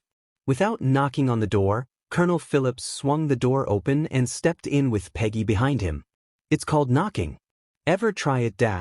The red-haired military scientist looked up from the papers she was reading over at her unorganized desk. Actually, her whole office was a mess with boxes of papers, books, and human anatomy scattered around. Oh, Colonel. And Corporal Yamamoto too. What do I owe this surprise visit to my office for? She asked cheerily, a hint of sarcasm in her voice. Doctor, Phillips kept his voice even, we need to have a little talk. About? She pet an eyebrow. That scrawny kid you allowed on my army base, the colonel answered bluntly. Cadet Midoriya. What about him? Colonel Phillips blinked in disbelief. How could she be so oblivious? That kid is a walking skeleton. Why would you waste one of our program's 13 spots on him? I have my reasons. Teruko nonchalantly glanced back at her papers on her desk. Reasons that I don't need to explain to you, Colonel. Dr. Hatsum She interrupted him. I seem to recall having full autonomy in choosing cadets whoever I deem suitable for the project. Gone was Teruko's usual cheerful voice, replaced with a serious tone. I have final say in who gets selected, not you. Yes, but I am still the director of this program, Doctor. The colonel fired back. And I don't believe Cadet Midoriya is suited for the AMP. He turned to Peggy. Corporal, back me up. Like the colonel said, Cadet Midoriya is not physically fit enough to endure the 10-week training camp. Peggy evenly stated, feeling a twinge in her chest. She hated to belittle her best friend in any way, but this was something that needed to be done for his own sake. I believe it's best for him to be medically discharged from the SSR and to the military altogether. I'm so sorry, Izuku. I know you wanted a chance, but this is way out of your depth. Peggy sadly thought. Well said. Colonel Phillips nodded in satisfaction. Corporal Yamamoto is in charge of the cadets' training regimen. If she believes that Cadet Midoriya can't cut it, then it's best to cut ties now. No point in prolonging this little experiment. Dr. Hatsum didn't respond immediately. Neither of you are wrong about Midoriya's physical limitations. That much is clear. However, physicality isn't the only trait I look for in suitable candidates. In fact, it's the least important. I don't understand. Colonel Phillips was clueless. This woman just didn't make sense to him. Teruko paused momentarily as if to collect her thoughts before looking back with a smirk. You're both right that Midoriya won't last 10 weeks the way he is now. She explained. So, I say let's go ahead and perform the procedure on him ASAP. The problem solved. Pardon. The colonel uncharacteristically stuttered. Peggy lightly gasped as her eyes shot open. No. She can't be serious. Doctor, with all due respect, that's insane. Peggy raised her voice. Agreed. The whole point of this training camp is to increase our cadet strengths before choosing the most suited for the procedure. Phillips added. Increase their base strength before multiplying it. Isn't that how you described it? Yes, initially. That was the plan. But Teruko smiled wistfully. Cadet Midoriya, someone like him is too rare to just toss aside. Colonel Phillips blinked in bewilderment while Peggy remained silent, processing Teruko's words. I'll tell you what, she looked back at the duo with a knowing smirk, I'll throw you a bone. You don't believe Cadet Midoriya is suited? Very well. You'll have 10 days to prove that to me. Excuse me? The colonel furrowed his brows. 10 days. Teruko repeated. If by 10 days Midoriya quits or proves he's unworthy, then I'll drop him from the program immediately. She laid out. But, if he doesn't, he'll undergo the procedure immediately afterward. Sounds like a good deal, right? Neither Phillips nor Peggy responded immediately. Phillips was flummoxed over Teruko's suggestion while Peggy struggled to contain her growing ire. The colonel closed his eyes, sighing deeply in exasperation. This is a waste of time, but fine. He reopened his eyes to shoot her a serious expression. I'll play along with your little game, Doctor. See, Colonel? Peggy whipped her head to the army man in shock. Why, you can't be serious? My hands are tied. I can't go against her. She's far too valuable for the SSR and the military in general, especially after what the Marines did to rescue her from those maniacs in Japan. Phillips rationalized. Still though, on one condition. He continued. If that kid doesn't last through 10 days, then I'll get to decide the next cadet to take his place and who gets selected first. Can you agree to that, Doctor? If Teruko was fazed by the colonel's counteroffer, she didn't let it outwardly show. She grinned roguishly and held out her hand. I can agree to that, Colonel. Colonel Phillips and Dr. Hatsum promptly shook hands while Peggy was left in the middle, looking dumbfounded. What in the world just happened? Then there's nothing left to be said. Phillips turned around before glancing over to Peggy. You should get to the training grounds soon, Corporal. Why, yes, sir? She said absent-mindedly. By the way, Colonel Phillips, Teruko smiled slyly, those 10 days start right now. It's June, so, by this time at 1:30 p.m. on July 3rd, if Cadet Midoriya hasn't quit or performed any unworthy action, he will be selected. The elderly colonel nodded. Understood, Doctor. If you'll excuse me. You are. Teruko stuck her tongue out, earning an annoyed grunt from the old man. With that, the army colonel walked out of the office and closed the door behind him. Both Japanese-American women were left in the room alone. Teruko went to grab more papers on her desk while glancing back at her desktop monitor. Shouldn't you be going somewhere, Corporal? Why? Peggy growled, a shadow cast over her eyes. Teruko glanced up at the ravenet. The Marine woman shot the military scientist with a fierce expression. Why are you doing this? Is this your way of getting back at me for turning down your offer? Teruko blinked twice in confusion. Her ringed eyes slightly widened as she deduced what Peggy was talking about. Oh, no. She turned her gaze back to her monitor nonchalantly. That has nothing to do with anything. Although, I did talk to the higher-ups about transferring you here to train cadets after that meeting. Yeah, I figured that part out and I was fine with it. But this, she clenched her fists tightly, Going behind my back and recruiting Izuku to be your guinea pig? It's too much. Corporal Dash. Why did you pick him? She shouted out, not caring if anyone overheard them. You know he's too weak to be in the military. He'll die in boot camp. If it wasn't to spite me, then why? Teruko was silent. Her lips straightened as she stared at Peggy with an even expression. If you're truly his best friend, then you should know that already. Peggy blinked, confused. What? Teruko turned away, smirking. I'm sure deep down you already know why I chose him. You're just being too overprotective to see it right now. I don't. She stammered. I'm sure you'll fully realize it before the 10 days are up. Teruko said, turning her attention back to her computer. Well, I have work to do and so do you apparently. Better get to it, Corporal. Yes. Peggy turned and proceeded. But we're not finished with this yet, Teruko. Oh, I know. Also, she shot Peggy a cheeky grin, don't go too hard on Izuku in training, or too easy either. You don't want to turn the platoon against him right off the bat, do you? First, don't tell me how to do my job. Second, she glared back, don't call him that again. Oh, is that the nickname that only you can call him by? You're such a tsundere, Peg-chan. She mocked. Shut up. Peggy felt her face get a tad warmer. With that, Peggy slammed the door shut before stomping off down the hall, the veins on her temple throbbing. Teruko, meanwhile, sighed loudly. This is gonna be an interesting 10 days for sure. Mizudafu, Japan, March 2197. Over a week has passed since completing UA University's Hero Department entrance exam.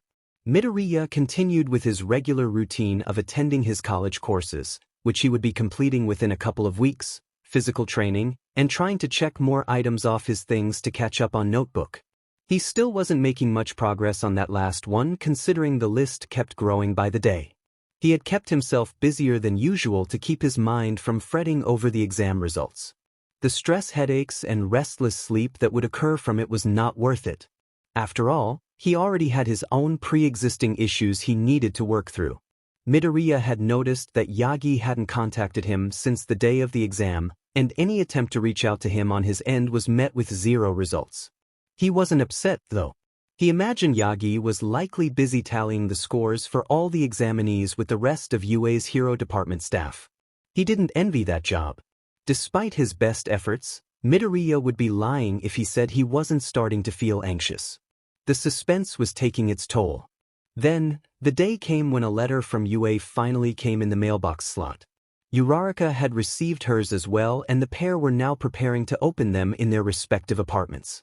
Sitting at his desk in a white tank top and gray jogging briefs, he let out a deep exhale before carefully opening the letter. Instead of a letter, a small disc fell out and landed on his desk.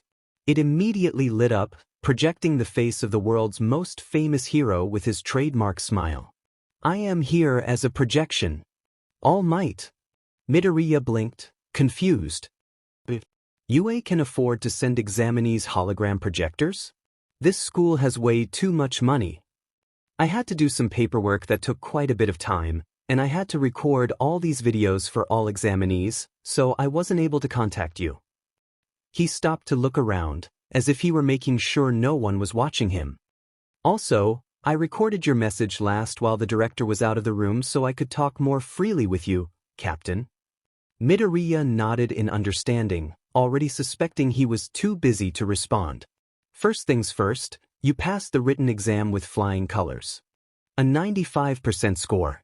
All your time studying on your own and with your two new friends certainly paid off. Well done. Midoriya smiled, feeling hope blossom in his chest. So far so good. Now, onto the practical exam. The screen then switched to show Midoriya in a sprinter's stance at the entrance of the battle arena. You started off strong. While your fellow examinees were left startled by the suddenness of the start, you were off the line and closing in on your first target. Going for the high ground to survey your surroundings while using your shield to take out enemies from afar, limiting potential damage to yourself, was a slide of genius. The stamina you displayed constantly jumping across rooftops in search of targets is a testament to your own hard work and training. Midoriya couldn't help but smile at All Might's praise. However, he then winced, suspecting he knew what was coming next. While you made excellent progress during most of the test, you started scoring less villain points near the end. You even dedicated your last 2 minutes to disabling the zero-pointer, hamstringing yourself and your final score. And I don't regret that either. Midoriya inwardly declared, knowing he did the right thing. Tsunatori-san could have died, and the other examinees were endangered. I had to act. I'm sorry, young Midoriya, but I'm afraid you didn't earn enough villain points during the practical. 39 just isn't enough, even with your impressive written exam. All Might's projection frowned. Midoriya sighed and lowered his head, disappointed. I feared that would be the case. He knew what would happen now. With him unable to keep his end of the arrangement, S.H.I.E.L.D. would certainly call him back to the States. There, they would likely want to train him themselves and eventually grant him authority to work in the underground hero field as one of their agents, or just do their dirty work. Neither option appealed to him. He didn't know why exactly, but there was just something about S.H.I.E.L.D. that kept him from fully trusting them. Maybe it was because they were a global espionage organization built on telling lies to the masses and covering up shady, most likely illegal, acts? That may have something to do with it. Regardless, he knew his time in Japan was finished, which meant, All Might, I wasted your time with all that training. Forgive me. Uraraka-chan, Yamamo. I'm sorry. He then remembered a scene from one of their past study sessions together a couple months ago. Hey, all three of us are aiming to get into UA's hero course, right? Uraraka stated rather than asked. That we are. Yaoyorozu nodded, looking slightly bemused. I believe we already established that fact before though, Uraraka. I know, but I was thinking, we should make a promise to each other. A promise, huh? Midoriya questioned, ping a brow. Yeah. I want all of us to get in. Don't you? Absolutely. Yaoyorozu agreed. Obviously. Midoriya nodded. Well, let's all work super hard to pass the exams and get into UA together. That should give us all the extra motivation we need, right? She then held out the top of her hand. What do you say? Yaoyorozu smiled brightly and placed her hand on top of Uraraka's hand. Very well. I promise I'll do my absolute best to earn my acceptance. Midoriya? Uraraka and Yaoyorozu both looked expectantly at him. Looking between them and their hands, he smiled determinedly. Yeah. He placed his hand on theirs, ignoring their softness. I promised to give it all I got too. Yaoyorozu and Uraraka both matched his determination. I look forward to seeing you both at UA. Midoriya grinned. Midoriya closed his eyes, covering his face with his right hand. I'm sorry I couldn't keep our promise, but I know you both will become great heroes without me anyway. He hated letting people down. It was a horrible feeling. I'll be rooting for you from overseas. The super soldier could have sworn he felt something wet in his eyes. Allergies, perhaps? Oh wait, he didn't have allergic reactions anymore, nor did he get sick either. Tears? Yep, they were tears. Mission failed. He mumbled dejectedly. If that were all to the test, that is. Midoriya looked back up. Huh. Sorry to lead you on, Captain, but I am also an entertainer. You see, this test was not graded by villain points alone. He blinked. What? The image changed to show Midoriya rescuing Tsunatori from under the rubble and safely carrying her down the street away from the zero-pointer. It then shifted to show him climbing up the zero-pointer and the massive robot collapsing to the ground, deactivated. When the zero-pointer attacked and an examinee was trapped, you didn't hesitate to rush in and save her. Even after rescuing young Tsunatori, you were still worried for the safety of everyone else. So much so that you took it upon yourself to protect them by stopping the threat, even at the cost of impeding your own score. All Might took center stage again. How can a school for heroes not consider the actions of people who demonstrate true heroism, even at the cost of themselves? Some may call that lip service. But you see, this is a job that requires risking one's life to put that lip service into practice. That is why we have rescue points. Awarded to you by a panel of judges. All Might exclaimed. An image of the top 10 exam scores then appeared on screen. Midoriya Izuku, 39 villain points and 60 rescue points for 99 points total. Not only did you pass, but first place is yours. All Might appeared again. Even though you have achieved so much and have much notoriety in your name alone even today, you've never hung your hat on it, nor are you too proud to admit that there is always room for improvement. You truly live up to the legend, old man. Midoriya rolled his eyes, smirking playfully. I'll get him back for that. All Might respectfully bowed, holding out his hand to the screen. Captain America, it is my honor, privilege and joy to welcome you to UA University, your first step into modern heroics, your hero academia. With that, the projection finally cut off. Midoriya didn't immediately react. He simply sat in his chair frozen for what seemed to be hours. I did it. I did it. He couldn't believe it. Just when his hopes had been dashed, they were suddenly reignited into a blaze. I really did it. Rapid banging at the door suddenly snapped Midoriya out of his stupor. Midori-kun! Midori-kun! Uraraka-chan! Midoriya immediately stood up from his desk and opened the door. Uraraka was standing at his door in a pair of black pajama briefs with pink and white stars and planets and a white nightshirt with 13 on the front. Her chestnut hair was let all the way down to her shoulder blades. Normally, he'd be blushing at her state of attire, but he was still shell-shocked from his acceptance message to fully register it. I got in. She blurted out. That's right. His eyes widened. I remember seeing her name on the list too. She got 85 points, which means dash. Uraraka, see congratulation, he stammered out. You got second place. That's awesome. Midori-kun, her eyes brightened, that you got first place. That's so amazing. You're amazing. This time, Midoriya did blush mightily. They think that's an overof. He didn't complete his sentence as Uraraka ran and hugged him tightly, burying her face into his chest. Midoriya's face somehow became even redder, his head now strongly resembling a tomato. She feels so soft, her chest is nice too. Stop. You tried to shake those inappropriate thoughts from his mind. Knock it off, soldier. Control yourself. The sounds of sniffling interrupted Midoriya's panicked musings. He looked down, seeing tears brimming in Uraraka's eyes. Midori-kun, I got the scholarship. That's right. She was really studying and training hard for that. UA University offered full scholarships to any Hero Corps students who scored in the top 3 of the entrance exam. Uraraka-chan is tight on cash, so getting that scholarship is a big deal for her and her folks. Wait, that also meant he earned a scholarship as well. That's cool. I'm so happy for you, Uraraka-chan. Midoriya carefully placed his hands on her shoulders.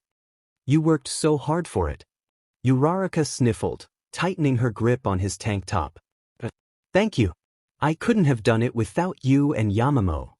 She continued to cry, soaking his shirt with her happy tears. Midoriya decided to let her be. She needed to let it all out. Despite his own embarrassment, he returned her tight embrace with a gentle hug.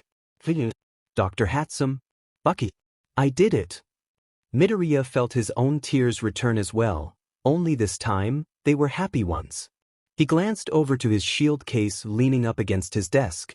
Looks like my journey has only just begun. Pain is weakness leaving the body. Unknown. Fort Erskine, see, June 2042. Nearly half an hour had passed since Izuku and his fellow SSR recruits had been debriefed on the program's purpose. If the other recruits were affected by the presentation, they didn't let it show visibly. Of course, Izuku knew they had to have been as shocked as he was by the metaphorical bombs that had been dropped on them. Artificial meta-abilities were possible, and this group was selected to receive them to become the first platoon in an eventual super soldier army? It was too much to process in one afternoon as Izuku stressed over the idea. The recruits were guided to one of the base's training grounds, with various training equipment neatly organized across it, by an instructor and ordered to wait for Corporal Yamamoto. During that time, Izuku could practically feel the other recruits' eyes on him from time to time. He didn't sense any malice from them like he used to feel from Zack and other school bullies, they were just confused. He couldn't blame them though, as he was just as bewildered by being in the AMP as well. One recruit standing to Izuku's right, Private Barnes, subtly glanced down at the shorter teen. He definitely has no training. His stance and march are out of sync, and he's sweating bullets. Who is this kid? Why is he here? Izuku himself couldn't understand why Dr. Hatsum had recruited him for this important project, knowing his physical limitations. Plus, why was Peggy here instead of the Marines? What connection did she have with the SSR? He didn't have long to ponder those thoughts as Peggy marched onto the grounds. Her attire had such to the USMC Combat Utility Uniform MCCUU, which consisted of a short-sleeved camouflage blouse, with appropriate badges and insignias, and trousers, a green undershirt, and tan suede boots. Her hair was still tied up into a bun with a single large strand hanging down over the right side of her face. Izuku paused when he noticed the scary, determined expression on her face. He can't remember ever seeing that look before. Did she normally look like this while serving her military time? After relieving the stand-in drill instructor, Corporal Yamamoto stood tall in front of the 13 cadets. "Recruits, attention." Izuku and the others instantly complied. Unfortunately, without the proper training beforehand, he stood out amongst his peers. Peggy immediately spotted this and reacted. "Cadet Midoriya." "Why, yes, ma'am." He stammered.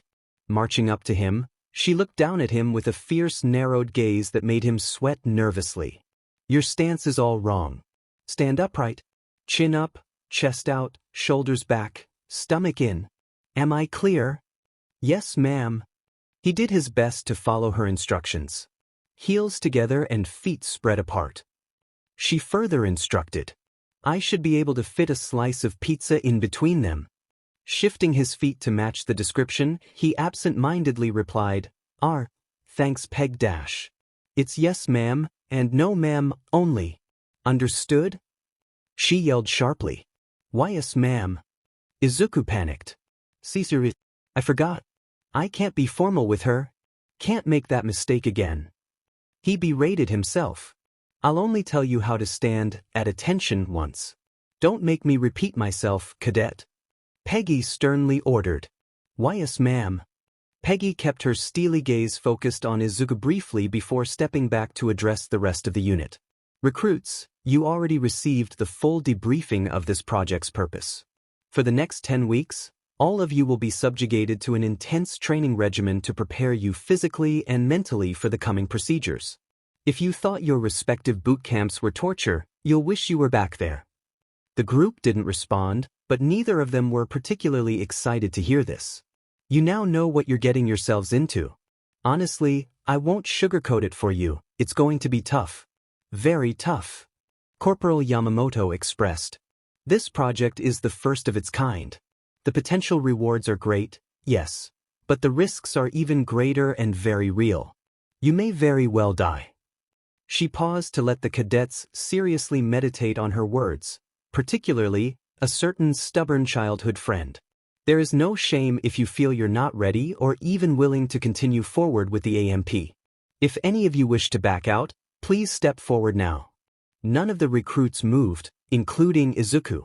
"I don't know why I'm here, but Dr. Hatsum believes in me." Izuku thought determinedly. "And this is my one and only shot. I can't afford to waste it." Peggy's brows furrowed at the fact that Izuku hadn't moved an inch. "Izuku, if you're determined to be here, then I'll treat you like any other recruit. I don't care if you're physically behind the others.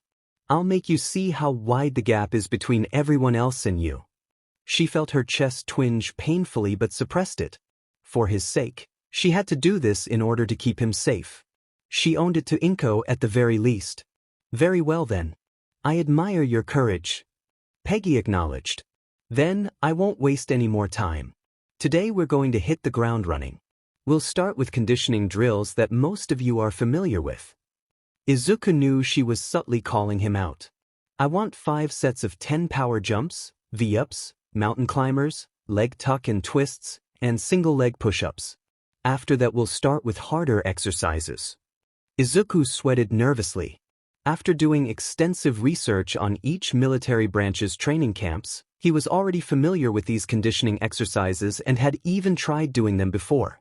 It went without saying though that he struggled mightily to finish the exercises in a timely fashion, and Peggy said they'd just be a warm-up. This is gonna hurt. He dreaded. Start now. Yes, ma'am. The group immediately complied. Performing a power jump, Izuku quickly squatted down and jumped as far forward as he could while pumping his arms. He managed to jump 4 feet, 1.2 meters, on his first jump while everyone else exceeded 7 feet, 2.1 meters. The freckled-faced teen could already feel his heart begin to pound in his chest. If there was one word that Izuku could use to describe his first day of training so far, it would be that. The first week of basic training wasn't called Hell Week for no reason. He fully understood going in that training would be difficult, especially for him. Regardless, he had accepted that fact. Still, none of his past research could have prepared him for today. Corporal Yamamoto was tough and demanded much from the recruits. Over the course of 4 hours, they performed many sets of exercises that ranged from basic physical conditioning drills, much like what they had started the day with, and training with pugil sticks while balancing on a log. It was very tough. In addition, the Californian summer heat and full-body U.S. Army combat uniforms certainly didn't make things easier. Needless to say, Izuku was struggling mightily. There were even several points in time that he'd either collapse and/or stop to dry heave. None of the other cadets nor Peggy thought he'd get back up either time.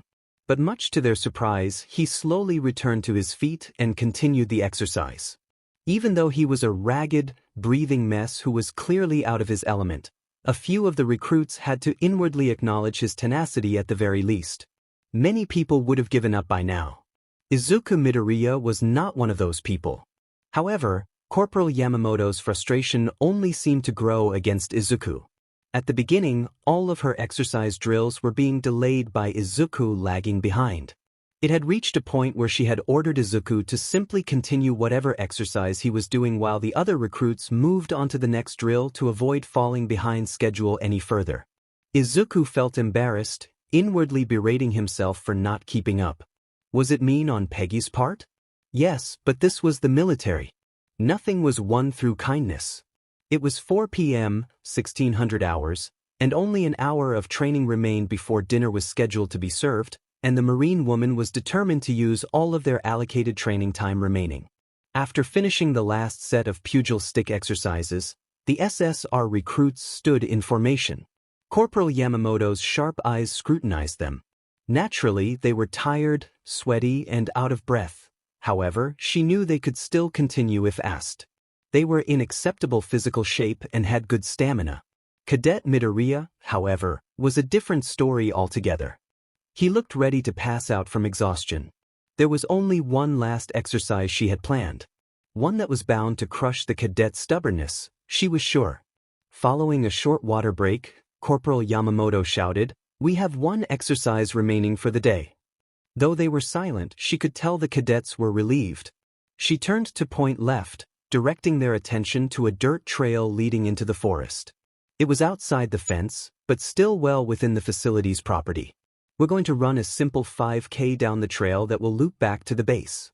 Fairly straightforward. I understand you're all tired, but it's time to push those limits." Izuku's eyes widened slightly. Running was Izuku's worst exercise by far, and Peggy knew that. "Go. Let's move out," the corporal ordered. "Yes, ma'am," came the collective reply. With Peggy in front, the cadets started running toward the trail. Izuku, of course, was at the back of the pack, breathing heavily. Sweat poured down his face and soaked areas on his uniform. Pain was flaring across his body and his muscles felt like jelly. The tightness in his chest from his asthma only compounded his issues. One of the recruits, a short burly young man a few years older than Izuku, glanced back to see the shorter teen falling behind. He scoffed to himself. "Hopeless, kid doesn't belong here." Izuku could feel himself teetering on the edge of passing out. His body was screaming for him to stop. But let the record show that Izuku Midoriya was a stubborn one, even against his own body's wishes. Breath through nose, out through mouth. Breath through nose, out through mouth. He internally instructed himself, working to get his breathing under control. He wished he had his inhaler handy. In his exhausted state, Izuku didn't notice a camouflage-painted four-seater UTV driving up beside him.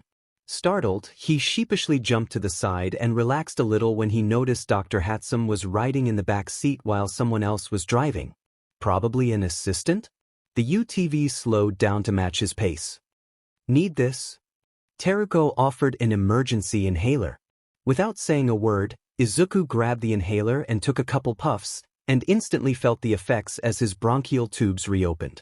A wave of relief washed over him as he took in much-needed oxygen. Thanks, doctor. Izuku handed the inhaler back to her. Keep it in your pockets. You might need it again. Teruko winked while shooting him a cheerful smile. Now, keep up the good work, Izuku. She gave a thumbs up before the UTV sped up and drove away. Izuku placed the inhaler in one of his uniform pockets and continued down the trail. I have to keep pushing, he told himself. No pain, no gain, it won't last forever. All mental. He continued going even though the other cadets were getting further ahead. No quitting. Soldiers don't quit. Later, the SSR recruits arrived at an open dirt clearing in the forest with a flagpole in the center. At the top was a green flag with the SSR symbol in the center with bold, white lettering around it that read, U.S. Army. Fort Erskine, California. Corporal Yamamoto ordered the group to halt in front of the flagpole, and then waited a few minutes for Izuku to finally catch up. The other recruits didn't seem to mind as it gave them a few minutes reprieve. The UTV was parked off to the side with Dr. Hatsum observing everyone, writing various notes on a clipboard. The Marine woman was upset about Izuku lagging behind but resisted the urge to chew him out again. Besides, it soon wouldn't be necessary. After the next upcoming drill, she was confident that Izuku would come to terms with reality and then request to be dismissed from the SSR. Good thing Dr. Hatsum would be present to witness the scene herself. Recruits, Corporal Yamamoto pointed to the flagpole. This flag marks the halfway point in the trail. If any of you can bring me that flag, you'll get a ride back to base in the UTV. Dr. Hatsum waved from the UTV with a cheery smile. Still catching his breath, this information perked Izuku up. He wasn't sure if he could continue running further without collapsing. The onyx-haired teen looked between the smiling ruby redhead doctor in the UTV and the flag at the top of the 15-foot-tall, 4.5 meters, pole, silently taunting him. At that moment, his mind had been set. He had to get that flag. Move it! Corporal Yamamoto shouted. I suggest you start climbing now. He'd have to wait his turn, though. The dozen other cadets immediately rushed to the flagpole in a frenzy, each of them trying to climb up it. Everyone gets one chance. Keep it moving, she ordered. By the way, no one has ever gotten that flag. Who wants to be first? Many of their attempts failed as they were unable to get a grip on the slick metal. Get up there, Barnes. Corporal Yamamoto encouraged. Barnes, huh? Izuku recognized the brunette pushing his way through the others to the pole. He'd been sitting next to him in the debriefing room that afternoon and stood next to him in the formation line too. He didn't look that much older than him, yet the physical differences were night and day. While Barnes looked like the ideal soldier ready to be shipped off to war or participate in professional fighting, Izuku looked like he belonged on the schoolyard or behind a desk. Barnes crouched low and jumped on the pole, wrapping his arms and legs around it. The vice grip from his appendages gave him enough friction to stay stationary. With grunts of exertion, he carefully worked his way further up the pole until he was nearly halfway up. Izuku's eyes widened. Is he going to get it? Just a few more feet and the flag would be within his reach, Barnes thought, and then he suddenly felt his grip vanish. He promptly slid back down and fell to the ground on his behind with a pained "OOF." The brunette snapped his head in Corporal Yamamoto's direction with a glare. It's greased. A cheeky smirk spread on Peggy's face as she crossed her arms over her chest. What? Did you think we'd make it easy? Hardly fair, don't y'all think, ma'am? The short cadet from earlier remarked, sounding annoyed. Corporal Yamamoto's eyes narrowed. You're right, Private Howlett. It isn't fair. Just like the world. Just like real-life battles. You gonna cry about it? Or are you gonna be a soldier and overcome it? Private Howlett growled softly, furrowing his bushy brows. Howlett is his name, huh? Izuku thought. At 5 feet 3 inches, 161 centimeters, tall, he was stunned that there was actually someone shorter than him in the group. It didn't matter though, given how buff and toned Howlett was, he could easily beat Izuku in anything physical related. Howlett looked up at the flag and then his hands in a thoughtful manner. Nah, ain't worth the pain and blood on my uniform. Besides, busting them out won't help me get up that stupid pole. He rationalized. Giving an annoyed growl, Howlett walked to the flagpole, crouched low, and, despite his short stature, jumped up several feet high to grab onto it. Tuning out the other recruits shouting and Corporal Yamamoto's barking, Howlett focused his full attention on the green flag only 9 feet, 2.7 meters, from his reach. The burly young man carefully scaled the pole, his muscular thighs and arms wrapped tightly around it. A few feet further and he could see the gleam from the grease that Barnes had slipped on. Gauging that he couldn't go past that point, he reached up with an arm to hopefully grab the flag. It was a meter out of his grasp. With no other options, Howlett firmly placed the bottom of his boots against the pole and pushed himself up as far as he could. Extending his arm out in a last-ditch effort to grab hold of the flag, but he came up a foot too short. SHT! He cursed. Gravity took immediate effect as he swiftly grabbed onto the pole to break his fall, but still slid down and hit the ground hard. Damn it. Too bad. Corporal Yamamoto smirked, earning a frustrated gruff from Howlett. Izuku stood back and observed his peers attempt to scale the flagpole, all failing to do so. Finally, only one recruit's turn was left. Cadet Midoriya. The Ravenet corporal exclaimed. You're up. Why yes, ma'am? Izuku yelped. The other recruits watched the teen with indifferent, neutral expressions. It was clear that they had already written him off. After all, if none of them could get the flag, then the short asthmatic kid had no chance. Only one person thought differently. You can do it, Midoriya. Teruko cheered. Show him who's boss. Corporal Yamamoto sweat-dropped at the doctor's obvious favoritism. You're supposed to be non-partial. Izuku gave a shaky thumbs up in response. Sweaty, disheveled and mildly out of breath from today's activities, Izuku walked to the flagpole. Peggy had reached the same conclusion as the recruits. Izuku would fail. You wanted a chance to try, and you've had that chance today, but you must have realized it by now, Izuku-an. Not even recruits who are in shape can reach that flag. For you, it's impossible. And this is only an example of what did you face in real-world combat. Deep down, Peggy hated that she had to be the one to do this. Maybe it was better this way? Maybe it was ideal that it would be someone Izuku trusted and who cared enough about him to convince him to find an alternate, more obtainable dream.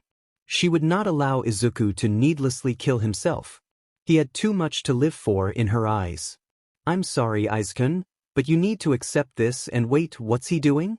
Peggy's eyes then widened. As Izuku approached the flagpole, everyone had assumed he would fruitlessly attempt to climb up it like they had. Instead, he bent down at the base of the pole and started fiddling with something. Suddenly, the flagpole fell to the ground with a loud clang. The area went silent, the only sounds coming from the wind rustling the treetops and the occasional chirping from birds. Peggy and the SSR recruits were speechless, unable to process what they had just witnessed. Izuku tossed a locking linchpin to the ground and calmly proceeded towards the flag, carefully unclipping it from the pole. He had noticed the linchpin earlier while everyone had been trying to climb the flagpole and had listened to Peggy's instructions carefully. He was mildly surprised no one else had done this earlier, but he wasn't complaining. No more running for him today. The silence was promptly broken by Teruko's ecstatic laughter as she clapped her hands. Bravo, Izuku! She slipped into Japanese. Izuku didn't understand everything Teruko had said but blushed lightly at the praise while carefully folding the flag. He made a conscious effort to avoid the other recruits' dumbfounded gazes as he went by them. Walking up to his childhood friend, Izuku handed the flag to her. Thank you, ma'am, he said with a small smile on his freckled face. Peggy blinked twice. It took her a few seconds before wordlessly accepting the flag, letting Izuku walk toward the UTV. Hold on. Howlett exclaimed furiously. Is that even allowed? Dr. Hatsum's laughing settled down. All the corporal told you was to get the flag. She never said how to get it. But, she said to climb the pole? Private Carter, a blonde-haired and blue-eyed young woman, pointed out. Wrong. Shaking her head, the corporal interjected, I said, I suggest you start climbing. Private Carter groaned and pinched the bridge of her nose, frustrated. One of those read-in-between-the-line deals. Should have expected that. She berated herself. Private Barnes looked between the flagpole on the ground and Izuku climbing into the UTV. Not bad, short stuff. Not bad at all. A small smile appeared on his face. Private Howlett eyed Izuku stoically and crossed his arms over his chest, huffing lightly. Guess he ain't completely hopeless. Izuku took a seat by Dr. Hatsum, who looked at him gleefully. Great work, Izuku. She held up her hand. Thank you, doctor. He stuttered nervously, returning the high five. It's Teruko. Need to work on that stuttering problem of yours, the eccentric scientist commented. All right. Izuku sheepishly replied. The UTV's driver started up the machine and drove off down the trail, leaving Peggy and the other recruits in its wake. Izuku-an. Peggy's grip on the flag tightened. You brilliant, infuriating. Erg. Her plan had failed. Izuku saw through what should have been an impossible situation and found a simple solution. She was conflicted, feeling both frustrated and proud of him at the same time. Well, it was only the first day. Maybe 9 more days of hellish training would make him reconsider? She frowned at that idea, beginning to feel uncertain. Over an hour later, Izuku was in the mess hall sitting alone at a long bench. As base personnel sat at tables around him, engaging in casual conversations. He was eating his meal at a moderate pace while chugging down water like he had just come out of the Sahara. He was still wearing his combat uniform but had wiped off the sweat from his face. He'd take a shower after dinner during their 1-hour designated free time before curfew. After that, it was strictly lights out at 9 p.m., 2100 hours, sharp. He sighed loudly. Today had been tough. His body was aching all over, and he was ready to collapse from exhaustion. He knew it wasn't going to feel any better tomorrow. To think, there's still 10 more weeks of days like today. Izuku frowned. Can I last that long? Will I give out before then? Just as pessimistic thoughts were beginning to set in, the doors opened and the other SSR cadets finally walked into the mess hall. Some of them were still out of breath from today's activities. They immediately headed to the serving station as cafeteria workers prepared plates for them. Izuku lowered his head, feeling guilty. I held all of them back today. They would have completed all of the exercises faster if I hadn't been lagging behind. They must hate me. I guess I can't blame them. Once again, he was the least popular person in the group. Well, he was used to this after what he endured in school. Nothing had changed, except for the time and place. Well, he couldn't dwell on that. All he could do now was put his head down and keep on pushing ahead. Is this seat taken? Izuku was snapped out of his musings and looked up. Private Barnes was standing by him with his tray of food in hand and a friendly smile on his face. Izuku blinked to ensure he wasn't seeing things. This was a first, someone aside from Peg-chan requesting to sit by him. No. He stammered. Go on ahead. It's a free country, I'm in. That it is. Barnes took a seat to Izuku's left. Rough first day. Am I right? Izuku weakly replied. He sighed exhaustively. I tell ya, pal, even my first day at Fort Bennings last year wasn't this intense. That Corporal Yamamoto is one tough cookie. Barnes remarked, speaking with a noticeable New York accent. Barely gave us time to catch our breaths. Well, they don't call her the Iron Woman for no reason. A feminine voice said. Izuku looked to see the blonde girl, Private Carter, sitting across from him and Barnes with her food tray in front of her. Not many people can climb through the ranks as quickly as she has. Peg-chan has always had a scary work ethic. Izuku absent-mindedly commented. Barnes looked at Izuku wryly, cupping his chin with his right hand. Pegchan, huh? So, you do know her? The onyx-haired teen froze up, realizing his error. Why yeah, we do. We grew up together. There was no point in hiding it, he thought. Figured as much. Another voice remarked. Private Howlett sat to Izuku's right. The freckled teen couldn't help but feel mildly intimidated by having two muscular guys on either side of him, even if one of them was an inch shorter than him.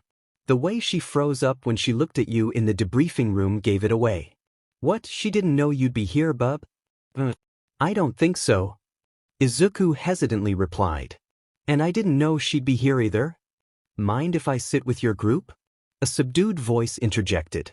Across the table was a muscular, light-skinned young man standing at 6 feet 2 inches, 187 centimeters, and had short black hair, a sharp face, and pointy ears. His calm voice was a stark contrast to his intimidating presence. Sure.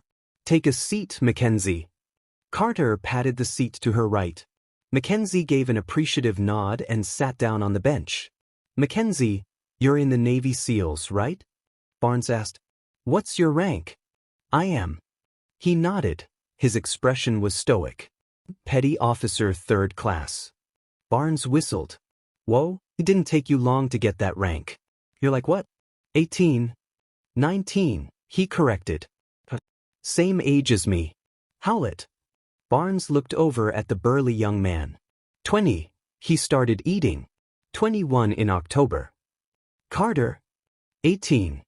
Barnes looked at Izuku. And you? 17. He then perked up. But I'll be 18 in July. DMN. Fresh out of school, huh? Barnes realized something. Guess we're all young, aren't we? He looked down to see the other 6 recruits sitting down the table from them, casually conversing. They all looked like they were under 20 as well. Izuku adopted a thoughtful expression. Could it have something to do with the super soldier procedure? Are they targeting young recruits on purpose? He asked himself. Right. Carter spoke up. This whole super soldier project, any of you guys buying that? I mean, what would be the point in them lying about it? Questioned Barnes. Test subjects for illegal human experimentation? Howlett offhandedly suggested. The group turned to stare at him. What? Don't tell me it never crossed your mind, he accused. We've all seen the movies. Private Carter directed her gaze to Izuku. Maybe I'd buy that if it weren't for Dash. Hey, it's Flagman. Izuku looked to see a muscular, dark-skinned young man standing at 5 feet 11 inches, 180 centimeters, with short black hair and sideburns sitting across the table from him by Private Carter. Nice work back there on the flagpole. Made us all look like a bunch of chumps back there. Hope you enjoyed that ride back to base. But Izuku was beginning to panic. Did he think he was trying to show them up on purpose? I didn't mean Dash. Haha. He laughed boisterously. Relax, little man. Just messing with ya. Lighten up. Okay. Izuku was confused. Why were they sitting by him and chatting so casually with him? Shouldn't they be angry with him, or annoyed at the very least? After all, the training today was much harder because of him. He didn't understand. Name's Nicholas. Nicholas Fury. He stood up to extend his hand. Friends just call me Nick, though. Oh, nice to meet you, Nick. He timidly shook the larger man's hand. He seemed friendly. That beaming smile of his was charismatic, Izuku inwardly admitted. I am Izuku. Izuku Midoriya. Izuku's your name? Barnes repeated. Is that Chinese or Japanese? Japanese. That where you from, kid? Howlett asked. Oh, yeah. But Fresno's my home. Izuku plainly responded. I was just curious. Didn't mean anything by it, bub. Howlett clarified. I'm from Canada myself. Canada? Barnes pet a brow. You don't talk like a Canadian. Where's your accent? Howlett smirked. Get me drunk enough and you'll hear it. I see. Well, if you think about it, I guess we're all immigrants in a way. Barnes looked around the group. We got Fresno and Canada here. I'm from New York myself, in case you couldn't tell. He motioned to Izuku and Howlett. What about you three? He asked Carter, Mackenzie, and Fury. Richmond, Virginia. Carter answered. Born and raised. Huntsville, Alabama. Fury grinned. Home sweet home. Please don't start singing that old song. Howlett bemoaned, sweat dropping. But it's a Southern classic. Fury argued. Carter turned to the tall, quiet man of the group. Mackenzie. Where are you from? He didn't immediately respond. Atlanta. Raised there. Before then. I can't say. Mysterious, aren't we? Barnes teasingly remarked. How about full names? Figured I should at least get to know my future super soldier comrades. He put mock quotes around super soldier. James Howlett. The burly man responded while eating. Sharon Carter. The blonde smiled. It felt good to casually talk after such a rough day. Pleased to formally meet you guys. Mackenzie didn't respond immediately. Namor Mackenzie. Namortha. Barnes smirked. Unique name you got there. I like it. Namor simply shrugged, continuing with his food. Namor was definitely a quiet and reserved person, Izuku thought. Nothing wrong with that. He was curious about those pointy ears though. Did he possess a meta ability of some kind, even if it was just a simple mutation type? Maybe he could ask him later? Barnes turned to Izuku, offering a handshake. My name's James Barnes. Just call me Bucky though. Izuku shook his hand, trying not to wince from his grip strength. Bucky, nice to meet you. A thought occurred to him. You said you were from New York? Bucky smirked. Born and raised. Brooklyn, to be precise. Brooklyn, huh? Nick grimaced, looking at Bucky empathetically. Were you there during the fires last month? Bucky frowned. No. I was stationed in New Jersey at the time. I heard about the Brooklyn fire. Izuku stated. From what I read, a teenager with a pyrokinetic meta ability lost control and his parents' house caught on fire. The flames spread really fast. Fire departments couldn't put all of the fires out in time. He looked at Barnes sympathetically. Was you anyone you know dash? My parents are alive thankfully. Bucky interrupted, already knowing what Izuku was going to ask. Second-degree burns, lost their house and all of their belongings, but alive. A few of my old buddies though, not so much. I'm sorry to hear that. Izuku frowned. It's okay. He sighed. Guess this is just the crazy world we live in now, where babies can glow, and people can just casually light themselves on fire and commit wide-scale arson. James directed a pointed look at Bucky. You know it was an accident, right? The kid didn't mean to do it. Oh really? All I know is that my parents and a lot of people lost their homes, and dozens of people, some of them being friends of mine, were burned to death. Bucky retorted. Maybe we should change the subject. Sharon offered, sensing the rising tension between the two. Izuku was very grateful as he would have been caught in the crossfire had a fight broke out between them. Like, how'd all of you find out about this place? Take me for example. I was serving in the Virginia National Guard when Dr. Hatsum sought me out and extended the offer to join this new program. Got tired of breaking up metahuman riots in Richmond, so I figured it wouldn't hurt. She approached me as well. Namor added. Was impressed with my progress in the SEALs. Said I could do some real good on this project, so I decided to join. Nick grinned proudly. Army Rangers myself. Private first class. She extended an offer to me after seeing how much I was kicking, and said she just had to have me join. Army Rangers too. James replied dryly. Still a private. Only joined up a few months ago though. He paused as if he were thinking his next words carefully. She was impressed with my progress and convinced me to join up. Regular Army, private first class. She came to the base I was stationed at and personally sought me out. Bucky said, and then directed his attention to Izuku. Then there's you. No offense, but you're the odd man out, Izuku. You're only you can't have been in the military for very long. Sharon pointed out. Why ya? Izuku lowered his head, feeling embarrassed. Today's actually my first day in the military. Huh? The group looked at the short, freckled teen in shock. Even Namor looked at him in mild disbelief. Are you messing with us? Nick furrowed his brows. Bucky blinked, remembering how Izuku struggled in stances earlier today. Actually, that does make some sense. How did you get roped into all of this? Sharon stammered, wide-eyed. Yeah, how and why did the doctor seek you out? James demanded. Izuku was put on the spot and wasn't sure how to respond since he himself didn't have the answers. Honestly, I don't know why. I was applying at an army recruiting station in San Francisco. I had just gotten denied enlistment in the Marines earlier that week, but I still wanted to enlist. So, I thought maybe the army could take me. Then, Dr. Hatsum walked in out of nowhere. She monitored my physical test, and then offered me a chance to enlist by joining the AMP. Izuku momentarily paused. After what I've heard today, I'm left even more confused. He looked at the group. All of you are strong and experienced. It makes sense why you're here. As for me, I can't say why Dr. Hatsum brought me onto this project. Well, after today, Bucky spoke up. Are you thinking of pulling out? Izuku briefly considered that thought but shook his head and adopted a resolute expression. No, I can't. Why not?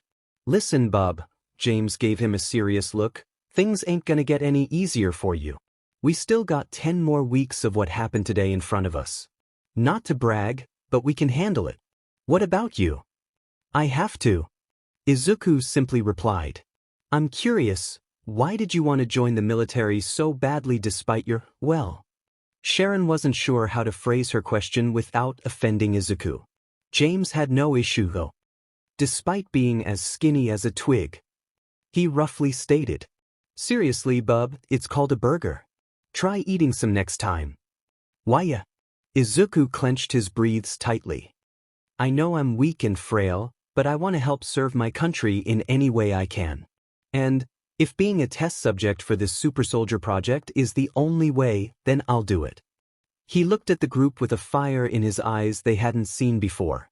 Even if I don't know why she selected me, Dr. Hatsum cared enough about my dream to give me a chance. I can't waste it. Today was rough, yes, but I could never live with myself if I just gave up. I'll push through the pain. The group wordlessly stared hard at Izuku as everyone in the mess hall continued talking. Izuku winced, believing he somehow offended them.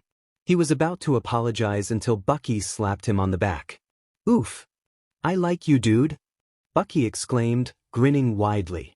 You're all right in my book. It. Izuku's eyes widened. I believe you're way in over your head, but... Sharon smiled. That seeing you push through the drills today was quite inspirational. Namor simply nodded, a small smile present on his face. Seriously, little man. You were crazy. Nick commented. Every time you collapsed, you kept getting back up and pushed through. Gotta admire that resiliency. Then you had to go make us look like a bunch of tools with the flagpole exercise. James smirked. I didn't mean to dash. Relax, bub. James chortled lightly. If anyone needed that ride back to base, it was definitely you. Still, you worked your off today. Maybe there's hope for you yet, shorty. Shorty? I'm taller than you. Izuku pointed out, furrowing his brows. James held up his left arm and flexed, and even though the uniform covered it, Izuku could make out the shape of huge biceps. You got these? Izuku slumped his shoulders in defeat. No. Then you're shorty from now on. He grinned roguishly. Lay off, Howlett. Bucky placed his right arm around Izuku's shoulders, smiling. Tell you what, my dude, how about you and become battle buddies? Be battle buddies? Izuku's eyes widened. But that's something only people in the army can. Oh. Izuku realized that he technically was in the army since he was part of the SSR. Bucky smiled. Yeah, you look like you can use the help. If you want, when we get back to the barracks, I'll show you how to stand, at attention, and all the other military stances you need to know. His mouth shifted to form a sly grin. That way Peg-chan won't bust your ball again like she did this afternoon. I would greatly appreciate that. Izuku was dumbfounded by his kindness. But why? Why what? Bucky asked, confused. Why are you wanting to help me? You don't know me. And I was the reason the exercises today lasted for so long. I held everyone back. He looked down at his tray in shame. If anything, you guys should hate me. That's a dumb question. 'Cause you're a cool dude. Bucky earnestly replied. That declaration definitely threw Izuku for a loop. He had been called many things in his life. Short, weak, hopeless, and useless to name a few. But cool? Bucky was only the second person who had ever called him that, the first being Pegchan. Also, Bucky continued, just something about seeing your tenacity today pushed me to go the extra mile too. Besides, those exercises were going to be a pain in the whether you were there or not. Nick added, if anything, you stopping to puke your guts out gave us extra time to catch our breaths. So, thanks for that. You're welcome? Izuku wasn't sure how else to respond to that, but at least they weren't belittling him, right? Honestly, you kind of remind me of a superhero with that unreal drive of yours. Bucky stated offhandedly. I want to see you get through these 10 weeks and accomplish that dream of yours, so I'll help you in any way I can. Izuku looked at Bucky with shocked, wide eyes. Was he being serious? He wasn't just trying to lead him on and later humiliate him, right? Studying his expression, he didn't see any sign of deceit. It was simply a good-natured, earnest smile. He meant every word. How about it? Bucky offered his hand. Battle buddies? Involuntary tears leaked from Izuku's eyes as he struggled to maintain his composure. This took the group off guard. Where'd the waterworks come from? You okay, man? Bucky asked worriedly. Why, I'm fine. Izuku quickly used his sleeve to wipe away his tears, looking back at Bucky with a smile. If you're sure, then yeah, I'll do it. He accepted the handshake. Bucky smiled widely. Good. Just know I'm gonna be holding you accountable from now on. Don't you dare at any point try to quit on me, no matter how hard it gets, ya hear? 'Cause I won't be quitting on you. Ever. Izuku smiled determinedly. I won't. Good. Bucky squeezed his shoulder. We'll start with basic stances as soon as we finish eating. But first, he shot Izuku a mischievous smirk. You gotta give us the scoop on your relationship with Pegchan. Pegchan? Namor lifted a brow, bemused. Corporal Yamamoto. Bucky elaborated. Apparently, she and Izuku have a little relationship going on. And no. Izuku frantically waved his hands, blushing madly. It's not like that. Your blush says otherwise. Bucky teased. Now stop holding out on us. What base are you at with her? First? Second? Home run maybe? Home run.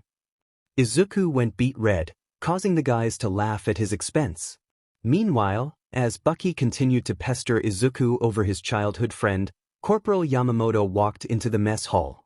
Looking around, she was mildly surprised to see Izuku sitting with 6 of the recruits. They seemed to be having a good time if their animated conversation was any indication. This was a pleasant surprise. She hadn't expected the cadets to be kind with Izuku after how much he failed in today's drills. Her eyes then widened in realization. The flagpole drill. And the fact that he kept returning to his feet every time she overworked him. Had he earned their respect? One look at the table answered that question clear as day.